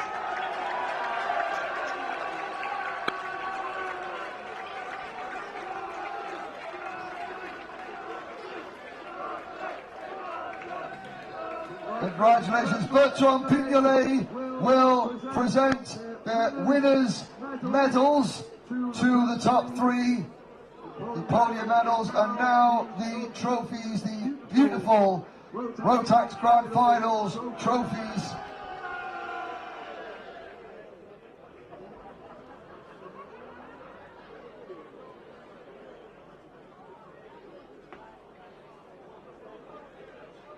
There we go, Scott Marsh gets his winner's medal, his commemorative podium medal, and now the trophy. So, first of all, to Casper Shermans from the Netherlands.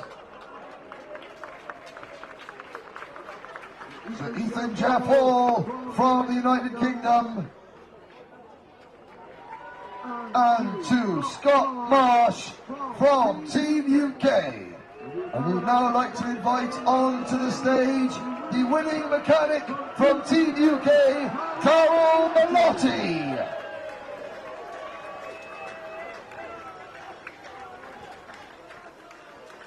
Darryl Malotti takes his Mechanics Award. Once again, we will have the official photograph. Thank you very much, Darryl. And now we would like you to remove your hats for the playing of the British National Anthem.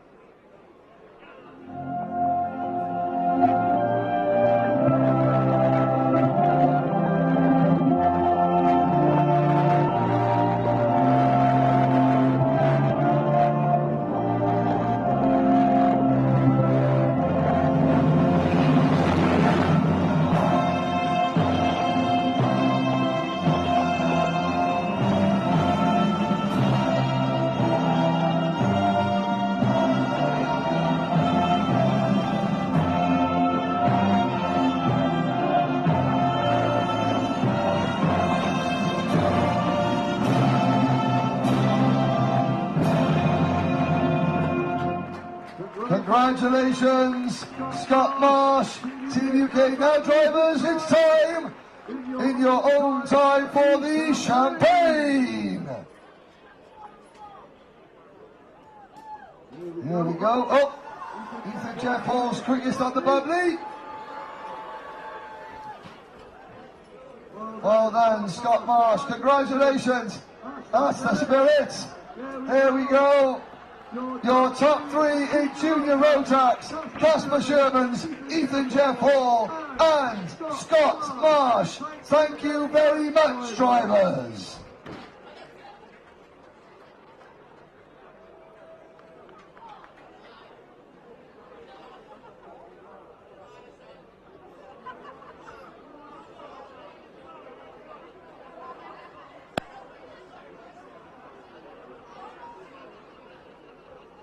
Okay guys, if you want to make your way off to the side of the stage, we have our next class to come up very, very shortly.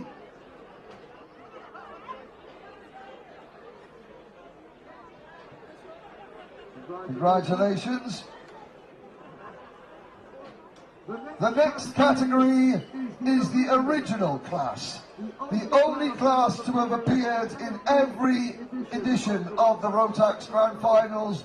It's Senior Rotax, and to help present the awards, please welcome on the stage the manager of Rotax Karting, Mr. Stefan Gruber.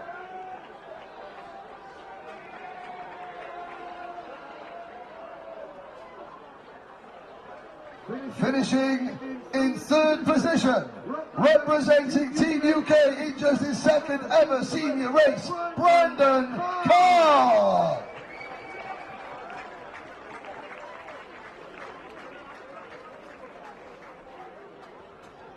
Finishing in second position, the pride of Scotland, Lewis Gilbert.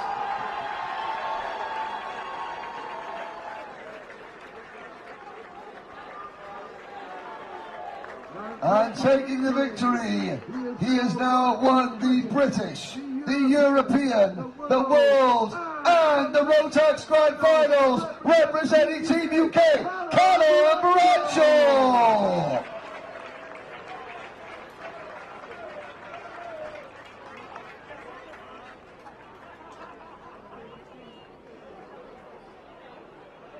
So, the top three drivers, Brandon Carr gets his podium medal from Stefan Gruber, the manager of Rotax Karting. Lewis Gilbert, Pride of Scotland, gets his podium medal at the site of his World Championship victory. Callum Bradshaw takes Grand Finals victory and his podium medal. Trophies now to be handed out, the beautiful trophies designed by the Rotax apprentices in Austria. And as we see that, we'll now wait for the three trophies to be presented. Podium clean streak, the first in Grand Finals history. Never before in any category has one nation swept all three podium positions. Please look ahead now, drivers, for the official photograph. And now, I'd like to welcome on stage the winning mechanic representing Team UK and the People's Republic of Thailand. It's Bruce!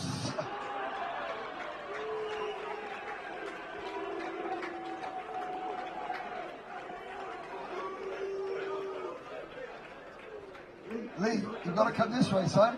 Thank you very much. There we go. So we have one photograph with the three drivers and the mechanic. And now, thank you very much, Bruce.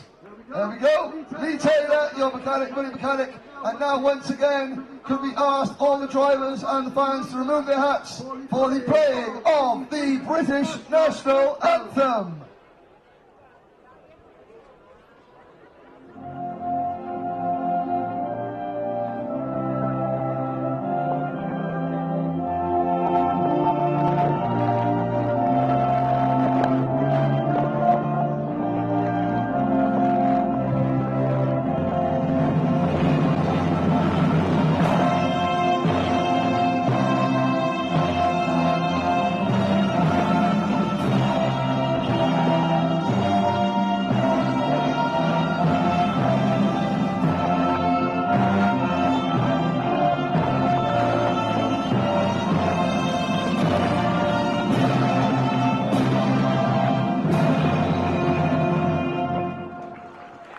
Thank you very much. And now, drivers, in your own style, it's time for the champagne.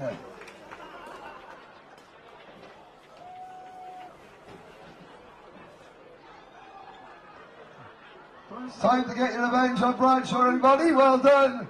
Congratulations. Your 2022 Senior Rotax podium, Brandon Carr, Lewis Gilbert and Callum Bradshaw.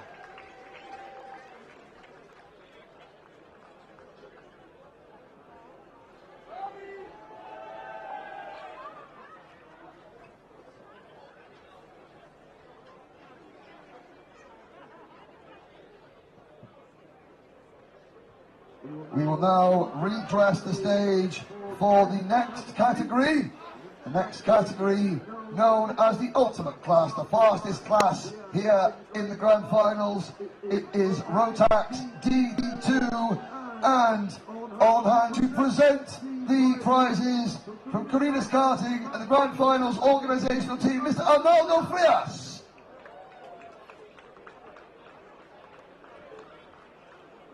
So we have the top three finishing in third position, representing the Czech Republic, Jakub Bazel.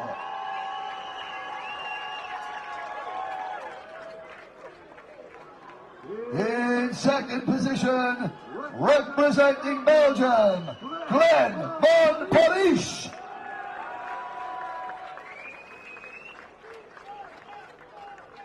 but your winner, the history-making, record-breaking, 3-time Grand Finals champion, representing Team UK, Mark Kimber! For the first time in Grand Finals history, we have a driver that has won in 3 classes. Mark has won in junior, he has won in senior, and now he has won in DD2. He has entered this event 4 times and has never finished lower than second.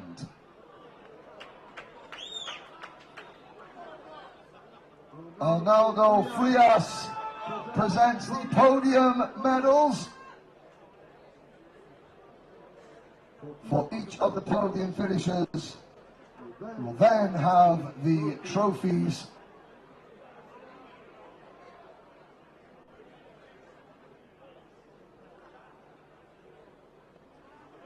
And now the special awards. Fantastic trophies made by BRP Rotax in Vienna, Austria.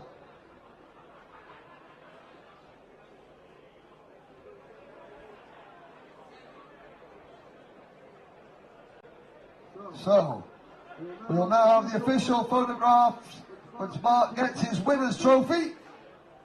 And we will have the official photographs with the top 3 drivers. Congratulations, drivers. And now, please welcome on the stage the winning mechanic from Team UK, Mr. Ian Hawkins.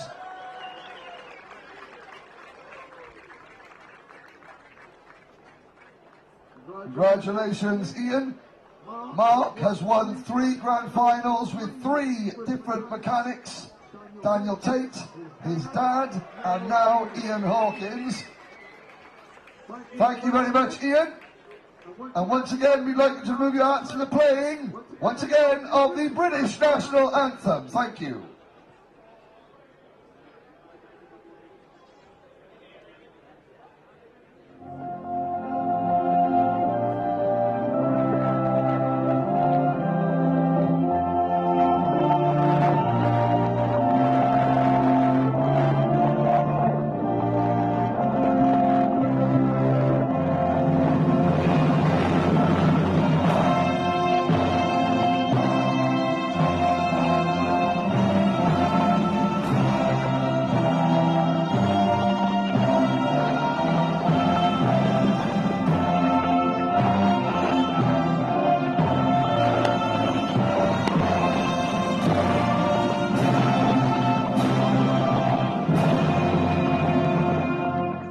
Congratulations, drivers, in your own time.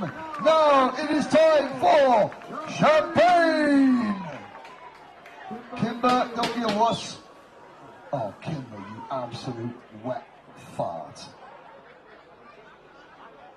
Come on, Kimber. There you go. Well done. With that victory, Team UK now moves on to 13 wins in the Grand Final, just 1 behind the all-time leaders, South Africa. Thank you very much, ladies and gentlemen. Your DD2 podium, Jacob Bazel, Glenmar Paris, and Mark Kimber.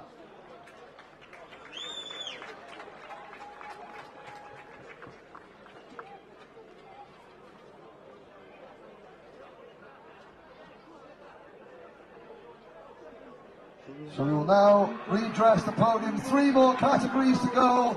Thank you for your patience, ladies and gentlemen. We still need as many of you to support the remaining drivers as possible. We now move on to DD2 Masters. And on hand to present the award, representing the Portuguese ASM, Mr. João Rito. João Rito from the Portuguese ASN, finishing in 3rd position in DD2 Masters, representing Italia, Claudio Pagliarani.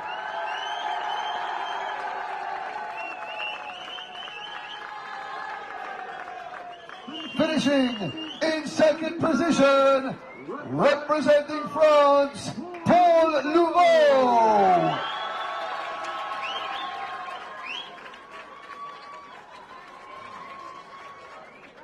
But your winner, after taking their very first Grand Finals victory last year, they now add another one to their tally, representing Latvia, Kristaps Gasparovic.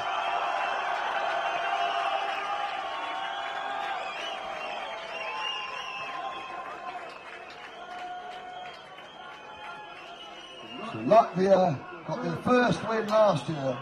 They get their second win this year.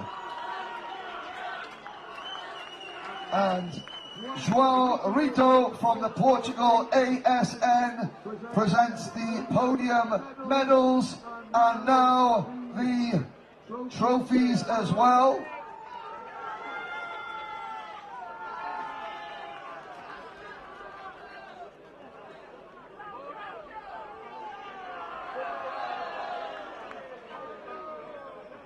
So Italy, France, who have had such a great record since the start of 2015.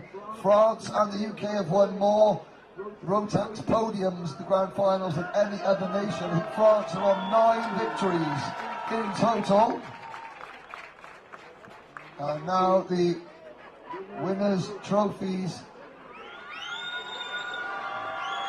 There's Paul Louveau for France, the tricolor, the French tricolor flying high on the second step of the podium, but with the finest race suits, the Royal Crest of Latvia, Kristaps Gasparovic. And we wait for one moment, we'll have one photograph with the drivers, and now the 2 winning mechanics. It is Nikos Pavlovs and Harold Kaklis. You asked why you have 2 mechanics, one to work on the kart, one to lift the driver out at the end of 21 laps, because they are the oldest members of our Rotax family. Harold Kaklis and Kristaps Gasparovic, thank you. Now I'd like to invite Harold and Nikos to move to the stage. And everybody please remove your hats for the playing of the national anthem of Latvia.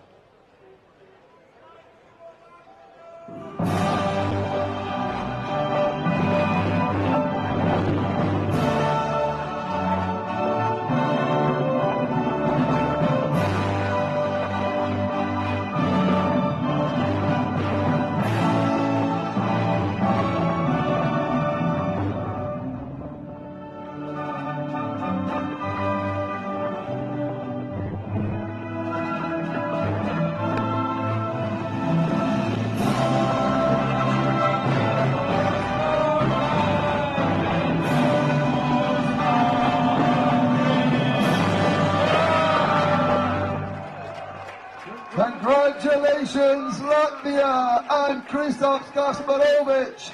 And now, drivers, it's time for champagne.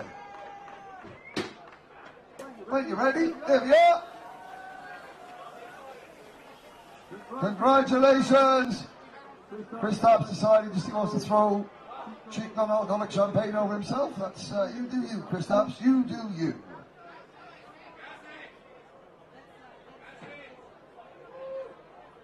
Well done, congratulations. Your DD2 Masters podium, ladies and gentlemen.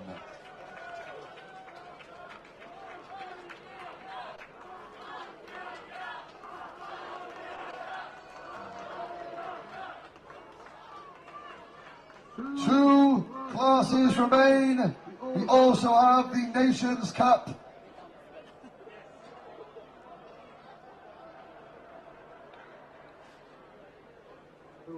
Two classes remain. Then we have the Nations Cup, and then we have the revealing of the venue of next year's Grand Finals. It is Wales, I'll tell you now. South Wales, Landau International Raceway, global home of champions, birthplace of world motorsport next year.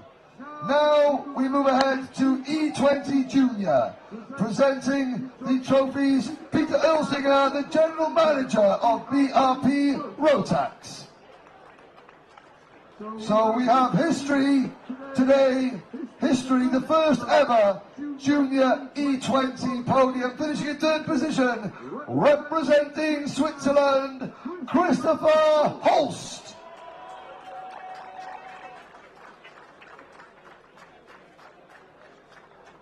Finishing in second place, representing Belgium, Ties Dams. But your winner, the first driver to win a Grand Finals for Sweden, Jo Bergström. So that is 3 new winning nations in this year's Grand Finals: Portugal, Lebanon and Sweden.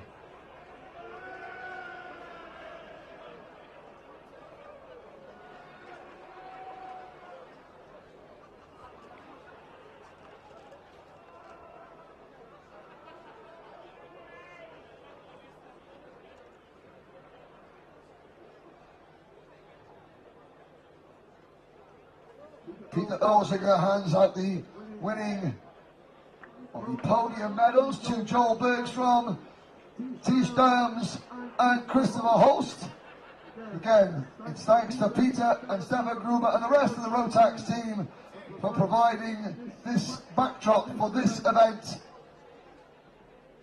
And once we have given the winner's medal to Joel Bergstrom, Ties Dams, sorry. You say potato, I say potato, I say Ties, you say Ties. Ties, thank you. I'm no longer welcome in Belgium, sorry. Congratulations, Ties Dams, Joel Bergstrom, Christopher Holst, and now your winning mechanic, Mr. Dennis Bergstrom. Congratulations, Team Sweden.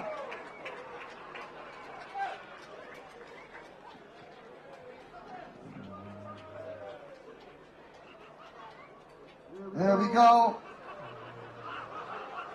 And now, we ask Dennis to leave the stage. Can we please have the playing of the Swedish national anthem?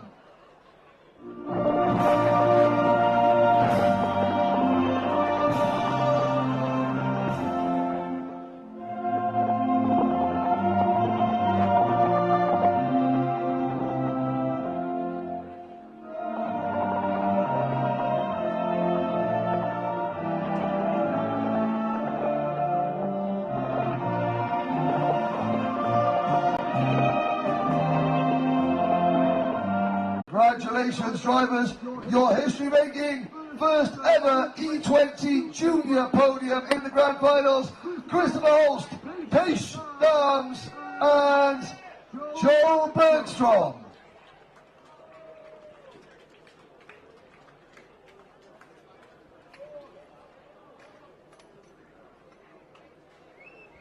One more class, ladies and gentlemen. One more class.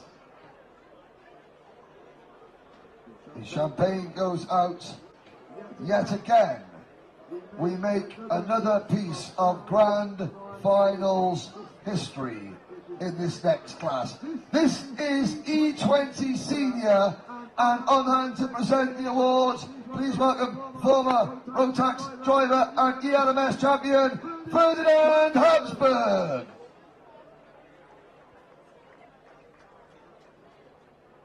So, E20 Senior, the second time we have had this, and this is the first time that we have announced this on a global motorsport event. But representing Chinese Taipei and the island of Taiwan in third position, Chen Han Lin. Chinese Taipei and Taiwan stepping onto a global motorsport podium for the very first time. Finishing in second position, representing Germany, Luca Cuesta.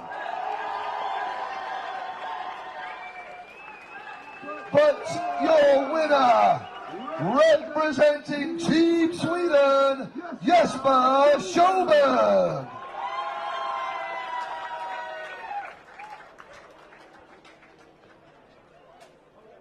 Congratulations, we will have one official team photograph. Ferdinand Habsburg will present Chen with his podium medal, as he will with Luca. Germany is just their second ever Grand Finals podium after Farid Mega winning in 2018 in junior or mini, and now Luca Cuesta second in E20. And with this victory, Sweden become E20 seniors' most successful ever nation. Hannes Morin second last year, Jesper Sjöberg winner this year. It is the beginning of a long road in the history of this class in this event, and Sweden lead the way. Now can we welcome on stage the winning mechanic, Mr. Stefan Sjöberg. Congratulations, both E20 drivers mechanicked by their dads, which is very special indeed. Thank you very much, Stefan Sjöberg. And now we'd ask the drivers to remove their hats for the playing of the Swedish national anthem.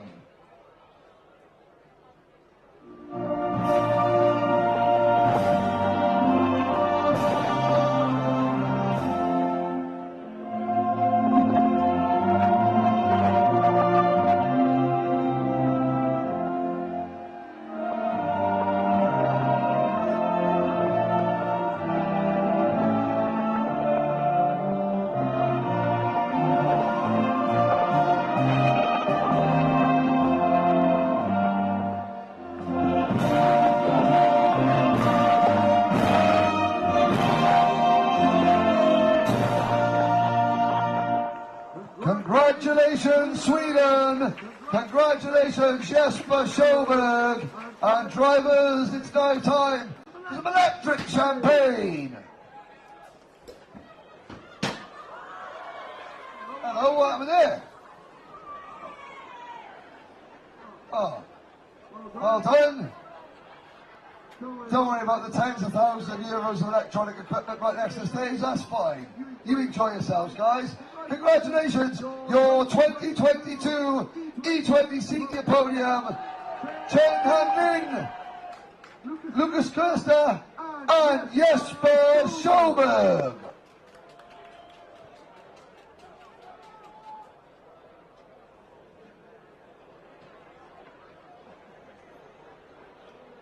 Two items of business to go, the first of which is the 2022 Nations Cup. Every one of the 60 nations present here scored points in every race they competed in. Obviously, the better you did, the more points you scored. So finishing, well, on hand to present the awards in the Nations Cup. Please welcome from Rotax Karting, Mr. Helmut Ogilsson. Helmut will present the awards. The Nations Cup 2022, finishing in third position. Please put your hands together for Team Netherlands. Team Netherlands finishing in third place, a podium with Casper Schervens and many other strong results as well. Congratulations, Team Netherlands. Finishing as the runners-up in the 2022 Nations Cup, please welcome Team France. Emilien Denner from Solicart and representatives from Team France. They had podiums with Paul Louveau, Norman Lamore on stage, Maxence Bouvier, Lucas Skeles, Paolo Besson-Soleil, also present. But your 2022 Nations Cup winner making history with 3 wins, including the first ever podium clean sweep in the Grand Finals. It's Team UK! And the representatives from Jag, Rotax, the 2022 Distributors of the Year, and from Motorsport UK, Dan Parker.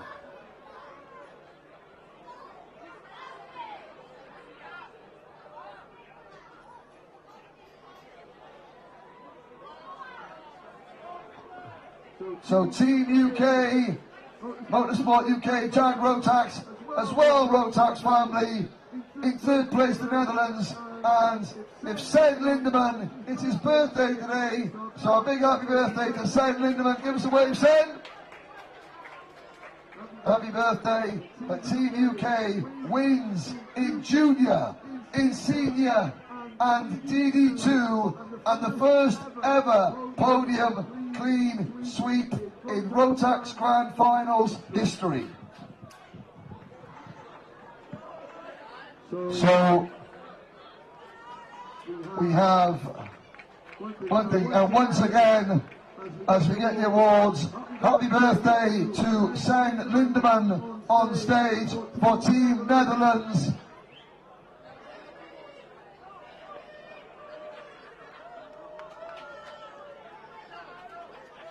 Logo from Rotax.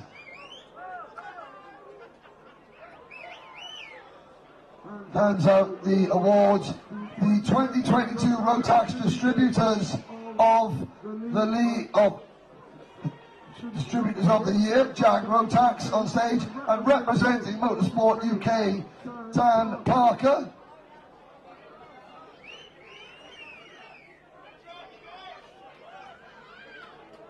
And now once again,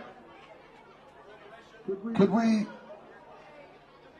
move our hats for the playing of the British National... Oh, well, we haven't quite finished yet. Hang on, I'm getting ahead of myself. We've got 97 trophies to give out. There's a couple more members of Team UK.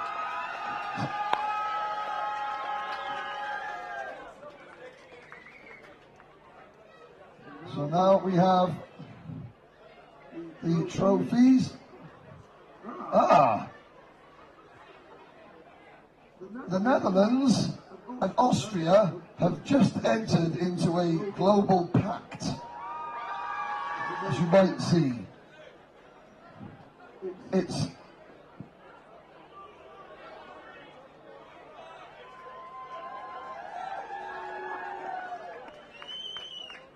Tell you what, we'll talk amongst ourselves, right there. While we're changing that, how about everyone on the stage sing happy birthday to Sen Lindemann? There we go, we'll get the flag changed now for the Netherlands. Happy birthday to you, happy birthday to you. Hey, happy birthday dear Sen, happy birthday to you. There is the correct Dutch flag, as if by magic. It comes. Now that we have the correct flags, we will have the British National Anthem. Please remove your hats.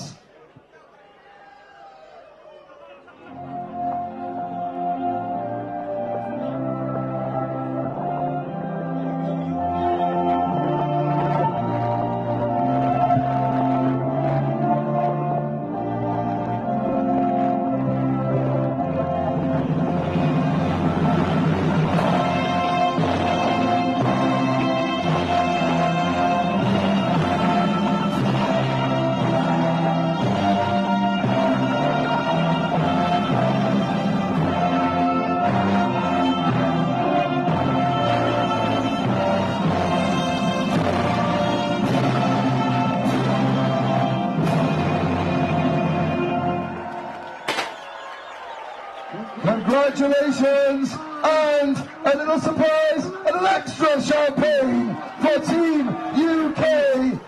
Careful jumping off the podium. Not everybody got on the stage, but I think Ethan, Jeff Paul and Billy Phillips got their revenge on the rest of Team UK. Congratulations.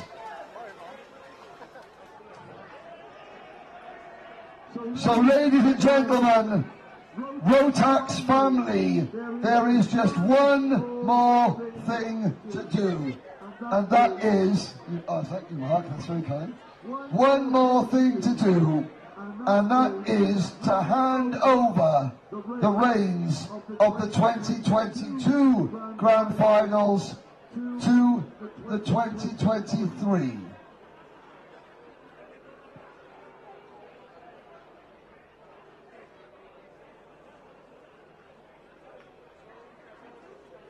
Before we look ahead, we must say in the present and say thank you to Portimão and the Cartodromo Internacional to Algarve.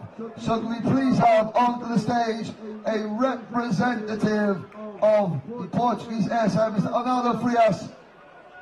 Arnaldo and his team are responsible for this, the best event in the world of karting, and there is a special commemorative plaque.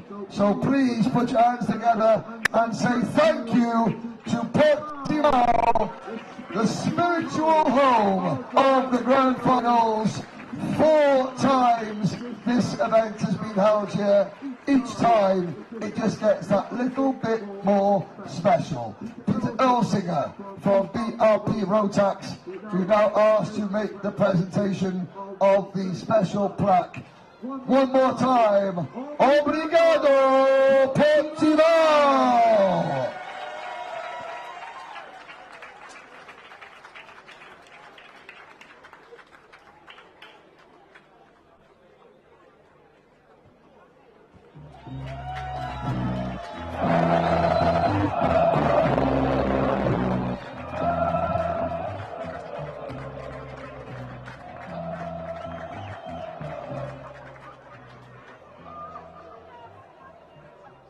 So thank you very much, Arnaldo Frias, Corridas Karting, Rotax and Portimão. Ladies and gentlemen, please bear with us one more time.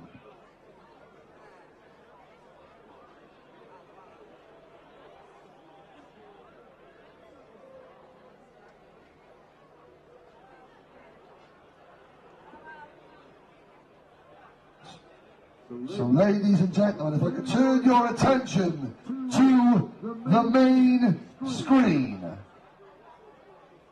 We'll be with you very shortly. This event, we have gone from South America to Asia, around the world, but in 2023, we will see you in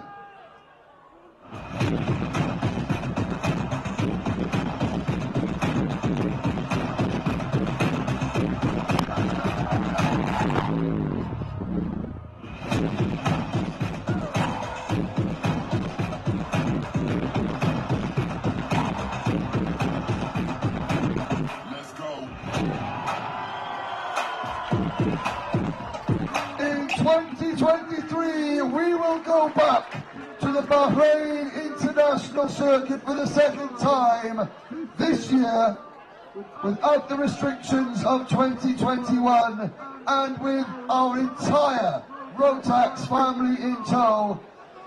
Please welcome onto the stage to hand over the reins for the Grand Finals.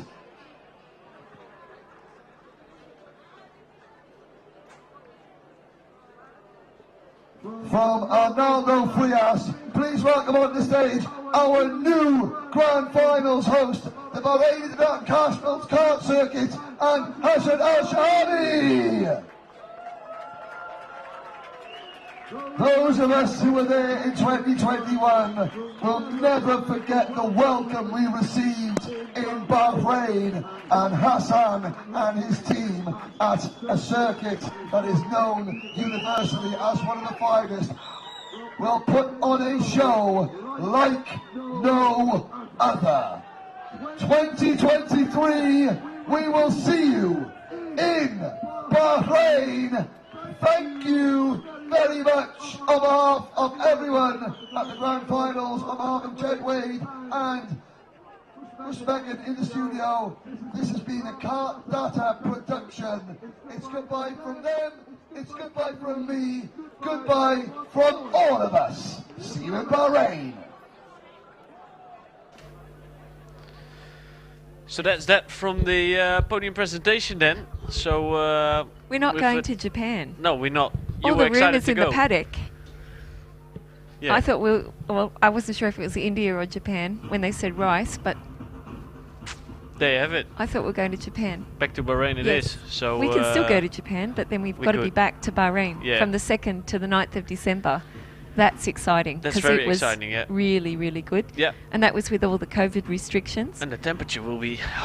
I'm packing my shorts already. The temperature was great, but you know, it's a really lovely location. But honestly, here in Portimão, it's been fantastic. Yep, it always Again, has been. And again, yeah. this time round, it was my first trip here for the Grand Finals. But the atmosphere has been really good. The people have been nice to us, and I think they've hosted this event very well, as they did the many times before. But yeah, looking forward to go to Bahrain again next year and see how we get on over there. Yes, it's going to be great.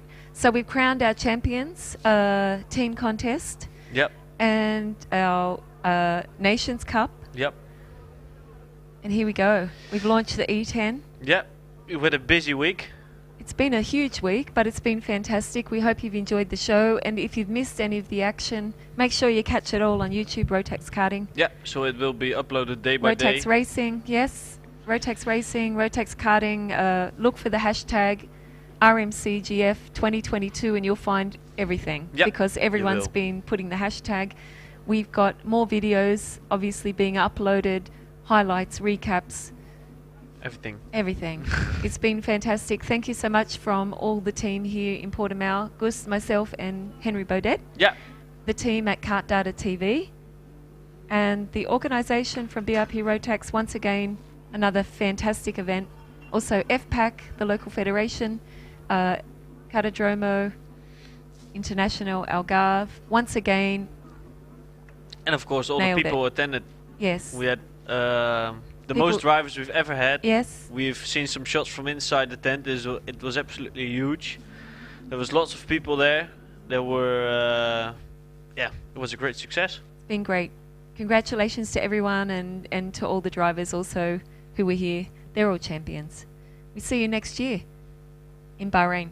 Bye-bye.